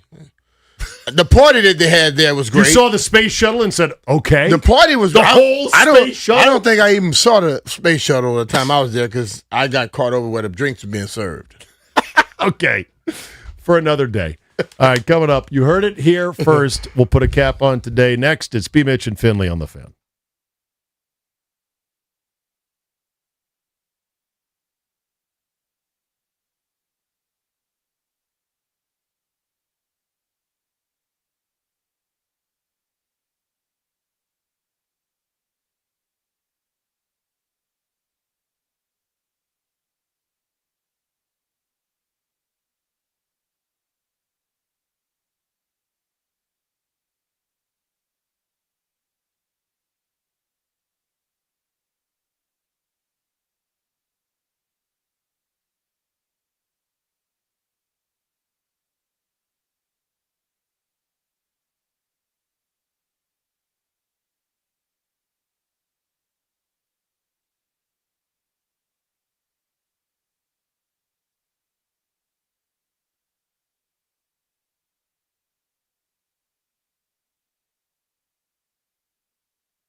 Final segment here. Zabe sitting in for JP, who's back tomorrow. BMitch and Finlay. Shout out to Michelle Manti, the absolute best account rep to the Stars here at 106.7 as well as Odyssey. She heard me talk about your Sharp Collars & Co. shirt on Monday. Mm-hmm. And then texted me to say, I already reached out to them to see if I could get you some product and you could be an adjunct spokesperson. And I said, Michelle, you're the best. God bless you. Mm-hmm. But then she was asking what size are you? And I'm like, man, I'm right between an L and an XL now because I've lost some weight. So it's You're like, L. I go, give me an L because it'll keep me motivated. Yeah. I don't ever want to go back This to is an an XL X. I got on right here. Well, The this X model is- right here is a little looser than the other ones. Well, that's the thing. Every shirt is cut different. Every shirt fits differently. It depends on the material. So anyway, thank you, Michelle, for that. And hope I'm not going to try to move in on your Collars & Co. thing, but I wouldn't mind being a additional voice of, these are nice shirts. That's one right there, right? Yeah. Another non-logo golf shirt. Yeah, Perfect. yeah. Okay. All right. So we were also talking sharks during the break. Yeah. Hilarious. Because I had no idea there was such deep passion on all sides about sharks and swimming in the ocean. And I couldn't believe that Walker said he went to the Great Barrier Reef in Australia and swam out there with nurse sharks. That's crazy, bro. It was fun though. It was been fun. fun. It was just a whole bunch of life on the reef. Absolutely, yeah. A lot of life. And you were not in a cage to protect you from great whites? No, there were no like predator sharks around. How do you know? That's where they live. That's what they told him. Yeah, See, that's why I don't believe what people tell me. I didn't even want to second guess anything like that, so I just went on with it. If they in the water, is what it is. if you in the water, you could be their dinner. That was what hit me one time right after college. I was out in Hawaii with a buddy who had moved out there with his girlfriend. We were scuba diving off his 14-foot boat just on random Tuesdays because it was that time of life when I was 21 years old. And we went scuba diving off the coast of Waikiki, pretty far out. We were in 110 feet of crystal blue Hawaiian water. And we were with our scuba gear and we're swimming around. And I'm just like, anything could come up on us at this moment. Yeah. There's no fence here. Yeah. There's no guardrails here. And it was both exhilarating and a little bit terrifying because we're swimming out there and I'm like, I don't know what's down here. Yeah. I remember They aren't here. The sharks Well, aren't here. I went the to predator Maui. sharks aren't here. 1992. Yeah. And I'm getting ready. I'm about to taking this little scuba diving class. I'm going scuba diving. And that evening, you saw all this ambulance coming, and they say someone got bit by a shark. Cancel the rest of my scuba diving classes right there. All right. You heard it here first. Let's go. Let's get some picks. Heard it here first.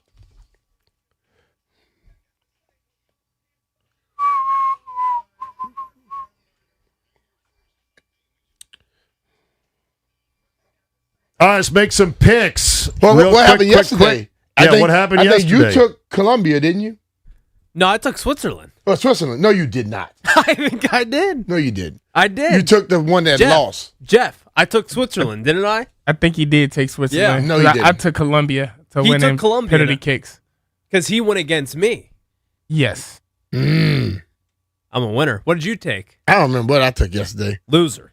All right, I got the Orioles minus 128 at home against the Cubs. So give me I'm with Baltimore. you on that one. All right. Oh, you just Heard it lost. here first. Zabe, you just lost. Yeah, boy. Okay, jump my route. I'm not Ryan. Whoa. Over All right. 9.5 tonight. Actually, no, I'm sorry. Under Under. 9.5. Okay. Foster Griffin against Arrighetti. Astros, good pitching matchup. All right. I'll Mitch? take the Blue Jays. Okay. Blue Jays. Money line or run total? Yeah, money line. Money line plus 107. All right. Thanks for listening, everybody. BMitch, thanks for putting up with me. Walker, Ryan, you're the best guys. We'll see everyone next time.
This sports update is brought to you by the Reynolds and Power Home Team, Keller Williams Realty. Chris Middleton agreed on a 3-year, $17.6 million deal with the Washington Wizards via a sign-in trade with the Dallas Mavericks.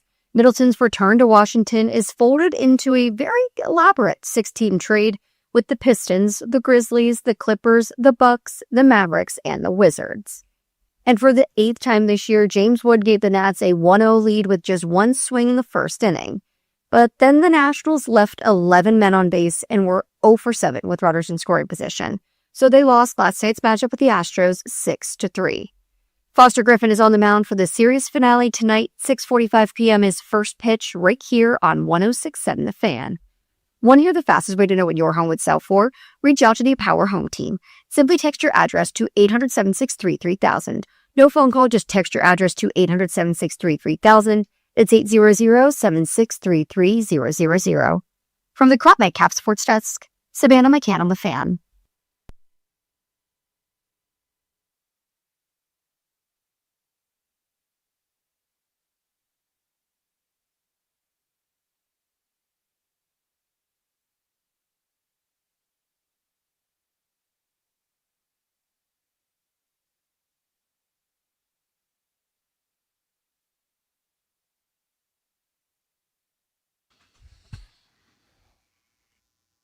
What's up? Welcome in July 8th, 2026. You are listening live to The Fan. Grant and Danny coming your way, and we'll take you all the way up to 6:15 over 4+ hours from right now. Somebody's going to win a Paisanos gift card at 4 o'clock ahead of the Beltway Blitz. Danny, happy Wednesday. Hey, buddy. So, quick Nats note before we just do the regular radio program. I know they only scored 3 runs last night, but they still did the thing that you and I always talk about, which is they loaded the bases and had a chance to win the game. Now, Dylan Cruz struck out against Josh Hader. Josh Hader strikes out a lot of people. He's really good closer. But the point is, this is what the offense does. Count them out at your own peril. This time it didn't work out. The next time it will. They are inevitable. They are waves crashing on a shore, just constantly putting pressure on people. They also had a ton of hits. Yeah. Probably should have scored more than the number of runs they did. And they got another leadoff home run from James Wood, who's got 8 on the season, 1 away from a team record. Alfonso Soriano, the year he went 40-40 way back in the early days of Nats baseball when they were playing their home games at RFK Stadium, had 9 leadoff home runs. James Wood at the All-Star break, assuming he doesn't homer between now and the end of the weekend, will go in one behind him with 8. Although the way things are trending, I suppose he could tie him up tonight in the first inning. But we'll get more into the Nats a little bit later on. It actually is much nicer in town right now, I got to say. The heat wave has gone away. The thunderstorms have been kind of nice in the evening the last couple of days. I will accept those, Danny. This is one of those rain is okay times for me. As long as it doesn't screw us over and we have to sit there and wait through rain delays. That's right. You and I were super worried looking at the forecast, doing the post-game show, that we'd be spending a lot of time twiddling our thumbs in the press box. It just looks like Montreal Expos legend Tim Raines the entire week. I've not looked at a forecast, and maybe I'm saying something that I shouldn't too soon, but the rain's danced around us over at Nats Park the last couple nights. We've been fine. Yeah, storms everywhere except for, I guess, Nats Park. Not even a delayed start time, despite tarps being on the field, coming on and off. It's been a strange deal for sure. But literally every day on the old weather app, there's a little lightning and a little rain cloud right next to the day. So what day do you want? Pick a day. Thursday, Friday, Saturday, Sunday. Boom. I think we're in Florida mode, though, where it's so hot and humid that you just get a thunderstorm. You just get some. Probably doesn't mean that much or like last that long, but it just kind of is there. It exists, and then you keep it moving. Did you see the graphic that's been floating around social media today of the NFL Network crew taking their stab at predictions for the Commanders' record in 2026? I surely did. So this is a bunch of the analysts over at NFL Media. The names include host Colleen Wolfe, writer Nick Shook, analyst as far as the draft goes, Lance Zierlein, another writer at NFL.com, Grant Gordon, and then some other NFL analysts, including Bucky Brooks and some people we've had on the show. The 2026 Commanders records, the worst record, Shook from NFL.com has Washington going 4-13. I don't know how that would be the case. That is no improvement essentially off of last year, and I would imagine you are telling me that you think Jaden Daniels is not going to play a lot. Yeah. How would Jaden Daniels play a ton and they go 4-13? Either you think he stinks, which there's no way you could possibly think that after 2 seasons of watching him play, or you don't think he'll be healthy. I don't get the 4-13. That's the outlier, by the way. There's only one like that, but that is the floor for these predictions. That's hard to do. That's when you've got nothing but backups. That's when you've got, all the injuries.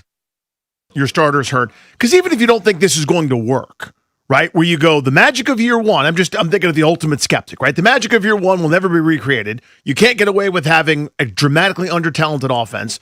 Their offensive line is going to struggle. They got rid of a starter for no reason, didn't replace him. They're replacing him with a guard. They didn't go out and do anything other than getting an unproven tight end. Now, I like Chig. I'm just saying, again, I'm putting the skeptic hat on. McLaurin was hurt all last year. Why do we think that's going to be different? I just don't see this happening with a really difficult schedule.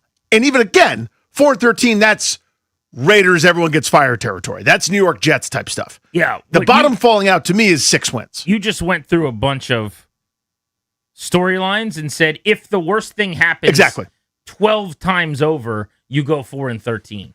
I don't think you should ever be predicting that the best thing's going to happen at a 95% clip or the worst thing is. So to pick them to go 12-5 would make no sense. But to pick them to go 4-13 makes just as much sense, in my opinion. But I digress. We'll reach out to him. He's been on before. Curious to get his thoughts on why on earth you look at this roster, the deepest defensively they've been in a long, long time with 2 new coordinators and a quarterback who is fully healthy at the moment and say they're going to go 4-13. The best case scenario among all these predictions, the highest win total that we got, and this is, again, 7 different people calling their shot on the Commanders, was 9-8. Yep. Brooke Sursoemi, I don't know who that is, but NFL.com writer has the Commanders at 9-8. Nobody has them at 10-7 or better.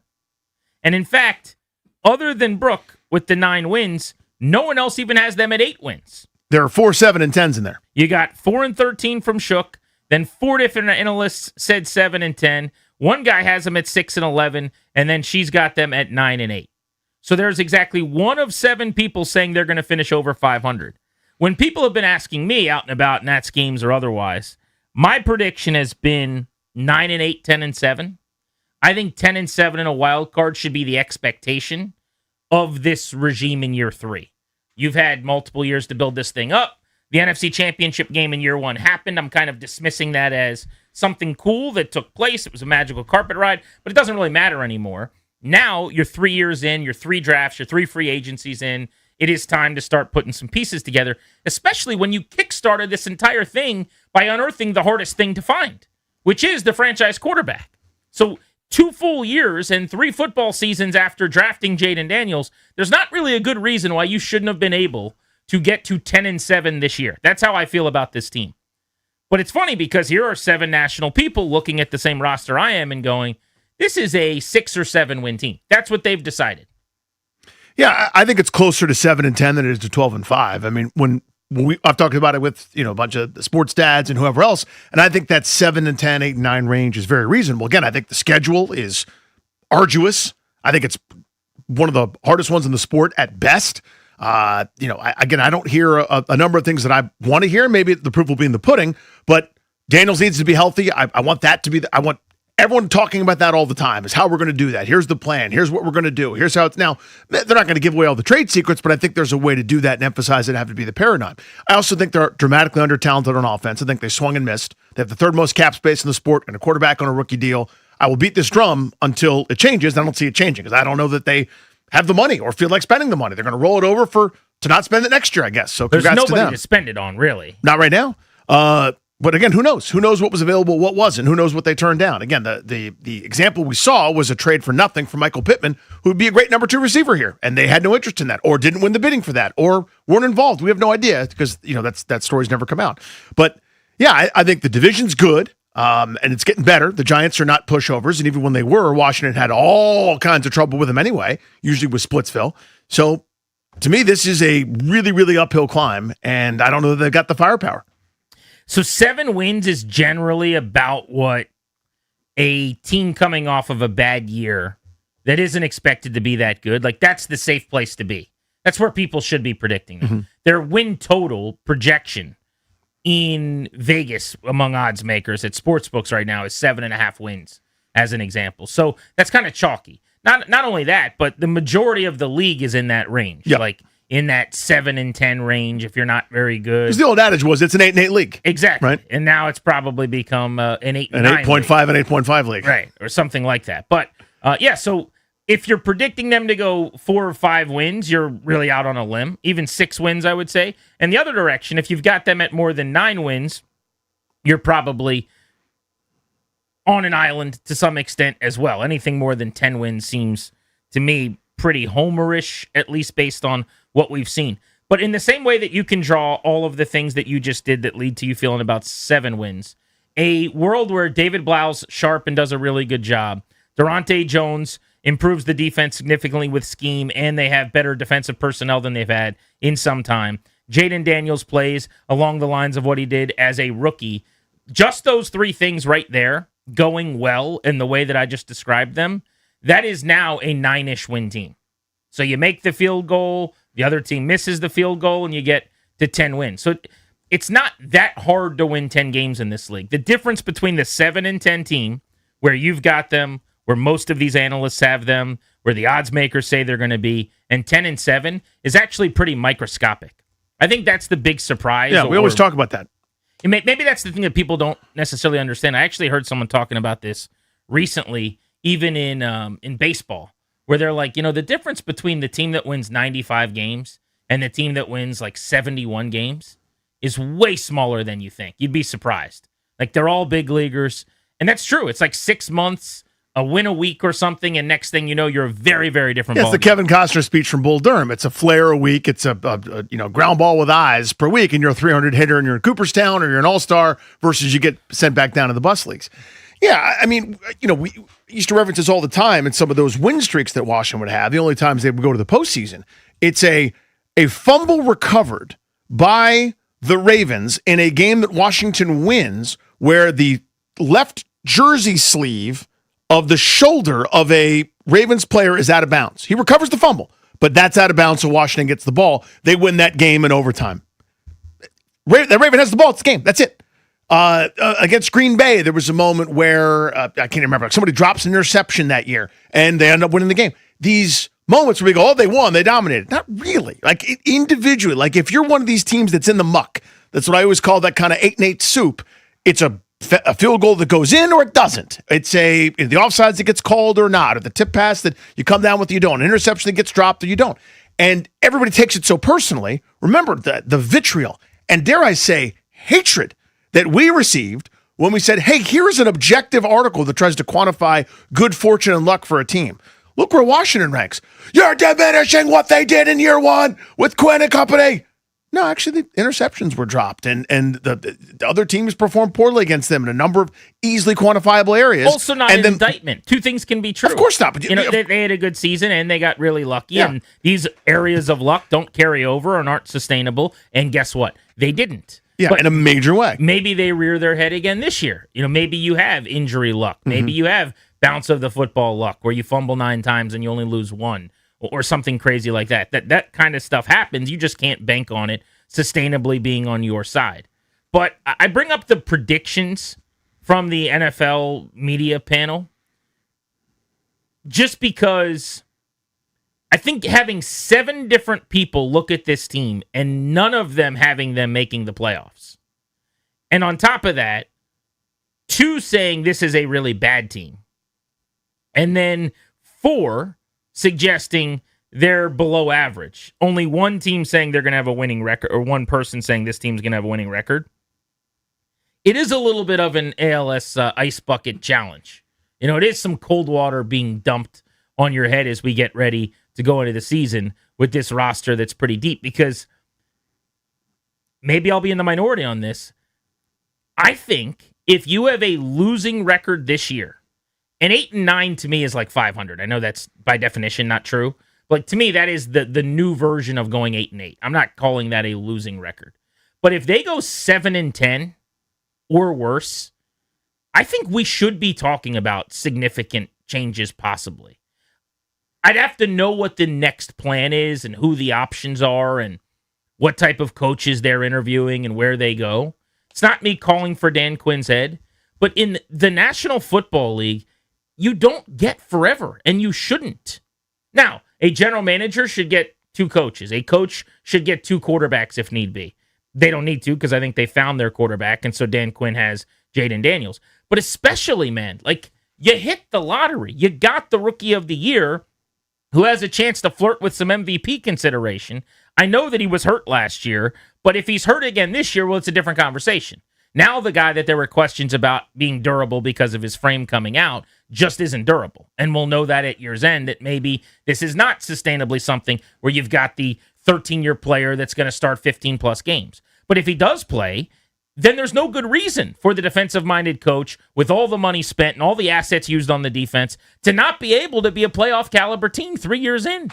I'm sorry. So the records that are being predicted here, 7-10, certainly 4-13, 6-11, those are not good enough. Like, they better get to 9 or more wins this year if Dan Quinn plans on being back here. Yeah, if the operation is, it like sort of looks like it's on the right track. Otherwise, there's just real questions to ask about the pace with which they're, I don't even want to say turning this thing around because they got to the NFC title game in year 1, but it will just feel like they're stuck in the neutral. further removed, the flukier it looks, right? I mean, because right now they're at neutral. They got back and zeroed out. They went 12-5, then 5-12. My math isn't great, but that's 17-17 in the regular season, and now you're starting anew, right? And in theory, what they did, not even theory, what they did is they went old first to try to establish some kind of winning culture.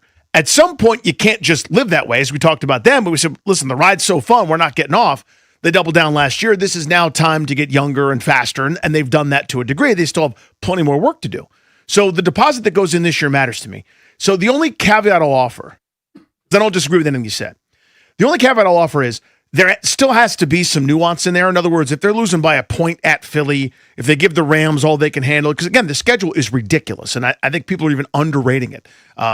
If they're, if Cincinnati turns out to be the truth when they're playing them in November, because you want to play Cincinnati in September when they stink, but if it's November Cincinnati and they're the division winner I think they're going to be, and you lose 40-39 in a shootout to Joe Burrow, who might be the MVP, yeah, I'll go, okay, it's not what I wanted, but it's better than losing by 100 points over 4 weeks, which is what they just did. I am team process over results. Of course, the nuance and the contextualizing within the result is going to matter as much as anything else. I'm just saying that if they win 7 games and it's not at the end of the year you go, like the Wizards just had a terrible year. Yeah. I was thrilled by everything they did. Right. The Nationals are probably going to end up finishing, I would imagine, in the mid to upper 70s in wins this year. It's sniffing 500, yeah. I'm going to be elated by it because of the context. I don't necessarily have to have you just accomplish what you set out to. If they're 7-10, the problem for me is that like it's hard for me to come up with a formula where the stuff that matters the most goes well and they finish with that record. Jaden Daniels plays well and stays healthy, then at 7-10, your defense stunk. And they bet so big on the defense this offseason. You know what I'm saying? Yes, I do. You changed coordinators. Does the offensive scheme look good? Does the defensive scheme look good? I just, that's the problem I know what you're for saying. Dan Quinn. I know what you're saying. Yes, how they got there is going to matter. But at that record, the areas that are most important to him, if the job being done is good enough to continue down this path, you're probably not 7-10. But yeah, there's definitely a world where that's the record at the end of the year, and I go, you know what? I think they just got to punch through this wall. They're really close. One more year, they probably win 11 games with a good offseason. Let's stick this thing out rather than starting over. I definitely think I could get there, but it's year 3. I just want to keep reminding people, the first year, they won 12 games. Now, that wasn't authentic, but even, let's say that was a 7-win or a 6-win first season, if the second win you treaded water and were the same, like by the third year, we should be raising the bar. You've gotten rid of the old, you've brought in yours, and like this is your vision now, Right? We talked about that a little bit in year They've turned two. the whole roster over. This is exactly. This is who you want to be, and this is what you turn in. How many off seasons do you need? It's 3 free agencies, it's 3 drafts. You've already changed out coordinators. I was told the best thing about hiring you was that you're the best at putting a staff together. You told me by firing the last 2 guys you hired that you didn't put the best staff together. Okay, no problem. Hopefully you did this time. But I'm curious to get your reaction on the phones at 800-636-1067 to these predictions from the NFL media folks. Colleen Wolfe and Nick Shook and Lance Zierlein and Grant Gordon and the others, Bucky Brooks from NFL Network and NFL.com. None of them have the Commanders at 10-plus wins. The mean here is right around 7 wins, and you got 2 of the 7 prognosticators saying 6 or fewer wins. Is that just disrespect and a lack of credit based on a bad year last year and a bad track record over a long time from the national media? Or is that reasonable? 800-636-1067. Grant and Danny on the Fan.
This update is brought to you by Mervis Diamond Importers. Nobody pays retail anymore. Why should you? In baseball, the Nationals getting set for the rubber match against the Astros tonight at Nationals Park. 6:45 first pitch. Can hear it right here on the Fan.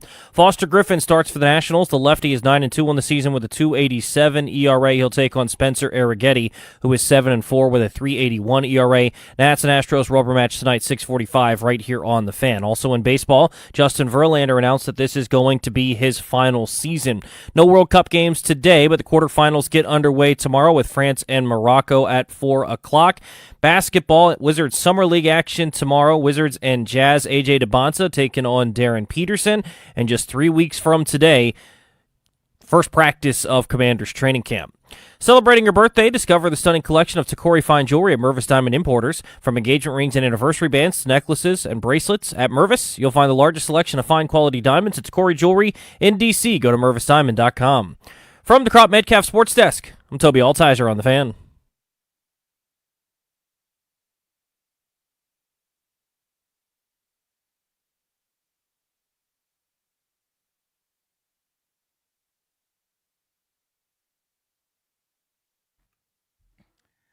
Welcome back, Grant and Danny on the Fan with you all the way up to Nats baseball, 6:15 tonight on the Fan. We have efforted to reach out to Nick Shook, and he's going to join us at 5. He's the guy from NFL.com who's got the Commanders going 4-13.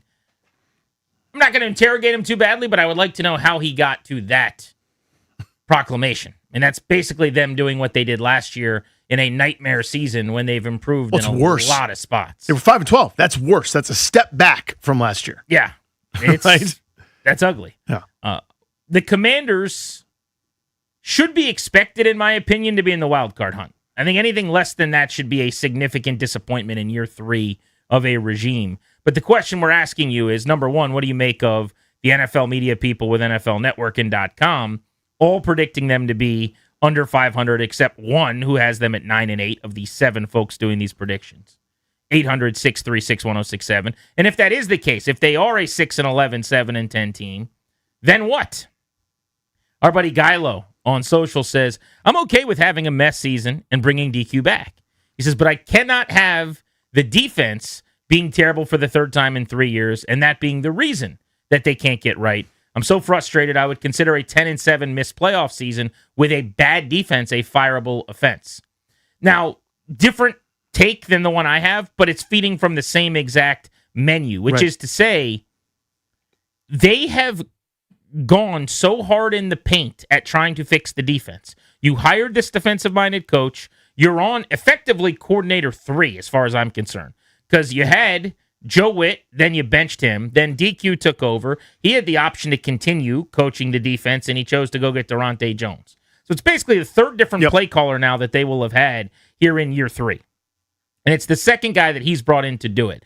And then you use your top 10 pick on Sonny Styles, and you spend all of the money on this defense. Adafe Owe, Caleb Von Chason, Tim Settle, Charles Omenihu up front. You have Leo Chanel at the second level, and in the secondary, you went and got Robertson and Witherspoon. And Nick Cross. And we could keep going and going. Of the, I think it was 13 players they signed that are going to play a lot, a dozen of them are defensive. I mean, that was the massive emphasis. So if you still stink on defense this year, there is going to be a conversation in my office if I'm ownership where I'm going, dude, the reason I hired you was when I watched you with Dallas with the backwards hat, as a top 5 defense, you always have top 5 defenses as a coordinator. I wanted that. Why can't you give me that? What else do I need to give you to make this possible? Yeah, or if you're giving up yards, where are my turnovers? Well, you know what I mean? Like, at least you can you took no names. You took Jags and turned them into Defensive Player of the Year candidates, where Deron Bland is returning a interception for a touchdown every other week. We're at the bottom with the Jets in terms of turnovers. Where's that? Something. Everywhere you go, you run great defenses. Everywhere you've been as a coordinator, you show up, they run a great defense. How do I get that? And that's going to be a tough question you got to have some answers to if you miss the playoffs. TC's in Maryland. What's going on? How are you? How are you? Thanks for taking my call, guys. Got it, buddy. First of all, going to the ESPN guys, I think they got a little low. I think we're probably going to be around probably about 7-10. I don't think we're going to make the playoffs. I'm a diehard. I'm an old time guy. And the reason why I'm saying that, because I think what we're missing here, you guys are kind of missing, is the opponents we play. We play 11 teams that defenses are actually probably from 12 and up. The defenses teams we play now, we play in the West, NFC West. So there's 3 right there.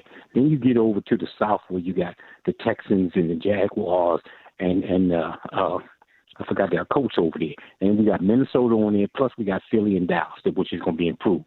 So the defensive opponents that we play, we all talking about how Jaden this and Jaden. We don't know what our offense is going to look like. True.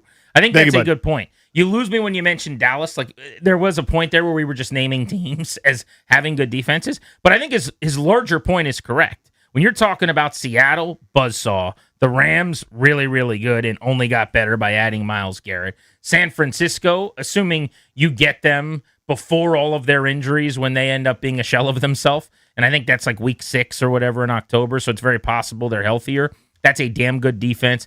Philly, you have to play 2 times, is an awesome defense. Yeah, it's a tough schedule. I mean, the Commanders have the 11th hardest schedule in the NFL in strength of schedule at 502. Now, inexplicably, the Eagles within the same division have the 24th hardest schedule at 481. And that's basically just because I think they play Washington 2 times and Washington has to play Philly. That's the difference. So if it's that small of a margin between Team 11 and Team 24, probably punches a hole in how important the strength of schedule stat actually is going into the year. But they're 11th hardest going into the season in terms of what we know from last year. And he's right to say, based on the divisions they play, you're going to play some really good defense. Yeah, and I think that 11 number is inaccurate. I think it's way too generous, or kind. I think it goes I think it's in the other direction. You think their schedule is harder? Yes, harder than 11. I didn't say that very clearly at all. Thank you. I think there are 2 teams that aren't any good on their schedule. Arizona, I think, is going to be a disaster. I don't know which way is up there. I think Tennessee's probably not ready for prime time. Everyone else is going to be either better than they were. See the Giants, who have an adult in charge and have added some talent up there. Again, I'm not telling you they're a wild card team or division winner, but tell me where the weakness is with Philly, Dallas, Seattle, the Colts, who are, when Daniel Jones plays, they were 7-2 last year, I believe. San Francisco, Philly, the Rams, who you mentioned, Cincinnati, who were all picking to win the division, Houston.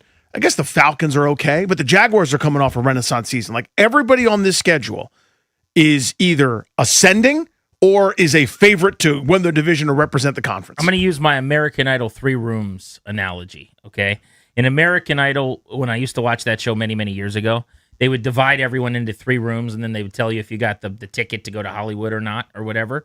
So for me, I'm going to look at their schedule and divide all the teams into 3 rooms. There are the really good teams. There are the really bad teams, which is a very small room to your point. And then there's the middle bucket.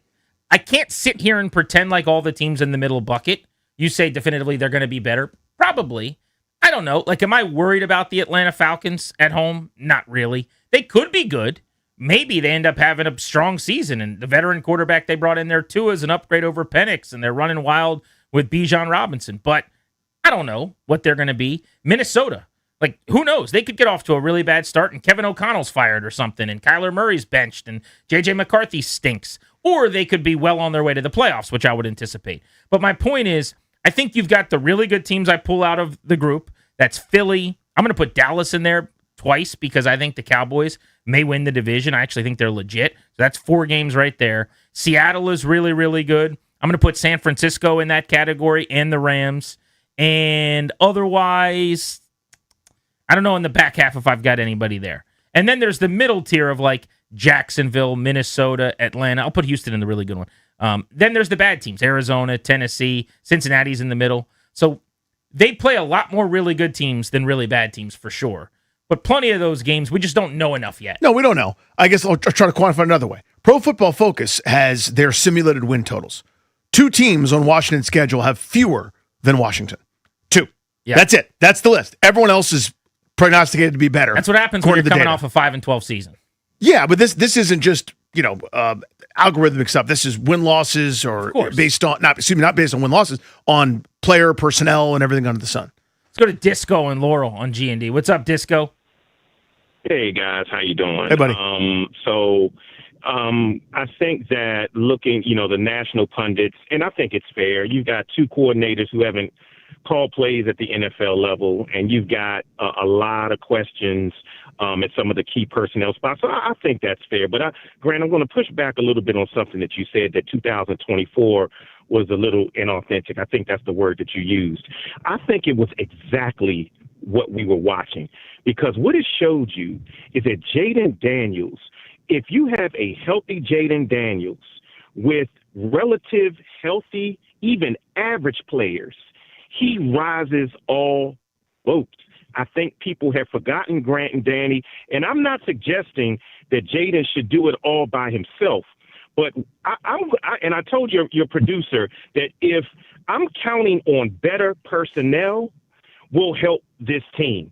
I think they have better personnel on paper, especially on defense. But you guys are forgetting about Jaden Daniels. Let me push back. We were there. It was so much fun. You're forgetting about the drop 2-point conversion from the New Orleans Saints. That's one. The Hail Mary against the Bears. That's two. So all of a sudden, top of my head, 2 wins could absolutely have been flipped, and Daniels is still transcendent. We're feet out of the same trough. We all love Jaden Daniels. You don't go 24 for 27, or whatever the number was, on fourth downs. If you were exceptional, you go 20 for 27. You don't get 2 fourth downs, maybe you lose another one of those games. I understand what you're saying, Disco. Yes, we all saw the same thing, and that's why we're sitting here going, if Daniels is healthy, ... you could have a great season. But the point is, the inauthentic thing is there was so much good fortune. The mojo was right. Everything went their way that if you replayed it 1,000 times, it would not come up 999 times Washington. Yeah, it's not an either or. I think it was fluky, and also Daniels was incredible. I think both of those things are accurate. But I will also say this. I don't think I am forgetting. I'm quite literally counting on Jaden Daniels to be spectacular. It's the path. It's the only way. It's why I've got them 10-7. I think Jaden Daniels plays 16 games, right? And if he plays 16 games, I'm accounting for, a week where he can't go or has a banged up leg or a concussion or whatever is going to keep him out of a game. Let's say it's 15 games, whatever. If he misses 1 or 2 and he plays the rest of the season, I'm accounting on him giving you top 10 quarterback productivity. I don't even need him to be 2024 level. I need him to be top 10 in the league, because my algorithm for their double-digit wins is top 10 quarterback production and a top half the league defense or close to it. Their defense, based on the money they spent, the talent they have, and a scheme that I love, should be pretty good. If their defense is significantly improved and Jaden Daniels is playing at a top 10 to 12 level, that's a 10-win football team. That's what I believe. So, yeah, I'm counting on what you're suggesting. He has to stay healthy. He has to play well. And that's my point. If he does, and Dan Quinn's job is to get this defense on track, then they'll be fine. And if they don't, now I got some questions for Dan Quinn. When you are especially a defensive-minded head coach, but just a head coach in the league, and you are gifted with a quality NFL quarterback, and in the case of Daniels, what we perceive to be a difference-making NFL quarterback, if you can't figure out how to routinely be in the playoff mix, that's your problem. Yeah. That is a big issue. You have the thing that is the hardest to have. Yes. So I'm going to treat you differently than coaches that don't have that. Sean McDermott just got blown out in Buffalo. They make the playoffs every year. They're in the conference title game regularly. They're a Super Bowl contender all the time. He's got the quarterback. The bar rises. 800-636-1067. You want to join us? The NFL Network crew, not high on the Commanders. What do you make of that? This is The Fan.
We're giving away a Paisanos gift card today at 4 o'clock ahead of the Beltway Blitz. Welcome back to Grant and Danny, coming your way from our Half Street Studios in the Navy Yard in D.C. So we were talking about if all the folks that are making the predictions that the Commanders are not going to finish with a winning record over at NFL Media are right, what happens? Well, how you get to 7-10 could matter. And just looking at the schedule as a refresher, we talked a lot about it when it came out. The beginning of Washington's schedule is treacherous. Murderer's Row, 27 Yankee style. So if they finished 7-10, Danny, but they started, I'm just making this up on the fly, guessing about something that could be bad. But like if they started 1-3 and finished 7-10, where they harvested some nuts in the second half and they really started to get it together, beat the Cardinals, beat the Titans, beat the Falcons. You're like 5-2 in your last 7. It is going to feel a little better at year's end about the direction of the program than if you're 7-10 and you started fast against the good teams. Right. So they beat Philly and Dallas on the road, 2-0. They lose to Seattle. They beat Indy and London, and they're 3-1. Then they beat the Giants, and they're 4-1. But the rest of the way, you go 3-9 or whatever. And now you're 7-10. Well, now it might be curtains. So the way that they get to 7 is also going to be important because the expectation, I think, is you're going to be pretty good in the second half. That's where the schedule is lightest. It's lighter for sure. And then again, we talk about this nuance all the time, and I'm offering an example. So years ago, Drew Brees followed through on a pass and hit a player's helmet.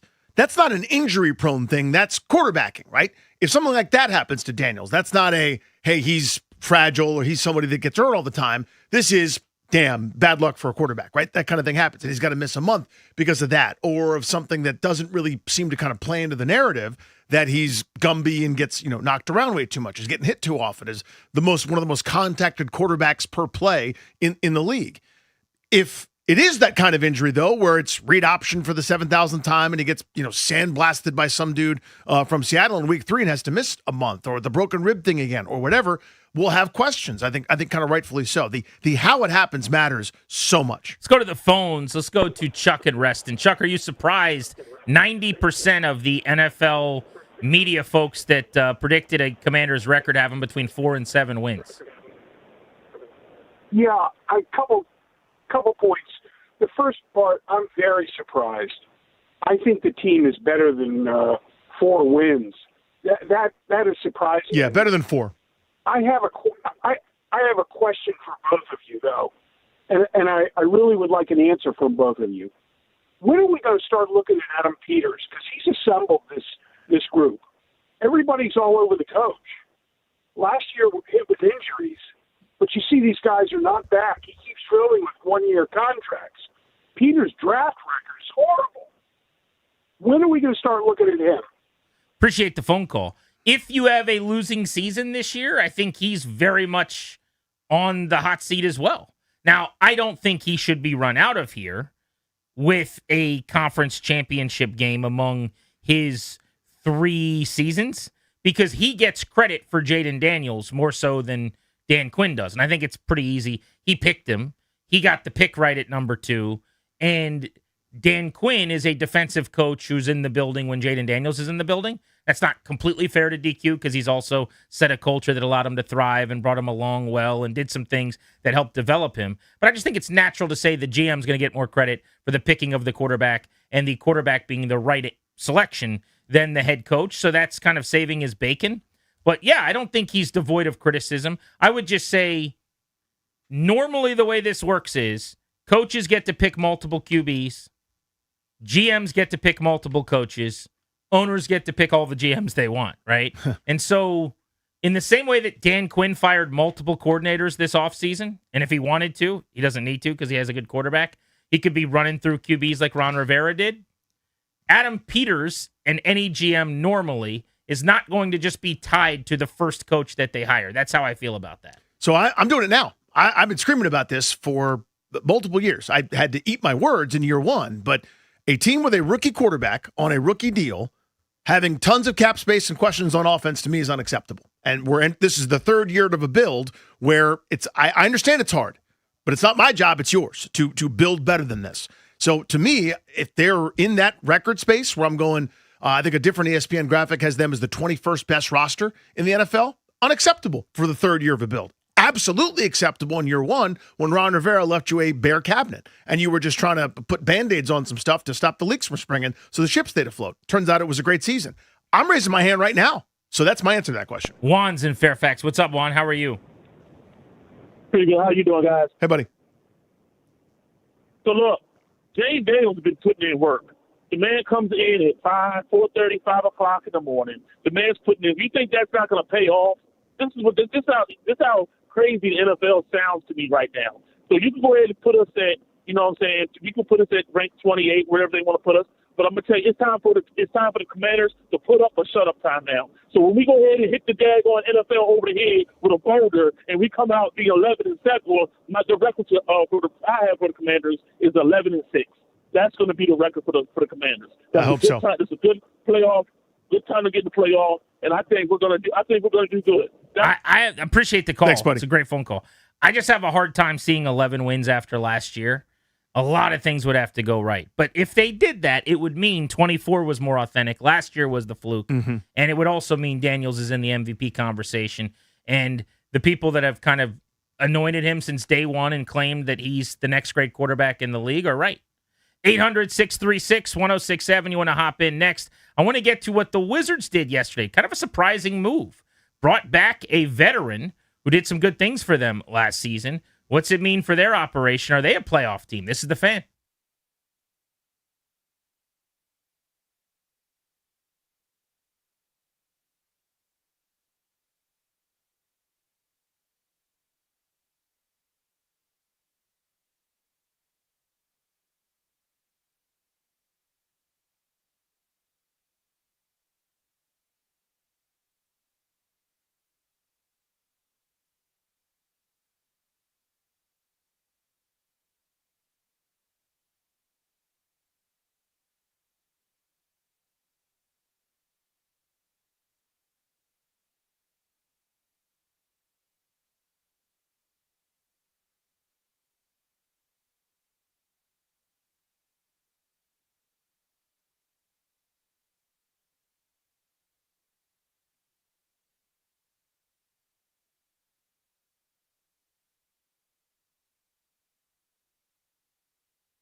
The Nationals fell to the Astros last night. Rubber match tonight at Nationals Park, 6:45 right here on the Fan. Foster Griffin goes to the hill for the Nationals. He is 9-2 with a 2.87 ERA. He'll take on Spencer Arrighetti, who is 7-4 with a 3.81 ERA. Nats and Stros, 6:45 right here on the Fan. Nats on deck at 6:15. Justin Verlander announced today that this will be his final season. He was also named to the American League All-Star team as a legend pick. World Cup, no games today, but the quarterfinals get underway tomorrow. France will take on Morocco at 4. Then on Friday, Spain will take on Belgium at 3. And then 2 games on Saturday, Norway and England at 5, and Argentina and Switzerland at 9 o'clock. Wizards Summer League, just one more day until that tips off. The Wizards will take on the Jazz in a matchup of the top 2 picks in the NBA draft, A.J. DeBonsa and Darren Peterson. And just 3 weeks from today, the Commanders will be on the field for their first practice of training camp. From the Crop Metcalf Sports Desk, I'm Toby Altizer on the Fan.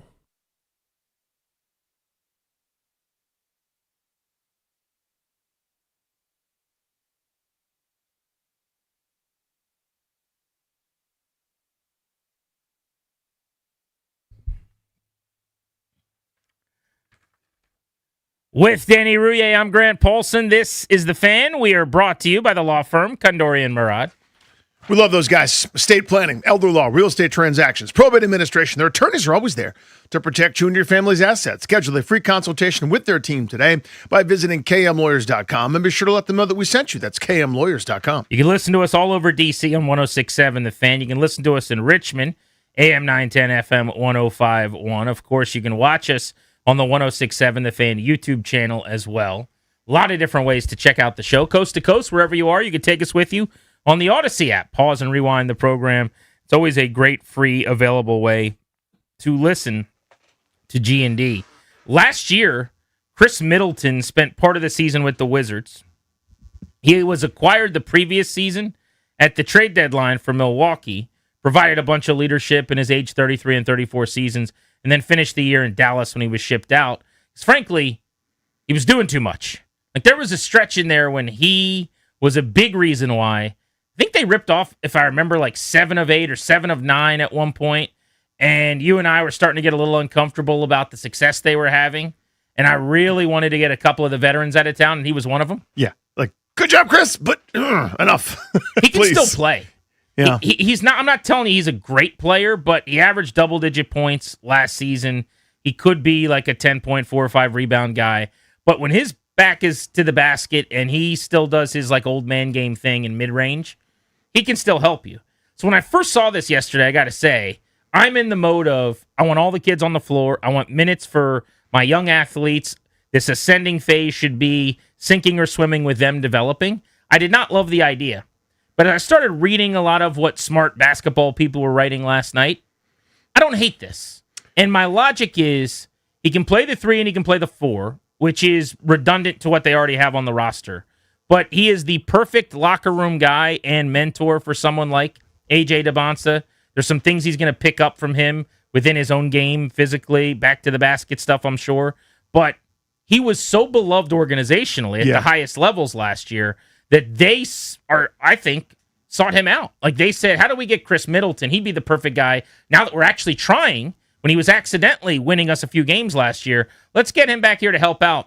My caveat, Danny, is I just don't want him to play that much. Yeah. If he's your Anthony Gill, fine. He's a $6 million practice player and mentor. Okay. So I was assistant coach, basically. Seriously, I was talking to the gents in the producer room about this during the break, and this is what the old regime would do. I'm not saying, hold on, stay with me. The old regime back in the day, in the time before time, they would go, we consider Chris Middleton our first-round pick, Ernie Grunfeld would say, and they would sell their soul to get that 41st win. Never again, please. That's why we have all new people, smart people in here. I will not sell my soul to be okay. If organically playing Alex Sarr, A.J. DeBonsa, Will Riley, and Keyshawn George, and Trey Johnson, I play those guys, and I win 42 games, I'm doing spin kicks. I'm doing cartwheels because I'm on my way to something. If I'm doing it with Nene, Trevor Ariza, Marcin Gortat, and a bunch of trades I give to Phoenix for future first-round picks of Jags to get my 41-42 wins, that's a futile exercise. And that hamster wheel annoys me.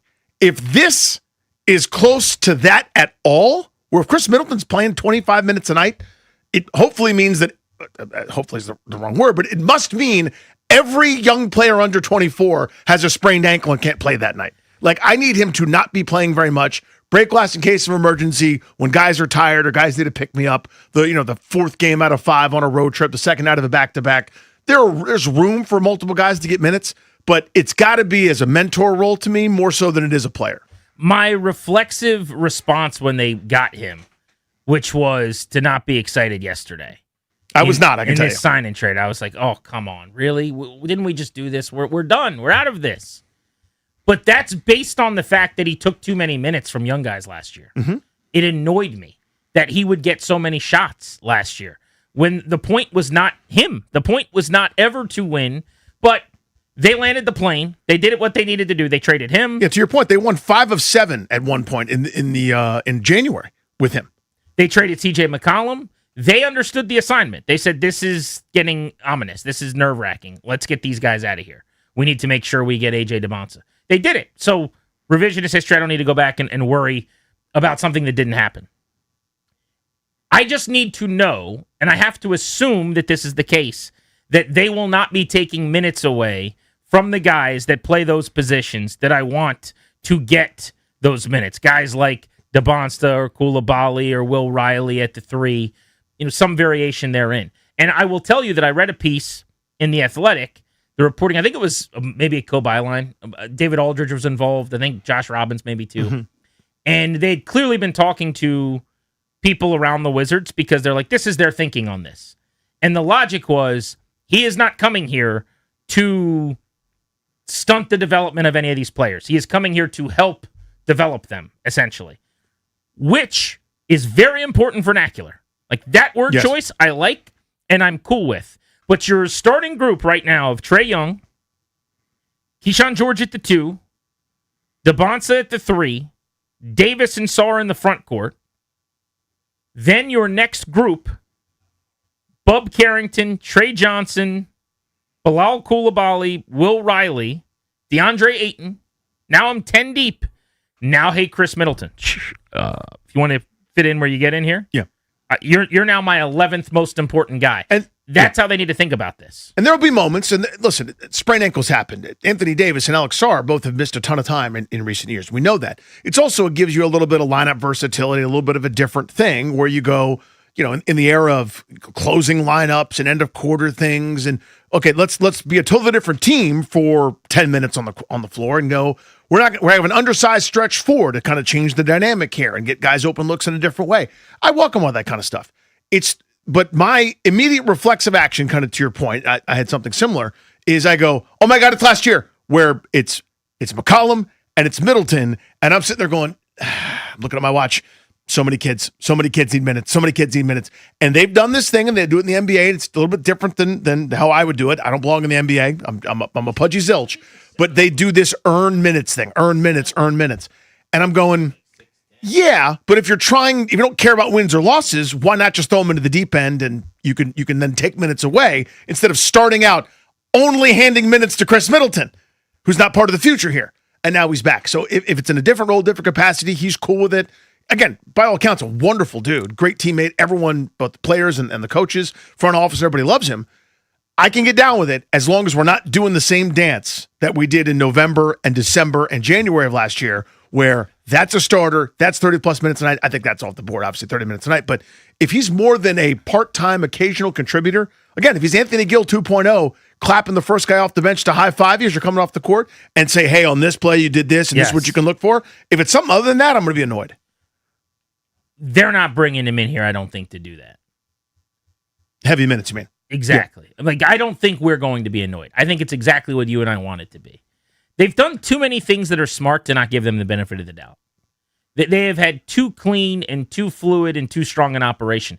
Every single time I start to get nervous about something they're doing, and I go, I don't love this, they zig. In other words, like last year, I'm like, they got to do something about this Middleton-McCollum situation. And then they did. Both were gone. Yeah.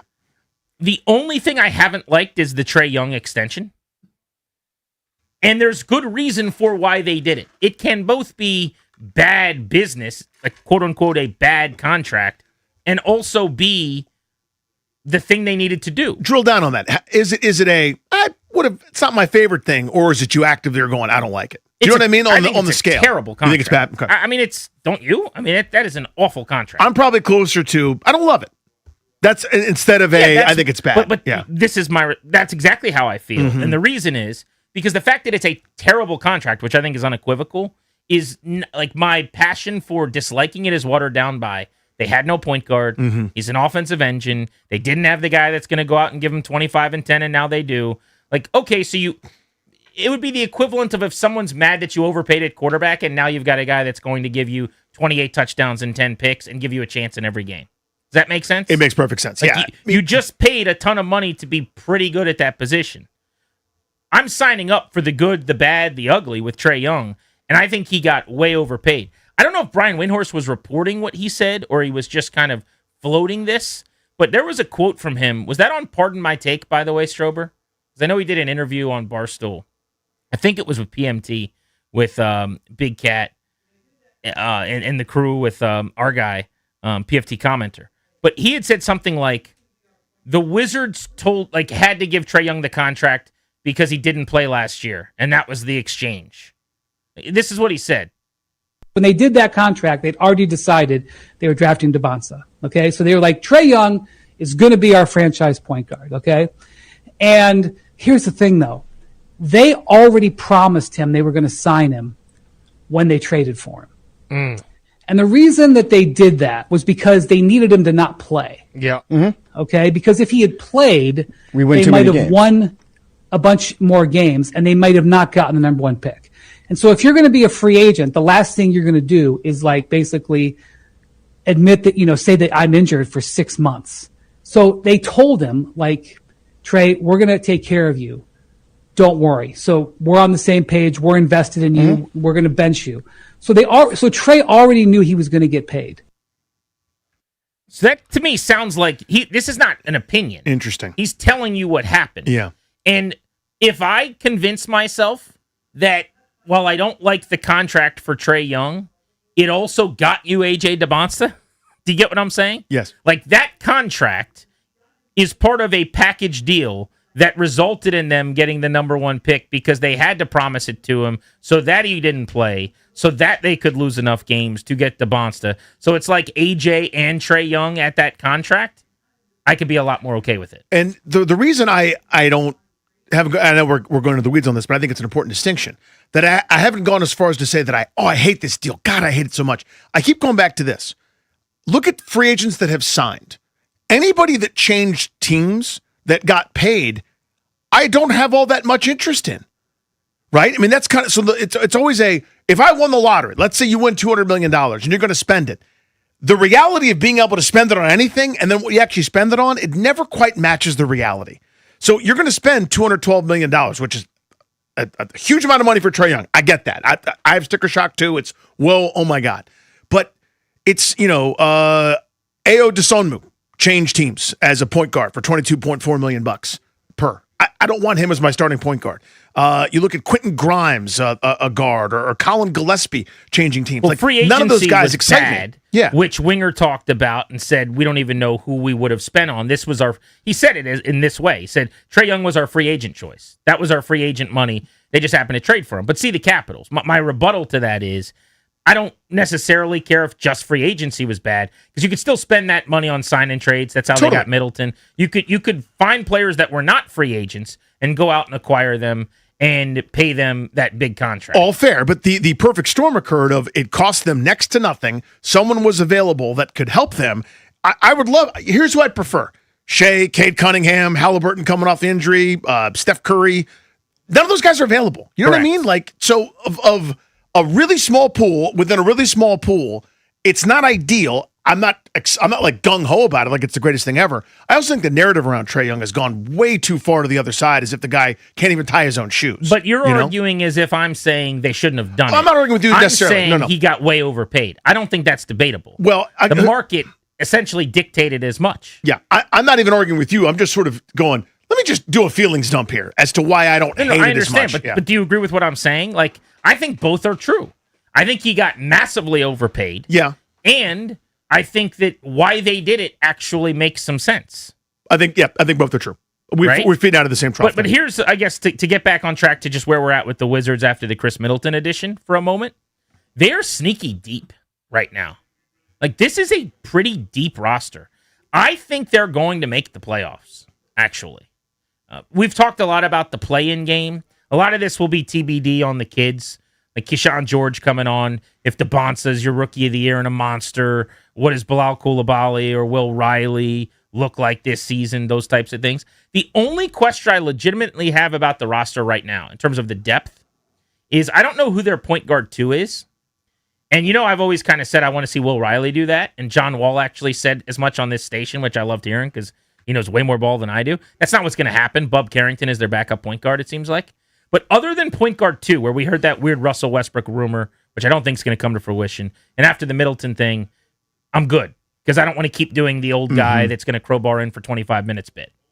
But what else is there that you're not convinced on? Like at center, you've got Sar, Ayton, Vukcevic, who's a 7-footer, 3 deep. At the 4, you've got Davis, and if you want to go smaller, Middleton. At the, in that 2-3 kind of tweener range. Yeah, they got wings. George. I mean, that's all they have, right? And they're huge, too. I just looked up their roster. They have 3 7-footers, right? Ayton, Sar, and Vukcevic. Then you've got, I was with Felix Akpara at the Nats game the other night, sitting in the dugout talking to that guy. He is massive. I think he's listed 6'10".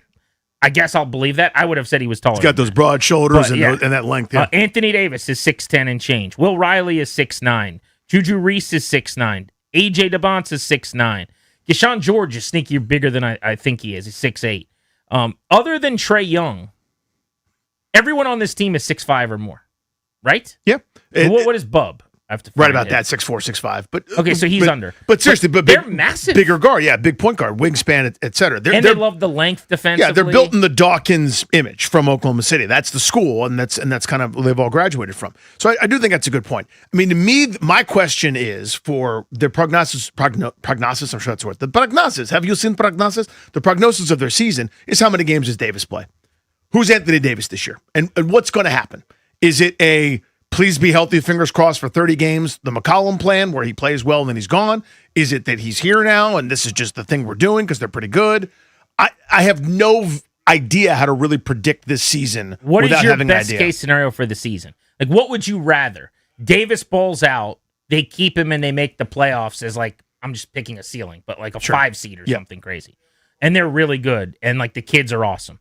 Or they improve some, the question. Kids flash, and they trade Davis. Because I think I would still take the second one. Yeah, that's a great question. It would be a year earlier. I don't need them to be good. I don't need them to be a playoff team. I don't really even care that much that they are. My joy from watching them, and I'm more excited to do so than I have been in years. I've been to a Wizards game or 2 at max for the last 4 or 5 seasons. I plan on going to plenty of games this year. But my excitement will be in watching, first of all, DeBonsa, but like the rest of the kids kind of come into their own. I think I would prefer better play-in conversation. Davis gets traded, then no extension. He's still on the team going into the offseason, and they just made the playoffs as like the 7th seed or something. I think that's probably right. I mean, my number one priority. So this goes back to when we talked about this year 1 for Daniels. Record, great. I care about Jaden Daniels. What's best for him? Because whatever is best for him ultimately is going to be best for all of us. Now, of course, they won a bunch of games and kind of went against a bunch of things that I thought would happen, but whatever. It was great. If you give me a scenario where DeBonsa's rookie of the year and is an all-star, looks unbelievable, looks like the future, I'm not talking about good player, MVP candidate. That means Sar took a leap and Trey Johnson took a leap and, Will Riley kind of continued on this track. And you've got nothing but hits and success stories, and that's the engine. And you've got Anthony Davis and Trae Young to sort of supplement the kids who are awesome. I kind of will go, I don't really care what else happens if I get that sort of dream scenario. But my ideal is probably what you're talking about. I call it the McCollum plan. Give me 35 games, Anthony Davis. Fingers crossed. All right. Stay healthy, and I'm shipping you. All right, pick one of 2. They don't trade Davis. They're the 5 seed, and they win a playoff series. Or they move on from Davis, and they get into the play-in, and they lose. That one. Okay. I take that one. Because I don't care about the playoffs for this year. You don't at all. Right. What if they're really good in the regular season? like a 3 seed. I'm just making up something insane, but then I'll take that one. You would like because that means you're in the. This is all happening faster. It's like the Nats, exactly. Where I go, my plan was to be a lot better. If you jump 20 wins this year, that's as good as anybody could ever hope for. That still puts you right around 500 or just below. You're still like at the back end of the playoff field or play-in. Yeah, they're going to say we care about the playoffs, and if that means crunch time lineups of Trae Young, Anthony Davis, Justin Champagnie, and Chris Middleton, I'm going to be furious, frankly. See, that's you know what I mean? That's what would annoy me a little bit is as you're getting close and like now it's about every possession and every minute. And so the average age starts climbing, and in a world where, some backup point guard like Westbrook is in here or whatever, it's him and Middleton on the floor. Like that gets me back to my frustration of last year a little bit. But we can pose this question to people on the phones. 800-636-1067. First off, it's kind of a loaded roster. Sneaky right now. Pretty deep team that's been put together by Dawkins and Winger after the addition of Chris Middleton. Of course, DeAndre Ayton. I loved that trade, by the way. I talked to Will Dawkins about it at Nats Park. I was like, dude, congrats. What a buy low candidate that is. Couple of twos. That's Change why of you scenery, have yeah. those. You literally just have them sitting there so you can. They're like candy on at Halloween next to your door. You just kind of throw them in the bag and hand them out. Yeah, so he's not worthy of being the 1-1 pick and being a franchise altering center. You think that guy can't play? You're crazy. What's your best case or dream scenario for the Wizards this season? That's the question on the Fan.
Baseball tonight, the Nationals take on the Astros, rubber match of the series, 6:45 first pitch. Can do the game right here on the Fan. Nats on deck at 6:15. Pitching matchup for tonight, Foster Griffin starts for the Nationals.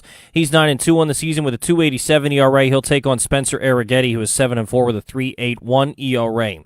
Also today, Major League Baseball announced that Justin Verlander is going to be added to the American League All-Star team as a legend pick, and after that, Justin Verlander announced that this is going to be his final season. No World Cup matches today, but the quarterfinals start tomorrow with France and Morocco at 4. Then Friday, Spain will take on Belgium at 3, and then on Saturday, 2 final games, Norway and England at 5, and Argentina and Switzerland at 9 o'clock. Wizards Summer League gets underway tomorrow night, a matchup of the top 2 picks in the NBA draft, Wizards and Jazz. A.J. DeBonsa will take on Darren Peterson at 9 p.m. And just 3 weeks from today, first practice of Commanders training camp. From the Crop Metcalf Sports Desk, I'm Toby Altizer on the Fan.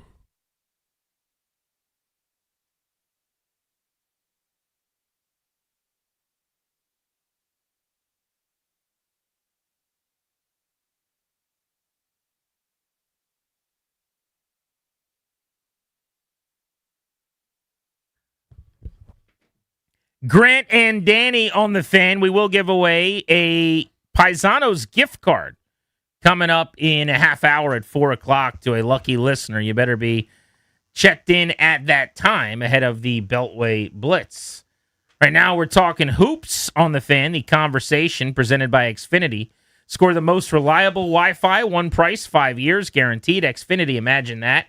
We've been talking about the Wizards and your expectations for them this season, as they had yet another veteran and they improved the roster again. Tomorrow night is a big night for Wizards fans. That will be... There's way too much riding on a summer league game, I'll tell you that. That's true. We'll get to that part in a second. But that'll be their first opportunity to see A.J. DeBonsa. In a uniform, playing for the team, summer league activity, to be clear, yes, that's true. But as if that's not a big enough storyline, he's going to be going head-to-head in that summer league debut with Darren Peterson, who has already played twice, who has scored over 25 points 2 times. And has made it look easy. He looks really, really good. And as Wizards fans, we're kind of just sitting back. Our guy hasn't played yet. They haven't started their summer league. The Jazz got out there earlier.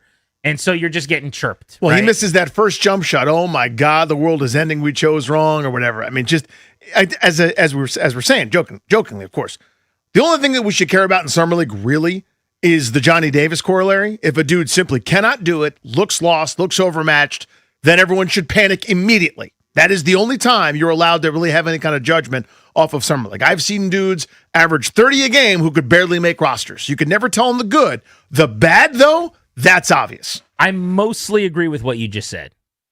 I think with guys that dominate, though, you can kind of see they're really good.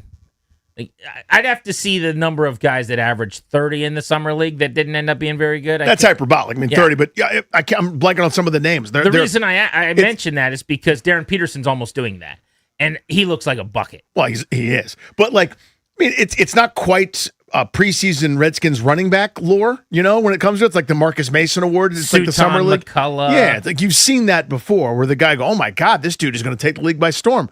Why is he getting waived? Yeah, I mean, but still, it's your first chance to see A.J. DeBonsa. So I am giddy. Darius, do you have any game show music? Can you give me a little game show music? I'm challenging Danny to a Redskins running back of August lore off here on Grant and I'm going Danny. to lose. I pulled my couple. All right. Suton McCullough is where I'm going to start. Okay, Marcus Mason. Okay. Nehemiah Broughton. Oh, damn it. You sleep. That was my next one. I'm on the spot. I can't think of any others. Guy went to Georgetown Prep. Everyone over talk. Oh, was that Marcus Mason? Went to Prep? Think so. Yeah. You might be thinking of Jarrett Patterson. No. But you could use Jarrett Patterson too. I think I'm out. You win. I got one that you're sleeping on. Give it to me. Lake Seastrunk. Lake Seastrunk. Of course. Remember, everyone's like, you can't cut Lake Seastrunk. Lachey Seastrunk. 6th round pick out of Baylor. Yes, you can, You'll too. never get him to the practice squad. Hours and hours of calls on this station about how you can't cut Lake Seastrunk. And you know what happened is he went to the practice squad, no problem. And I don't know that he ever got off the practice squad. Mm-mm. Let me see if we get one more here over the many, many years. Because then the receiver position, you get the Marco Mitchell Award. Of course, I'm just thinking You're running running backs, I know. There's one guy I can't pull, that Keelan Williams. Now, he was a 4.0 carry guy in the regular season, too, for like a He stretch. had a little bit of an NFL career. Yeah. Went to LSU. I know, not running back, but you sleep on the defensive end prowess or edge rush prowess of Marcus White, Marcus with a K, the greatest preseason sack artist in human history. 2-sack game when he was trying to make the 53. Uh-huh. Now, tell me what college you went to. Virginia Tech. No, same conference. Pitt. No, UVA. same conference. Duke. No, same North Carolina. North Carolina State. No, same conference. Georgia Tech. No, same Florida State. Yes. There we go. He was a Seminole. My first guess. Hashtag he is Seminole. There you go. That's how we play. What are we going to call that? The Then Redskins preseason running back legend. Off. Yeah. Day. Mm-hmm. Darren Peterson, 2 games, 26.5 points, 7 assists, 4 rebounds, 28 minutes. He took last night's game off. I don't know if this is actually why or not, Strobe said, to basically get ready for the Wizards game. I think he took it off to get ready for DeBonza. He had a quote. See if you can find this somewhere on Twitter, Darius, where he was asked, they just played Memphis, and the question was about Boozer. Like, hey, Boozer played really well. Do you think he got any motivation from playing you? And I'm paraphrasing, but Peterson was like, oh, definitely. He's like, when you get to play against the guy that went in front of you in the draft, like, yeah. And all I could think about was, oh, my God, he's going to score 35 points. He took that personal. He's going to score so many points against the Wizards. Don't hand him an iPad and hand him a memory from Gary Payton. This was Peterson postgame. Darren, pulling from 2 questions already, a lot of great players use anything to motivate them, right? And after the game, you talked about whenever you can assert dominance, you try to. Playing against Cam Boozer, another top 3 pick, a guy that there's a lot of discussion in the pre-draft process. Did you pull any motivation from that playing against him? Always. I try to find something against everybody I play against. Yeah, he was the pick after me, so I know he probably had an agenda today as well, so I couldn't let that ride. Yeah. I mean, he's going to be so amped up. And way too much is going to be made of this. Of course. Like, he's going to go 29 points or whatever. We'll have no other data. Hopefully, DePonsa pours in 17 and grabs 8 rebounds and just looks great. It's his first game. It'll be, mid-season form here, Peterson's 3rd game. But count me in. I can't wait. Oh, it's great theater. I can't wait to watch. Tomorrow night, 9 o'clock, this will be a nationally televised game on ESPN. When's the last time you were fired up, dare I say, jazzed up? Oh, thank you. For a Wizards Summer League game. John Wall back in whatever it was, 2010, 2011. I mean, literally that long for me. I am super excited. And I know just given my history, I'm going to have to be patient. Because again, DeBonza's allowed to have a 6 for 18 Summer League performance or whatever. Again, it's the movement. Can you get to your spots? Can you get your shot off? And the answer with this athlete that is so off the charts. I mean, it's kind of the same things we were talking about with Sonny Styles with Washington, where we're like, at a minimum, just on pure instinct alone, he'll make more plays than most people as rookies, right? Now you add in all the preparation and stuff, but they don't make that many athletes like this. He is off the charts testing-wise. So if he back rims the jump shot that he creates because he just jumps 1.5 feet over his defender, I'll go, whether that goes in or not, it will look right. He's going to look great. Again, whether he shoots well or not, and that's how people a lot of times judge if a guy played well, and that's kind of the end for them, and that's fine. But I can't wait to see him, man. This is the cornerstone. Good for the NBA. Seriously. To set that one up. Pick 1 against pick 2. Wizards Summer League roster is a lot of the names you would want it to be, by the way. Like, we've kind of forgotten about Trey Johnson. He's going into year 2, and hopefully will be healthy. He'll be out there for Summer League activity. They are sending Will Riley, who at 6'9" is he's just got an engrossing game. I love watching Will Riley. Jameer Watkins, among kind of the regulars from a year ago in the rotation, as the year went on, will be out there as well. I mean, Strobes, you follow this team way closer than we do day in and day out. Are there any names of non-well-known Wizards that are on the Summer League team that you think are actually interesting? Because they do have one roster spot up for grabs still. I am a bit interested in Seth Trimble, the guard out of UNC. You might remember who that is because he hit the game winner against Duke in Chapel Hill. I think it was back in February or whenever that was. He's a sneaky good athlete that possesses some pretty good qualities, I think, getting the basket, distributing as well. So with that last two-way spot, Felix Okpara got signed to a two-way. Jameer Watkins is back on a two-way. So the last spot is occupied right now by Julian Reese, who was kind of this feel-good story at the end of the season, grabbing a whole mess of rebounds and garbage time games. It's going to be between those two, in my prediction, of who actually gets that last spot. Reese definitely has the edge because he's been with the organization for a bit, but don't count out Tremble, I would say. Seth Tremble, how big is he? Let's see. 6'3". 6'3". I mean, again, that's where they're thinnest.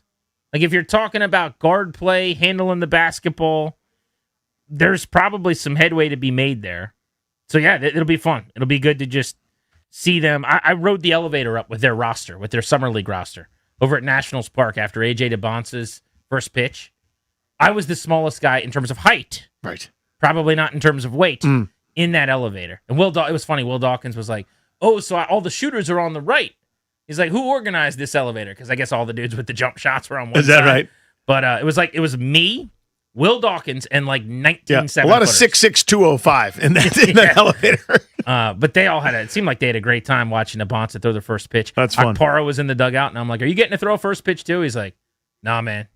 They don't want me throwing the first pitch. Just that guy. Yeah, he's like, he's going to do it. He's, all he is just a casual 6'10" and a half, and hopefully going to be a mainstay for them as well. Just that condor wingspan. And it's their version of listen, I'm not comparing him just yet. He's got a long way to go. As Strober said, he's on a two-way, but that kind of Clint Capella school of big manning, right? Where it's a shot blocking, rim running, screen setting, kind of a tormentor. I'm into that. How many Wizards games do you think you'll get to this year? Seriously. I'm hoping for between 5 and 8. Well, I think there's no way you get to that. That's my hope. But okay, because it's again we're busy with sports schedules and things like that. But so that's like how I see. That's how many my hope. We'd like to get to.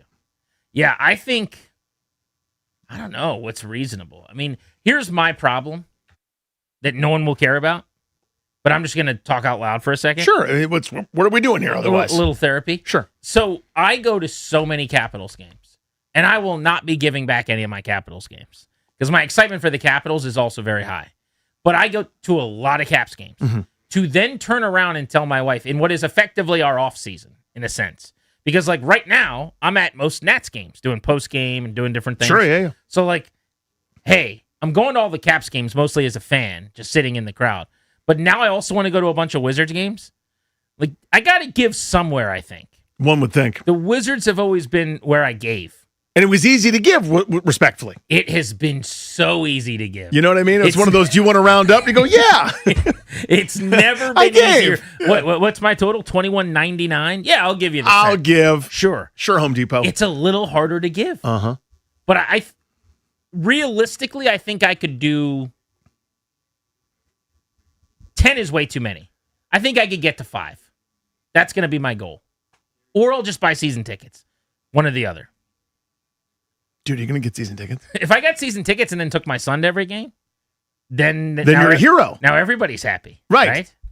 I think my wife would be super Rick if I did that. I think she'd be Moranis if you did that. She would be Carlisle. If I got season tickets. Blank and Morty if you did that. She would be Adelman. For sure. Grant and Danny on the Fan. Our double play is next. What's going on in our lives? Nothing to do with sports.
It is time for our double play on Grant and Danny, sponsored by FH Fur.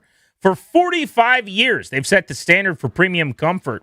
To celebrate, get 0% financing for 72 months on a qualifying new system purchase, plus a premium EnviroAir IAQ 5-inch filter absolutely free. FH Fur, plumbing, heating, AC, and electrical, absolutely the best.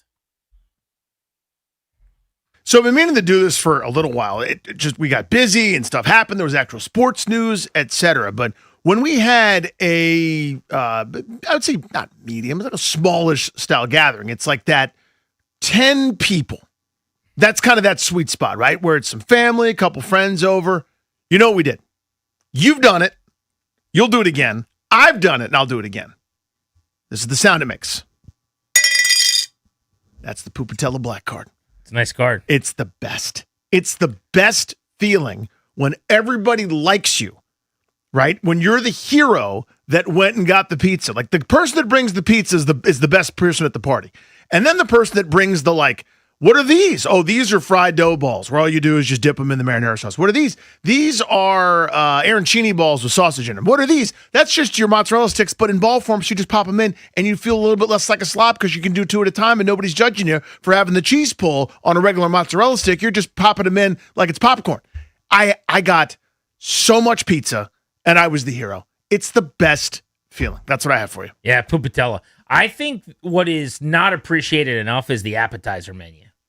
Some of those fried finger foods that they have. Like, yeah, it's a great thing to order some pizza. You know what you should always accompany that pizza with? Appies. Some kind of like a fried rice ball. The thing they have with like the mashed potato in the middle. The croqueta? Yeah, I was going to say the croaker, which is a fish. But I think it's more of a croqueta. Mm-hmm. That's a good item. They should keep doing that item. That's my advice. The one you sleep on, and this is a sound sleep. You gloss over it every time. You never think about it. And what you should do is wake up and go, oh my God, they had the cheesy bread. It's bread with garlic and cheese on top. Do they have cheesy bread? Oh, yeah. Why don't we ever get cheesy bread? We always do. When we do it, I'm pointing at me. Yeah. This is the we. Like when I would do Friday's pizza for the boys, but when I do the Pupatella stop off. Cheesy bread. I might do it again this Friday, by the way. I need to bring that back. Pupatella for the boys on Friday. Or I guess I can't say that. Is that a curse word? Should we dump that? No, you're allowed to say it in that context. Pupatella for the friends, for the peoples. The garlic and melted mozzarella bread. It's like toast. They're like sourdough toast with mozzarella cheese and garlic joy on it. It's the best, Jerry. The best. It's time for your boys' double play. So big week ahead. I'll be out for a few days early next week. This is my annual trip to the Major League Baseball All-Star Endeavors. So I will have a Saturday night trip up to Philly. Sunday futures game. Eli Willits, #1 pick for the Nationals last year, is killing it in the minors. How many Nats farmhands are in the futures game? Just 2. Just a couple. We got Willits, and then we have Miguel Cime. He throws 102 miles an hour. He'll be max effort for 1 inning. I am jacked up to see him. Now, there's a little bit of a developing situation here. Bit of a sticky wicket. Where he does walk some guys, okay? Oh, okay. Doesn't always know where that ball's going. We spray it around a little bit, but he is a teenager who's in A+, and nobody can hit him. I'm going to just tell you a couple of numbers, and I want your live reaction. Okay. He has 84 strikeouts in 45 innings. I'm sorry? 84 strikeouts in 45 Are innings. you doing that Instagram bit that goes around where like a girl reads somebody's high school stats back to them? Like, are you doing my Little League stats? I actually really, really like that bit. It's actually a pretty good bit. There's a lot that I don't like. For those of you that haven't seen it, girls will call their dads, who are former big leaguers or maybe were great college players or whatever. Mm-hmm.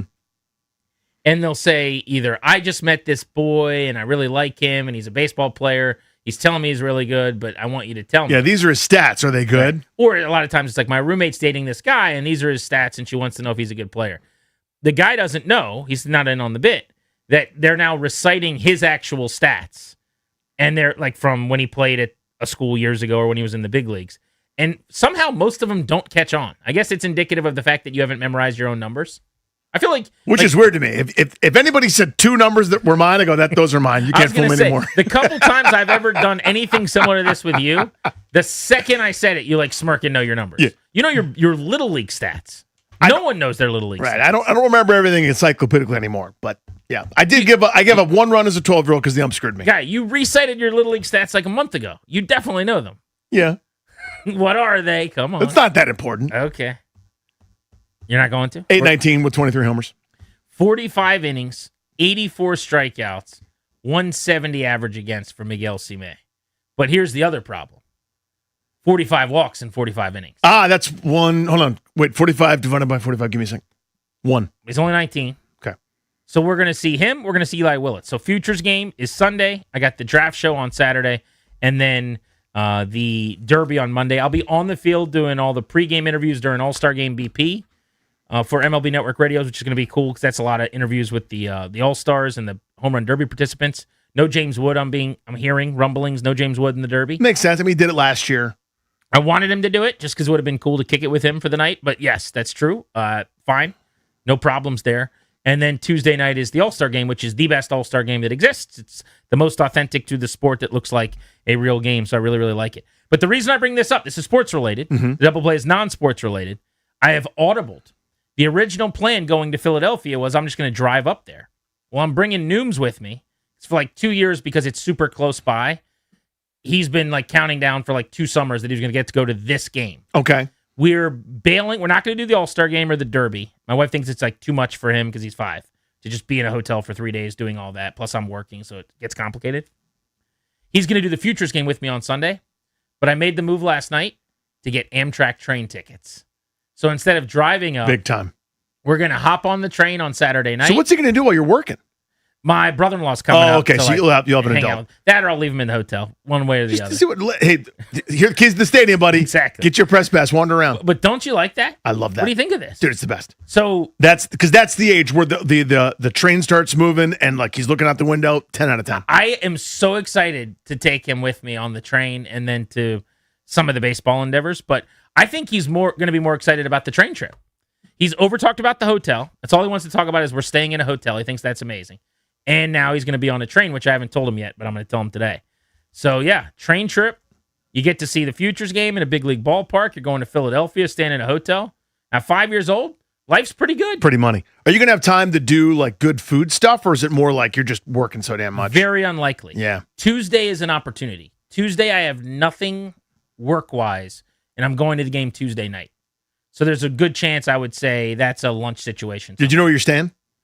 Downtown. Don't know where. So like, okay, we'll research. We'll find it because it's got to be either you go to Reading Market and get something, or you do like one of the cheese stick explosions or something. That. You know what is great there is Italian food. Yeah, I like doing Italian food when I'm in Philly. Mm-hmm. So I might have to do a little scouting on that. You're like Toby when he goes to Spain. Very similar. One of them makes a little more sense than the other. But when Toby's in Spain, he does eat Italian. Now, did that happen once? No. 6 different times. Toby, who said, and I quote, "I don't really like Italian food. It's not for me. Ate nothing but Italian food in Spain." Still a thing we probably underrate. At least his choice on Italian food wasn't like at the Springfield Mall. He went to Maggiano's or something. I'm going to do it when I get to Spain. In Spain. Constantly. In Madrid. That's where we're going. They have great Italian food, guys. The Beltway Blitz is next, and we're giving away a gift card to Paisanos as soon as we return.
This update is brought to you by PVI Office Furniture. Fast, excellent, affordable business grows with PVI. Baseball, the Nationals take on the Astros. Rubber match of the series tonight at Nats Park, 6:45 right here on the Fan. Foster Griffin starts for the Nationals. Spencer Arrighetti starts for the Astros. No World Cup matches today, but the quarterfinals get underway tomorrow. France will take on Morocco at 4. Then Friday, Spain takes on Belgium at 3. 2 games on Saturday, Norway and England at 5.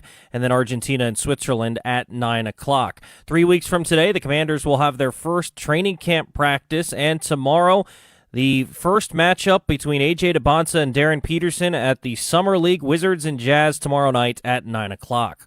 Strong teams need spaces that keep up. PVI Office Furniture helps businesses create better workspaces with expert guidance, new and used options, fast delivery, and installation by PVI's own team. Visit PVI's massive Frederick showroom or go to PVI.com. Come experience the PVI difference today. From the Crop Metcalf Sports Desk, I'm Toby Altizer on the Fan.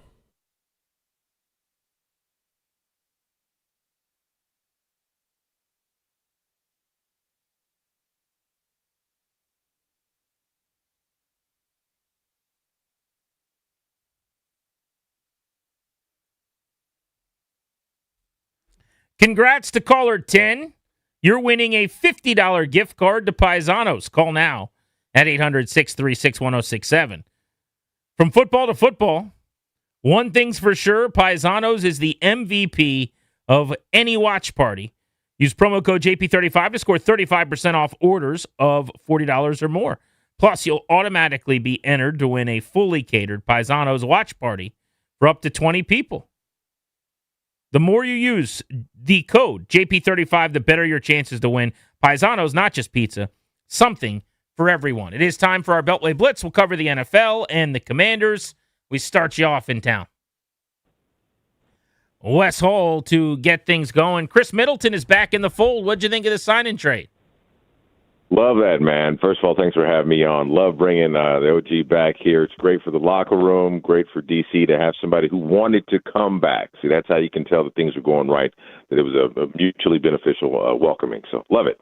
A.J. DeBonsa, Wizard League, I'm sure. Summer League debut tomorrow night for the Wizards. It's almost the Wizards League at this point. What should we be looking for, anticipating? Because, as we talked about Summer League a million times over, of course, nobody's remembering the results, et cetera, but I'm just so giddy with excitement to be able to watch this kid play. What should we be expecting?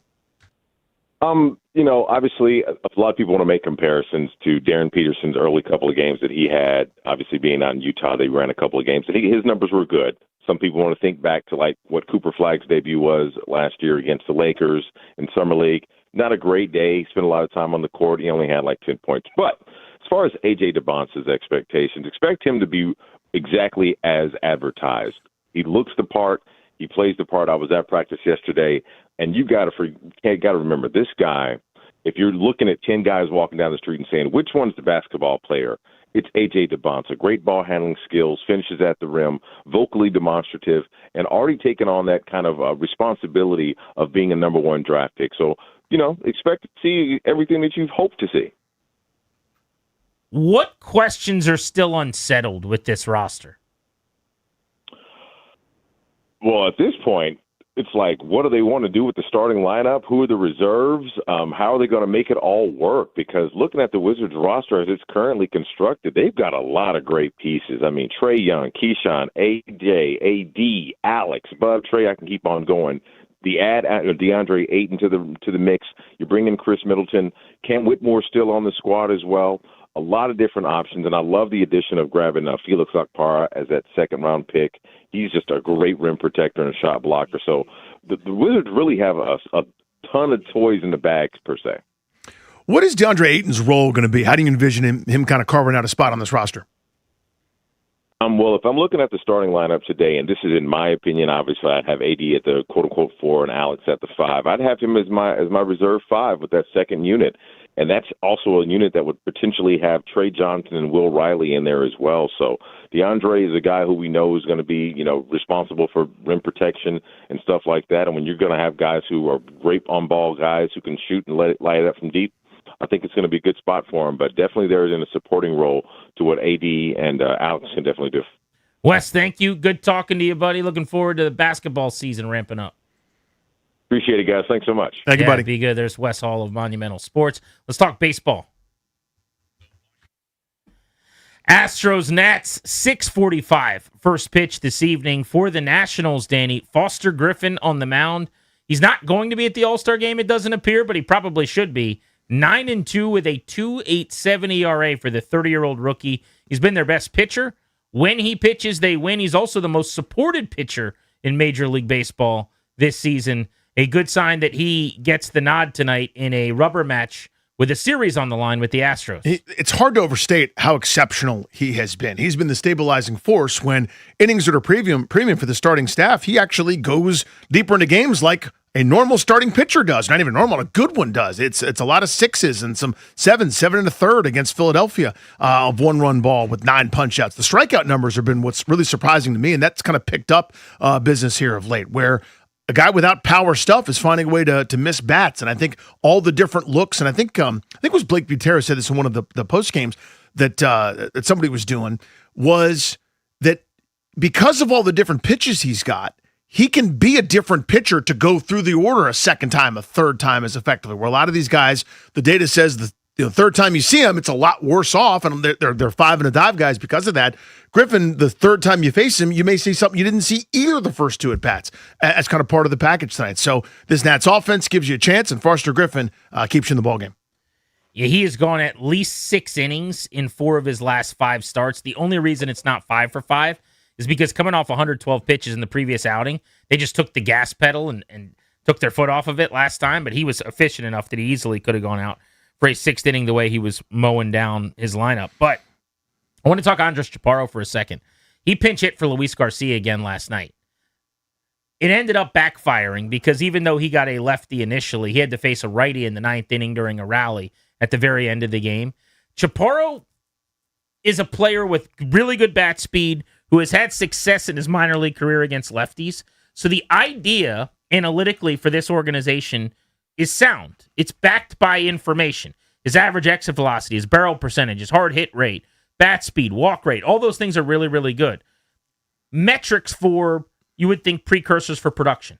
But he's not producing. He's hitting 157 this season. He's hitting 193 in his career over 250 or so at bats. I wonder how much longer the leash is of giving him those opportunities before you give someone who's been more productive in the minors a chance. Well, at least maybe just cool it on pinch hitting for Luis Garcia at this moment, right? I understand you don't love him left on left, but I don't like Chaparro against anybody. So if you're going to pinch hit for a lefty, let's make it when Jose Tena's turn in the lineup, when he's there, or, Jorbit Vivas or somebody like that. Well, how about, to your point on Garcia, left on left? Like, the numbers are correct to say he's not as good against lefties.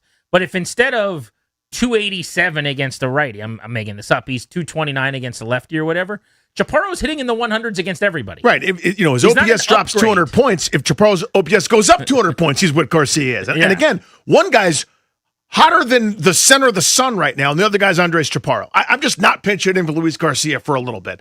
If he goes back to becoming a human being again, where he's not the Human Torch, I'll go, okay, fine. Let's we can platoon him a little bit more, et cetera. But it just seems to be that's what the computer says, so that's what they're going with. And again, it's hard to complain about anything related to their offense, but that is something that continues to frustrate me. Yeah, that computer's been right a lot more than it's been wrong. Absolutely. This season. This is, I guess, one of the minimal downsides when a guy's not making you right.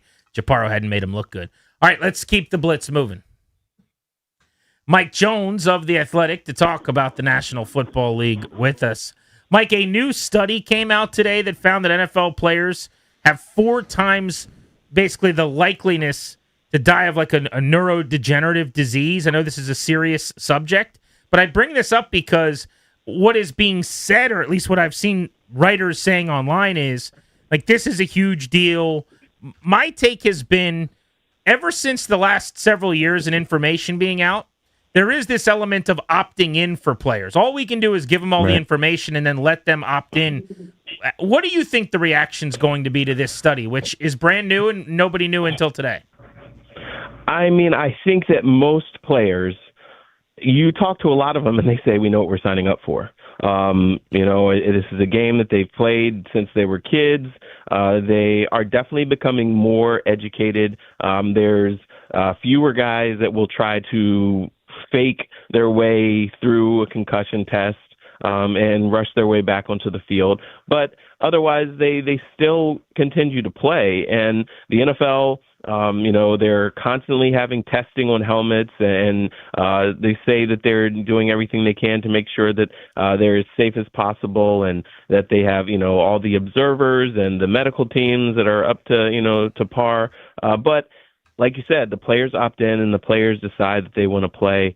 It'll be interesting to see, several years from now, once you've had college players that have had a bunch of NIL money and then they come into the NFL, will they still want to play as long? Will careers shorten because guys are like, okay, got some money, I'm good? Or will, they continue to play? I think that we'll still have a number of guys who love the game and they take the bad with the good and they continue to, put themselves at risk because they feel like it's worth it.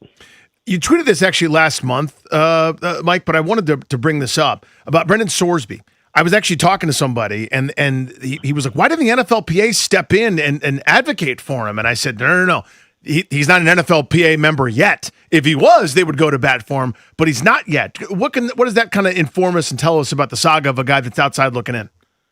Yeah, well, I mean, the NFLPA did not help Maurice Clarett either. When he was suing to get into the league, they kind of stayed out of it. Obviously, they monitored it just like they did with Brendan Sorsby. But yeah, it's a sticky situation because it wasn't just, a guy who was academically ineligible. There was the whole gambling aspect, and it would have put them, from my conversations with people very close to the union, was like, it would have put them in a bad situation if they went to bat for him because the policy, if an NFL player got busted for betting on his team, he'd be suspended for 5 years. And so how are you going to fight for a kid that was betting on his team multiple times before he even gets into the league when you've agreed to a policy that will punish your incumbent players? And so they kind of were like, you know what, we're going to monitor, but we're staying out of this. And that's why they did not join in a fight to try to get him in. Mike, the report I saw from NFL Network yesterday and Mike Garafolo was that Baker Mayfield and the Bucs are not close on an extension. He is giving them a date of the start of the season, and then he's going to shut down any negotiations. What's the market look like for him, and is there any way that he would walk? I mean, wouldn't they just tag him, or is the money so high now that that's not as easy to do? It's still hard to say right now what the market would be for him just because we don't know who's, going to need a quarterback, who's injured, who, decides to move on in free agency. I think there would be teams that would be interested in Baker Mayfield, though. He has done nothing but bring stability to the Tampa Bay Buccaneers and made them relevant again after Tom Brady left. I think that he really likes being in Tampa. I think that he's also a guy that's willing to bet on himself. He's done that multiple times. But I think that they'll wind up getting something done. Now, is it going to be before the season or will it be, after the season? He doesn't really care. He has said, you know what, I don't think about money and putting myself in harm's way when I'm out there on the field. Somebody asked him, are you going to play a little bit different? He was like, I've not missed a start my single time that I'm here. I'm not going to change anything, and I'm not worried about getting hurt. So he's going to conduct his business. Yes, he wants a deal done, but it's not going to impact the way he plays. And, we'll see what their success is like, and then, how quickly they get a deal done after that. Are the Colts going to be good? I don't know. Same. They have a decent defense. They've got good pieces on defense. We don't know what Daniel Jones's recovery is going to be like. Is he still going to be as effective? If he is as effective as he was last year, then I think they have a chance. But there's just a lot of questions right now. When you look at their division, obviously you have Jacksonville that's trying to, remain like they were last year and build on that, but they had kind of a weird offseason, and it doesn't look like they made a lot of moves that are going to help them this year. And you've got Houston in that division, and they're going to be tough. And obviously you have Tennessee. It's kind of, in the rebuilding phases. I think that they'll be relevant, the Colts will, but are they going to be good like last year where for a stretch they had the best record in the AFC? I think that's probably a stretch. Mike, thank you, buddy. We appreciate you. All right, see you guys. Thanks for having me. Good. Check him out in The Athletic. Let's keep the blitz moving. Odyssey Richmond and the Richmonders, Michael Phillips joins us now. Michael, we've both talked about Washington needing some corner help. They go get Rasul Douglas, who's had a lot of success with a bunch of teams and won a Super Bowl. How do you feel about the corner room now? Better. I think this is a nice move. I think you bolster the strength. It's a low risk, right? High upside, high reward, low risk. All the things you want in a signing at this stage of the game. I don't know that they're done. I'd certainly welcome another one. I don't think you can have too much depth at those key positions. But that's a win for Adam Peters there. The more guys you bring in, the better off they're going to be here. Why doesn't this front office like spending up or close to the salary cap? I'm so curious about this because there's two schools of thought, right? One is if Jaden Daniels dominates this year, and we all hope he will, and they have to believe he will, he's going to be a $70 million man. He's going to be very expensive. And so, right, you do the prudent thing and, hold back and roll over some cap and make sure you're ready for that and can still build a team around him. But overwhelmingly, what we know is a quarterback on a rookie contract is your best window to win a Super Bowl if you don't have a Mahomes, a Brady, a Stafford, somebody at that level. And they're in that window right now. I thought they'd be a lot more aggressive in free agency. I don't have the answer to your question. I would say one thing is it does appear that Adam Peters just doesn't love big free agency swings, and he really doesn't love guys he doesn't know. He feels he gets to know these guys that he drafts. Obviously, we've seen him sign a lot of free agents that he knows, and that's a limited pool of guys in the free agent world. I mean, they did spend a lot of money this year. They gave out a $100 million contract for the first time to Oweh. I think they were top 2 in spending this offseason in free agency, so they just had a lot to spend. There's also the element of there's only so many free agents you want out there. Like when you have that much money, to just give it out because you have it probably isn't good business either. Well, and the NFL has changed the rules over time to make it very hard for good players to get to free agency. They incentivize signing deals because you get 3 years on the franchise tag, because there are those mechanisms that can keep you around, because you get exclusive negotiating into it. And so it's harder for guys to get there as well. I think there was more room to go. You look at some of the moves they didn't make, and I'm thinking of center specifically to start with, right, where they said, hey, that's a little too much, that's a little too rich. They had the money, but Adam Peters choosing to be disciplined, be smart at the table. I wouldn't have blamed him if he had pushed all the chips in. I think this is a critical year. I don't blame him for saying this is my price. We're not going beyond it. We're going to let the Raiders overspend. What's your thoughts on this? I'm not expecting them to give away, the plan and which play they're going to run at which time, but there's something that I just would love to hear more of, and it's how we're going to keep Jaden Daniels healthy. I just would love for people to prioritize that or let me know they're prioritizing that. Maybe they're behind the scenes, and I'll just never get to hear about it, but I would love something to that effect instead of just shrugging your shoulders and going, if it happens, it happens. Like, this blessing we've all been bestowed could just be ruined again by another scramble when they're down 30 and Dan Quinn saying they missed it. Are you frustrated with that at all, like me? Well, we call that the Jordan Reed, right? I'm sure this is the year. I'm sure he'll play all the games this year. No need to worry about the past. I don't know. I try not to be frustrated about things that they're obviously not going to do. I think this offense as a whole, like separating out that element of it, which you nailed it, Danny. That's the most important thing now, later, throughout the season, into 2029, hopefully, is keeping this guy healthy. I think the offense as a whole, though, this has real Shanahan shows up with the read option vibes. I don't think we're going to see anything in the preseason games. I think David Blau's a mystery. I think he's got a lot of stuff cooking. I think he's got the capacity to do a lot of things. I think Jaden Daniels has the mental capacity to hang with him and do a lot of things. And I think their advantage here is going to be keeping that under wraps, maybe even until you get to Dallas in week 2 with a lot of this stuff. I love going to the training camp practices. I'm excited to sweat it out up there with you, Grant. I love going, preseason games, gives us a little taste for football. I don't think we're going to walk away from any of that, though, with any sort of knowledge of what this offense is going to look like. Michael, do the Commanders sign Brandon Ayuk before week 1? No, at this point. It's no. He knows what he has to do. And I think he's made very clear through these videos he's not willing to do it. He has to go report to 49ers training camp. And if he does, I believe they will cut him. And if they cut him, he can come sign here, and that would be great. He knows what he has to do. He's not willing to do it. To me, this is a non-story until he does the thing that says he can do all the videos he wants to say, I want to play here. Go show up. Go fly out there. Go to the substation. Go report. You know what you have to do. is stop making videos, just do it.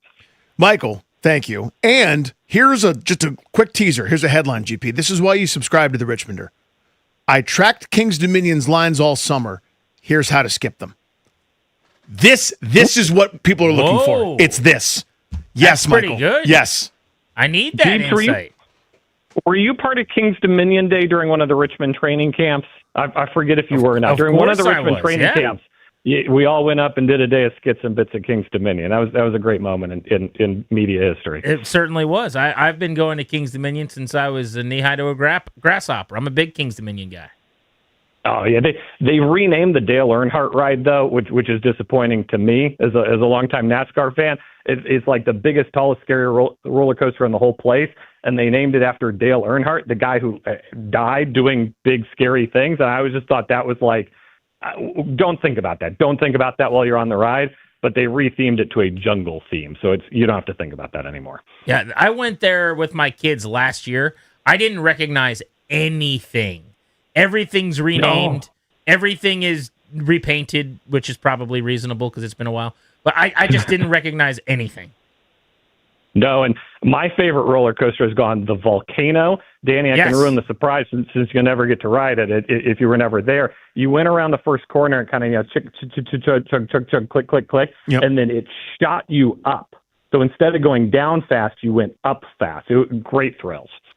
Oh. Out of a volcano into the air, but you're hanging like your feet are dangling. The part of you that's attached to the track is not under you normally. Oh, dear. This is above you. So it's like the Shockwave back in the day? Shockwave, you're standing up, but you're actually connected underneath.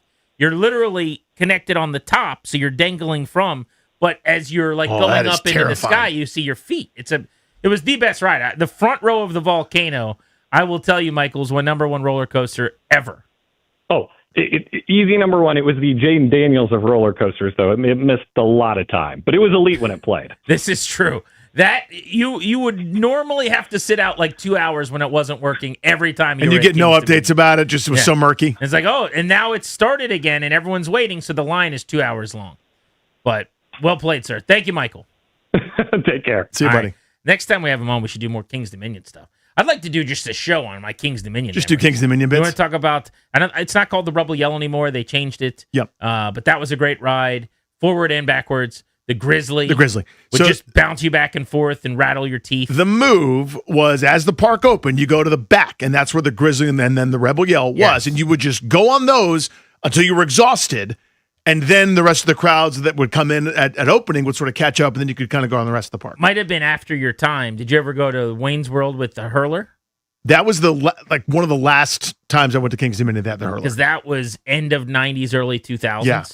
Which is wheelhouse for me. Right, one of the we final would go times. every week, all summer, with buddies, and I rode the hurler. I think it was 17 times in a row with Ben Gallier. There's no one there. You and Ben did it? We just kept going over and over and over. I think it was 17 straight times. That's unbelievable. You believe that? Yeah. I mean, my parents are sitting there with me, my neighbor Casey, one of my best buddies. We went and we did that like a dozen times on the Anaconda. And they were like, again? We're like, again. I think I told you this story a long time ago, but I'll just tell you now. So years and years and years ago, my dad's at work. My brother Sean and I are at home. And he calls us. It's the summer. It's a random day. I don't know where my other siblings are, but the two of us are at the house. And he's like, hey, guys, clean up under the deck. Well, we had this deck at our house where, like, underneath was always gross and it was hot. And, there's trash and different stuff. And he's like, I don't know what had happened. Maybe an animal got into a trash bag or something. Right. It's like, clean up under the deck, which is an awful chore. It's a terrible chore from DP. So he gets home, and we had not cleaned up under the deck. And we hadn't even thought about it, hadn't gone outside. We're playing video games, we're in the air conditioning, whatever. And he just takes tickets to Kings Dominion out of his pocket and shows them to us. And he goes, this is where we were going. And we weren't going to go because we didn't clean up under the deck. Now, my dad is too nice of a guy, and he liked us a lot. So he just let us go clean up under the deck, and then he still took us.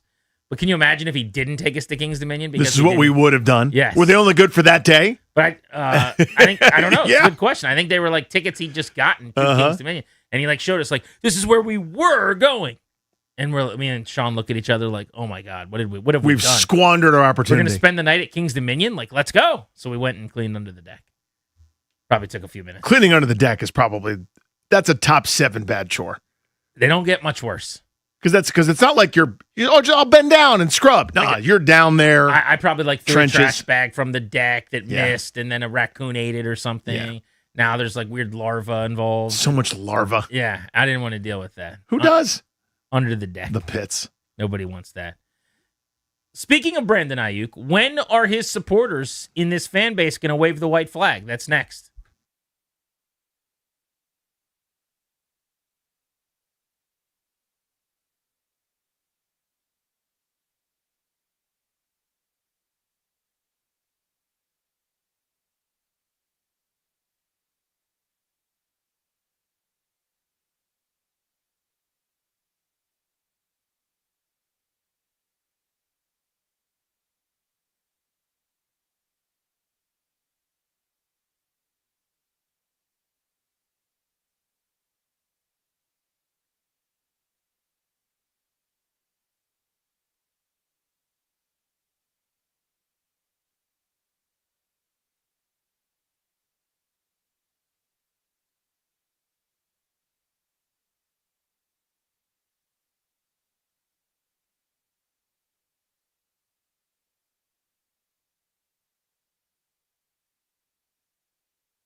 This update is fed by Paisanos, not just pizza, but something for everyone. Paisanospizza.com. In baseball, the Nationals getting set for the rubber match against the Astros tonight at Nationals Park. 6:45 first pitch. You can hear the game right here on the Fan. Foster Griffin starts for the Nationals.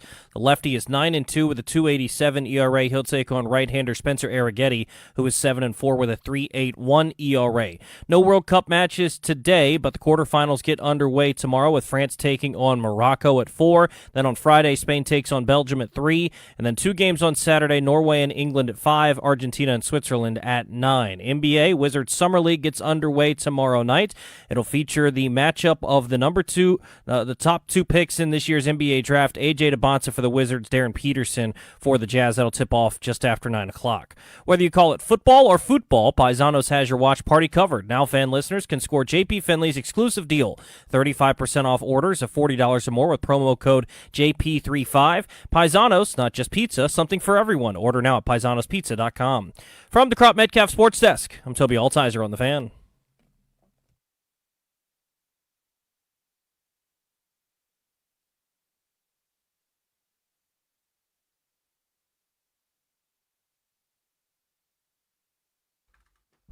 Coming up at 5 o'clock, Nick Shook will join us. NFL Media, NFL Network, NFL.com. He had the Commanders at 4-13 in the prognostications they put out today. How on earth does he think they're going to be so bad? What doesn't he like about this roster? We'll ask him coming up at 5. Danny, we stumbled into this yesterday, said we wanted to circle back to take some calls on this and touch the people today. After Brandon Ayuk's most recent post, where he claims that he will not file for reinstatement, which is literally the only leverage he has to force the 49ers' hands to release him, which he claims is the thing that he wants. Because to distinguish, there's hope. And as my grandfather used to say, fill your hand, one hand with hope, the other hand with bleep, see which one fills up faster. The hope is if you agitate enough that the 49ers will just kind of get sick of it and then do it because they feel like it or something to that effect. This is the direct path to get what you want, and he said he's not doing it. Now, I don't believe that. I think it's an easy thing to say, and it's tough guy talk to pretend like you're not going to do business with them, you won't file for reinstatement. Eventually, you're going to cave, and you're going to have to if you want to play in the league again. So my guess is, whether it's in a week or 2 weeks or a month, eventually he will file for reinstatement. But he's claiming he's not going to. And it's the thing that now the Niners are essentially waiting for as the next move in this divorce and in this charade. He's basically claiming, I'm not filing for divorce. Divorce me. And they're going, nah, we're good. You could just legally be bound to us, and you can't actually get married to anyone else. And he's going, divorce me. Yeah, so the reason I think I actually do buy that he won't, A, he's irrational and a clown shoe, but the other part is this way he gets to play the victim. See what I'm saying? Like the big bad bullies won't let me out. It's a big part of it. If you do get reinstated and then released, the brand that you've built here of this mistreated and screwed over player, that's basically all he's posted about being for months on end, changes. And I don't know. I mean, are you ready to, do you actually want to play more than you want to be able to play the victim? It's a good question at this point. But here's what I want to pose to people on the phones and on social media. You can hit us up at Grant Paulson on X, at Grant H. Paulson on Instagram. Danny's at Funny Danny. Is there anything that could lead to the Ayuk supporters in this fan base actually waving the white flag and saying, all right, man, I'm done? Or, you guys were right. The same people here throughout this process that said this is not a person worth defending, worth advocating for, worth suggesting Washington should sign. I'm joining you. Because the way I'm watching it right now, it's like we're on the 15th floor looking down at a debate. And you have to cross over the midline to switch sides on the debate. And we might now be, I think the majority of people now don't want Brandon Ayuk, and a lot of people have crossed the line, and they've decided that they're going to stand with this is a bad idea. But there's a lot of holdovers. There's a lot of holdouts, people that are still saying, well, the Jaden Daniels thing was a joke. Think about what he's done this week that has not led to people throwing their hands in the air and going, why am I defending this person? And I'm talking about Commanders fans. I'm not talking about Niners fans who have an axe to grind with the GM for some reason, John Lynch, or the head coach, Kyle Shanahan, or Arizona State fans who really like Ayuk. I'm talking about random Commanders fans who had no horse in this race until he started putting on a Commanders cap and saying, get your tickets at commanders.com. Or who fell in love with him because you think Jaden Daniels loves him, because you think Jaden Daniels is advocating behind the scenes for him, because you think Jaden Daniels wants him.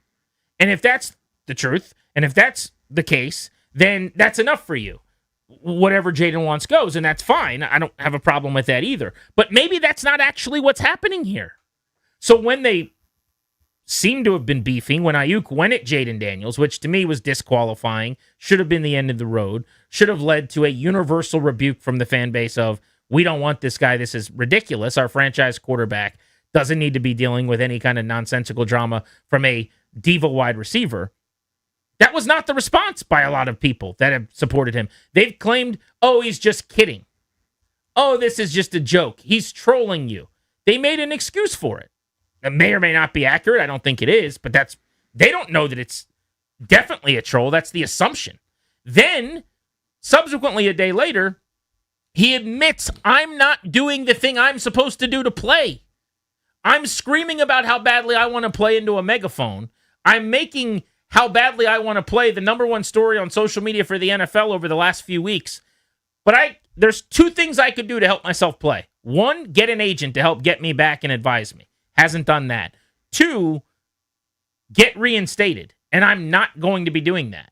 So if he can go at Jaden Daniels, I don't think there's anything worse for a person that wants to play for the Commanders to do than call out the quarterback and his mother for some weird reason.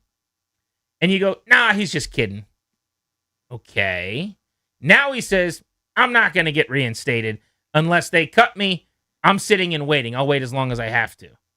And I look over like, surely you'll condemn that, right? That's pretty ridiculous. It's like, oh, he doesn't really mean that. Don't worry.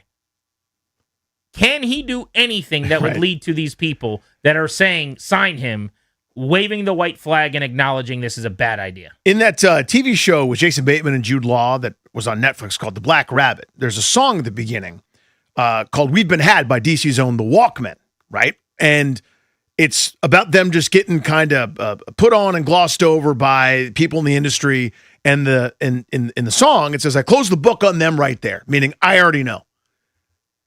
The Ayuk folks have closed the book. There's nothing that anybody could say. Look at the later chapters. Look at what other things that are happening. The book is closed for them, meaning he wants to be here. He's friends with Jaden Daniels. He's a receiver, still somehow the same guy that went for 1,300 yards and 7 touchdowns. All the logical lily pads and prisms, you have to dodge lasers. You're in Ocean's 12 getting the object, right? In the maximum security thing. You have to go through all this kind of stuff, and you're just dodging it like you're in the Matrix because they closed the book. The book is closed. For the hardcores, they'll never open it again. Anything that happens still fits that narrative. And you could accuse us maybe of the same thing because I think he's a buffoon, and I think that's the story. And even a data point that looks to the contrary, I'm still going. There's a difference. Well, I know. I'm right. Well, I don't even mean that, which seems correct. But all of his actions are like you're basing your logic on what's happening. Of course. Other people are going, this doesn't matter, it's irrelevant, and assuming that he'll just act very differently when he gets here. Yeah, he's going to ball out for my team. He likes my team, and that's enough for them. It's a disagreement up until the Daniels charade, as far as I'm concerned. Like, you can make the case. This is just not my preference, style, type of personality, type of professional that I want in my workplace or on the teams that I care about. I think it's bad for the locker room. I think it's bad for the culture. But not everyone has to agree with that. You could put together a team with a lot of guys like Brandon Ayuk and win a lot of football games. So that's just a difference in the opinion of whether you want this player on the team. Until the Daniels thing happened, and then I said, all right, surely this has to be it. This is the straw that breaks your back. This is the one where the diehard Daniels avatar Commanders fan who's hosting his Commanders content has to say, All right, my bad, guys. Well, we got it yesterday right away. To be fair, what they did with his voided salary was shady. People tweeting us right away about that. Like, it's okay. Whether you agree with that timeline or not, or whatever, like that somehow justifies all of it. I'm telling you, their book is closed. Whereas I've said all along, all I want to hear is exactly when you became aggrieved and why. And if there's a case for it, if making this up, if John Lynch said something horrendous to you, or Kyle Shanahan locked you in a janitor's closet or something like that for 6 hours because you missed a play or something, okay. But the best I can tell is you didn't get enough targets that you liked in the Super Bowl and didn't rehab. I mean, you know what I mean? Like, I can't figure out where the actual crime is that they did to you. I see a couple incidents where the results of you being pissed off. All I ever want is the story. My book's open. Right. Theirs is closed. It's just amazing to me because the same people supporting and endorsing Brandon Ayuk all along, and some of whom who still are the biggest Jaden Daniels fans in the fan base, probably. Yeah, there's the Venn diagram there. Yeah. That Venn diagram, it's the middle of those two circles. This dude came at Daniels.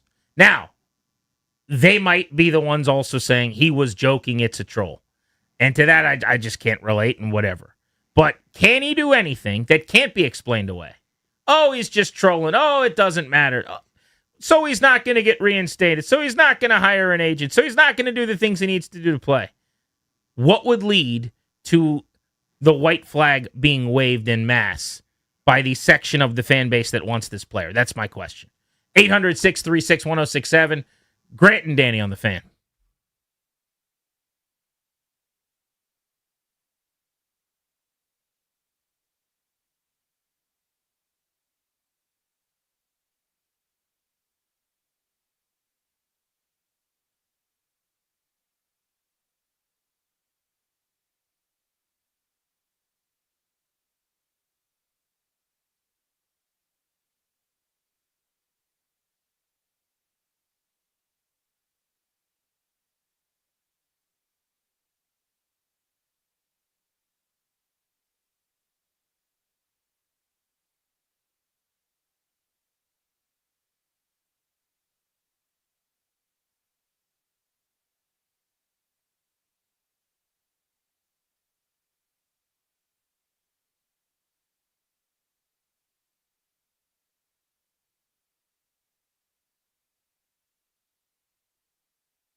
A quiet day on the Brandon Ayuk front, but a very busy weekend, calling out Jaden Daniels and then saying he's not planning on attempting to get reinstated yesterday. So the question is, those are pretty outrageous things that have happened, and there are still people that go, blow through that stop sign, sign this player. But he's talking trash about your quarterback publicly, and it's become a national story. Doesn't matter, he can catch footballs. What would lead to almost a universal waving of the white flag from the Ayuk supporters? Let's go to Jonathan in Alexandria. How are you, Jonathan? Hey guys, thanks for taking my call. Doing well. Yeah, I'm in full agreement with you guys. I think we should move on, but there's also no strategy where they should move on publicly because he can't really be gotten anyway. My question's a little bit different. It's when do you think it starts to hurt the organization to not sign another receiver that's on the market? Tyreek's available, Diggs is available, Ayuk should be available? ? So, what do you guys think is going through the Commanders' heads right now about this? And does it make the organization look like they're still considering this guy despite him being a clown because they haven't said anything? Yes, it does. Yeah. Last one's easiest. Yes, by not saying anything, silence is taken as interest. No doubt about that. That's number one. When would they need to sign a receiver if they're going to get someone up to speed? I mean, if it's a veteran like a Stephon Diggs, you could honestly do it, I would think, in the last week of August. Like, give him the 10 days to 2 weeks to ramp up in practices, pick up the offense, assuming they're in really good football shape. You prefer it to be done early enough to have some training camp time. But the last example would be when they signed Noah Brown after training camp into the, after the preseason, into the season. He signed like the week before week one, didn't play in week one, and then in week two, basically caught kind of ready to go. The game-winning catch on their final drive when Jaden Daniels took him down the field in week two. Yeah, I mean, I guess the answer to the question, and this is, I don't mean to sound dismissive, but if all of a sudden the pool shrinks, like if someone else jumps on the Stephon Diggs train and you were left going, well, we're going to wait, and then somebody signs him. Someone goes, I'll give him money. Maybe it's a money thing that he wants. Maybe he wants to skip some of the training camp as a veteran, kind of to your point about that normal calendar. Like, I'm not interested in Tyreek Hill or Debo, and they're not interested either in Debo Samuel, Curtis Samuel, DeAndre Hopkins, some of the available guys. Diggs is the name. And if he signs with somebody else, then it's too late, obviously. So I'll disagree with that because I think the pool's about to get bigger because a lot of guys are going to get cut. The cut tier, the Noah Brown tier is always available. This is the worst the pool's going to look until the start of the season. Right now, it's bleak. But there's going to be a lot of guys that have resumes comparable to the dude you just talked about, with maybe a little less baggage, who are currently on a team, but that don't make a roster. I think about younger upside players like Noah Brown as an example a few years ago. Obviously, he had the injury baggage. But guys like that are going to get cut and could be brought in here. And I'm not ruling that out as a possibility if they don't like what happens in training camp from their group. Chris in Oxon Hill, what's up? Hey, how's it going, fellas? Appreciate y'all taking my call. Always great talking to you, listening to the show. So, honestly, I feel like the juice is not worth the squeeze right now. I think that Brandon Ayuk has been good with telling what he's capable of doing and what he's not going to do, but we haven't seen him on the field in over a year. So why would we expect him to be able to come in to do something for the Commanders as if he's going to help us win games? In my opinion, I feel like we should go after one of those people that are already out there as far as the Stephon Diggs, or even bringing back Debo. That's just my opinion. And Chris, let me ask you a question real quick. So you're answering the question as if I'm asking, should they sign Ayuk? What I want to know is, for the people, and there are still lots of them, very loud on social media, who think they should sign Ayuk, is there anything he can do that would lead to them deciding, I don't want this guy? Or do you think they're just in it to win it no matter what, like people who follow a flawed politician who's a terrible person? Well, I think more so, and I'll be honest with you guys, I think it's more so they're silently looking at how things go. That's how the world works. Silently we're going to be able to put together these pieces to the puzzle to make it work. But in my opinion, I think even those people that are saying, well, no, we should wait, we should bring them around, I don't think they're thinking realistically. And, I'm taking it back. Always got to take it to wrestling. Right now, Brandon Ayuk is acting like a valet, which is a manager. Managers are great with telling you how great they're going to their people are, how great they're going to do. But then when the match comes, you see that the manager was totally wrong. And so I feel that Brandon Ayuk is not worth what we need to go through. I really appreciate y'all taking my... Appreciate you, Thanks, buddy. Let's go to Chris and Culpeper on the Fan. Hey, Chris, how are you? Hey guys, how are you? That other Chris from Oxon Hill. He took a little bit of my thunder. You were going to do a wrestling analogy? No. I was going to say Brandon Ayuk just isn't worth the squeeze at this point, but took some notes to make sure I kept my thoughts in order. Yeah, this whole thing is just kind of mind-numbing. If we get him for cheap, then fine, right? But, I'd love to have a psychopath for a number two, first of all. And then I compare him to Antonio Brown a little bit, but, at least Antonio Brown put himself in position to play football. You don't want to have a cancer in the locker room, so he has to change in the bathroom. Appreciate you, buddy. Antonio Brown as a comp, I don't love for two reasons. One, everyone's just, throwing out this idea of like, he's having this mental breakdown. He's going through they throw out CTE as if it's, that's a big deal to act like this guy is having some kind of major mental health, midlife breakdown crisis, whatever. I'm not saying he isn't. I don't know, but I'm certainly not going to play doctor and pretend like that's what's happening because he's acting strangely on social media. Remember when like Joaquin Phoenix went on David Letterman's show and acted like had like lost his marbles, and we found out a year later it was for a documentary and it was essentially a publicity stunt. There's a lot of UFC fighters, most of whom I have zero respect for, who like say awful, terrible, horrendous things constantly, and it's basically to just get attention in that community so that they're famous and move the needle, which I think is deplorable. But like, people do this kind of stuff sometimes, and it's not because they're having a meltdown. The other thing is, Antonio Brown is one of the best receivers of all time. Antonio Brown in 2014 and in 2015 through 2017 had a 4-year run that was one of the greatest runs in the history of the National Football League. We realize that, right? He caught 129 and 136 passes 2 straight years. He went for 1,700 yards and 1,500 yards and 1,800 yards and 1,500 yards when people weren't really doing that before Justin Jefferson. Brandon Ayuk, so far in his career, cannot hold prime Antonio Brown's jock. So I hate that analogy, honestly. It's like, well, look, a lot of teams... It's just putting someone in a bucket where they go, hey, they're behaving irrationally and are more trouble than they're worth. The point is, the Steelers dealt with Antonio Brown. Well, when he was there, being a first-team All-Pro 4 times, which Brandon Ayuk has never been, by the way, when that was happening, he wasn't being... malcontent. Yeah, when he averaged 117 catches, 1,700 yards, and 11 touchdowns per season for 6 years, you dealt with it. We talked earlier about expectations for this team and are they out of whack nationally. Nick Shook has them going 4-13. Writes for NFL.com. You see him on NFL Network. We're going to ask him how that is and why. We'll do that next on The Fan.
The Nationals getting set for Game 3 of the series against the Astros. Rubber match tonight, 6:45 at Nationals Park. 6:15 Nats on deck with Charlie and Dave.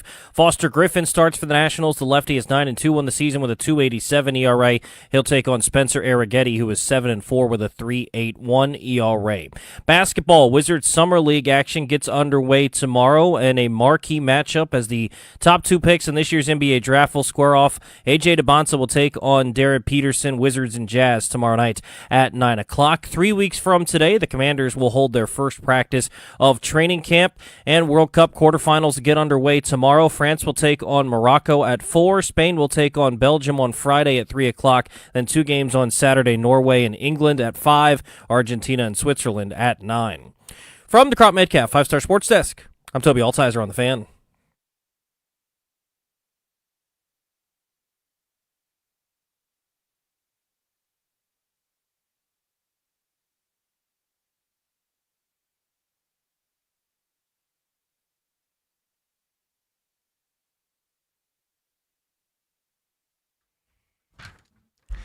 What are you doing to protect your family's assets? The exclusive sponsor of our show, the law firm Kondorian Murad, can help you to draft your last will and testament, set up a living trust, or put together a medical power of attorney. Schedule a free consultation with their team today, kmlawyers.com. Be sure to let them know we sent you. That's kmlawyers.com. Nats hosting the Astros tonight. They did lose last evening, but they can still win the series. Yes, indeed. Foster Griffin on the bump, which gives you a good shot to do it. The lineup is out. We'll go through a little Nats coverage later on in the program. Right now, though, we wanted to dive into the Commanders and expectations for this year. We actually started the show with 7 analysts with NFL Media, Network.com. We're projecting their win-loss record, and we were a little surprised that 6 of them had losing records, and one of them actually had a 4-13 record. So after last year's 5-12 debacle, where it felt like everything that could go wrong did go wrong, and Jaden Daniels was hurt a lot, and that was rock bottom, somehow they get worse after adding all the talent they have this offseason. So we wanted to have Nick Shook on, who had that 4-13 prediction, to just kind of get that perspective on, from an outsider looking at this thing, why things might not go well. Nick, thanks for a few minutes. How are you? I'm great. It's funny that you led into that there like that, because I'm thinking, my record's probably the worst, and they're going to dial the guy who had the worst, because today is the day they're rolling them all out. Yep. So I'm glad we're having this conversation. So, yeah, we come in peace, I guess I will tell you. But if there were 2 extremes, I'd get the person on that had the really good record, too. But there isn't. There's no 13-win guy we could call. Yeah. Somebody had him 9-8, which I guess is like, oh, thanks. That's cool. But it was mostly 7-10, 6-11s, and then yours stuck out like a sore thumb. So I guess explain it first, and then we can ask some follow-ups. Yeah. So look, this is an exercise that I think is one that you can kind of look team by team and just say, okay, well, I look at that roster, I see them as a 7, 8, 9 win team, and then you just throw that record out there, right? And I've done that in the past, but when I was thinking about this exercise this time around, I thought to myself, well, in a world in which we're making record predictions for all 32 teams, some of these games that we see one team winning against another team can't also be another win for that team. So I essentially went through playing the schedule game, which I think is an overrated game that we often like to do when the schedule is released in May. But I decided to do it for each team and printed out all the sheets and decided to go win-loss all the way down the thing. And unfortunately, I arrived at some records that I thought didn't really match my opinion of some of these teams. The Commanders are somewhere in between, because when I look at this team and where they are right now, you separate yourself from what happened last year, because much of that depended on the fact that you didn't have your quarterback for the majority of the season because of injury. But you also had a really bad defense, largely speaking, which is how they've directed most of their resources this offseason in trying to improve that defense. You're looking at probably 6 or 7 projected new starters in that unit. The Commanders understood that they needed to be much better on that side of the ball, and specifically Dan Quinn being the coach of that team and his background, they understood, all right, we have to improve personnel-wise here. A lot of it is an unknown, though, and I kind of need to see some of this come together. There are some quality veterans that I really like. There are some guys that I sit and look at this big picture and think, how is that going to necessarily fit in? You're buying high, I think, or relatively high on some guys who had good seasons last year, like Caleb Von Chason, who had a career year, essentially, with the Patriots. I love the addition of Leo Chenal. Love Sonny Styles. I'm curious to see exactly how he makes the transition from college ball to the NFL. We know he's an athletic freak. Odafe Oweh, a guy that kind of fell out of favor in Baltimore, ends up, kind of reclaiming some of his reputation with the Chargers. These are all players that you recognize in one way or another and think, okay, this is going to work. We just haven't seen them play together yet. And I think when there's that much change, it's hard to depend on this assembly of talent and think, okay, this is instantly going to make them that much better. So if we go back to the schedule game, I start thinking about matchup and my opinion of some of these other teams. And frankly, it's just not really a favorable schedule to begin with. I mean, I'm looking at the whole sheet right now. Your first 3 games are against the Eagles, Cowboys, and Seahawks, right? Seahawks, reigning champions. Cowboys, a team that I think is going to be a lot better than people expect this season, as long as that defensive rebuild comes together. But we already know they have an explosive offense, which is something the Commanders can't quite say because of what happened last year without your quarterback. And you'd obviously start on the road at the Eagles. So I think a lot of this is just a challenging schedule. There are some pockets in there for victories. I think I'll probably be wrong on some of these game predictions as well, as most everybody is when doing this exercise. It's not that I don't really like their team. It's just that this is a slate that if a lot of these teams perform as I expect them to, it's going to be very challenging, save for a nice little stretch in late November, early December where they could get back on track. That's going to be a crucial one when they play the Giants, Bengals, Cardinals, Titans, and then Texans. If they can win the majority of those games, then they'll probably be in a better position than I see them being in.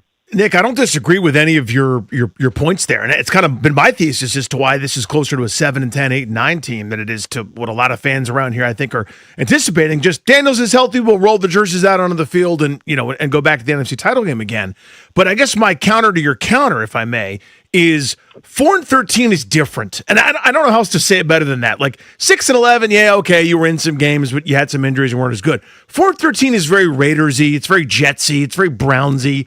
You know what I mean? Like, I think you have to be exceptionally bad to get there, even with that tough schedule. Is that something where you just go, well, you know what, the math said the math, and that's the end? Or did you have any hesitation going, I don't care what, I did the as you said, the schedule game in May, and 4-13 is 4-13. You know what I mean? Like, I feel like that's reserved for the true dregs, which I think we're both kind of saying, I don't think they're that, even if they're not that good. No, you raise a great point. What's funny is I shouldn't have done some of this in alphabetical order because I got down to the T, Washington, I got down to Tennessee, I got down to Tampa Bay, and I thought, oh no, I have way more losses for these teams than I anticipate. I've had Titans fans all over me today because of the record I gave them. Like I ended up at 2-15 with them. I do not see them as a 2-15 team. I would just like to make that very clear. They were better than that last year. I think they'll be better than that this year. And it kind of applies to some of these teams that landed where they landed. Now, I think my Buccaneers prediction is going to come close to where they finished, but I don't really feel like this team is as bad as the record indicates and that would fall into the dregs like you mentioned. But that's kind of the cold nature of the NFL. Mm-hmm. That sometimes if one or two things goes wrong, you can go completely off the rails. I mean, at this time last year, I'm sure you guys were. We probably talked about it at this time. I know I heard about it later from one Commanders fan who was my uncle's nephew on his other side. I talked about the Commanders and the sky-high optimism and how can they build on making such a deep and unexpected playoff run. And I said, this team kind of reminds me of the 2008 Browns, which except that they had a franchise quarterback, but they were a team that was assembled with a lot of veterans that I think, overachieved in the first year and was going to have a hard time doing it again in the next year. Then they lost that franchise quarterback. We all know what happened. They ended up landing pretty close to what I thought at the time. I feel better about this team now than I did maybe at that point, even if my record prediction would have been higher last year. So sometimes the numbers on the record don't match the sentiment, which is what makes this exercise so challenging. And you're right. Like I got to the end of some of these and I'm like, I looked at I have a couple of them here where it's like I had an L crossed out and replaced the W. Then you go back to the other team's sheet and change that from a W to an L and that sort of thing. There's a lot of, I think, internal conflict with this exercise. But again, I think a lot of it is how the schedule stacks up and this one's definitely not going to be easy for them. NFL.com writer Nick Shook. You see him on NFL Network. If I'm looking at two variables that I think swing the pendulum for them this year, I want to get your reaction. If Daniels is excellent, doesn't have to be 2024, but comparable to that and healthy for almost the whole season, and their defense is markedly improved. They spent a ton of money. They have a new scheme. They're going with the Flores scheme. Durante Jones coming over from Minnesota. I just have a hard time believing they're not going to make major strides on that side of the ball. I was making the case earlier. If they're solid on defense, like in the 13 to 18 range, And if Daniels is a back-end top 10 quarterback in the league, that's 10-plus wins maybe, right? I mean, is there a path that those two things happen? He's awesome, the defense is pretty good, and they still lose 10 games? I think that you're flirting more with 500 or slightly above, which is about that 10-game mark that you pointed out there. I think that's definitely possible. My areas of concern with them offensively are the depth at playmaker. I mean, you obviously have Terry McLaurin. You bring over De'Ami Brown, but Antonio Williams draft pick, that's encouraging, that's exciting, whatever, but that's unproven. And then you got Treylon Burks, one of my guys that I picked in a recent column as somebody who should be better this year. I think actually this is the perfect situation for him to finally access some of that potential and deliver on it. But it's really far from rock solid in what we know. It also depends heavily on the health of the offensive line, which we know was kind of an issue for them at times last year. I love the addition of Chigo Okonkwo. Can he kind of replace what Zach Ertz was as like a fail-safe option in this passing game last year? There are still a lot of questions there, but I agree. Because in theory, you can apply that to almost any team and say, well, if the defense is a lot better and you have a superstar or a budding superstar, he's definitely a star quarterback with the potential to become a superstar. If he can stay healthy and be on the field and make plays, then yes, you're going to win more games. That's kind of the story of what they were in 2024. It's just a lot of ifs right now. And because I look at the roster and the offensive side and I look at a backfield that, starts with Bill Crosby, Merritt continues with Rachaad White, which is a nice little 1-2 combo. But it's just a lot of question marks for me that I still need to be answered. And the other thing that's pretty important when making these projections right now is how strong is the division around them? Because that's the team you're going to be playing most, or the teams that you're going to be playing most often. And when I look at this division right now, I have a lot of questions about the Eagles. They obviously have had a lot of success over the last 4 or 5 years, but there has been some significant change there, and I'm very curious to see, really on both sides of the ball, whether they can continue to be as successful as they've been in past years. And if Dallas improves like I believe they might, with a highly explosive offense and a defense that couldn't stop a nosebleed, if that defense, kind of following your theory here, is markedly better, then they're going to be a really tough out. And that makes two teams that are going to be very tough competition. That's 4 games right there on your schedule that are going to be really challenging. And that's not accounting for whatever John Harbaugh does with the Giants as well. So division strength also factors into this here. And as Commanders fans have known for a while, it's tough to navigate when you're not one of the better teams. But this is why the NFL continues to be the most watched sport in this country, because the parity that exists in this league, the turnover from year to year in playoff teams, keeps everybody intrigued. And at this time of the year, everybody's optimistic. And it makes people like me, who give you a poor record prediction because it's my job, look like the bad guy. But that's okay, because we all love football and we're all looking forward to it. No, indeed. So there were two. So look when I see a record like that in either direction, right? I kind of go, okay, let me think along with them. So here's the thesis: the division you just went through and mentioned. I'm going, if you buy the Giants are much better, you buy this Dallas Renaissance, and you got some track record here in Philly where it's an even year, which means they go 14-3. They've done that twice after a couple other years. Mm-hmm. Then that's one of the theses. I don't know, whatever that is. That's one of the main points. And the other you've already referenced, but I'd love for you to go into, is Daniels' health. We're just sort of doing the if he's healthy, ... Hadn't started 25 games yet and finished 4 last year that he began, or whatever the number was. And I haven't heard enough about their plan to keep him healthy just yet. I'm hoping that it happens, but I don't know if that's a great strategy. What about that part of things, the Daniels health element to all of this? Now, and maybe this is unfortunate given the market that you guys work in, but now you're kind of starting to dip your toe into the water of my skepticism here. Because from the outside national perspective, I have the same question marks about this whole situation. They didn't do enough to keep him upright last year, and he's not the biggest quarterback in the NFL. Like he's got a bit of a slight frame, even though he's 6'4", 210 pounds. He doesn't quite carry as much bulk as you would like for a quarterback who's going to take that many hits. And it's also a matter of how they used him last year. I think that Dan Quinn probably learned a valuable lesson when they left him on the field in the blowout and he ends up hurting his elbow, that he should have gotten him out of the game.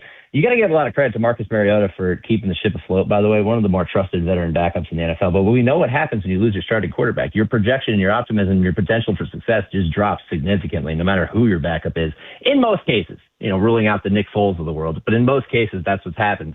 And until that can be proven to me, they did it in his first year. But if they can prove it to me in year 3 that they've learned from the mistakes that they made and how they handled him last year, then I'll start to believe more than I am right now. But as of now, I just remain on the skeptical, cynical side just because of what happened last year.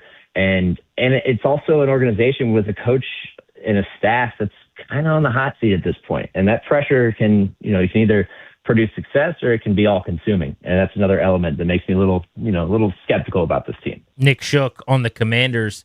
I think the scheme change is indicative of them wanting to further insulate and protect him, right? Because you go away from Kingsbury, who was going to have him run, and in the Blau offense, that Ben Johnson-like offense, that should be much less a part of what they're going to do, but they got to prove it, and the games are coming, so they'll have a chance to. Last thing, though, you just mentioned a hot seat, and we go back and forth on this as a show a lot. How hot should the seat be on Dan Quinn? It's 2 seasons, NFC title game, and then kind of a disaster last year. And I don't just mean that they went 5-12, but they had a stretch where they got blown out by 20 or more points in 4 straight games, which hadn't happened in 2 decades. Like, that's really hard to survive as a head coach. It's hard to be that bad. So how warm should the seat be this season if things get off to a slow start? Yeah, and that's the tough part, is that I think in years past, and maybe with a different version of this Washington franchise, it wouldn't be really that warm, because he would still have that first season success to point to. Is, look, this is what I can do when everything goes right. But in this NFL that we're in now, and especially once you get a young, promising star quarterback, it seems like the sense of urgency is almost always ramped up. Now, you don't want to create too much change and dysfunction that ruins the quarterback's trajectory, but at the same time, when you get that young quarterback who's on that rookie deal and you see your quote-unquote title window or your contending window open, the pressure ramps up and the sense of urgency increases. So I think it's warm. I wouldn't call it hot yet, but you also can point to last season and the loss of Daniels as a way to excuse away those struggles, except for the fact that they lost a lot of those games, like you just said, by wide margins. That's the part that you can't excuse away, because often people will look at results of those games and say, oh, well, this team gave up on that coach, and next thing you know, that coach is gone. You cannot have a repeat performance of that this year. You must be competitive. Even if you don't make the playoffs, you must be competitive and finish on a strong note to get some positive momentum going forward.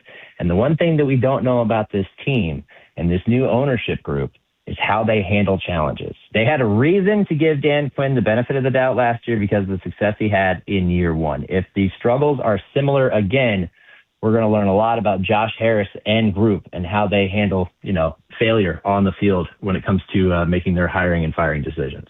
Nick, great with us, man. Really appreciate the insight. Thank you.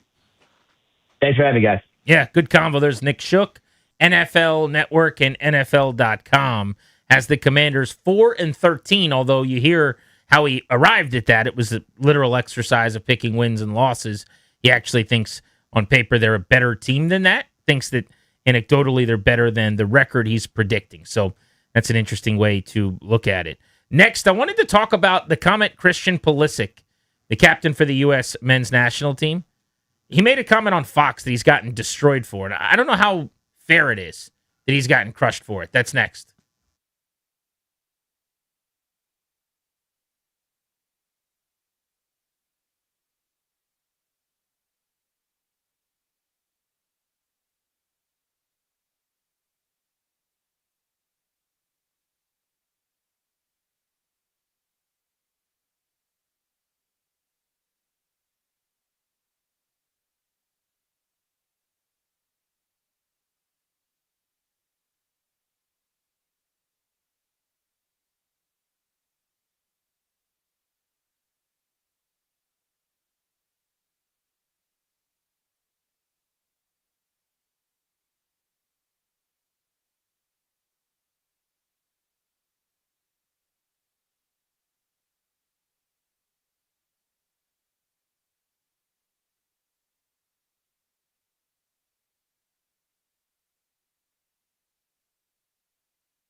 Rubber match tonight for the Nationals and the Astros at Nationals Park. 6:45 first pitch right here on the Fan.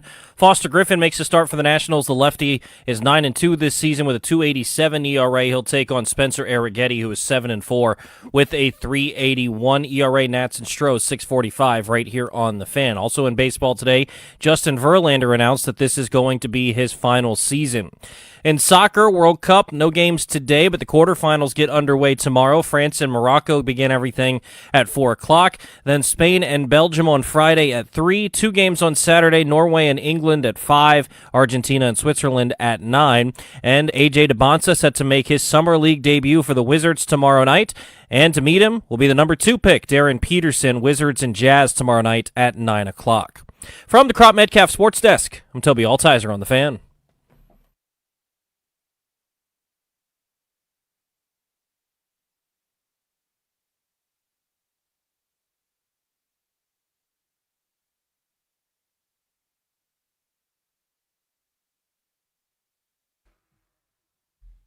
Welcome back, Grant and Danny on the Fan.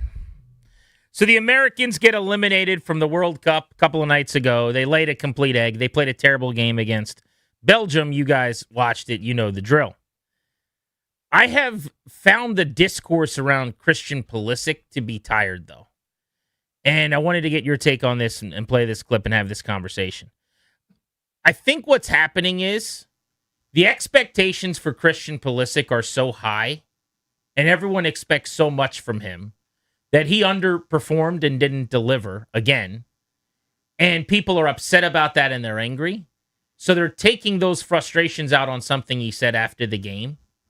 I have to imagine that's what's happening because I hear this clip and I'm going to play it in a moment. And I just don't understand what's so ridiculous about what he said. But he's getting a lot of heat.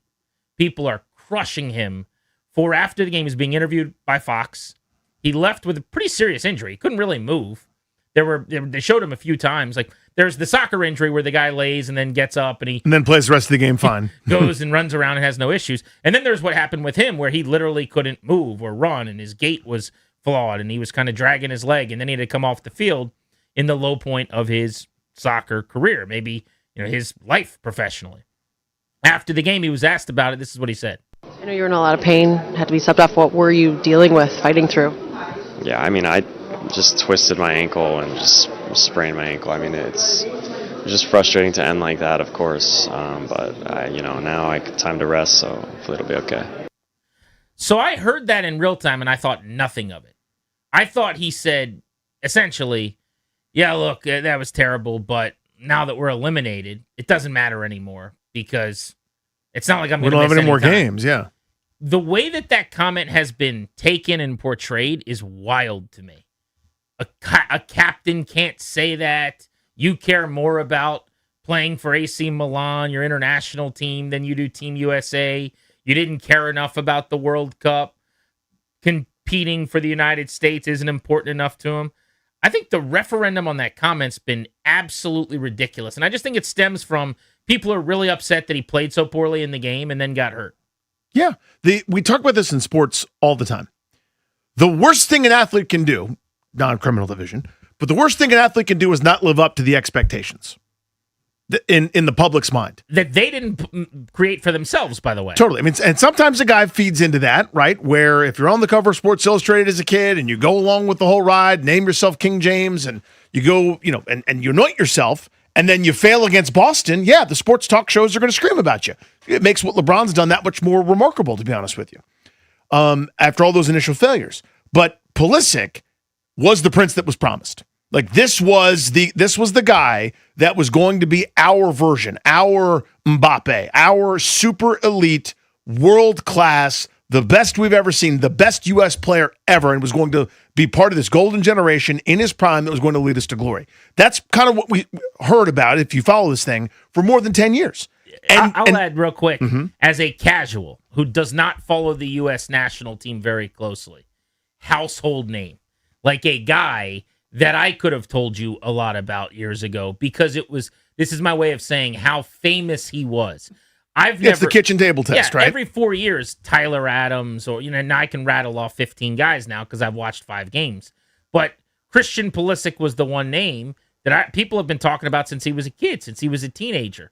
And to your point, he was supposed to be the greatest American player of all time, which is different, but also true. You said our Mbappe, our Messi, whatever it's supposed to be, right? You can watch him for 5 minutes and see it ain't that. Well, of course not. We all know that now. But again, when it's the and part of that is the coverage. When the telecast 5 summers ago, it's like Christian Pulisic and the Team USA. He's the storyline. He's the focal point, right? When you're tuning into to a Sunday matchup in the NFL, it's pick it. Patrick Mahomes and the Kansas City Chiefs against. I mean, he's that guy, or he's supposed to be that guy. And to play that as poorly as he did, people are looking for something where they're going, I need satisfaction because this sucks. I'm so angry. And they jumped on those comments. I'm actually with you. I think the response to it is over the top. It's just sort of an entryway. And like somebody calls me fat. And then it's like, well, I'm upset the way they said it. No, you're really hurt that they called you fat. I mean, that's what it is. I thought he was sensational for the 45 minutes or whatever it was before he got hurt against Paraguay. I drop in for the World Cup, so I don't have the context of all the lead up and all the games before and whatever else. But he was noticeably better than all of our other attackers. Now, Balogun had scored the goals and finished. But in terms of ball on his foot, speed, blowing past people, passing, footwork, I was like, oh, he's damn good. Now I get it. Christian Pulisic's awesome. The problem is he never stays healthy. He has left more World Cup games than he has finished. Think about that. I think that's the number. 4 of 7 games he's left. Mm-hmm. And when you tell me he's supposed to be our Mbappe, he's supposed to be the greatest U.S. player ever, he's supposed to be better than Clint Dempsey and Landon Donovan and all these guys. That's not what this is. He kind of blends in on this team. Like in the same way that I would be impressed with him for moments of a game, I would have the same feelings about, oh, that was nice by Sergio Dest. Or, oh, look at Malik Tillman. He just kind of is one of the guys on this team. So there's a disconnect here between what was promised, the expectations, and what actually is. There's no doubt about that. Sure, he's the face. Whether he wants to be or not, he was and is. And this was supposed to be that his 19-year-old Team USA run-up.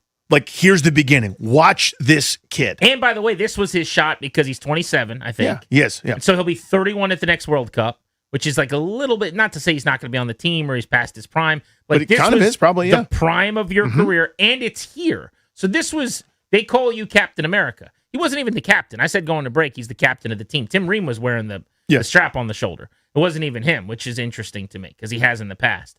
But they call him Captain America. But the way he played the other night was ultra disappointing. I thought he was awful. He was terrible. And so, but where I was going a second ago was, as a 19-year-old, he was going to be the face of this fresh wave. They didn't make the World Cup. They had egg after egg after egg that they laid in CONCACAF, which is inexcusable. If you have 11 of the same jersey, you got to be able to beat Trinidad and Tobago and a handful of those other teams, where if you're just mediocre, you qualify. They didn't qualify for the 2018 World Cup, which is a disgrace. And whether it's his fault or not as a 19-year-old, like we're going, this is the poster boy. Again, the analogy is it's back before the Redeem team.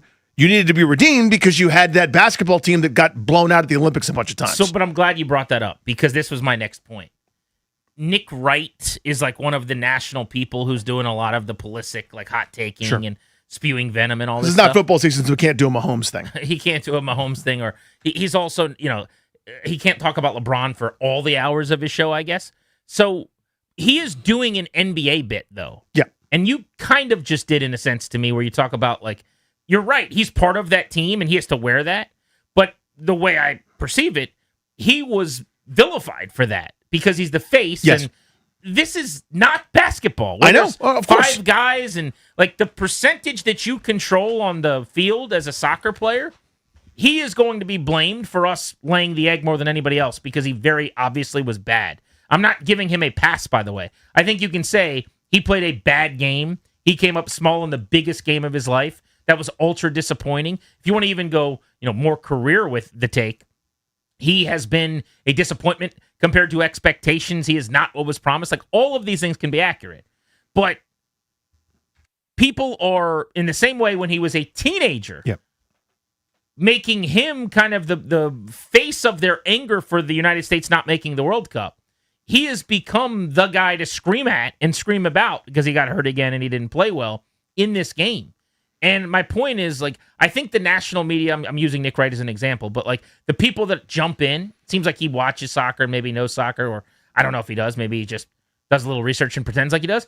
No clue. Doesn't really matter. The point of the dude's story is we're taking like the NBA version of the chatter to soccer, where we're like, Pulisic came up small and his legacy has changed. It's soccer. There's 11 guys they're different out sports. there. It's completely different. Yeah, and this is, I find myself in this position a lot where I'm kind of doing a quarterback wins losses thing. Kind of, but it's a little bit stupid to yell about Christian Pulisic killing Team USA. Did he play well? No. Also, this is not like LeBron James not making the playoffs. There's not as much control over it. Right. And so I always find myself arguing against everybody, where I'm pushing on one side and I'm pushing on the other too. Like, I do think this affects his legacy. Well, 100% it does. That's not what I'm saying. Right, but I'm not saying you're not. But I do think this is important. I do think he was terrible and should be judged accordingly. But I also think it's over the top, some of what's happening. They're seizing on those comments, for example, where he's like, yeah, like I'm not going to bust my ass rehabbing and see if I, going to some crazy machine to see if I can play on Friday or whatever. Like, I'm not doing that. And everyone took it, you rest when you're dead or whatever the tough guy now talk is. I get time to rest, so it'll be okay, was the quote. He's referencing the injury. Yeah. That's what he's doing. He's not saying, thank God we got eliminated so I don't have to worry about playing through pain, which is what people are acting like. And are the quotes, can you send them to me? I think, Darius, you mentioned there were a couple of the women from the U.S. women's national team, which has way more success, obviously, than the men's national team and actually does compete to win these World Cups and win golds and do awesome things. We've got so many amazing, legendary women soccer players in this country, many of whom have played here in D.C. with the Spirit and some of the teams here. Mm-hmm. But they were going at Christian Pulisic about these comments. And that was weird to me. Like, players going at players for commentary that I think the media's overanalyzing and picking apart is strange. Yeah, Carly Lloyd tweeted yesterday, you rest when your playing career is over, period. Like, that is such a tough guy take from Carly Lloyd. And she knows more about soccer than I'll ever know in my life. And she's better at soccer than I am at anything. So thank you for all of the amazing things you've done for U.S. soccer. I watch the U.S. women's team every World Cup as well. That's something I would expect, like, Mike Francesa to say. You know what I'm saying? Mm-hmm. Like, athletes should understand. You rest when your career's over. You don't go to sleep at night. You don't take a few weeks off to vacation. That makes no sense to me, that comment. That's a silly comment. I thought so too. Yeah, I think everyone's so angry and so disappointed because you realize how cruel and unforgiving this is. 4 years, build up, anticipation, hype, great first round. Oh my God, it's over. That's it. And the rug is pulled, and there is abyss for 4 years. Like, your kids will be in middle school. Like, your middle schoolers will be graduating high school. Like, it is such a long time before you get this thrill again, and this was your best shot. And again, it's not that you lost in crippling fashion. I mean, imagine being an Egyptian fan today. And we're talking about injustice and nonsense. With the fact that they got blown out, and the dude that's the face, whether it's his fault or not, I don't know, but he's the face, and he was a disaster before getting injured. There's no winning for him right now. There's nothing that he could say that wouldn't be picked apart, destroyed because of how poorly he played, how much of an egg the team laid in this huge moment where you're on the crest of doing something special for USA Soccer in your own World Cup in your backyard. The catapult, the rocket ship, even though they would get the doors blown off by Spain whenever they play next. But my God, you're in the Elite Eight with the royalty, with the best in the world. You outlasted some of the people that wake up in the Final Four of the World Cup. You are there. You were on the biggest stage and have to be taken seriously. You kicked through the door, and instead it was the exact opposite. They were awful and lost. And there was a gaff goal, the most embarrassing goal that's scored in the round of 16 in World Cup history. All of that stuff. And he's going to wear it because he's the face. Agreed and understood.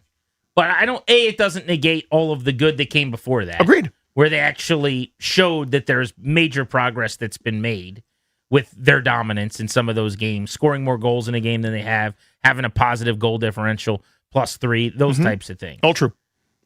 he wasn't a huge part of all of that. So I understand being disappointed with him, but we could open this up on the phones. What am I missing here? Why are people so angry about this comment? 800-636-1067. And what are your thoughts on Christian Pulisic taking immense heat after the Americans bow out trying to get to the quarterfinals in the World Cup? This is The Fan.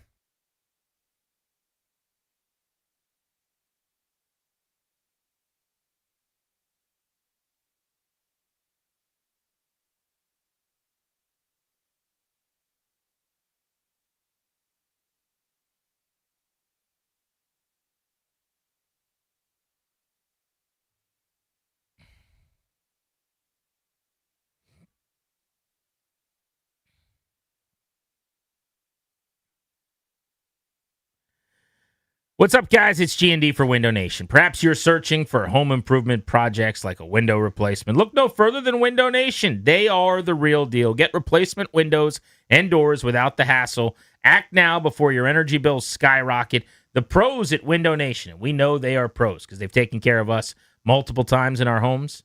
Energy-efficient windows at a great price, done the right way. That's Window Nation. 50% off all window styles right now. An amazing deal. That's 0 down payments and no payments or interest for 2 years.